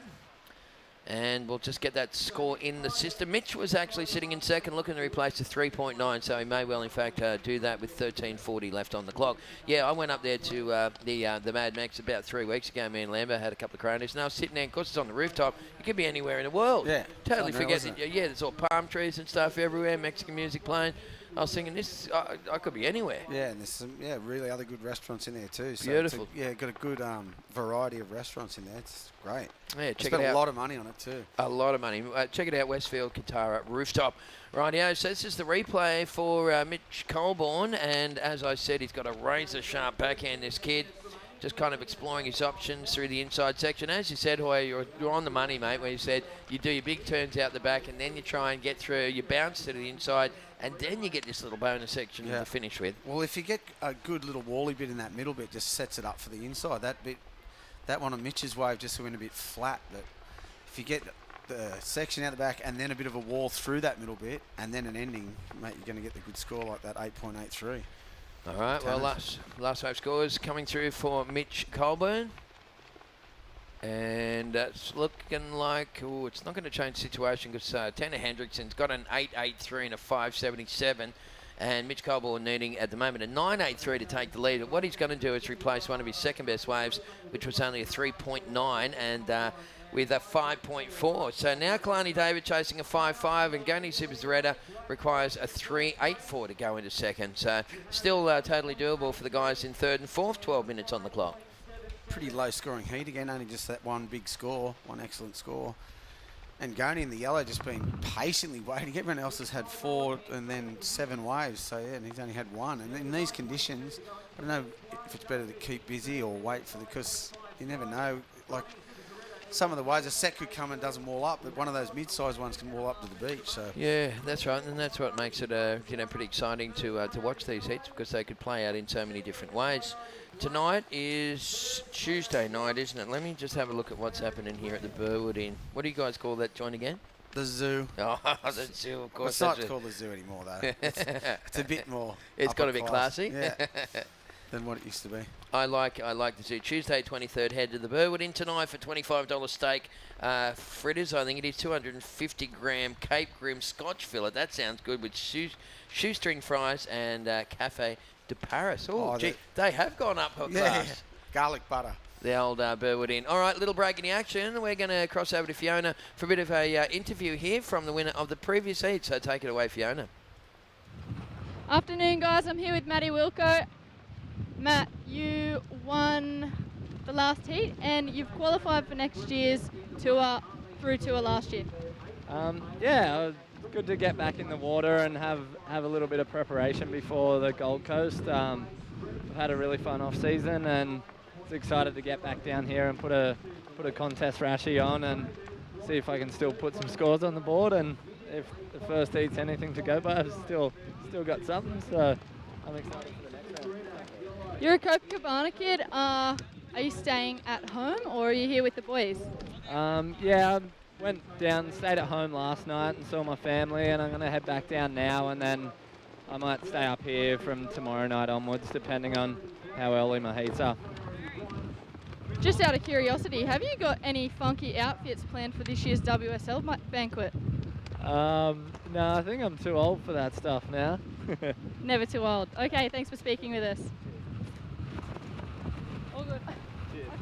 What a classic. Thank you very much, Fiona and Wilco. I tell you what, I reckon Matty He's Wilco. too old for that. Come on. He's finally growing up, Matthew. Takes a while when you name Matthew. Yeah, it does, mate. And it's funny when you're like his age of 27, you go, I'm nearly 30, maybe I should start acting my age. You see some guy 30-something can't lose, and you go, hang on, maybe I've got another run in me. And then you get to 35 and you go, righto, almost 40, and then you see some guy 45 can't lose, and then when does it stop? It doesn't. doesn't stop. It doesn't stop. I love it. Here we go with white for Kalani David. From Hawaii, Kalani needing a 5.5. He's a renowned trickster, this kid. Let's see what he can do. Here we go. Nice little reverse at the end of that one, just making it look way too easy for the Hawaiian in the white singlet. Needed a 5.5, so he'll probably go pretty close. Yeah, finished well on that one. Didn't get much out the back or in the middle, though. True. So you've got to at least get a couple of turns out on that back bank. And those reverses now, they're just such a, they're just such a so commonplace. It's like it's like the new bottom turn. Yeah.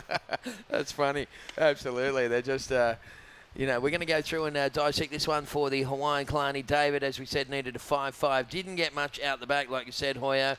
Just kind of set it up with a couple of check turns. But then he started to open the legs up, and you could see him setting up for something. Yeah, you knew he was going to go to the air at the end. Just didn't even get that high. A little waft there. That's walk in the park for Kalani. Like I said, it's like a bottom turn for him. Absolutely. Well, we got 8.5 minutes left on the clock. Kalani David needed a 5.5, got a 4.17. So we kind of alluded to that. We didn't think he was going to quite get there, but he's still got plenty of time to get himself out of trouble, needing a 5.5 for all those people watching on that Ocean Cable channel in Hawaii. Hope you're having a good time and enjoying the action here from Merewether. This is Tanner Hendrickson up and riding. Yep, Tanner had the highest scoring wave of the heat so far and flicks out that one. Nothing on the outside. It's better, if you're not getting anything on the outside, you might as well flick out and not waste the time, really. Because they're not going to get the score anyway, by the look of it. Here he goes again. And I think Kalani just took off on the inside then. He's looking for an air section for sure. Mm-hmm. Well, they're just switching cameras to try and get a little closer up action. And he just didn't get that air section that you were alluding to there, Hoyo. 7.5 minutes left on the clock. It's time right now. It's Goni Zubizarreta. This is wave number 2 for Goni. He's been waiting forever for this thing. Hasn't he? I was just about to say that. He only needs a 3.84, and he has been waiting for a good 10 minutes for this wave. Well, what do you want? I mean, originally it was a 1 point something, then it was a 2 point something, now it's a 3 point something. If he waits any longer, the equation's going to keep growing. Yeah, exactly. So, Goni Zubizarreta, lovely little... good, eh? Yeah, he's a great surfer, mate. This guy's really nice to watch in good waves as well. So, we will wait and check that score. That's going to be wave number 2 for yellow, and that's going to, that's going to really tighten stuff up, that's for sure. Yeah, he's going to push back into second place at least here with that score. He had only 6.63, only needed a 3.84. He's going to get a good score, I reckon. Well, not average, but just above average. Yeah, sure. Not an excellent, but just above average, because he did a nice turn on the outside and then finished pretty well. They don't really like when you go left first and right, though, I don't think. They like to watch you go from right to left, left to right. Yeah, sure. That bank's a bit like that off the middle, isn't it? You go left and right. People said that to me the other day. They said, any banks at Merewether, said there's a funny bank out the front where you go left and right about 4 times on. And that was what I was trying to explain. But here goes Mitchie Colborne blowing up. There you go. 2 big turns on the outside. If he gets a good little wally one through this middle bit and finishes, this is what you want to do. Well, he needs to put a little something special on the end of this thing. So Mitch just kind of summing up his options. Looking for a little connection through the inside, gets a little mini left run and throws it up, not just once, but twice. Wow. So sweet combo on a shore break, and again. That just said it all. He went right, left, right. That was just exactly what we just said. That was classic. This is the replay for Goni Zubizarreta. It's a good turn on the outside. Yeah, once again going left on that outside bank, and then he turns this into a right-hander. So that's what it's become here at the moment, folks, as the tide bottoms out at Merewether for day number 2 of this Maitland and Port Stephens Toyota Pro. It's a good turn at the end here, though. That middle bit was a bit slow, but the first turn and the last turn, the money turns on that one. He only had a 6.33 and nothing, so it's definitely better than a score. Well, it's going to be, the judges still haven't put those numbers in. They requested that replay there for Goni, so it's going to be interesting to see what happens when it comes through and how they sort of, are viewing this heat at the moment. There's no doubt Tanner Hendrickson is currently leading. He's had an 8.83 and a 5.77. Mitch Colborne needed a 9.2 to take the lead. He's not going to get a 9.2, but he's going to get a good score. Yeah, he's going to better a score for sure. He only had to better a 4.77. He definitely did that. That's right. And when you look at that, Zubizarreta 3.84. Well, that's when he had the 4.77. So that's probably going to blow out to a 6 or something. So it's going to be interesting. We'll wait for these numbers to come through. Right now on screen, you're watching Kalani David from Hawaii just taking a tumble off the end of that one. Thank you very much to our corporate sponsors, Orica. They had the naming rights for the Orica Surfboard Club Teams Challenge, and they do a great job. There's the replay for Mitch Colborne. 2 big turns on the outside here. And this is what you're saying. Bounces through this middle bit and ends up going left for a little bit. Right out the back, left in the middle. I love this little hit. Watch this hit. He gets 3 moves. The first one is this one off the suds.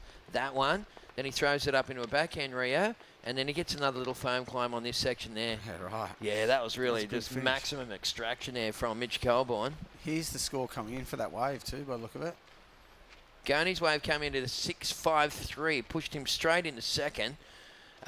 Mitch Colborne went down into third, and he needed a 7-point something, ended up with a 6.63. So now Mitch Colborne in third place requires 6.23 to go to second, and Kalani on the back foot needing a 7.99. This is when we see the kid from Hawaii start to pull the tricks out, I reckon. Yeah, for sure. He hadn't really had the waves to do him on this heat. He's had some small flat ones, but yeah, if he gets a bit bigger wave with a ramp, he can get that score easily. All right, so Tanner Hendrickson also had a bit of a wave in here. Tanner used up his priority on this one. It was actually not a bad wave. Let's have a little look here. Nice on the takeoff. Tanner just hacking into that first turn.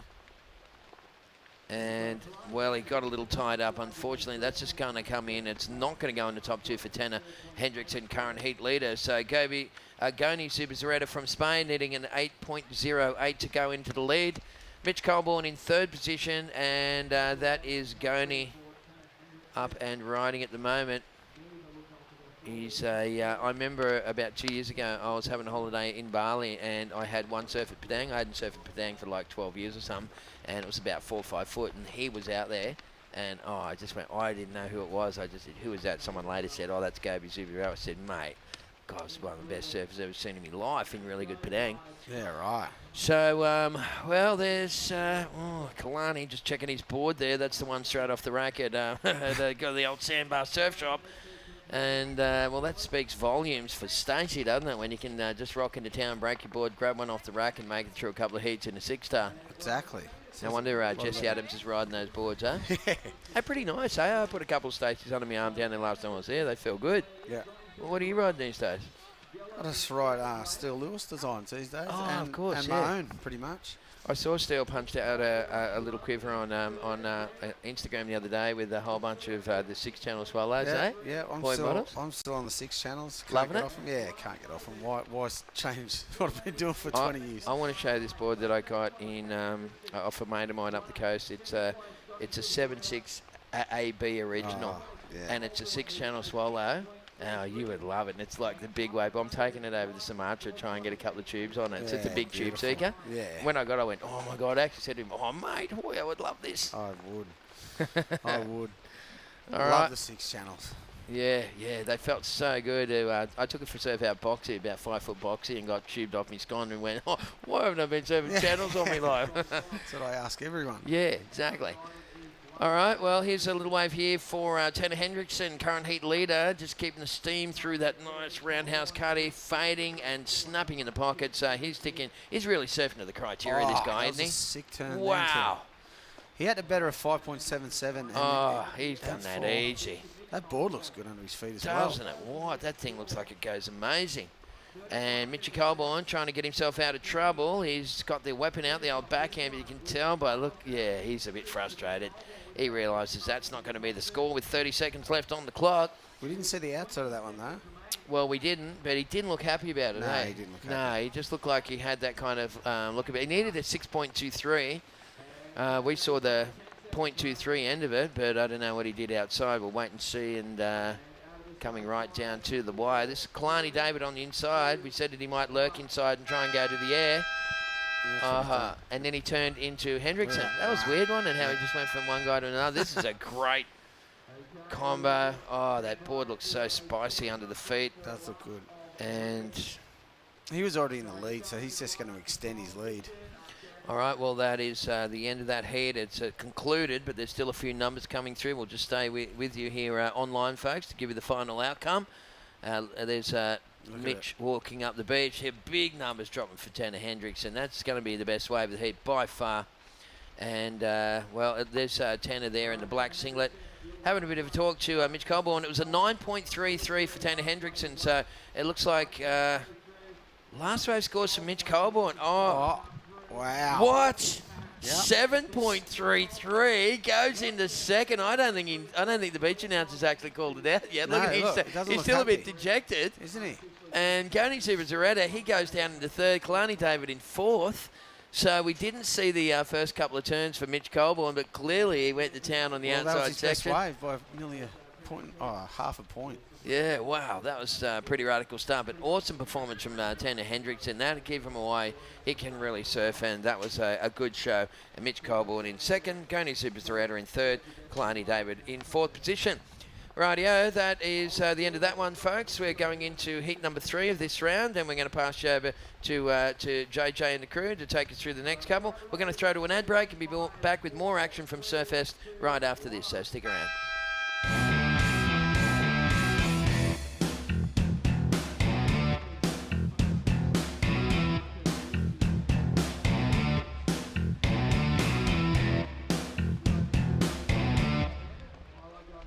Customer service, it's the #1 priority for the Burton family. From the exciting range of new Toyotas, To low-cost, fixed-price servicing. as their guest, you're always number one. It's the Burton family promise to give you a high standard of customer service. And a higher standard of customer satisfaction. So when you visit, you'll get the guest of honour treatment. That's why people keep coming back. To Maitland and Port Stephens Toyota. So visit soon. Tell him the big fella. No lane centre. No, Mark said the big fella.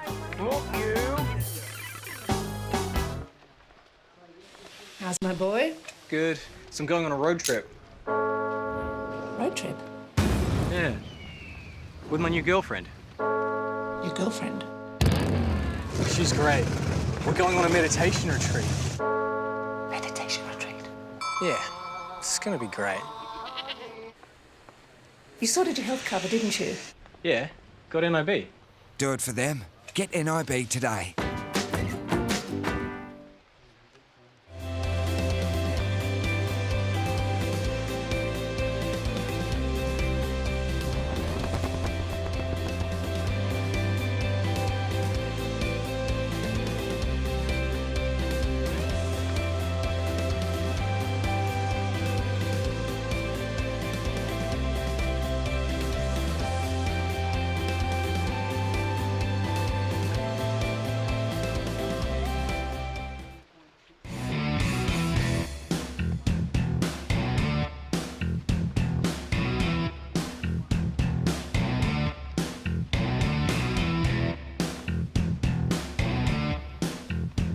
G'day. The Maitland and Port Stephens Toyota Pro continues here at Merewether.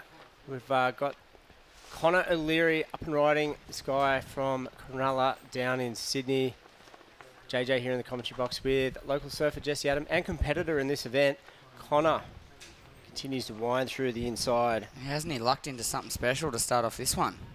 Looks like it's his second wave too, potentially, because that is significantly better than a 267. So he's got a 267 on the board, and that wave right there looked pretty nice. Yeah.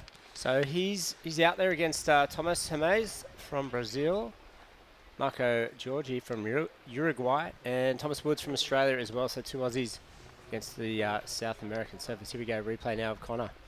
Yep, up into the lip 2 times, nice and vertical. The judges really, I've noticed over the last 12 months, really appreciate Connor's spring-loaded attack. You know, he launches up vertically into the lip nearly every time on his backhand, and I think they really like the fact that he gets up past that 12 o'clock just about every section. Like even that last little section, he had no speed, but he manages to pivot up and throw it vertical just about every time he does a re-entry, and I think that that pushes that score up just that little bit. He does man turns, doesn't he? Totally, yeah. It is also helps that he's throwing tons of water. He came, he's right there in the mix too last year in Hawaii.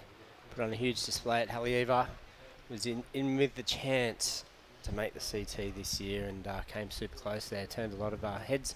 Connor O'Leary behind now. Thomas Woods from the Gold Coast up in Queensland, Australia. And he's come unstuck. So a little slip on that second manoeuvre there. He'll get on the board with that first wave. Leads priority with Marco Giorgi and Thomas Hermé. outside, the two South American surfers waiting to open up their campaign. What an exciting finish to that previous heat. I was just sitting, we were sitting off to the side in the booth here listening in, and some big numbers and some pretty hefty scores going down towards the end of that heat. Exciting for one and disappointment for someone else. Oh, yeah, exactly. Here we go, Marco, Uruguay. This guy, talk of good Hawaiian campaigns, he went nuts over there at Pipe a couple of weeks ago. Right now he's at Newcastle. This is a great wave. He's already unloaded a couple of times. He's got a section here with speed. Whoa. And this thing has walled up really, really nice, and he's not done. That is a nice looking little wave there for him. Wow. And covered some distance. Another paddle too. So this is the Brazilian surfer now. Let's see what he can do.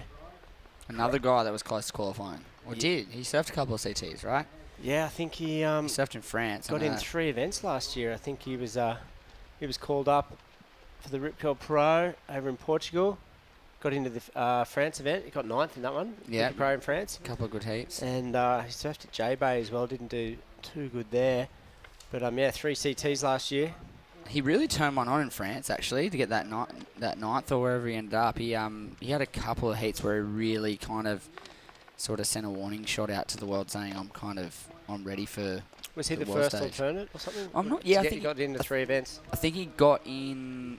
I know he got into one of those events like real last minute, like got the call up. Someone hurt themselves prior to the event kicking off and got the call up. So he must have been one of the first ones off that just wouldn't make the cut. This is the replay of Marco's last wave. And, How good was this thing? This was a sick wave.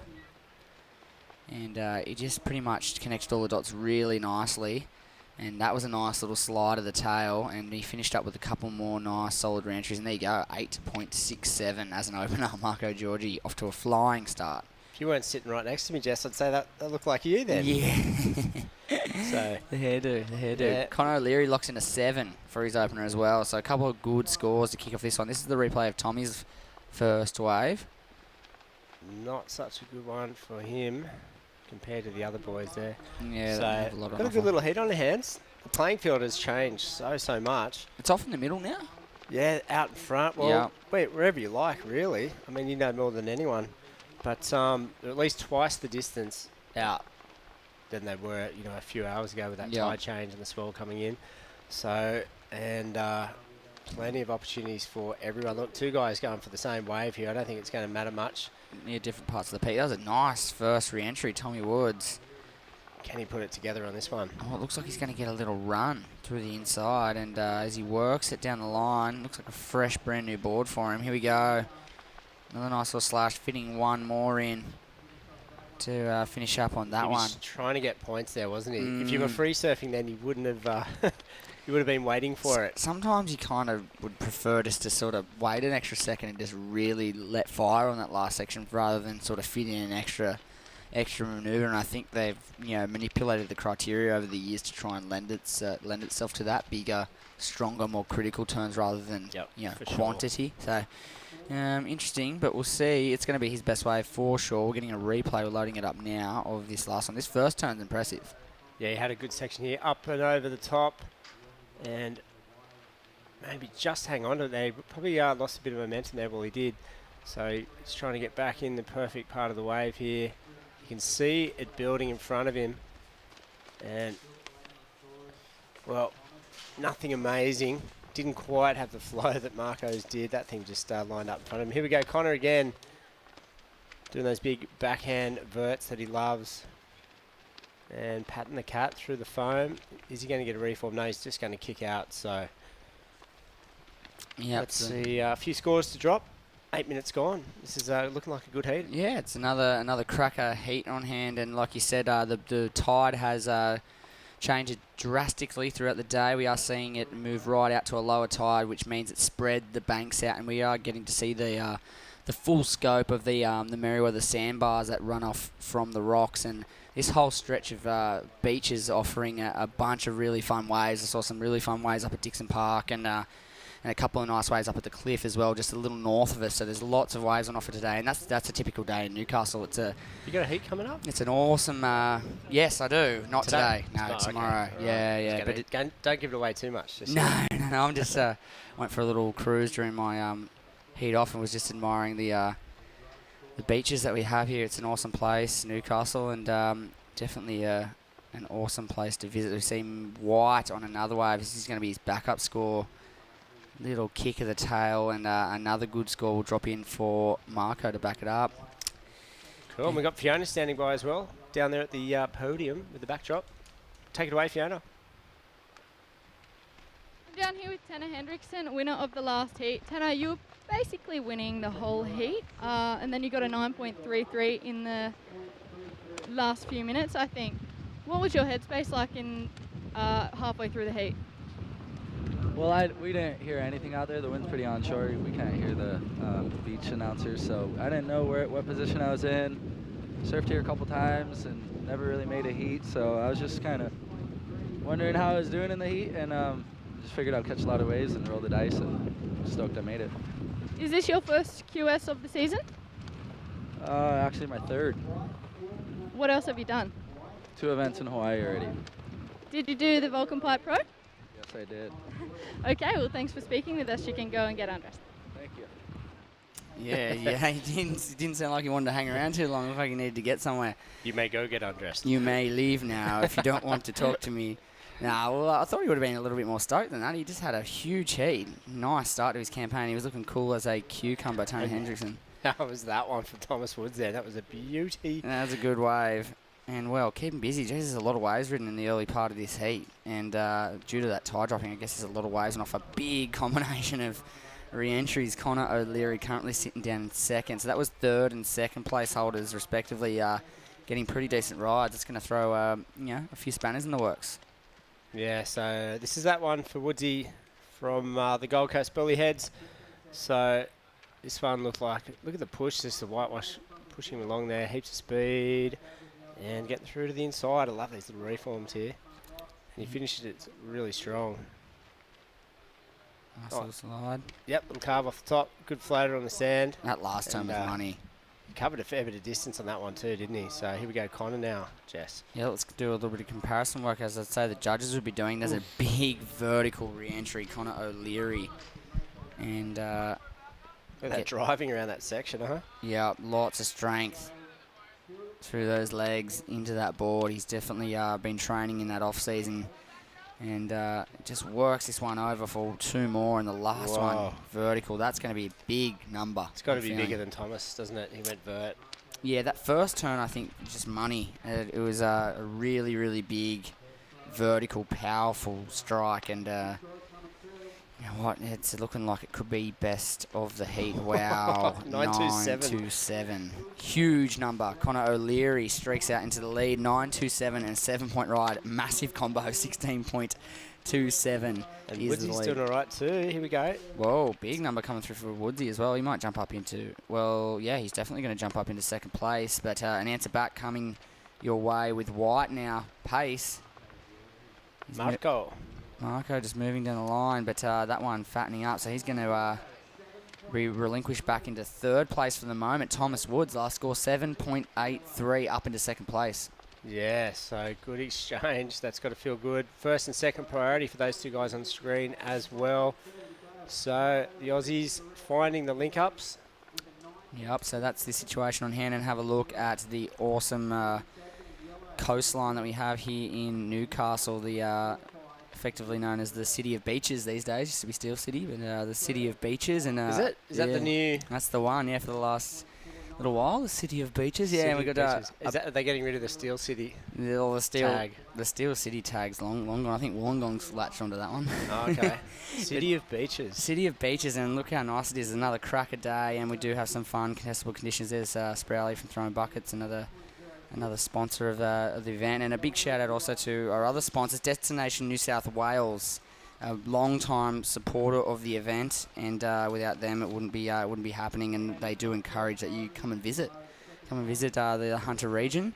In particular, there's lots on offer, and especially the beaches. What a place! Not at the expense of the rest of New South Wales. Just stay out of Queensland and stay out of Victoria. Yeah, we're in the place to be. That's pretty much what we're trying to say.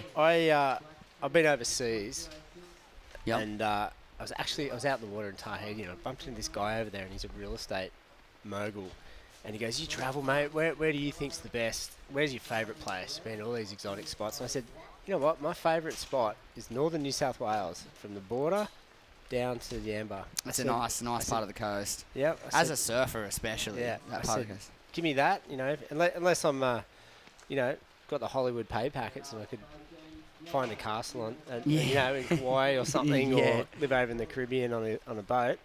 But New South Wales, love it. Northern New South Wales, yeah, it's nice. I love that Yamba, Luca, that kind of that zone. It had better surf. I But anyway. I know. But it's nice, farms. Yeah, exactly. So, and of course, Destination New South Wales, 2 big supporters of the next event down in Manly. Yep. So, awesome. It's a good little run of events, isn't it? Like as we were saying earlier, it's kind of the pretty much the start of the season for a lot of people. I mean, Tanner just said that he had done a couple in Hawaii, but in terms of big events to start the season, like 2 6,000 events in a row right next door to each other in New South Wales, it's pretty much the bang, pop, sizzle, the start of the year. It's where everyone sets up their campaign for the whole qualifying series season. Was Tanner in the Jaws events?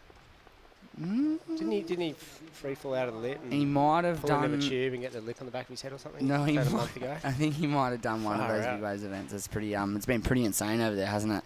Here we go. Woodsy now out in front at Merewether. We love it here. Surfest 31st year of this event. Yeah. And Woodsy is trying to bank another big score. Wow. God, he's found a connection. He's had 2 in a row. The body language on him too. Did you see that? He was pumped. He's like, "That's my second." Long, good wave. Actually, all 3 of those, 633, 783, that last wave, all from right outside all the way to the inside. So he's maximising the opportunity to perform, and it's showing through scores right now. A 14.16 total sees him in second place. Somewhere in the middle, you reckon, between 633 and 783? Maybe. I think he might have betted that. I'm thinking he may have. We'll find out. I haven't seen anything yet. Under 10 minutes. Connor O'Leary, the kid from Cronulla, out in the lead. Big. Drops a 9.27. Jesus, yeah, that's huge. That's a massive score. And I mean, again, I heard the boys talking about it in those last couple of heats, Tezza and Hoy. First and last turns, accentuating those is what's leading to those big, excellent numbers. And he did exactly that. Massive first turn, one of the biggest of the day. And then finished up with a really nice vertical, clean, crisp snap on the sandbank. And, 9.27. The thing I like about Connor's surfing, you can see it translating easily to any size wave. Totally. You can picture it out in a big sunset or huge lefts, an Indo or something, he's got that good foundation. Yep, and he's also, for a bigger, stronger, powerful guy, he's got a crazy air game too, which is super dangerous. And small waves. So. Yeah. Be interesting to see him throughout the year perform, and you got to think after last year's effort, getting that close. I mean, still on fire as you can see. You think he's got his major goal this year would be qualification. Absolutely. And I'd put my smelt blood. I'll put my bet on that he'd be achieving definitely getting close to that again, if not qualifying for 2017's Dream Tour. So there we go. 6.07 for Thomas Wood's last wave doesn't factor in. No. And geez, we're wrong. The first time I think we've been wrong since the event started. Well, it was pretty close. We're close. A couple judges reckon it was over. So anyway, one more turn would have been the difference there. So counting on down. So Marco doesn't need much at all. So Thomas Mays, the task is a little bit harder for him. He needs an excellent score. Where's that? I'm even forgetting. Like the first wave of the heat, pretty much, or one of the first waves of the heat, Marco Giorgi locks in at 8.67, like a massive, excellent ride. And I've pretty much forgot he was even in the water because he's been sitting and waiting so patiently for so long. He's well and truly in the mix. He's arguably in a better position than Thomas right now because he does have 7 minutes on the clock and he's only requiring a 5.49. So, Tom, he'd be looking to improve on that 6.33 really quickly to try and raise that required score. Well, that's for sure. Thanks to the semis at Pipe, comes into this event ranked 5th in the world on the QS. So Marco? Yep. Jeez. So, yeah, he had a huge result over there. Here we go. This is Thomas Hermes now from Brazil. Lincoln through. We just said he needed an excellent score. It really is up to the wave. We know he's capable. Wow. Whoa. Finds a section there, goes crazy. And another little one on the shore. Holy whoa. Okay, well, he gave that some, didn't he? He just jammed that thing twice. The only thing I think is fighting against him, or there's 2 things that are probably against him on that particular wave, is through the middle. He's pretty much stuck for all money. And then that first of those last 2, he did get a little tiny bit hung up. We'll take a look at the replay, but nonetheless, the last 2 turns in this wave were pretty critical. We'll load that one up and bring you the replay of Last Black shortly, but he's looking for a big score. Here it is, the first turn, nice little slice. And this is that middle bit I spoke of. Nothing happening through that middle part, but he starts to get the motion happening. Floats up and over. This is where the section stands up. Jams that thing, gets caught, manages to get over the side, and this is a money turn. Bang. Really crisp, sharp stuff to finish up that wave. How's the little accelerations he had there and those on that inside? So, what have we got? No. Oh, here we go, Jess. Whoa, 8-5 is the first score to come through, and 8-3. Jeez, this is a... So, 7-8. 8.37, it's enough. It's enough. Wow, they really appreciated the extra bit of effort on those last couple of turns, you'd have to think, up in the excellent range. And if you have a look, I mean, nearly everyone has an excellent score on the board. Connor O'Leary, 9.27. Marco Giorgi, 8.67. Thomas now has an 8.37, and Tom Woods has got a 7.83, near excellent. Well, and Thomas is having a blinder of a heat. He could have got through just about any heat on paper, but this has just turned out to be a crazy hard heat. Yeah, well, with the surf the conditions changing like it has, the scale's been set for this heat, and these guys are getting a lot more scoring opportunities. Here we go. Oh, we've got action. Marco needs a mid-range score to get back into second. So let's see what he can do on the inside. He's finding those bowls. Well, they're finding him. He's in fourth place with an excellent score, so it's a very he's counting at 4.5. Yep, he's improving on that as we speak, you'd have to think. Oh, look, he's just getting these little ramps and bowls and lips, so, well, that's got to be a pretty good score as well. He's probably going to have time to get at least one more. 4.5 on the clock. Priority won't play a factor too much with the amount of space these guys have out in the lineup. Kind of talked that whole way through that wave, and I didn't really even absorb what was happening with Marco's wave. I'd love to have a look at it. Here we go. Is this north of a 5.8? Nothing on that opening turn. Starts to get to work as he winds his way through. It's a nice little roundhouse cut back. And again, it's kind of not a lot happening on the outside. Let's see if he did enough on this inside section, JJ. Yeah, that's I don't know. I'm second guessing it now. Is it a 5.8? I'm not sure. He was hunting the whole way for something, wasn't he? Here we go. Let's see what Connor's... This is the heat leader. Big outside move. Can he get that backhand hit? Jeez, that was a bigger wave, wasn't it? It had a bit more size, and he had to really compress out of that big landing from that floater. Here we go, Marco. 5.17. Not enough, as we predicted. Here is live action of Connor O'Leary. Whoa. Whoop. So Marco's got his work cut out for him now. Imagine losing with an 8.67. He's got to get out there. He's got 3 minutes. Wow. Yeah. It's well, he'll have enough time. Here we go. Look, Thomas Woods still in with a chance. Needing a he only needs a 6.65. I mean, everyone's in this heat, really. He's got priority. I mean, Thomas Hermes only needs a 7.91 to go into the lead even, and I mean a big score, but he's got an 8.37 to his name pretty much for 2 really nice turns. I mean, everyone's probably capable of locking in a huge number in this final couple of minutes. I don't think anyone's particularly safe at this point in time. Yeah, if you look at ratings and contests, Connor and Thomas are pretty much the 2 most experienced guys. We talked about Thomas. He did 3 CT events last year. He's come pretty close to getting in the big leagues. Connor O'Leary's a heat away. And let's see if they can hang on with a couple of minutes to go. Yeah, I wonder if, if you're in black, you got second priority. And Thomas Woods, he's got first priority. Wow, and he needs a 6.65. Could you do a little bit of a hassle, try and throw a dummy? Oh, I'd be selling. I'd be the ultimate salesman right now. I'd be paddling for that little foamy thing going, oh, look at this. Even verbally, oh, this one looks good. Try and sell anything. Priority is key in that final minute, especially when hunting a score without priority. You pretty much got to try and split away from everybody to try and get something under your feet. And as we pan across, there we can see that little whitewash there. That's where everyone was surfing this morning. Yeah, in the corner, right-hand corner of the screen, the rocks bowl. Now they're all the way up here. Yeah, interesting. And looking at that image, it looks really, really bad. The surf quality looks horrible. But you could look at the scores on your screen, and when the sets do come, I mean, they run from right where you can see how far out they are. You can get, half a dozen turns from out there to the shore break, and you can net yourself some really, really big numbers like 927, 837, 867, 7.83. There's been some huge scores apiece, really. Everyone in this heat has a big number, and it's just a matter of those backup scores. There's a point separating second, third, and fourth. Yeah, wow. More Very or less. 0.7. So, ouch.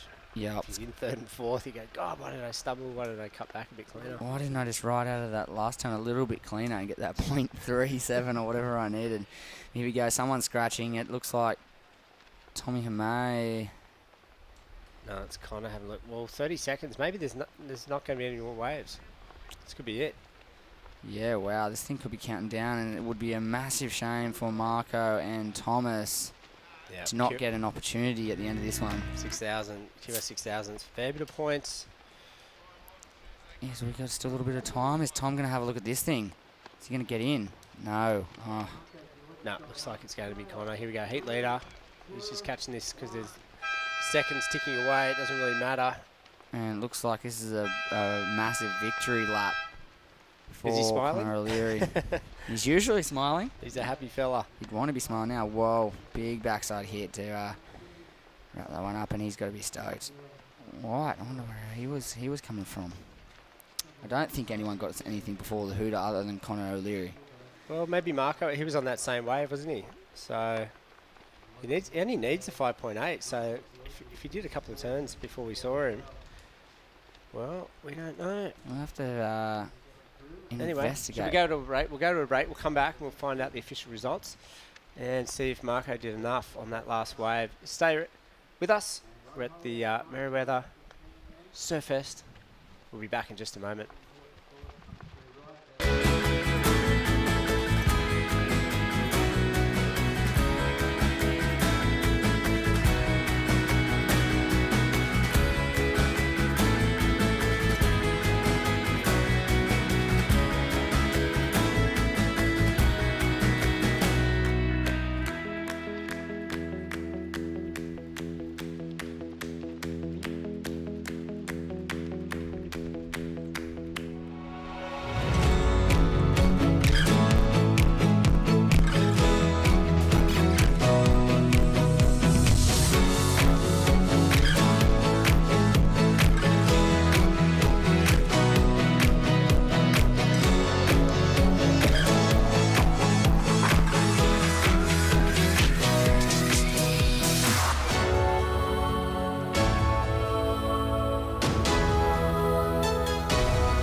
Customer service, it's the #1 priority for the Burton family. From the exciting range of new Toyotas To low-cost, fixed-price servicing. as their guest, you're always #1. It's the Burton family promise to give you a higher standard of customer service. And a higher standard of customer satisfaction. So when you visit, you'll get the guest of honour treatment. That's why people keep coming back. To Maitland and Port Stephens Toyota. So visit soon. Tell him the big fella. No lane feature. No, Mark said the big fella. Look, you. How's my boy? Good. So I'm going on a road trip. Road trip? Yeah. With my new girlfriend. Your girlfriend? She's great. We're going on a meditation retreat. Meditation retreat? Yeah. It's gonna be great. You sorted your health cover, didn't you? Yeah. Got NIB. Do it for them. Get NIB today.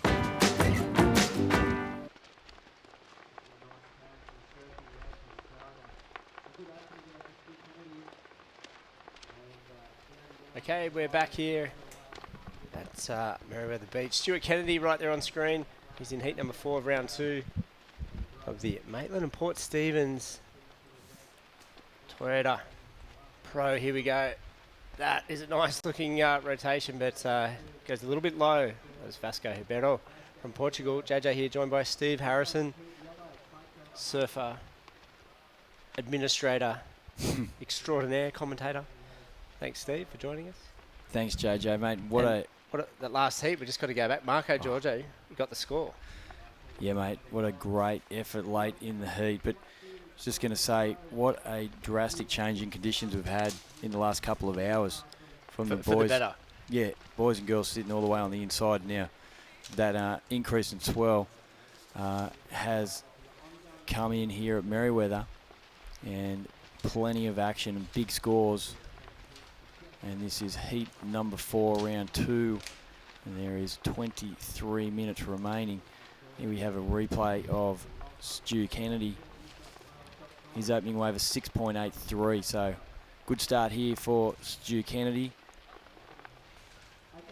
And Stu from Lennox Head in the far north coast of New South Wales. So big shout out to all the Lee Bar crew that'll be online watching Stu. Plenty of support for their surfers up there. Great surfing community. And Stu will just get the job done. Nice little crack on the inside. Yeah, how good is it? We're going to get a start on the World Tour this year, which is good news for him. And he looks fit, fighting fit, ready to go. 6.83 for the kid from Lennox. And a couple small scores. Keone got a 4 and Vasco just a 1. So good heat here. Is that official with Stu Kennedy? He's on tour. There's been a few injuries. Yeah, he's going to get a call up, I think. So it's good news for him. He had some good results last year, of course. You know, he got the semis at Sunset, which helped immensely right there at the end. And he made the final in Florianopolis in that QS 6000. He got second over there. Put himself in the mix, didn't he? Oh, he's there. And third at the Manly event in Sydney. He was down there for that one. That's your home break, hometown. So, and of course... Yeah, watch that. Dino. Oh, that was a savage turn, that one. Sorry, Harrow. That was amazing. So those boards are going good for him. Some of the Tomo models, the epoxies. So I know a lot about those things. And, well, the wave didn't really cooperate. That was a great first turn. Let's see if he can link it up through to the inside. Here we go. He's picking up speed again. And he's just throwing the fins out. He looks in control. He's always been like, one to ride different equipment. He puts a lot of posts up on Instagram and Facebook of his new quiver. Yep. Mate, there's some wild designs in there. Yes. They, some amazing stuff in there. Pretty functional, though. Head of the curve, I reckon. Yeah. So they're working for Stu. So hey to Dan if you're watching. And here we go. Keone from Hawaii. This is his second wave, getting caught up in the suds here. He's going to look through for the reform. Saw some great reforms in that last heat, some big scores as well. He can't link through to the inside. So, Keone, haven't heard too much about that fella. Yeah, well, it seems this afternoon it's all going to be about those big turns outside and then getting those bonus sections through the inside on the heats were surfed on earlier today. So, length of ride and massive turns out the back and finishing off strongly through the inside is what's going to be paying big from the judges.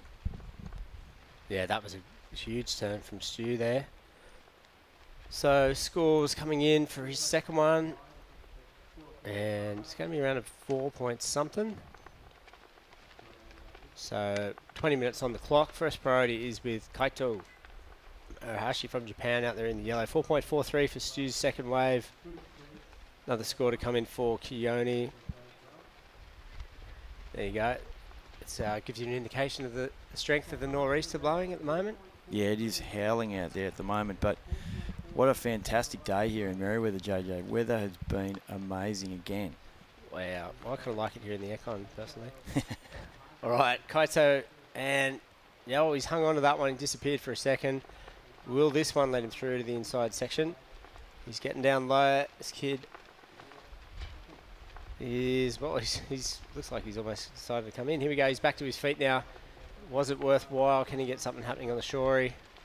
Cracks the little forehand turn off and kicks out. Well, interesting tactic there. I don't think I've ever seen anyone lie down for that long. For that long? Yeah. It's like he was in a clubby race. I was almost starting to think something had gone wrong. Yeah, he was coming in to change overboards. But then he got up and did that nice forehand snap. Here we go. Let's watch this one again. Big backhand snap. Puts it up there a little bit late on that one. And this is where he decides to prone out and lie down and just get the... This is all for a 3.33. Really looking for that inside section. Here it comes up. It's a nice snap on the inside here. Yep, finishes that one pretty clean. So Kaito, just a low score, of course. Second wave for Keone was a 2.67. The kid from Honolulu. So Fiona's down there. We'll hear from her and one of the form surfers from the last heat, Fiona. I'm here with Connor O'Leary from Cronulla, winner of the last heat. Connor, you had a 7 pretty early out there, and then I think a 9.23 to back it up. How are you feeling in the last few minutes?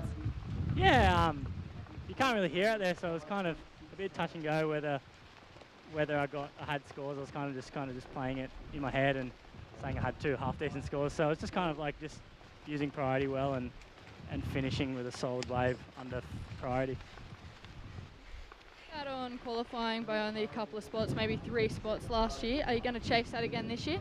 Yeah, for sure. I mean, last year was a surprising year for me, especially being on the first year of the primes, and just kind of had a few consistent results, and all of a sudden I was in contention to qualify, and it's pretty overwhelming. So this year I'll just kind of just do the same thing and not really worry about the whole tour thing until I get a few results under the belt. Are you focused mostly on competition, or are you trying to get a few, movie clips or something under your belt? Yeah, I mean, try and film as much as possible. I mean, in free surf and stuff, it's always good to get your name out there in that perspective as well as competition side. So yeah, I'll just try and surf as much as I can and try and keep improving and have fun. Okay, good luck in the event and have a good afternoon. Cool. Thanks, Fiona. Thanks, Connor. Good job, mate. Huge score. He's got the habit of dropping big scores like that, so making a name for himself. Winning that heat, progressing on through. Right now it's Stu Kennedy, another Aussie from up northern New South Wales. Got a lead in this one. It's been a bit quiet, especially compared to that last heat. He's getting the job done at the moment. Keone Yarn from Hawaii, been born and raised in Honolulu. He's coming in second.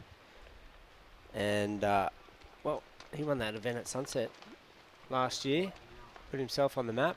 So here we go. This is a replay of Stu. Not really much going here. Almost made this, Harrow.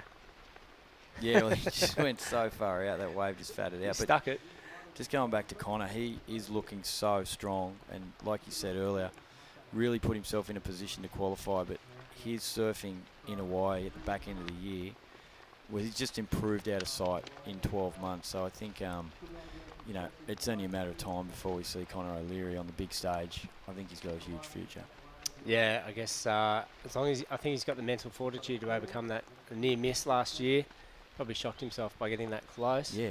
But he's definitely got all the tools, physical and mental, I'd say, to make it. Here we go. This is Keone, and that's a nice, clean looking section, and smooth and buttery through the inside, up over the foam.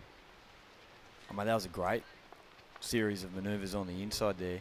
Talk about flow. He just lit it up. So we didn't see the outside, but on the inside, he put it all together.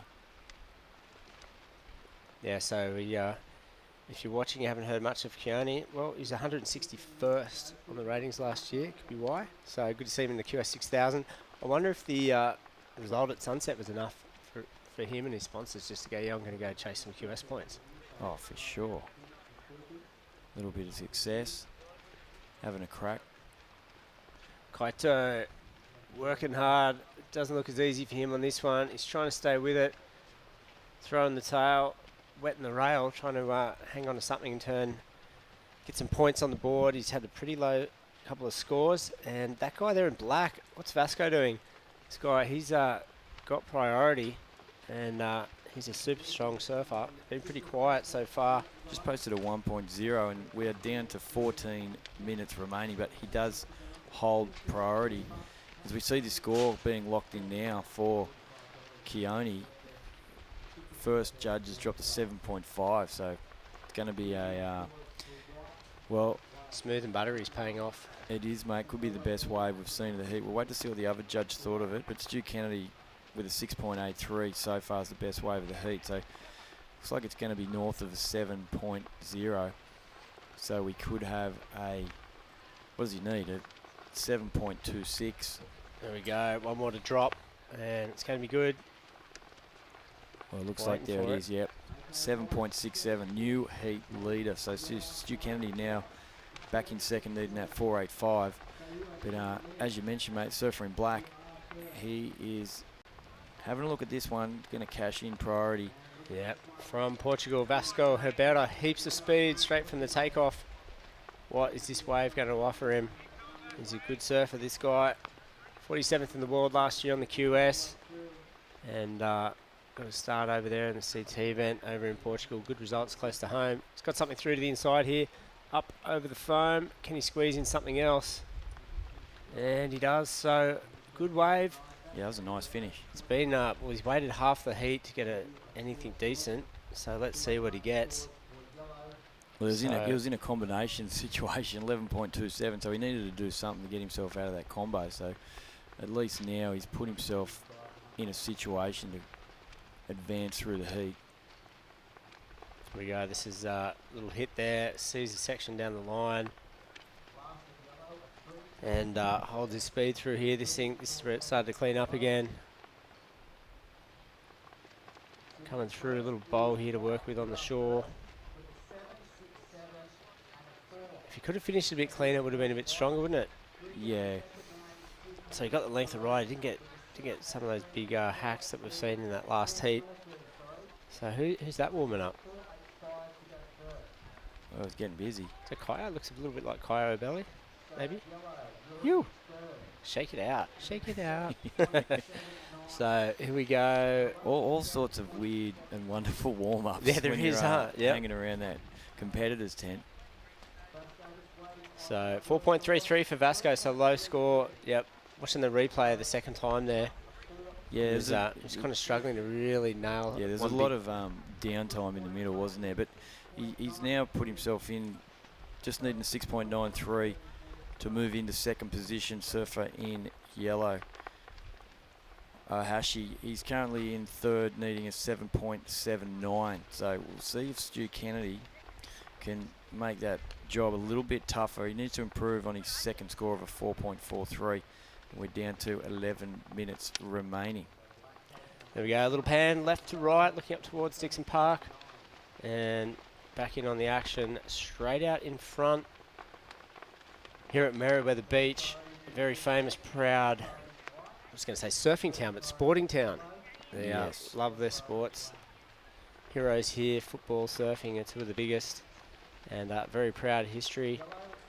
Thank you so much to Destination New South Wales for putting in the your support. And of course, that wouldn't be possible without a lot of other sponsors too. Of course, we've got the media, the NBN, Next FM, the radio, Herald Tracks Magazine, and our corporate sponsors as well, Orica, NCC, NIB, Taggart, sponsor of the women's. Yeah. And there's plenty of support. Events been rolling for 31 years, and big shout out to Warren Smith. Does a huge job to put all this together. So many fringe events, and the staff and the commentators and everyone else. Here we go. Stu Kennedy now. Can he get a good score out of this one? We know he's in good form. We know he's looking electric. Needs some good sections. Look at him go. He just looks so good. Up over the top. He's got speed here and. Nice, clean move. Didn't go too crazy on the inside, but he looks good. Didn't push it either, you know. He just let that kind of wave build and waited for the right timing of it. Mate, geez, looking good. Yep, nice, smooth flow. Here we go, replay now. Yeah, getting heaps of drive and projection through all his turns. Well, the good thing there is he attacked that first section, which the judges are going to like. So, as we saw with that wave for Vasco, a little bit of downtime through the middle, but then he really gets going through here and just finishes off nice and strongly. Great surfing there for Stu Kennedy. Maybe so good to see him in a CT. Well, won't have to wait long, a couple of weeks. Yeah. I think that's what he tells himself every day. He looked in the mirror last year. It'd be so good to see you in the CT, mate. Good positive affirmations. So there we go, looking north. And the contest used to be a few beaches around the corner from the headland years ago. But Merewether is a lot of the action is down here. Good to see him set up here. we go. This is Vasco. He's not having the kind of heat you'd expect from him. He was just on a rare left-hander at Merewether. Very rare. So we talked about him. He had a good result over in the CT last year. Finished in the semis. He bowed out to Italo Ferreira, who's the Rookie of the Year. And then had a good result at the Cascade event, the QS 10,000, the Prime. Another left. So Keone now. So these guys have probably getting a little bit impatient with time ticking away. Just take off on anything out the back and then hope it turns into some points on the inside. Yeah, well, those are, for Stu Kennedy, 7.6. So he has improved and extended his lead there. So now Keone Yan in the wide single in second, looking for a 6.76. Yep, and that last of Stu's was his best as well. So first and second looking pretty good at the moment. And, well, this one's looking a little bit messy and sloppier, isn't it? Yeah, a little bit of green face to work with through the inside here. See if he can come up something solid to finish off with. Just slashing it down the line. And a little bit of a foamy lip there. Nice surfing, but not real at speed. Here we go. Stu's just done something out there. He's rotated around. He stuck that one. So I don't know if that was his first turn or second. But if he can make something happen on the inside, it looks like he's going to get another good score on his belt here. He's got the rhythm. And we talked about how good he looks. He's flowing. He's finished that one huge. Wow, he's having a great heat. Yeah, he's right in sync, isn't he? There's a little adjustment there with his back foot before he went into that last manoeuvre. And really unloading, getting the fins way above the lip. Be good to see the replay from the start. Yeah, so Kaito Ahashi from Japan chasing an excellent score to get back in the mix. This is a replay. The wave we just saw. And Vasco's having a bit of a shocker. 0.37 comes through. We watched Kaito finish off. That was a great last turn, but still nothing amazing on that wave at all, so you wouldn't expect too much. Yeah, looking for an 8.93. So he is in fourth position. Probably going to come in his best wave. He's had a 3.33 and a 3.47. So here goes a surfer in second position, Keone Yan, up and over the lip. And now he just has to deal with that dead section through the inside as he waits for this one to reform. Keeps his board busy, wrapping that back around into the foam. And again, so here it goes, little line up through the inside. And great finishing manoeuvre there on his forehand for Keone. And he's looking to improve. His backup scores a 4.73. And what's that? It's Vasco's, what, 0.37, I think. So, yeah, he's having a bit of a shocker. Oh, no, maybe this is a wave he got after that. No, that's it. So he kicks out. Still no scores on screen from Stu. So he's going to town. Looks like he's almost holding himself in check a little bit. Hey, he's got the speed. Yeah. He's just trying not to go too crazy. So his first score is coming as an 8.7. So it's for the wave we're watching right now. This is huge. Love this the last finish. turn. Douche. A little bit of sideways in the foam and fins out. Controlled it, riding out of that one. So last of yellow at 5.0. His best wave for Ohashi in the yellow. Still, he's moved up in third position now. Needs a 7.41. Yeah, he's going to need a lot more than that, I think. Well, look at these scores for Stu. Okay, it's 4.5 minutes remaining, and an 8.73 for Stu Kennedy. So he extends his lead further. Let's see what Vasco can do on this one. He's had 3 big turns. That one had plenty of wall on it. So that's probably going to be his best wave. Easy. And Keone, this is the one. We've already seen this one up and over the top. So there's a bit of a battle forming now for second place. Vasco's finally locked in something decent. This one of Keone was, could be his second best score. We'll find out in just a moment. So we have Surfer in yellow out the back with Priority, but Priority not really coming into play in these heats this afternoon because there's so many waves being ridden and the surfers kind of sitting in separate positions themselves. They're not sitting next to one another. Yeah, if you need to, you can just get away, can't you? yeah, well, there's plenty of options. Whereas this morning, there's really only the one takeoff spot. Right, so here we go. 5.27. Keone sitting in second still. Got to wait for scores for Vasco. And this is his best wave. So the Portuguese surfer taking this one, goes left. And wasn't the longest wave, but he got 3 good sections.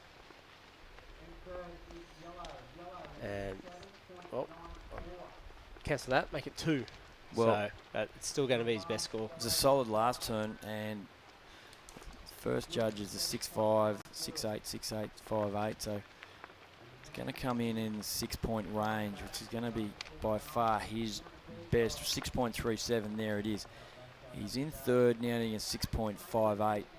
2 minutes and 40 seconds remaining. So he is starting to get into this heat, even though it is starting to run out of time. Well, Kaito spinning to win there. Doesn't land that one. So you can see Keone, he wants to know the situation. Stu's the only one who's kind of sitting pretty at the moment. He's got 2 waves totaling 16.33, so he's looking pretty good. It's not over until it's over. Pretty hard for him to hear out there. Connor O'Leary made reference in his interview that he didn't really know. Anything. Yeah, couldn't hear because that nor'easter is absolutely howling out there. Reason why this swell is picking up. So these surfers pretty much, well, surfing a little bit blind because they're just sort of not knowing the situation. Can't hear at the back. A long way out this afternoon at Merewether. Yeah, Vasco will be bummed if he gets knocked out now. He did real well here last year. One of his best results. Got a 5th. So, anyway, it's a bit of a road ahead of him to match that. Here we go. Kaito looking for an excellent score. He's just not getting the sections, is he, down the line? He's sort of coming straight in, just trying to get the bowls. He's going to make that one. Is there another section in front of him? He's feeling good. What did he do on the outside? Yeah, there's a couple of backhand slashes. It's 7.94, but very solid last turn. So, all right. Well, it's not over yet. Just on 1 minute remaining. Surfer in white holding priority, red with second priority. But looks like Stu Kennedy, his last wave was a 5.77. Not going to go into his best 2. So, yeah. Here 1 minute now. The outside sections. So pretty much it's just going to be that one big manoeuvre on the inside there, or he throws the tail. So what do you reckon? Another score to come in? Yeah, score's going to come in. Well, I reckon Vasco's the danger man. He just needs a 6.5. Yeah, it's down to 30 seconds. Here we go. Here's something coming. That's white though. That's Keone in second. He's got priority, so he wants his. Can he go big on the outside? There's a floater. Can he get around it? Well, no. So it all depends on this inside section. Judges are liking this score. That last manoeuvre there for Ohashi. Watch Stu. 5.77. Oh, that was nice. Rides out of that one. This is our heat leader. So Keone disappears into the shore break. Behind him, Stu Kennedy. Couldn't really do too much wrong in this heat. And he's just going to wind this one through to the shore. As easy as you like. He's just toying with it out there. Love it. He's so... Start my next board, please, Dan. On point. So there we go. Good heat from him. We can say pretty safe. I'd say he's going to get the win. No one's going to overtake that. Didn't see Kaito or Vasco get a wave, so that was a interesting old heat. That one. The thing you guys is, out of position. Yeah. Well, it's really hard to get those big turns in on the outside and then link it through to those inside ones. But Stu Kennedy on fire. Yep, and Vasco hasn't done enough. A couple of low scores coming through. So Stu Kennedy, Keone Young advancing through. Good job, guys. We'll be back with heat number 5 here at the Maitland Port Stephens Toyota Pro. Stick around.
Customer service, it's the #1 priority for the Burton family. From the exciting range of new Toyotas, To low-cost, fixed-price servicing. as their guest, you're always #1. It's the Burton family promise to give you a high standard of customer service. And a higher standard of customer satisfaction. So when you visit, you'll get the guest of honour treatment. That's why people keep coming back. To Maitland and Port Stephens Toyota. So visit soon. Tell him the big fella. No lane centre. No, Mark said the big fella.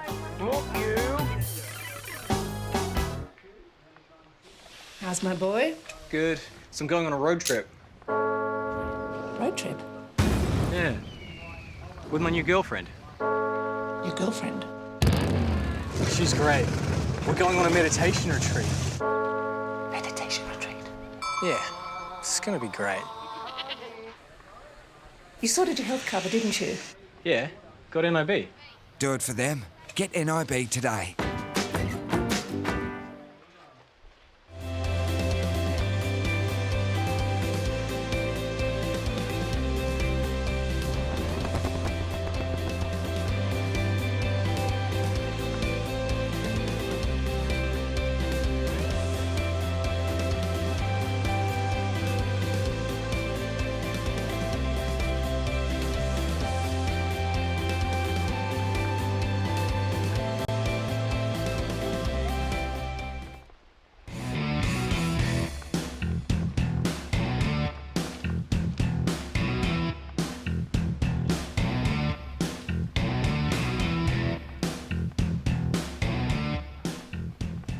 Welcome back. Beautiful Merewether Beach. We're into another heat here in this round number 2. We've hit the main round of the Jewel in the Crown, the Maitland and Port Stephens Toyota Pro. You're watching Surfest for 2016 in our 31st year of this amazingly wonderful surfing festival that calls Newcastle home. And have a look at that. There is the south to north view from Merewether up to the Australia Lake you look at, and what another wonderful day we've got in our hands, Tezza. Oh, absolutely beautiful, Jess, and that's why we love living here. And there's a little surfy chick skating around with a surfboard under her arm. That's a pretty typical scene here at Merewether. It is very much it's the epicenter of surfing in Newcastle, really. Merewether, and of course the club celebrated its 50th anniversary a year. That's 2 years ago now. Yeah, wow. Wow, that went fast, didn't it? What a great night that was. We had around about 1,500 people at the town hall, and it was an incredible night, that's for sure. Merewether not looking epic at the moment. It's not exactly a February kind of a venue. It's more like a June, July, August kind of venue, really, with those big south swells that come through. It's an afternoon for that kind of stuff, folks. If you've got a kite on your surfboard, you're going to be going okay. You're going to be flying. Absolutely. I'm kind of surprised, I worked for the KSP for a year, Jess. I don't know if you know that. I was the World Tour Manager for the Kite Surf Pro Tour for 12 months. And I was when I was doing that, I went over to Maui and saw a couple of the World Champion guys do it, and I just got so excited about it. We actually had an exhibition during that year here at Surfest one time. It was kind of not windy enough to put on a show, but, I tell you what, kite surfing is a very exciting sport, man. There's more surfers should get into it when it turns onshore in the afternoon, that's for sure. You get about 10 times more airtime. Yeah, absolutely. You get the whole beach to yourself and boost up in the arvo when no one's around. Here's a guy that can boost. This is Ola Elagram from Hawaii. We've got a couple of Hawaiians in this one. Katakino, of course, in the yellow. There's Ola Elagram finishing off his opening wave. Lovely little finishing move, and he didn't stick it. Cruzy, Mitch Cruz is in the black, and that's Kaio Belli from Brazil. Yep, Kaio is a freshman on the WCT tour. He'll be a rookie this year, having a stellar year on the qualifying series year just gone. So he's looking to just get a bit of a warm-up, bit of practice under the feet before he heads up to Snapper Rocks in a couple of weeks' time. Yeah, great to see some of these World Tour competitors coming here to Newcastle to be part of this 6,000 QS 6,000 event on the World Surf League. This is the replay from Ola Elagram. I always wonder what happens when he goes to Spain and people go, hola, hola. Yeah, it's a good one. Yeah, it's a good one. They'd be confusing each other, I think. Your name is hello? Yeah, exactly. Your name is greetings? Yeah, that's right. Like Lambert's kid's named Mahalo. I can't wait for his first trip to Hawaii. That's going to trip him out, isn't it? For sure. Here we go. Yellow. Having a little of this for Kato Kino. Take us through it. Yep, nice little front side hook in the top, and I've actually had a couple of surfs with Kato over the last couple of days, and he's been picking the eyes out of the lineup. I haven't watched him surf a lot, but I was surfing with him, and he was definitely on some of the better waves in some of those really crowded, packed out free surfs. So he's definitely got an eye for picking the waves in the lineup, and as he finishes up with another re-entry there, he just can't quite ride out of it. I'm expecting to see to pick the eyes out of the lineup in this heat. All right, let's go back to the replay of Kaya Abelli from Brazil. As Jesse said, this kid had an incredible year last year on the QS, got himself qualified on the big league, and it's going to be interesting to see him rattle some cages throughout 2016, along with some of the other newcomers, including our very own Ryan Cullen. And how good is it going to be able to watch the World Tour and to have a guy from Newcastle actually competing? It's going to be amazing, yeah. I think this whole entire surfing community is going to get right behind him, of course, and I think even a large group of surfing troops are going to make their way up to the Gold Coast just to be there in support of that first event. Yeah, sure. Yeah, it's going to be insane. All right, we're just waiting for those scores to come on through. You're watching right now. This is heat number 5. We're going to heat number 8. So coming up in heat number 6, Solly Bailey. This is an all-Australian affair. It's going to be Solly Bailey taking on Dion Atkinson, Tommy Witts, and Jared Hickles. So 4 of Australia's best will be going at it in the next one. Yeah, well, that's a fight of the most experience and the least experience as well. There's a good little mix of Aussie competitors coming up in that one. Should be exciting to watch. But yep, scores are dropping in for those first few waves ridden. I think there's a wave apiece now, so we'll get all those into the system. And well, looking like a couple of mid-range scores starting to fall into the mix as we take a look to action in the water. Mitch Carew staying busy vertical on that occasion, and that was a really nice lightning fast turn.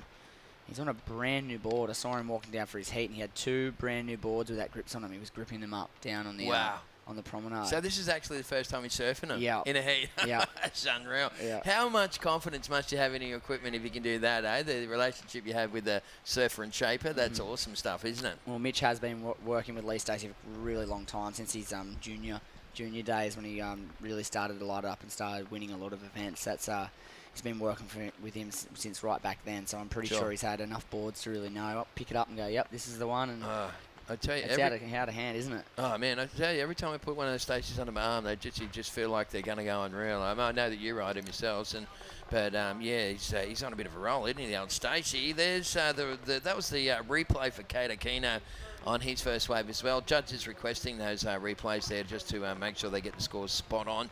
Sometimes it does take a while for the numbers to drop through from the judges, but as Patamo said to me the other day, he said the speed of delivery is not as important as the accuracy of the scores. So we'd rather get them right than get them fast. So at the end of the day, that's the situation there.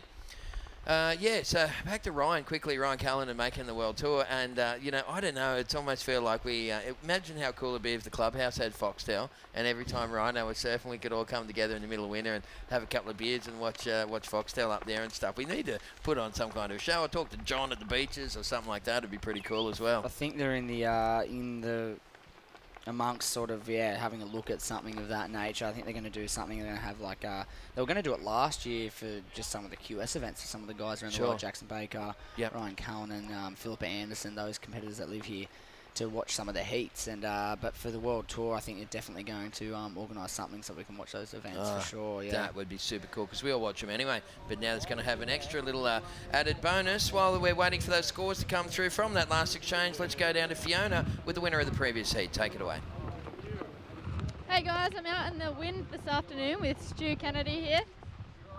You had a couple of really good scores early in the heat, and then you just started throwing down air reverses. How comfortable are you feeling?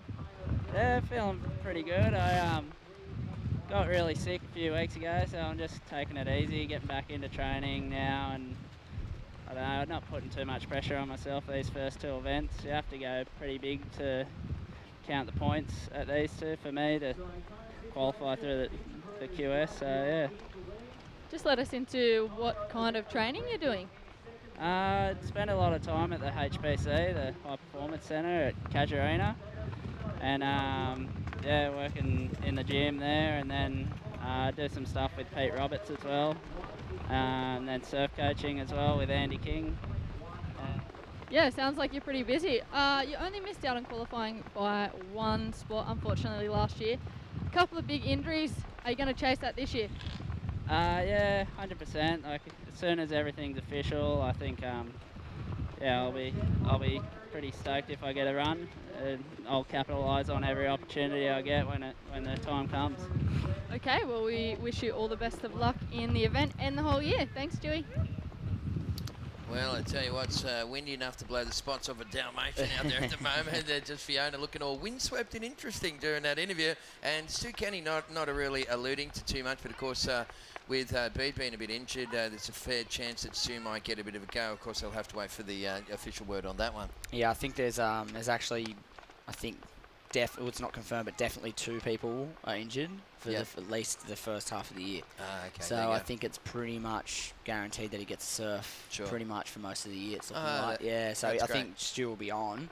But yeah, he's just trying not to really say, yeah, I'm on, and before he gets, he needs to get contacted by the WSL, and it all has to be official. But in terms of like looking at what's happening in the background and looking at what's happening with a couple of the competitors on tour that have had recent accidents, I think definitely for the Australian leg he'll be on, and it looks like he's probably going to get a pretty decent run all year. Yeah.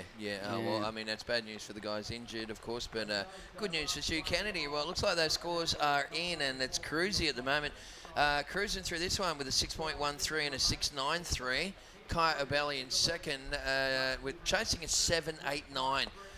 Abelli's had a 5.17 and a 3.17. Then you got Kato Kino in third. He's only had one wave, it was a 4.60. And Ola Elagram also sitting on one wave, a 4.17. Once again, the little boardwalk here at Newcastle, the footpath and the promenade, of course, goes all the way to the end of that beach, up and over the, it's the Anzac Walk, is it? What's the official name of that? Yeah, the Anzac Walk. Yeah, that's right. It's a new stainless steel footbridge that goes along the edge of the mountains. Have you actually been up there and had a go on that thing? I've had a little look, yeah. It's pretty cool, isn't it? Yeah. It is very cool. And BHP actually donated, I think it was like $2 million worth of, they donated all the steel for that project back to the city of Newcastle, because BHP used to be a big part of Newcastle's, the fabric of the city for 100 years. So it was nice of them to do that. And then the walk continues on back down through King Edward Park and around Newcastle Beach all the way out to the Nobby's Breakwall.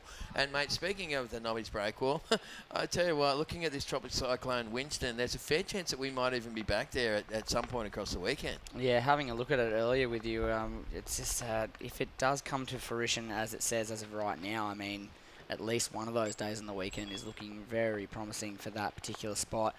It is very fickle, and, I've seen weirder things happen in terms of like forecasts and the way it could potentially be working there, but fingers crossed we get some world-class waves again. That'd be brilliant. Oh, I just loved watching Parker and those guys riding those waves at the harbour that year.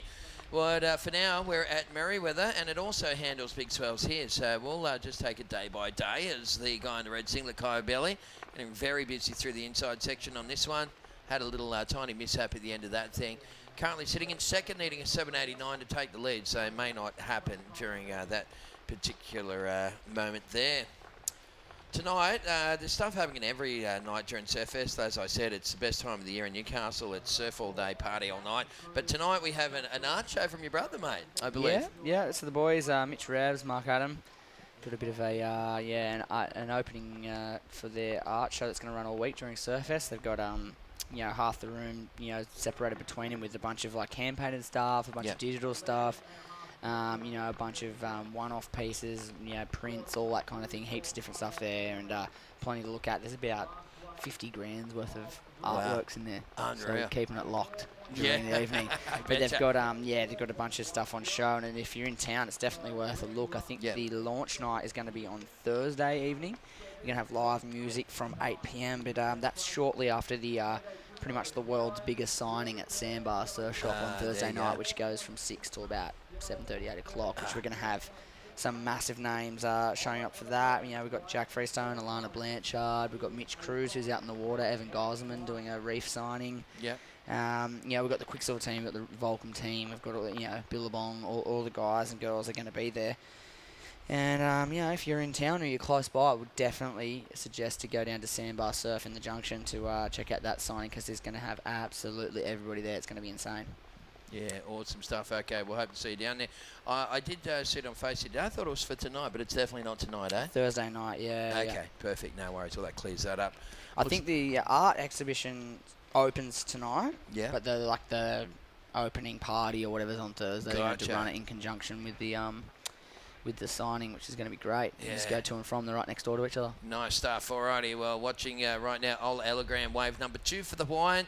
Kato Kino is the other Hawaiian. He's holding first priority at the moment, folks. 10 minutes left on the clock, and Kino needing wave number 2 before this hit takes shape, I guess you could say. It's Mitch Cruz at the moment with a 6.93 and a 6.13 currently sitting in the lead. And you got Kaio Abelli, the boy from Brazil, has had a 5.17 and a 4.1. So we'll get that score in for Kaio Abelli. For Ola Elegram. Wave number 2 for White, and we'll see how that sits in the mix. So you're watching heat number 5. We are going through to heat number 8 this afternoon, folks, here at the Maitland and Port Stephens Toyota Pro. So stick around. There's at least an hour of really good action coming your way. Yep, very excited for these last couple of heats of the day, and then obviously going into the remainder of those main round heats tomorrow morning, hopefully. And hopefully that spike and swell arrives by tomorrow morning. I think it's got a good chance of increasing overnight. I was just standing out there a moment ago, and I saw a couple of sets come through, and I thought to myself, like, wow, I don't know if this is like even the front edge of it now. There was like just one random set came through out the front, and I thought, well, it's not far away. The boys are talking about waves at Crescent Head at 10 or 11 o'clock this morning. So definitely coming down the coast, heading our way. And, I reckon by tomorrow, it's going to probably arrive overnight. By tomorrow, we're going to have some really fun stuff for the competitors that are left in the competition. While we got a bit of a break, we must thank the gang at Yoga Bodyworks. And you can join them here at Merewether Beach for a free yoga class on Saturday and Sunday at 9:30 this weekend. So bring your tights down and your towel and your little sweat towel and all that sort of stuff. Thank you very much to Dalton Lawyers. They had the naming rights to the Cadet Girls Division. And to the Commonwealth Bank, who really have done a fantastic job. Of course, Chris and the gang mentor program for Callan and college students. Also providing some banking services and a bit of support for Surfest as well. And also, more importantly, coordinated the crowdfunding for the Taggart Women's Pro.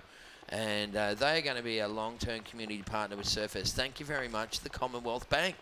Here we go. Yellow for current action in the water, and a nice vertical snap into another one for Kaito Kino.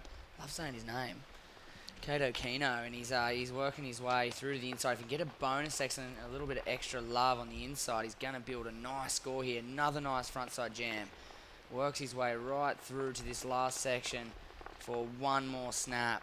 And that's a really good one there for the surfer in yellow. It's good backup, a good second ride. Yeah, well, he was sitting on a 4.6 Katakino before that and needed only a mid-range score to try and go to second. In second spot, Ola Elegram. His last wave was a 5.5. It did take him into second position. Here's the replay for Katakino from Hawaii, and he throws it up and just hacks into the lip a couple of times, so clouding that outside section.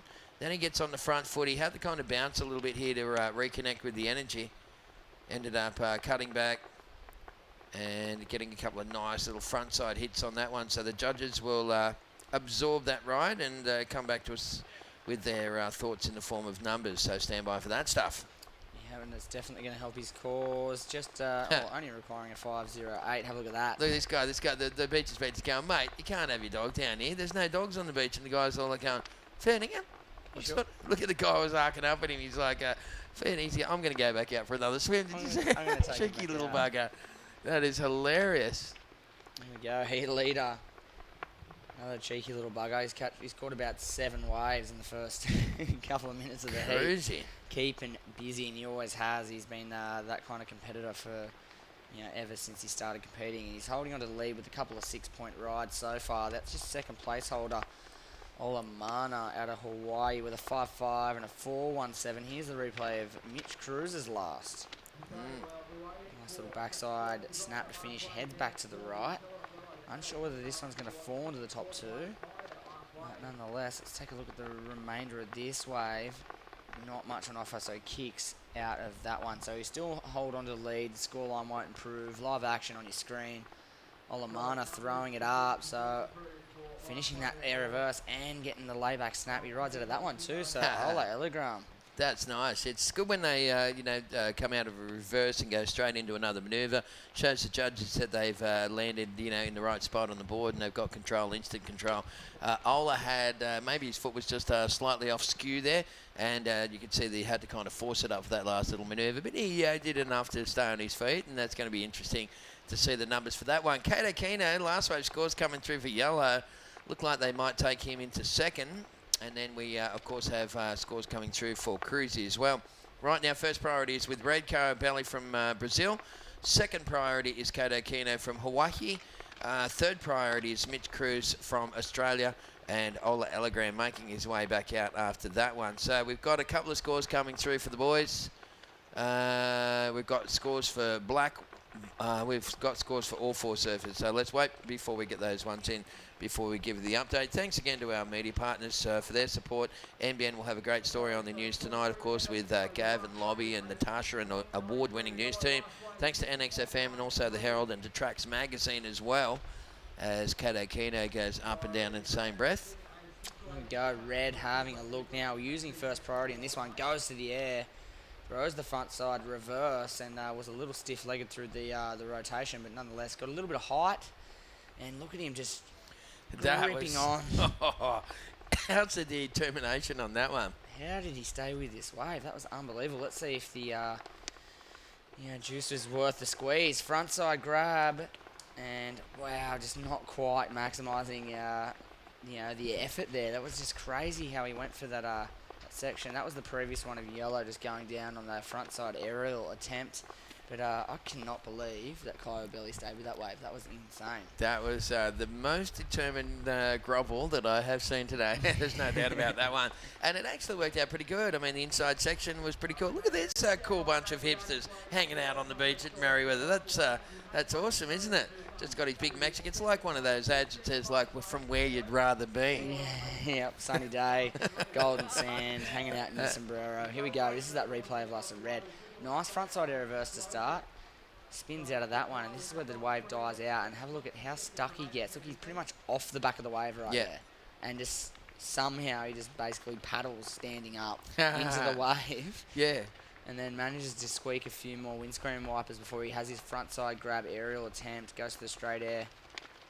And just not enough juice in that wave to let him ride out of that last manoeuvre. We'll let that score drop in. We've got tons of scores, as you said, Tez, dropping in all over the place. Looks like a mid-range score for White.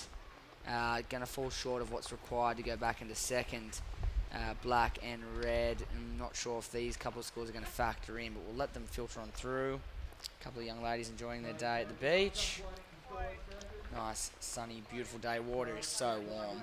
It's unbelievable, isn't it? Yeah, unbelievably warm. And that's one of the reasons, actually, Jess, I was talking to Gab Morris briefly, who'll make an appearance here on the webcast tomorrow, folks. Gab Morris is the local NBN television weatherman. Yeah. So, and he's also a mad surfer as well. I was talking to Gav earlier, and he said that's why Winston has the potential to track further south than any tropical cyclone in the history of meteorology, due to the unusual warmness of the ocean between here and New Zealand. So, it's 22, 23 degrees. It's probably, and then that goes right out as well. So he said that, it could end up right down below the South Island, which is going to be something pretty special. If that happens, we will have waves for not just this contest, but also the Australian Open of Surfing in Manly as well. Plenty of waves for the next week. I wonder what that's going to do for places like the South Island, New Zealand. I wonder if they've even had a tropical cyclone down there before. It sounds like they haven't. So no. I wonder what some of the breaks would be doing down there. That could be once-in-a-lifetime opportunities for those guys. Absolutely, and they got some big wave spots down there as well. There's the surfer in yellow. Kato Kino is pretty happy about that one. It's rarely you see those Hawaiian guys show any emotion. They're normally pretty grounded and down-to-earth kind of guys. But he gave that a little kind of a fist pump there and went, yeah, I think I got the score that I was looking for. We'll go back to the replay and have a look at this one, Jess. Yep. Kato Kino, and he was happy with this wave. A couple of small turns on the outside. Kept the board moving. He got a little love on this inside section as it stood up for him. And gets this wide bit, snaps out of there, and then one more for good measure. Two more for good measure. He was happy to improve potentially on his scoreline. He was holding on to second, and a 4.6 was his second highest score. If he improves on that, well then the job becomes significantly harder for white and red, and the clock is ticking away. Yeah, 45 seconds remaining, so 4.60. That's why Kato Kino was pretty stoked. He realised that he was going to better that one, even if it was only by a little bit. And in fact, it was a smidgen, a 4.77 for the last of yellow. This is also happening at the same time. Kaya Belly at high speed up and carving. Yep, nice two-turn combination on the outside. And goes through the inside here. Nice little slashing manoeuvre. Winds it back, and he does get over this little hump for one more. And, well, a 5.27 just locks into the system for red. I'm unsure whether that was it, because I'm wondering if there's another score to drop there. Very interesting one. We'll see what happens. This is white on his last roll of the dice. This is live action. We hear the siren go in the background, so this is certainly the last wave of the heat. And let's see what Ola's got in the inside here. A little bit of pace, lays into that turn, lays back. Doesn't quite right out. He slipped a few times in that heat. Yeah, he did. I don't know what's going on there. He clearly hasn't been using foo wax. That's all I can think of. All right, well, we'll just wait for those scores to come through. I'll give the outcome, folks. That was heat number 5. The round of 96 here at the Maitland and Port Stephens Toyota Pro. Once again, it's a QS 6000 event on the World Surf League, and we have some of the best surfers in the world putting on an incredible show over the next couple of days here. Massive swells heading our way too, and we'll talk more about that tomorrow once we get a confirmation on it overnight. And as I said, we'll have the NBN weatherman Gav Morris in here tomorrow to tell us exactly what's happening. But there's Mitch Cruz. Looks like he's taking that. He's doing this. He's doing the thumbs up, thumbs down. He doesn't know where he's landed. Well, you know, the thing is, it's so windy out there at the moment, is that unfortunately it's going to be very hard for the beach crew to get the scores out to the athletes in the water. He's only going to find out now as he comes in that he's actually probably won that heat. I think he ended up with a, what did he get, a 6.13 and a 6.93? Yep. So there's some of the Navicasians just kind of meandering around, enjoying the afternoon here. Looks like Kato Kino. He's going to hold on to second there, isn't he? Yeah. I think so. What did Cabelli needed? A 581. Ol Ellagram needed a 621. So it looks like, yeah, that's how it's going to finish up, folks. Going to be Cruzy and Kato Kino rocking on through that one. We're going to throw to an ad break and be back with more action at Surfest right after this.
Customer service, it's the #1 priority for the Burton family. From the exciting range of new Toyotas To low-cost, fixed-price servicing. as their guest, you're always #1. It's the Burton family promise to give you a high standard of customer service. And a higher standard of customer satisfaction. So when you visit, you'll get the guest of honour treatment. That's why people keep coming back. To Maitland and Port Stephens Toyota. So visit soon. Tell him the big fella. No lane searcher. No, Mark the big fella. Look, you. How's my boy? Good. So I'm going on a road trip. Road trip? Yeah. With my new girlfriend. Your girlfriend? She's great. We're going on a meditation retreat. Meditation retreat? Yeah. It's gonna be great.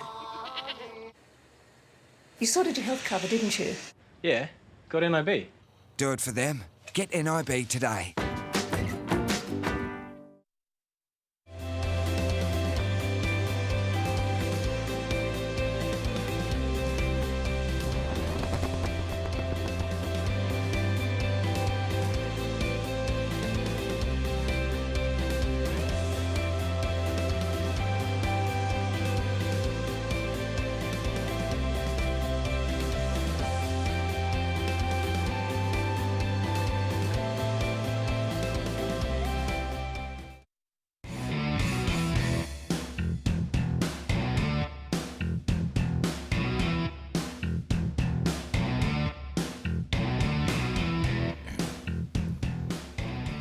Welcome back, beautiful Merewether Beach. You're watching the Maitland and Port Stephens Toyota Pro, and we are live for this QS 6000 event. Here is a replay of the first wave ridden by the top seed in this heat, Solly Bailey, the young man from Byron Bay. And, well, he has a 4.67 on the board. And this wave here, he's just working it through right through to the inside, as we've seen for the majority of the afternoon, but that one not offering much. And it looks like all four surfers have a score on the board for their first ride. We'll let them officially lock in. Here's Dion Atkinson just going over the inside rail there. So a flurry of waves to start this one off. Yeah, that's right. So Solly Bailey is in the red. They're all from Australia, as we said. A great mix of youth and enthusiasm and experience. Solly Bailey in the red. Dion Atkinson from South Australia is in the black. Tommy Witts from Bronte is in the white singlet. And Jared Hickle from the Shire is in yellow. It looks like it might have been Hicks that got the better of that first wave exchange there. Jared Hickle dropping a 6.0. Second best, Solly Bailey with a 4.67. Third best was Tommy Witts with a 3.83. There's Tommy Witts up and riding at the moment. And Dion Atkinson with a 1.0. A bit of a rematch for these two, for Dion Atkinson and Tommy Whitaker. Yeah. They faced off against each other in the final a couple of years back, which Dion Atkinson famously won due to an interference call. Yeah, that's right. Correctly. Yeah, that was a cracker. It was a weird final, but it was definitely one to remember. And there was also the interference in the semi before that with Dion and Taj. Yeah, so he had a double progression. Yeah, it was pretty cool, wasn't it? Unfortunately, some kid on the microphone really screwed that up on the beach microphone. Yeah, classic. It's a funny one to remember. But Dion's had success here multiple times. He's won his first Pro Junior win was in Newcastle as well. He won one at Nobby's Bank when it was giant one year as well. That's way right. back. Yeah. Dion's had a couple of victories here in Newcastle. He loves coming back to Newcastle, and he's probably looking to emulate some of his past success in 2016. Well, a lot of the surfers love coming to Newcastle because it's a surfing contest in the true sense of the form. We really try and look after the surfers. Remember back in the Newcastle days, we used to have the big food tent, and you used to get your little wristband, and you could go around and you could have breakfast, lunch, and dinner there pretty much. And they'd come to the beach, and all they'd have to get is accommodation. Everything else was looked after and sorted out. I remember some surfers turning up not going to come because they didn't have money or somewhere to stay, and Warren would let them sleep at his place at the event site. He was setting up places for some of the Brazilian guys to come out and stay because it was so far to come. And that's right. They're a very accommodating bunch of people, the crew here at Warren and his team at Surfest. They'll pretty much do anything for you. And like you said, that's why they come back. They come back because they get looked after, and hopefully, fingers crossed, they're going to get some world-class waves over the course of the remainder of the week. That's what we need. We need to showcase Newcastle, for the kind of world-class waves that it can produce when the waves get really big. Well, here comes Yellow having a look at this one. Jared Hickle up and riding on his backhand. Jared, of course, won a QS 1000 out at Ulu last year. He was in pretty good form over there, and always been a great surfer coming through the junior ranks and just stepping his surfing up to a whole new level over the last 12 months. Yeah, indicative of that new decal on the nose of his board too. He was basically stickerless, one of those many surfers that are stickerless for a really long time, and now he's got a major brand up on the beak of that thing. So the results are showing for him. It's always that always helps, doesn't it, when you get like big companies like that throwing their confidence behind you, and it gives you a newfound little confidence yourself, doesn't it? Yep, of course, definitely. You definitely get to you get that like you said, confidence that picks up heavily, and you feel like you deserve it. You deserve to win heats because you got support. So, I reckon he's going to translate into some more success for sure. Absolutely. Boards just seem to go better when you've got a sticker on the nose, don't they? Absolutely, They're like, it's funny when you surf, when you've had stickers on the nose of your board all your life, and then you get a board with no stickers on it. It all feels like it's too light at the front, And then after you've had the sticker on your board for a long time, having it not up on the nose feels good. Yeah, true. It's just mixing it up a bit. Yeah, it's a classic one. But I reckon he's going to, I reckon Jared's going to take some major confidence out of that new partnership he's made and use it to his advantage. He has dropped a 6-point ride, as we said earlier, in the first exchange, the best of the early exchange. And he did back it up with a really nice wave just a few moments ago. So that score will come on through, and I dare say he'll jump from third up into the lead when it drops into the system. All right, we're coming up heat number 7, looking like a, wow, truly international affair. Thank goodness we've got JJ back on the microphone because he can get his tongue around all these names. But Michael Rodriguez from Brazil will take on Noma Magongal, is it? McGonigal? What, from CRI, where's that? Costa Rica. Oh, Costa Rica, no problemo. Pura vida. Yago Dora from Brazil, who has become officially one of my little heroes at the moment. I saw some videos of him last night. We were at home having a couple of beers. I said, let's Google this guy. And, oh, my God, you just seen him at Rocky Point. The stuff he was doing was absolutely next level. And from Reunion Island, Jorgen Kuzna will be out there as well. Yep. That's the next one. That's a cracker coming up. And, well, the names in that one, I'm expecting a couple of fireworks in terms of the aerial game. There's a little bit of light onshore wind, and I reckon we're going to be seeing some a few of those men take to the sky. Should be a really good one to watch, actually. Michael Rodriguez is crazy in terms of aerial technique. He's really good too, yeah. So Michael and Yago, two are the best aerialists for me in the draw, so that's going to be a really good one to watch. Nomar's just the powerhouse. He just throws water like you wouldn't believe. And Jorgen, he's new to me, but I did see him at those QS 1000s events, and he's got a nice, cool style. So good little mix of surfers for that next one. Should be exciting. You betcha. Well, scores are through for Jared Hickle, folks. He so far has posted a 6.0 and a 6.27. Solly Baylor, sitting in second place, has had a 5.5 and a 4.67. Then you got Dion Atkinson in third with a 4.6 and a 3. And Witts holding down tail end of this one, Tommy Witts, with a 3.83 and a 3.27. So, at the moment, it's White needing a 6.34, Black chasing a 5.57, and Solly Bailey requiring a 6.77 to take the lead. But Hickle, it's all one-way traffic for yellow at the moment. Priority is red first, second white, third black, and fourth yellow, with 15.5 minutes left on the clock.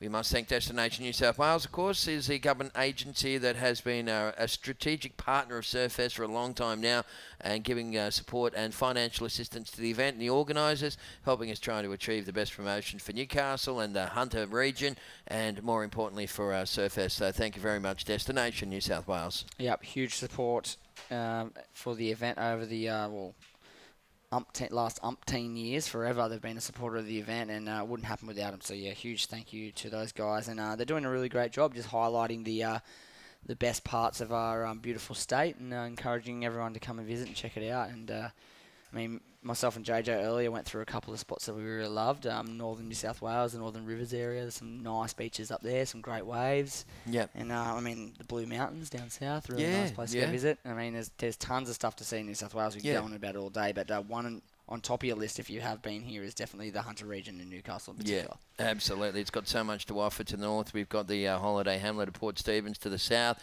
We've got the the classic beaches of Catherine Hill Bay and all those kinds of venues. And then you go west and you've got the Hunter Valley, of course, some of the best vineyards in the country if you like your wine and you want to have a night away from the coastline and enjoy yourself up there. There's some really good accommodation and some fine food as well. Yep, you can do a nice tour from here. Even you can get on a little bus and take yourself from the coast into the vineyards for a day, do a long lunch or something of that nature. It's a nice little day trip, that one, for sure, worthy of looking into. Here we go, a couple of waves being ridden here. Current hitting the water, and Tommy Whitaker in the white singlet up and riding on this one, and he's caught a few waves but hasn't found something of substance yet, and you think he'd have to be a little bit frustrated right now. Nothing over that sort of 3.83. Looks like his high score at the moment, so he needs to get the ball moving in this one. 13 minutes to go, sitting in fourth place.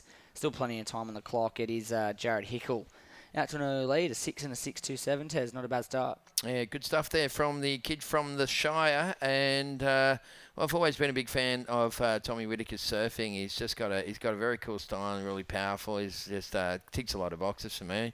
Although he's a natural footer and I'm a goofy, he's like one. Yeah, he's one of me guys that I really have followed his career along since being a young guy, and he surfs unreal. So let's see if we can get himself out of trouble. He's a very experienced campaigner, Tommy Witts, and he's got 12.5 on the clock, and he needs a 6.34 right now. But this is red. Having a look at this one for Solly Bailey. Yep, Solly up, opting for this left-hander. Big backside turn to open up. That's the thing with Solly. Everything's like at the max. You know, he's always hitting the section as hard as he can.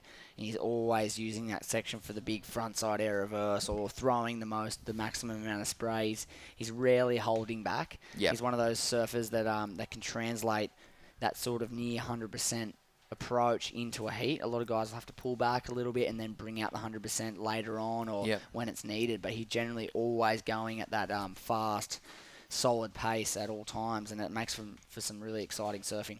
All right, nice stuff. Let's see what Solly scores come through. Right now watching Tommy Whittaker. Tom got a bit of work done on the outside of this one, and he's got a nice green face on the inside here, Jess. Yeah, lights that little section up and then hits a lip hard for one more. Manages to ride out too, which is great for Wits. So another score to come in through. He's actually been really, really busy. He's just listening to the update right now. There you go.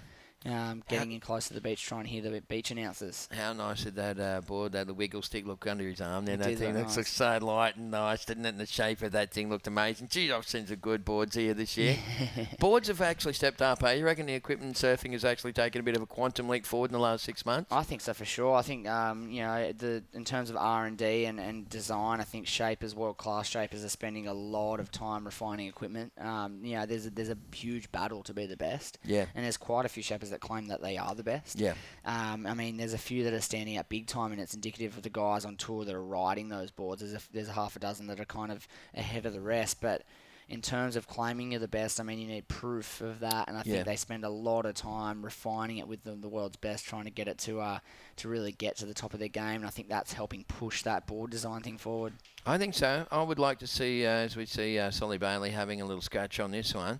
Solly gets off that. I would almost like to see the same kind of Formula One sort of system that they use, where they have at the end of their racing, program, they'll say, McLaren is the number one car and Mercedes is second and all that sort of stuff. So I think it would be a wise move to the guys from the WSL. They could almost sign up some of these big board companies and say, righto, give us a couple of grand, we'll give you some visibility on the websites and stuff, and maybe when they do their press releases, they could have, Joel Parkinson, who's his surfer, JS or something, doesn't he? Like Joel Parkinson, JS, Gold Coast, and you'd have the manufacturers next to the names of the surfers. I don't know, it's just a concept, but it could actually work. Interesting concept. Interesting, because the fans of the World Surf League, they do pay very, very close attention to what the equipment that's under the athlete's feet, for sure. It's one of the most hotly talked about aspects of the tour, I think, other than the waves probably and the identities themselves. It's probably the equipment that they're on.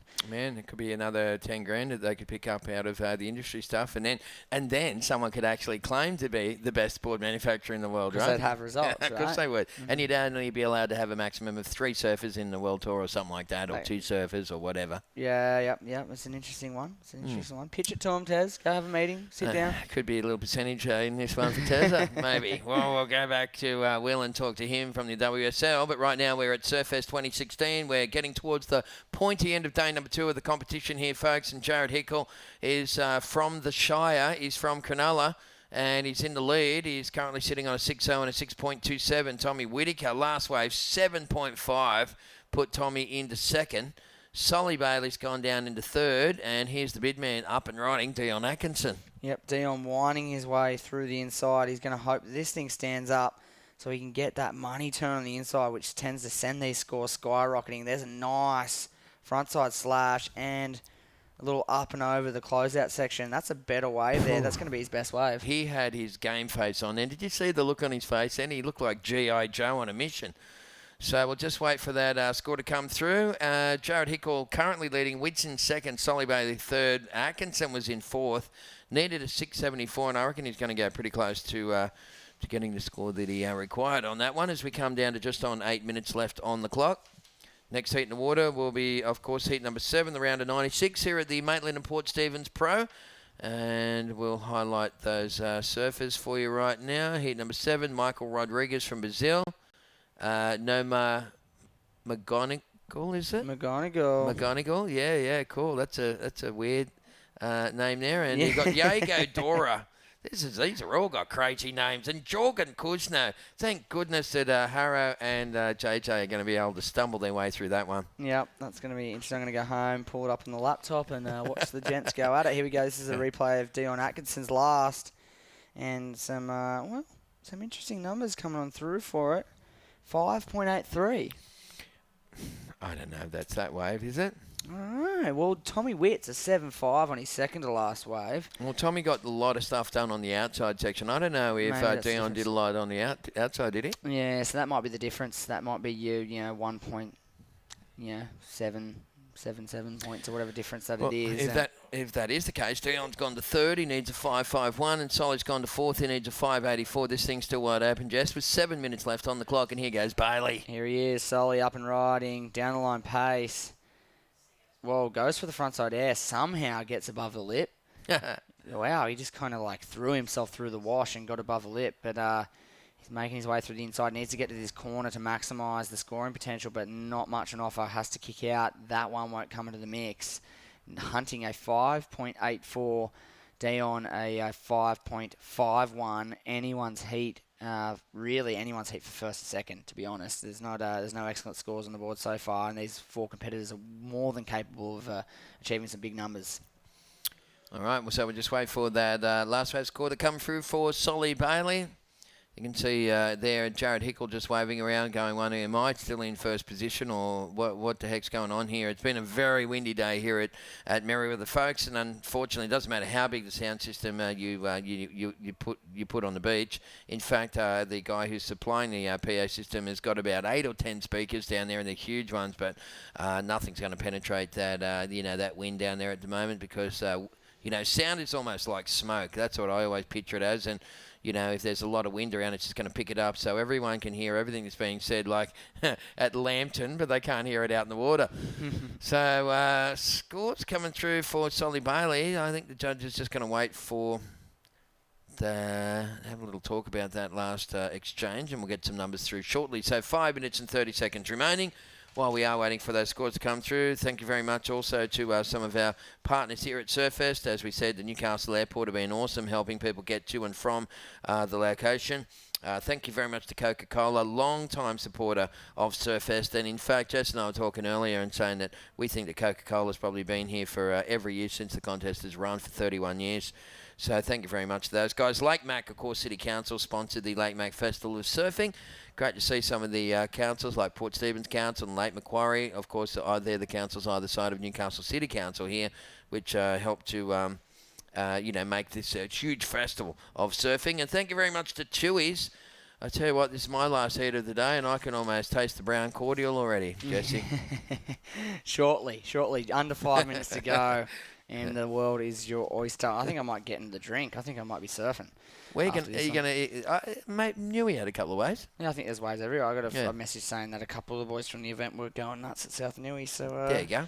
Couple of waves for sure. Definitely going to go get wet. It's one of those days. Here's Dion Atkinson, and he is working overtime to get through this inside section. Lays back into that last turn. That was nifty. I like that. That's cool. He's got some grunt in his turns, hasn't he, the old Dion Atkinson? He likes to throw his weight around with a lot of speed and power. So 4 minutes left on the clock. Jared Hickle in the lead still. I'm kind of surprised that Hicks is still hanging in there with a 6 and a 6.27. He's had guys coming at him left, right and centre, but he's been pretty lucky, really, because there's been nothing of that's had really good scoring potential since he got there. Here's the replay for Dion, and nice vertical hit out the back. Then he gets a little carve and he tries to get this little link up through the inside. He read the energy on this wave very nicely indeed and got the link through the inside. Once again, bouncing his way through that little inside section and manages to reconnect. And then he goes into the old Larry layback. I reckon he got it. So he was chasing a 5.51. That's going to be super close. There's no doubt about that. I reckon he's going to get it. I'm thinking comparing his 5.83. Yep. Well, he didn't do the outside moves, remember, on the 5.83, but he did a little bit more work on the inside with that one. So they're going to have to weigh that up, and you've got to be thinking, oof, I think you're right, mate. I think it's going to be close, isn't it? Here we go, white, nice, front side hit. So you've got 2 turns on the outside here for this one. If this one stands up, he's looking like making some improvement on his scoreline. Is it going to stay? No. Jeez, he's got a 7.5 in his scoreline. He does have the highest score of the heat, Tommy Witts, but just a 3.83 as the backup score. I'm not sure if that last one, those 2 turns, are going to get him out of trouble here. Dion Atkinson's score still dropping, and yeah, it is going to surpass that 5.51 mark. So Tom is going to need a score with 2.5 on the clock. This may even take Dion into the lead because Jared Hickle was only leading by less than 1 point. He needed a 5.51 to go to second. If you put a 9.4 on that, there's a fair chance he's going to go into the lead. This is Hickle striking back on the backhand. Oh, it looked like it was going to be a huge section for Jared, but not much on offer. He's actually moved back into third. Have a look at these scores. A 6.47 for Dion Atkinson. It goes to the lead for a moment, and then Solly Bailey, who we didn't even see, he locks in a 6.87, takes him to the lead. So Solly with a 6.87, he's in first. Dion with a 6.47 back into second. Jared Hickle now needs a 6.04. Yep. And, Tommy Witts only needs a 4.8. Just under 2 minutes to go. I was just saying that I was surprised that Hicks was still in lead with a 6 and a 6.27 because there was guys coming at him left, right and centre, and that's exactly what happened. Solly skips into the lead. Dion into second. Jared Hickle down into third, 6.04 to go to second, and Tommy Witts a 4.8 for Tommy. It hurts when you get the best way with the heat and you don't get the backup one, doesn't it? Oh, if you lose with the highest score of the heat, you've had a meltdown. Yeah, a partial meltdown. You got to back up that high score, and he'd be thinking right now, send me something, send me anything with 1 minute 20 on our clock here. Not a lot to go, and well, with first priority, Tom Whitaker is going to have a look at this one. What's he got for us on the outside? Floats over that first section, carves back into the pocket, just over a minute to go, and he's going to do his best to stay with this one, and he's fortunate enough to get an inside link. Is it going to provide? Well, here we go, down the line speed. He's got a lot of speed, carves back into the pocket. He's got the score, snaps, and he's going to get a bonus, another snap. It's well and truly going to be the number. What a heartbreaker that is going to be for Dion Atkinson, who worked really hard to try and get the second there. Solly Bailey trying to consolidate. He's up and off that one for the boy from Byron. But 30 seconds on the clock. 2 more heats remaining today, and Jonathan Jenkins, a.k.a. JJ, and Steve Harrison, a.k.a. Harrow, will be taking you through those two. Here we go. Dion Atkinson up on his last roll of dice, it looks like. And I'm thinking Tom Whitaker's going to go to the lead with that last wave. So this could be interesting here as we see Dion wind through the inside, gets up and over. Wow, he's got a great inside link. No way. We could see it all turn upside down here. Look at Jared Hickle wondering what just happened. What happened? I was just winning for 20 minutes. Yeah, I know. What a classic. He must have gutted. 20 minutes of first place. Look at Dion Atkinson on the beach just going, no way. This is going to be really critical. This is the replay for Tommy Whitaker. He did some work on the outside here too, Jess. Yep, nice float. Gets a bit of a carving manoeuvre into the pocket, just a transitional thing. And very fortunate that this thing stood up for him on the inside as he pumps through. This is where he gets a half a dozen bonus turns through the inside. Or he might have got 3. Here we go. There's the nice first little one. Carve. They threw a bit of spray on that one. Nice little tap there, and then he gets this last one. Nice jam. Does he ride out of that? I was pretty incomplete, I think. I don't think he really finished it off. Tommy Witts needed a 4.8. I don't think there's any doubt in my mind that he got it. But look, let's look at the second wave for Dion Atkinson. Was a 5.83. Dion did a lot of work on the inside of that one. And, oh, my goodness, look at these scores coming through for Tommy Whitaker. Is that going to be his last wave? I don't know. If and it then is Dion, maybe there's a way before that last one because what he did on the outside section would probably equal what we are seeing here. It is going to be very interesting. A 4.27 drops in for Tommy Witts and a 6.97 for Dion. So Dion goes into the lead. Solly Bailey in second. And Hickle had a little wave in the end there. So it looks like Hickle will finish third. And Tom only needed a 4.87 for second to go past Solly Bailey. Yeah, and it was a 4.51, I think, originally, so it just grew a little bit, but in the end he got a 4.27. And, ladies and gentlemen, I think that's how it finished up. So it was a bit of bad luck there for Tommy Whitaker. Maybe because he didn't finish that last move, it might have come back and bit him. Wow, that is incredible. All right, we'll let that result come to us in an official capacity, but while we wait for that, we'll move on to the next heat. We'll bring you live action from heat number 7 after this short commercial break. See you soon.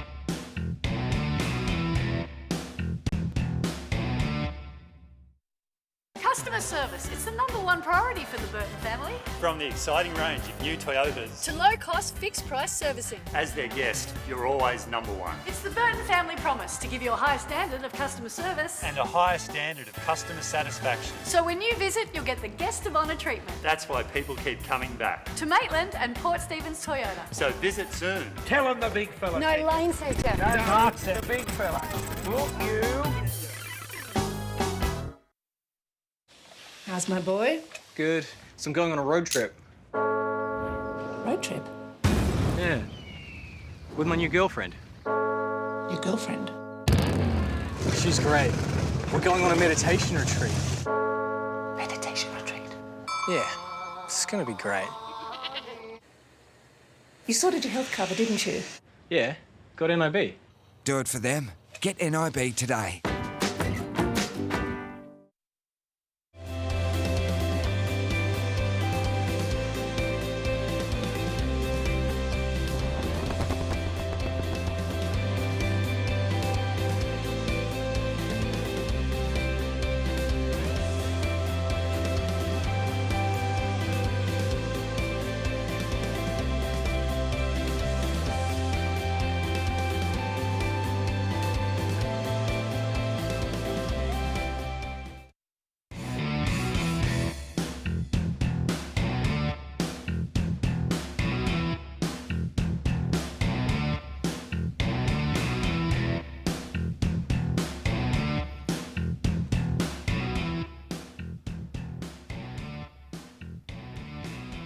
Welcome back to Merewether Beach.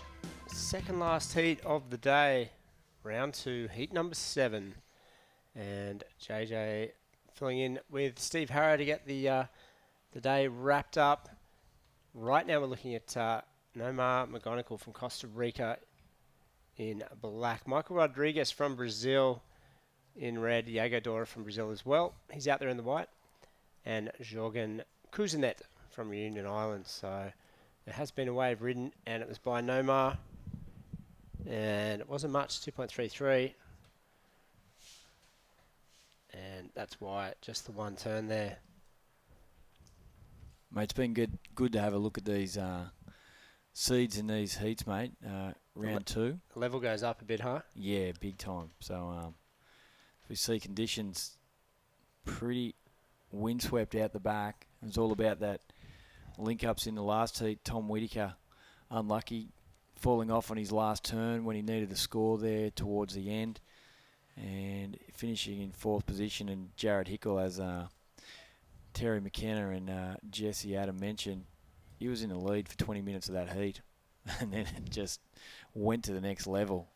They're more experienced competitors there, Solly Bailey and Dion Atkinson, locking in some big scores. So Dion actually winning the heat with 13.44, Solly Bailey second, 12.37, and just 0.1 behind in 3rd position, Jared Hickle. So very close, but Jared Hickle, the rookie in that heat, and the experienced Tom Whitaker finishing 4th, 11.77. So very tough heat, but Dion and Solly moving on through to round 3.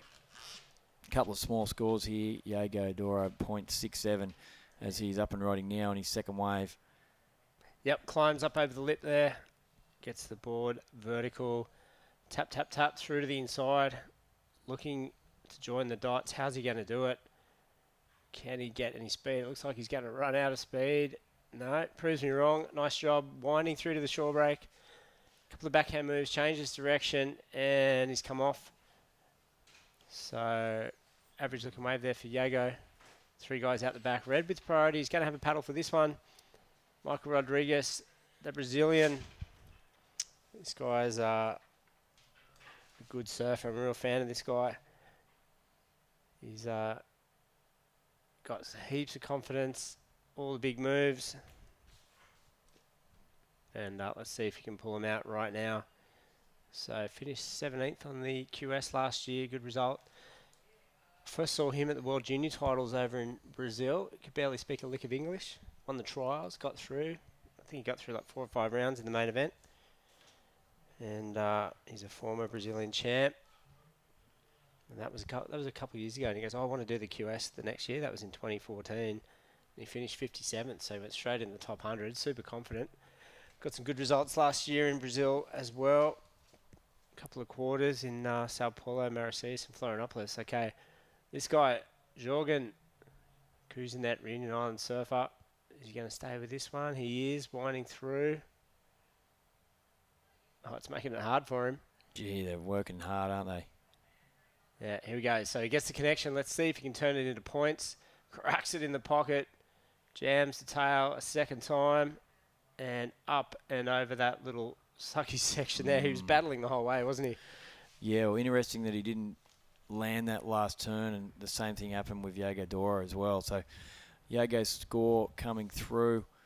It looks like it's going to be around the 5-point mark. And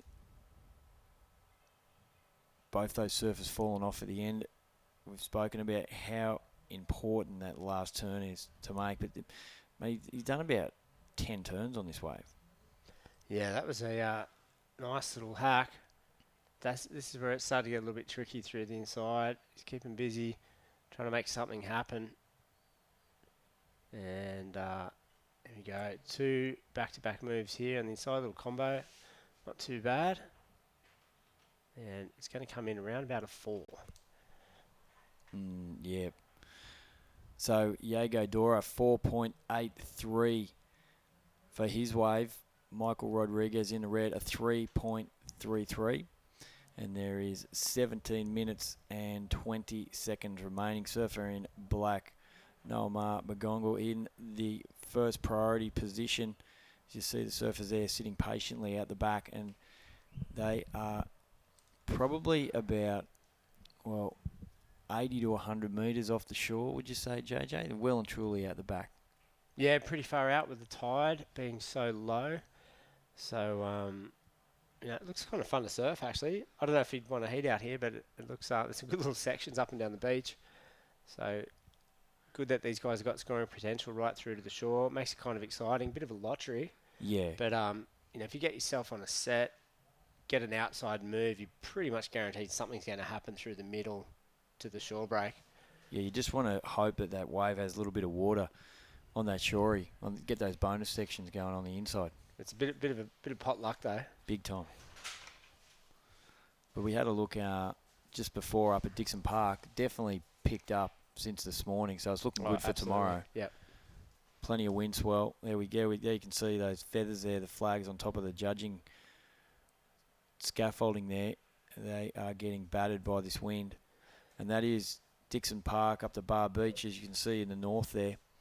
So that's where all the boys have been free surfing throughout the day, warming up for their heats. And then they come down to Merewether for all the competition. Look how windy it is. Yeah. Well, that's good. I like a bit of wind. It brings a bit of swell.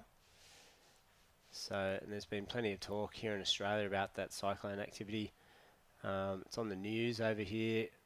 Get a lot of reports. I mean, Fiji's not too far away.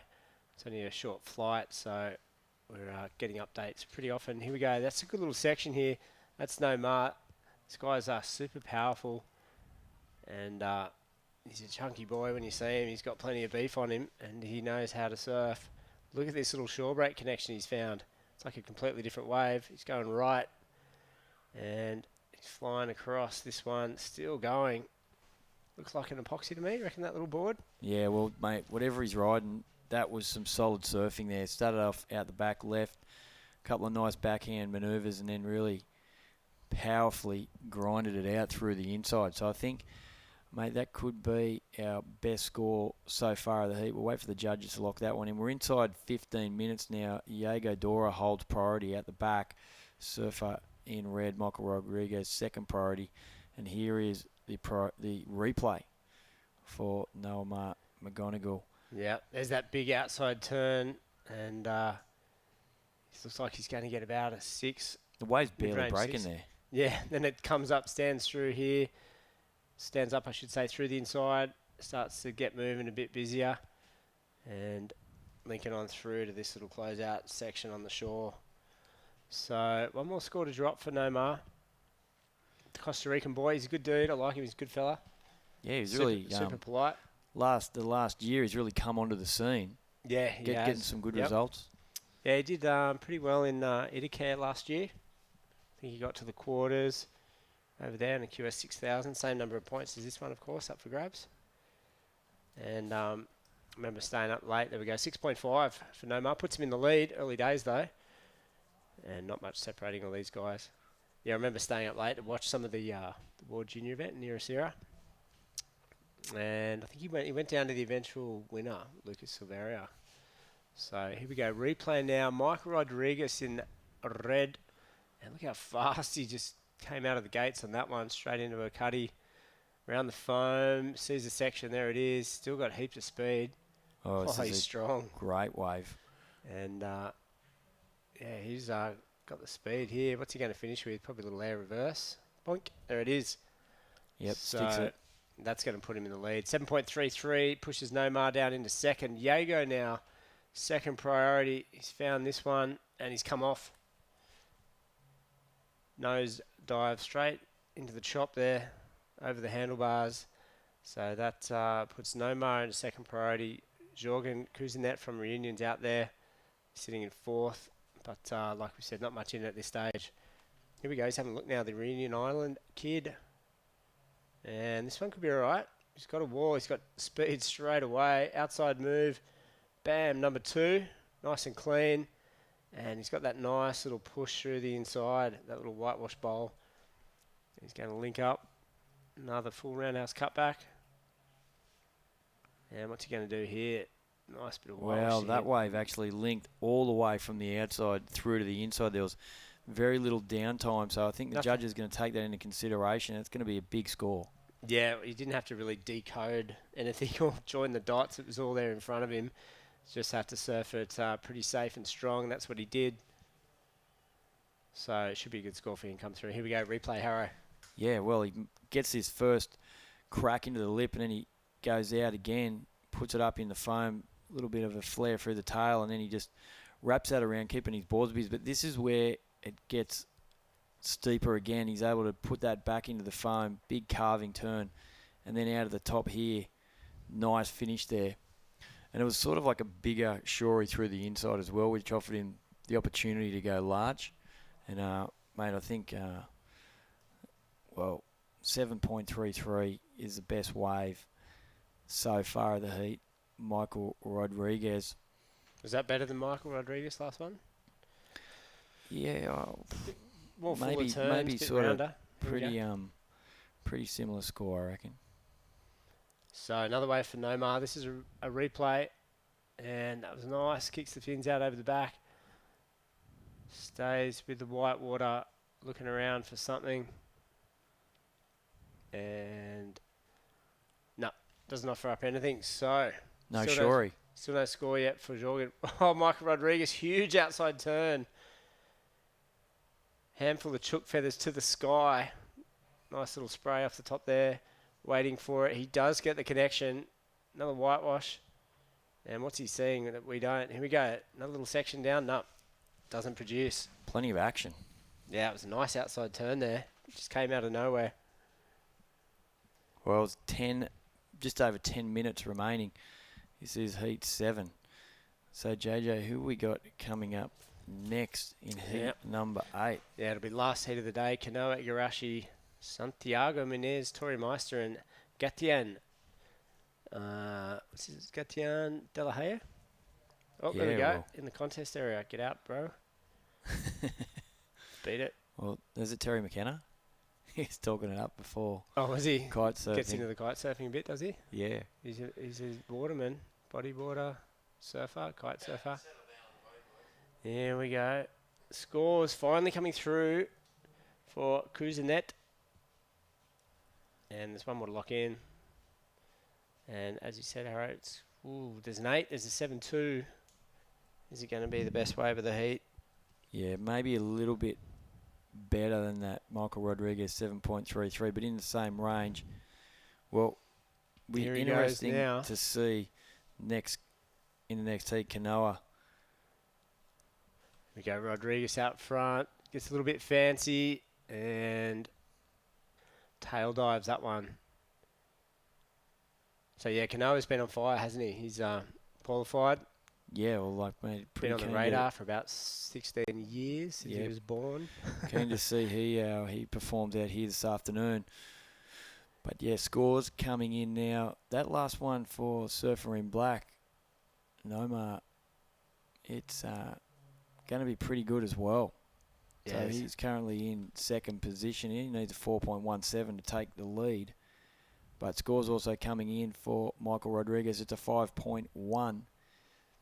And Diego Dora, he's got a score being locked in as well in that same sort of range. There it is, a 6.0 for Diego. He moves into second position. Yeah, I've still got that one for yellow to come through. Not for long, though, because judge number 1 is lagging.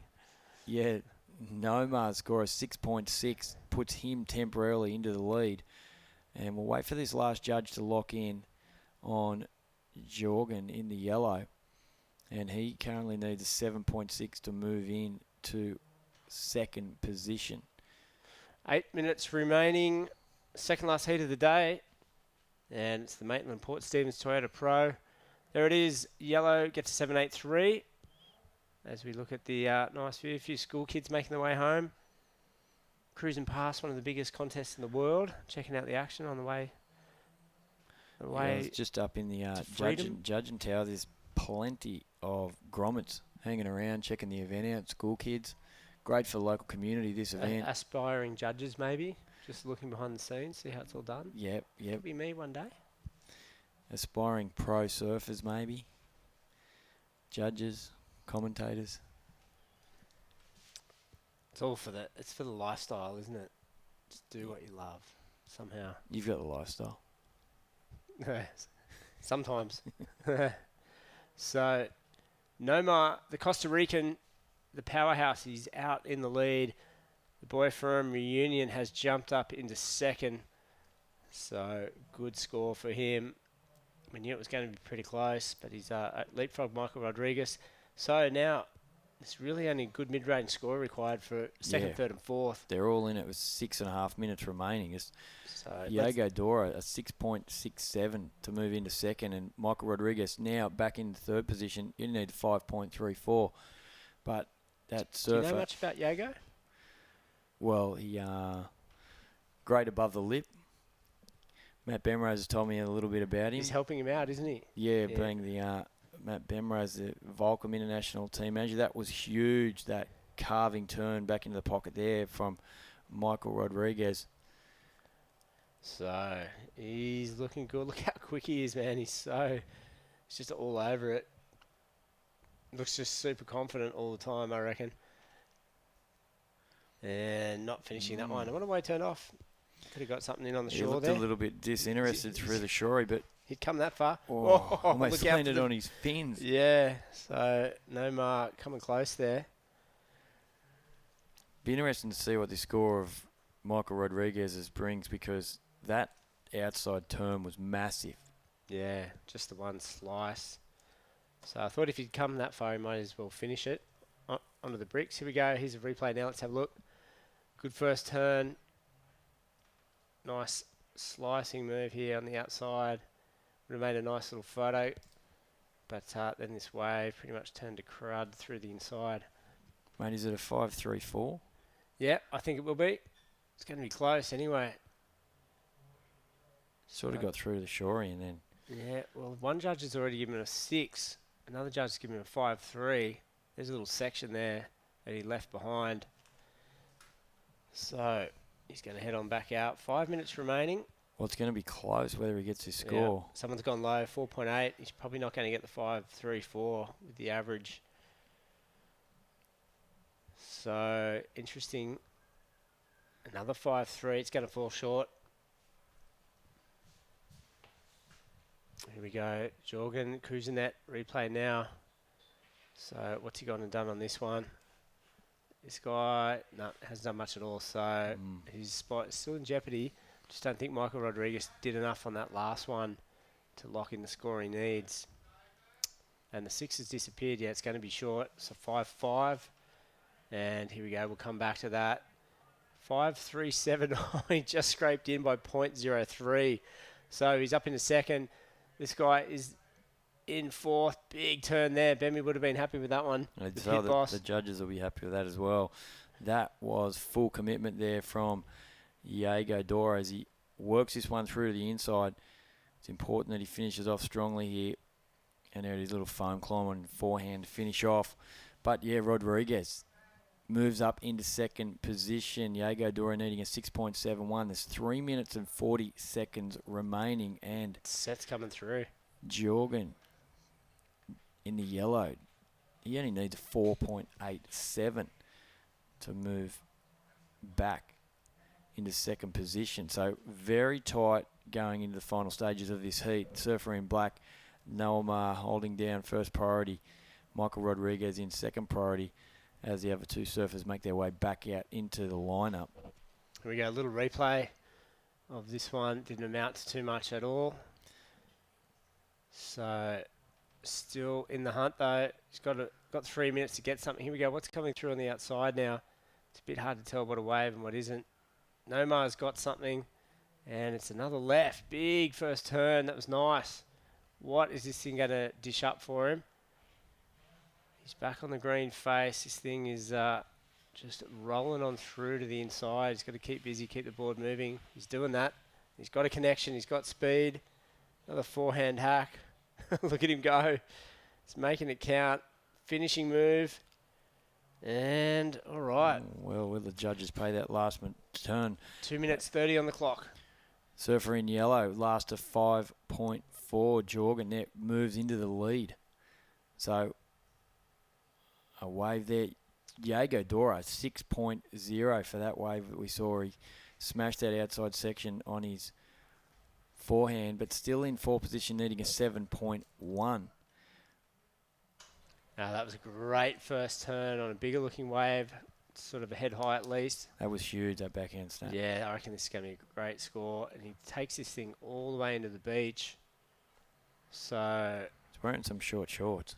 Yep, he is. Tommy Carroll style. Take it back to the 80s.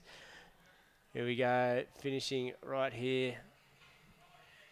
Pretty aggressive stuff. So what are we looking at? There's like 0.5 between first and third. Let's see if Noamar can do a bit of damage here with that last score. And I reckon he will. Out the back is another set coming through. 1 minute 30 seconds. Priority is with Diego. He's got a score to come through, so he jumps up into the lead. So a bit of flip-flop exchange here. He's got a 7.67. So Jorgen in second. Still a score to drop for Noamar McGonigal. So it's still wide open here. This is a nice little finish. Coming down to 1 minute. Diego into the lead. So that must have been that left where he smashed it for the 7.67. We obviously missed a wave there on the vision of the 6.0. But here comes a score in now for Noamar. He's looking for a 6.64 on that last one. He's in third position. We're down to 45 seconds remaining. Well, two judges have not given it to him yet. Can you believe Michael Rodriguez is in fourth position? Yep, well. That's how tight this heat is. 13.67 at the moment wins the heat. 12.7 is coming fourth. 0.5 between 1, 2 and 3. Third judge is he's not going to give it to Noamar either, so it's not going to be enough. Mid-range score. 20 seconds. I got a bit excited on that outside move. He's got a 7. There's a 7 in there. It's nearly a 1.5 between. It's a 6.10. It's not enough. He's 0.5 short, so the Costa Rican looks like he might be eliminated along with Michael Rodriguez from Brazil. So I think that's official. It's all over. There's 1 second left. It's done. There it is. Well. So I needed a bit more curry on that. Yeah, we questioned that. He's ended up missing out by less than a point to advance. There's less than a point between first and fourth. That last one. Well, Michael Rodriguez, he didn't complete that. He did his best. Did his best, but a little bit of disinterest there on that shorey.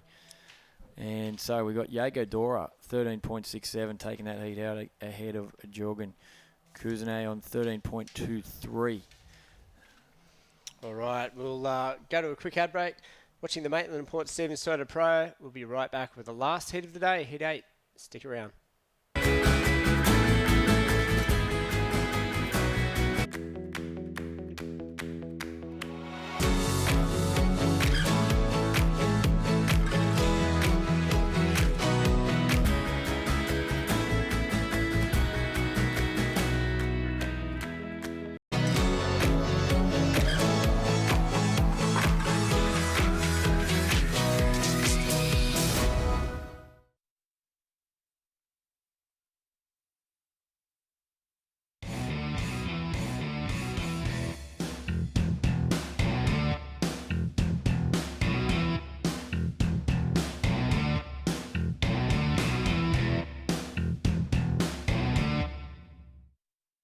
Customer service, it's the #1 priority for the Burton family. From the exciting range of new Toyotas, To low-cost, fixed-price servicing. as their guest, you're always #1. It's the Burton family promise to give you a high standard of customer service. And a higher standard of customer satisfaction. So when you visit, you'll get the guest of honour treatment. That's why people keep coming back. To Maitland and Port Stephens Toyota. So visit soon. Tell him the big fella. No lane seater. No, Mark's the big fella.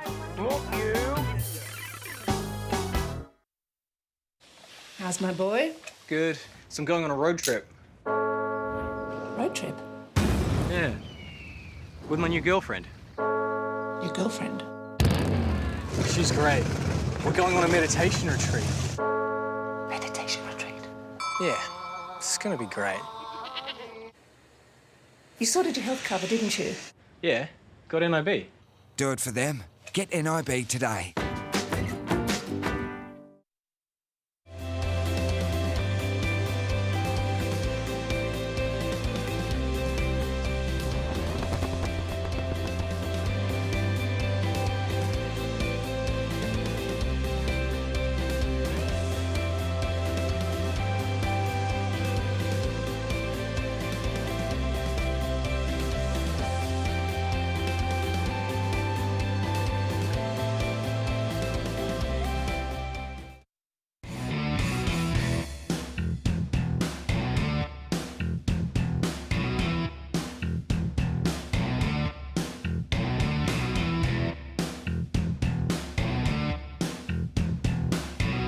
All right, the Maitland and Port Stephens Toyota Pro continues here.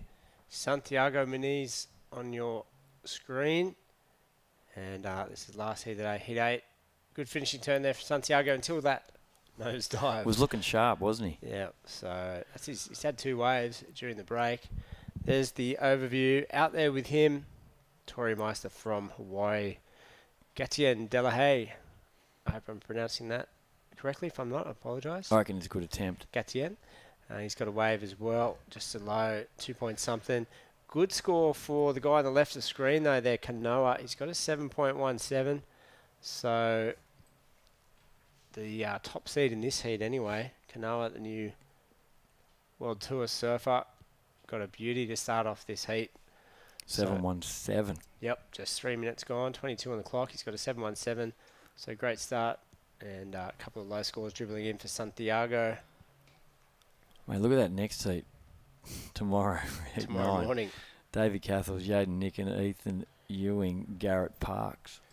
Yeah, those 4 Aussies will be up bright and early to do battle. I'm sure it's not the first time they've surfed against each other. So this is the round of 96. The best sort of qualifying surfers in the world. A few of the big names from the CT as well, putting in an appearance. So day 2 of the Blue Ribbon division here at Newcastle Merewether Beach. And priority at the moment is with Kanoa. We talked about him qualifying. He's had the kind of the star on his shoulder for many, many years. Incredible junior Yeah, plenty of expectation. results over in the US and all kinds of incredible. Pretty Yeah. amazing, though, how quickly he has come on. Yeah, well, yeah, I guess he didn't waste any time getting on the world tour. But here we go. This is a replay of Santiago. And, not a bad air at all. Judges going to like that one. Full commitment, attacking that outside section. So see what he can link up through the inside here. Surfing with plenty of speed. That board looks amazing. Yeah, he's going super fast, isn't he? What a bummer he finished that. We didn't get to see the start of that wave before. We only caught the end of it. So Yeah. And looks like he's got a 1.5 in the scoreline, so maybe he's got another score to drop. Here it comes now. God, it would have been good if he finished it. He's going to get a 6.77. Yeah, well, pretty much all came from that one manoeuvre outside. It's just on 20 minutes remaining, as JJ mentioned. This is round 2, heat 8, last heat of the day. And Kanoa Igarashi with a good start. And now Santiago Muniz backing it up. Yeah, Kanoa had he's definitely been on the radar for a lot of years over in the US.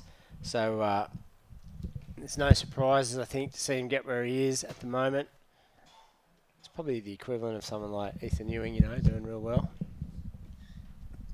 Making big indents on the local scene. Here we go. Santiago's found another one. And, geez, he's going a little bit faster than just about everyone else. He's on a tear. Look at him ripping into this thing. Little sections left, right, and centre. Mate, what's he riding? Looks like... That's the fastest we've seen anyone surfing in this round. Yeah, I don't know about that, but he's fired up. He's fired up. Fire. So 6.77. Another score to come through for the wave we just saw. 18.50 on the clock. And Kanoa has the other good score in this heat so far. So he's sitting in second on the strength of one wave. Here we go. Second look at Santiago's wave.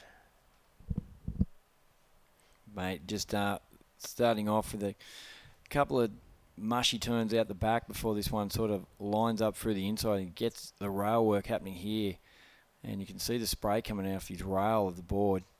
Another nice little snap slash there, little floater. And, well... Savage. Comes undone on the last one, but, gee, he's looking sharp. And it's going to be in the 5 range.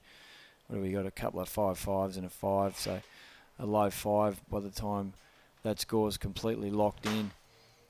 And surfer in yellow, Gatian Delahaye. He's going to lock in a 2-point something on this wave. Bit of a replay coming up here. Yep, good little drive through the pocket there. Another little cut back. And kicks on out in the shory. So just want to say big thanks to all our sponsors. Well, there's a massive page full of them, but last heat of the day, supporting sponsors, Newcastle Airport, Hunter Water, Evolution, Coca-Cola, Lake Macquarie City Council, Tui's, Telstra, Yoga Bodyworks, Dalton, Stay With Me, Sandbar, yeah, mate, Throwing Buckets, Commonwealth Bank. Love the app, so easy to use. And the scaffolding crew, Ace, thank you. Well, there's Grant Sproul there. Who's that fella? From Throwing Buckets? That's Throwing Buckets there. He's media sponsor.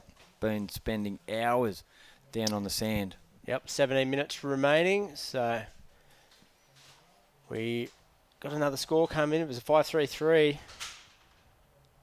And I'll just get through this list, Harry. Orica, the City of Newcastle, Taggart, NIB, NXFM, Trax, NBN, the Herald, and of course Toyota. Working my way out the page. Destination New South Wales. We love them. So big thanks, guys. Thanks for sticking with us. Sets rolling through. That's a big one. He's not going to make that. What's he doing? How's the commitment? He was blocking, I think. No, he had third priority. So Gatien trying to do the impossible. Take off under the lip in no the barrel. paddle in the barrel.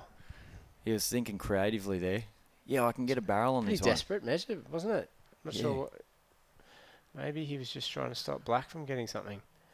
So he goes to the bottom of the queue. Kanoa's got priority and the best single wave so far. And this fella knows how to surf a heat. Where is he? He's out there somewhere there. You saw him slashing away. So he's all down on his lonesome.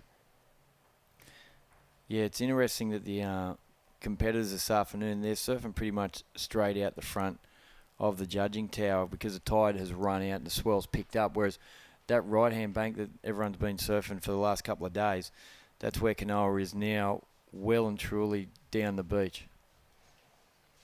Yeah. Here we go. Here's the he's thinking late barrel. paddle attempt. Yeah, not much chance of making that one. That was a good squatting. Yeah, well, Hoyer was saying earlier, he said he was talking to Matt Wilkinson, and he just said, you can just go sit over there. They're still going to peel through, right through the inside, and if all the other guys are straight out the front, yeah, you get your pick. Get your pick of the chop. Wilco lit it up, didn't he? So paddling now, Gatien goes left, and Santiago had a look at the right.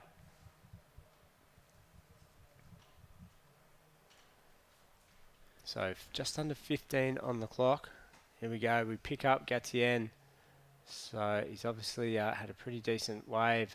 We saw him fade off to the left, and he's working his way straight back in front of the contest bank now. Finishes that one as well. So chasing an excellent score to get into second. Yeah, he was working pretty hard on that inside there. Not a great deal on offer, but, you know, he's just grinding away in this heat with 14 minutes remaining. And looking for an 8.21. Tori Meister in the white looking for a 9.17. So you can look how mushy this wave is for him. Gatian just getting his full grovel on. Yeah, there wasn't a whole lot on offer on the outside, was there? It's pretty horizontal the whole way through. 3.4 comes in as a score for that wave. So, one of 3 surfers from Guadalupe represented at this event. It's been amazing how many international surfers have been in these early rounds. Yeah, just so much variety, huh? Yeah, because this little leg of Newcastle into Manly QS 6000 is really important. Everyone wanting to get off to a good start. And here goes Kanoa. Nice smooth surfing through the inside as he readjusts his back foot before he smashes that last covered some ground. Turn, yeah. And he'll be on show in the Quickie Pro in a couple of weeks, making his debut on the WCT. As we see out the back, Santiago Muniz. Well, it looked like he had a big turn on the outside as he carved that one back into the foam and just working his way down the line. Good frontside snap, puts it up nice and critically in the lip. But he doesn't mess around in those fat sections, does he? It's going to be another good score there for Santiago Muniz. And here's a replay of Kanoa's. Yep, last wave there. I like how he left his hit up over that section just a second late. Climbed up over that whitewash, didn't get stuck behind. And just a smooth finish there on the shorey. Didn't rush it, which was good. Waited for it to come to him. Really maximised that last turn. But, mate, I think... he'll have Pato in his corner up at Snapper, won't he? He will. Bit of strategy. Bit of Gold Coast experience, CT experience. Plenty of experience there with Snake. Decoding the mental structure of the other competitors. Breaking down the super bank. Oh, yeah. Take off, go right. Barrel. Yeah. It's been amazing up there. Okay, it's a 5.77 for Kanoa. Yep. And he's gone into the lead. So, here we go. This guy's in second now, Santiago Muniz. And that was a proper turn. And whipping that one round into the foam. Watch him get busy over this dead section. Look. Whew, straight up into the lip. And again. And he's fired up. Wonder what kind of music he was listening to before he paddled out. It's got him going. A 6.27 there for Santiago. Puts him into the lead. So Kanoa now in second. Gatian third, needing a 9.54. And Tori Meister a 9.07. So jeez, hasn't he been quiet? Excellent scores required now for third and fourth to advance with 11 minutes remaining. Big ask to be pulling nine plus rides in these conditions. Yeah, better off getting 2 good scores. We have seen a few, though, go over the 9-point range. There's a dolphin out there. Turn around, Kanoa. Just to make sure. He's trying to, I wonder what he's going for there. Priority, maybe? Or he's just maybe not happy with that last score, 5.77. Yeah, can he hear? Some surfers can't hear, so it's a little bit tricky. That's the issue. Just probably can't hear the scores. And that is Tori Meister. Yeah, I was chatting to him earlier. I'm surprised he's having a quiet heat. He's we were chatting about all the big swells in Hawaii and how he did want to look at the one that's coming. Here the Eddie's back on yellow alert, so possibly for Thursday. And is this live action? Yep, that's a great looking wave. So don't know what he was confused or angry about a second ago. This thing is a beauty, and he's just gone to town on it. Well, showed us plenty of tricks in that little wave there. That was great surfing. He had combos, variety. Yeah, mate, plenty of flair and power, which he showed on that second big carve. But, mate, good point, JJ. Variety of manoeuvres. with speed, power, and flow. That's what the judge is looking for, and that's what the young USA surfer Kanoa just displayed there. So we'll wait for that score to come in as we get another look at this one. JJ, run us through it. Yeah, he takes off pretty deep, straight into it, pumps a lot of speed to make sure he gets through this entire section and just unloads there, uses all that speed. Straight up into the lip again. Foam climb, whips the tail around. Not even sure if he meant to do that when he lined it up, but he kicks the fins out and just relaxes through that turn, kicks off. So what's he going to get? He's probably, if he gets a good score, he's going to combo Tori and Gatien. So it's coming through. He's got a 9, an 8, an 8.3, and it's averages out an 8.6. So he jumps to the lead. Tori Meister, well, still in it with one wave. He needs a 9.14 and a 9.4 as well for Gatien. So, well, Tori needs an 8.3 now. He's got another score come through. So, 8 minutes 30 on the clock. This guy's in second, Santiago. Let's see if he gets some good top-to-bottom turns. There's one. Whips the tail around. This thing's going to go burgery on him. Yeah, that one just fattening out. But, yeah, Kanoa and Santiago dominating this heat so far. There is 8 minutes remaining. And here he goes, cashing in priority. It's Gatien. Big carve out on the open face. Comes hard out of the bottom. And, well, pushes it and pushes a little bit too far. Yeah, he looked a bit slow on the first turn and just a bit out of control on the second. Kanoa again. That's how you do it. Whips it round. Can't get past that next section. Looks like it closed out on him anyway. Tori having a quick look. He's got priority. I wonder if he'll lose it there. No, he'll be straight back out. So here we go. How's this for Santiago? I don't know what he saw here. He must have thought this one was going to push across the bank. And it all ends right there for him. Well, he's surfing still straight out the front where the other guys have moved down the beach a little. You can see those. They would have heard Kanoa got that exactly super long one and called out a big score. The 8.6, yeah. So the boys have obviously been jumped on him, sucked in down there. So just a couple of small scores being locked in. There's 7 minutes remaining. Surfer in white, Tori Meister looking for an 8.31 to stay alive. Gatien De La Haya, he is in fourth position. A 9.41 required for him to advance and stay alive in the Maitland and Port Stephens Toyota Pro Air 2016 at Merewether. And there's a bit of a scenery here at Merewether. You can see the wind is still very strong, but it has whipped up this swell, which is going to be great for tomorrow.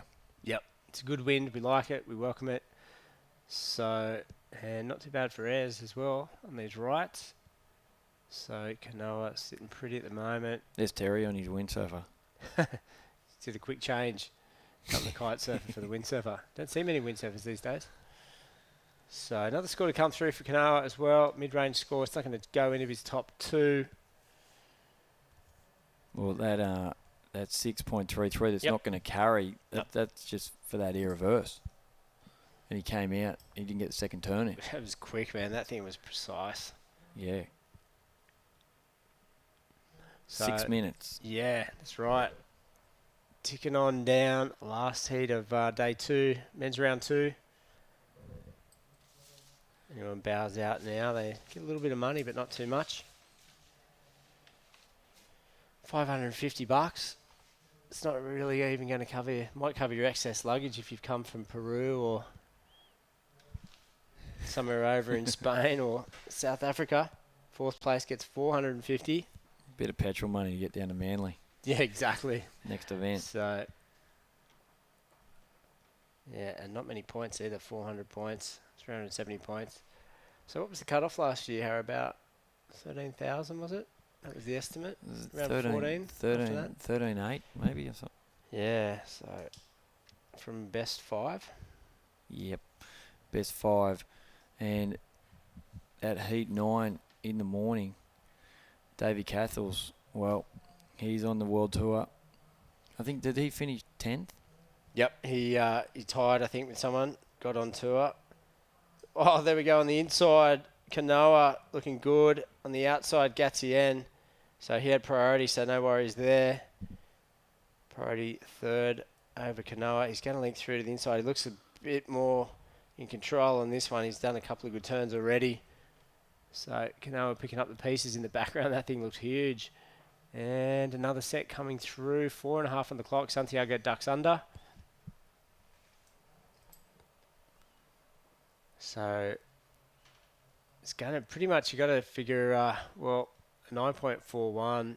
Have we seen a score bigger than that yet? I think Conor O'Leary got a good individual wave, but I think Gatien's going to need 2 good scores. Here we go on the inside. Look at him. Huge air reverse. I think he landed it. And there we go, Gatien. He needs this thing. He's sitting in 4th. Again, nothing too major. He just keeps it going through the inside here, but looking for that 9.41. His best score is a 3.63, and he's back up a 3.4. So not much going the way of Gatien Delahaye here at Merewether, but it is Kanoa in a strong position. Santiago Muniz currently second, needing a 9.0 to take the lead, and Tori Meisters and Gatien Delahaye needing some big scores to advance. But here comes his score for Kanoa. Yeah. We saw that air reverse on the inside of when we were watching Gatien's wave, and it looks like it's going to go into his top 2, so it's going to... 8.33, so we weren't sure if he rode out of it really clean, but the judges say yes. So big score for him. The kid can't do much wrong in this heat. He's had a blinder. He started off with a good score, and he's just continued to well, mate, he's comboed the post some field. beauties. Yep. He's got Santiago Muniz in second position, needing a combo of 16.94 to take the lead. There's 2.5 minutes remaining, so Kanoa Igarashi is safe in this heat. Pretty comfortable to say he's going to take this one out and move on through to the next round. 2:20 on the clock, 2 minutes 20, last heat of the day. And into the seeded surfers here. Kanoa's qualified for the World Tour, comes into this event ready to put on a big show in Australia. Here we go. Look at the speed now for Santiago. He's trying to put daylight between him and Gatien. Tori's down in 4th as well. He's come off, so the door could still be left open for the surfer from Guadalupe. He's chasing a mid-range score of 6.35. So he got better than that on his last wave. He's having a paddle now. Is he going to go? He does. So look out, Santiago. Your spot could be in jeopardy. He's come off. Well, at least he's still 40. out the back. He's got another chance. Minute 40 remaining. And, well, yeah, it was a 6.7 that last for Gatien, which really does put him in a position to have a final crack at Santiago. Yeah, so he just needs a wave. So Tori Meister, Mr. Meister, he's not out of the equation either, but he needs a really good score. He's going to have to match Kanoa. He's an 8.31. Well, maybe he needs to take that approach. Just go for the big Hail Mary. Yep, I'm sure he will. He's got nothing to lose now. I saw him down there, as I was saying, chatting to him this morning, hanging out with Keanu Singh, who re-qualified as well. A couple of good dudes there. Yeah, great to have him here in Newcastle. And 50 seconds now. All right, could all be over. A great leg here of WQS events. Those 1000s leading up to this one. And here we go. White has priority. Tori Meister from Hawaii. He's got to go big. Nice first turn. Can he get a few more moves in? Oh, no, he can't. And he's not too happy about that. Don't blame him. 20 seconds. He just didn't get anything that we saw. So, yep. Coming on down. 15 seconds now. A few scores dribbling in for Tori. Bit of a bummer. 2.5, 2.3. Santiago looks pretty safe in second, and Kanoa's well and truly run away with this one. Well, hang on a minute. This one could count as well. Gatien, he needs a 6.35. It's a tiny little wave. Can he get over that lump? No. So I think it's official now. Yeah, no inside Shorey there for Gatien Delahaye. So Kanoa Well, we were watching intently to see how he's going to go, and he comboed the field. 2 scores, 8.33 and an 8.6 for a 16.93 total. Santiago Munez, 13.04 in second position, and Etienne Delahaye, 10.33, and Tori Meister finishing in fourth, 8.63. Yep, there it is. That's the end of Heat 8. Well, as the cyclonic winds, the leading edge of them anyway, hit the east coast of Australia. There's a shot looking up towards Dixon Park and Bar Beach. Kite surfers are in for a good afternoon. Don't know what it's going to look like tomorrow morning, but we'll just say thank you very much for watching the Maitland and Port Stephens Toyota Pro Day 2 of the men's blue ribbon division here. Kanoa Igarashi and Santiago Munez are going to sleep well tonight. We'll be back tomorrow, and we're going to have men's and women's tomorrow. We're not sure what order, but please join us here at Merewether Beach, the 31st edition of Surfest. Thanks very much, Harry. Thanks, mate. Been a pleasure. And JJ here signing off. Thanks, guys. See you tomorrow.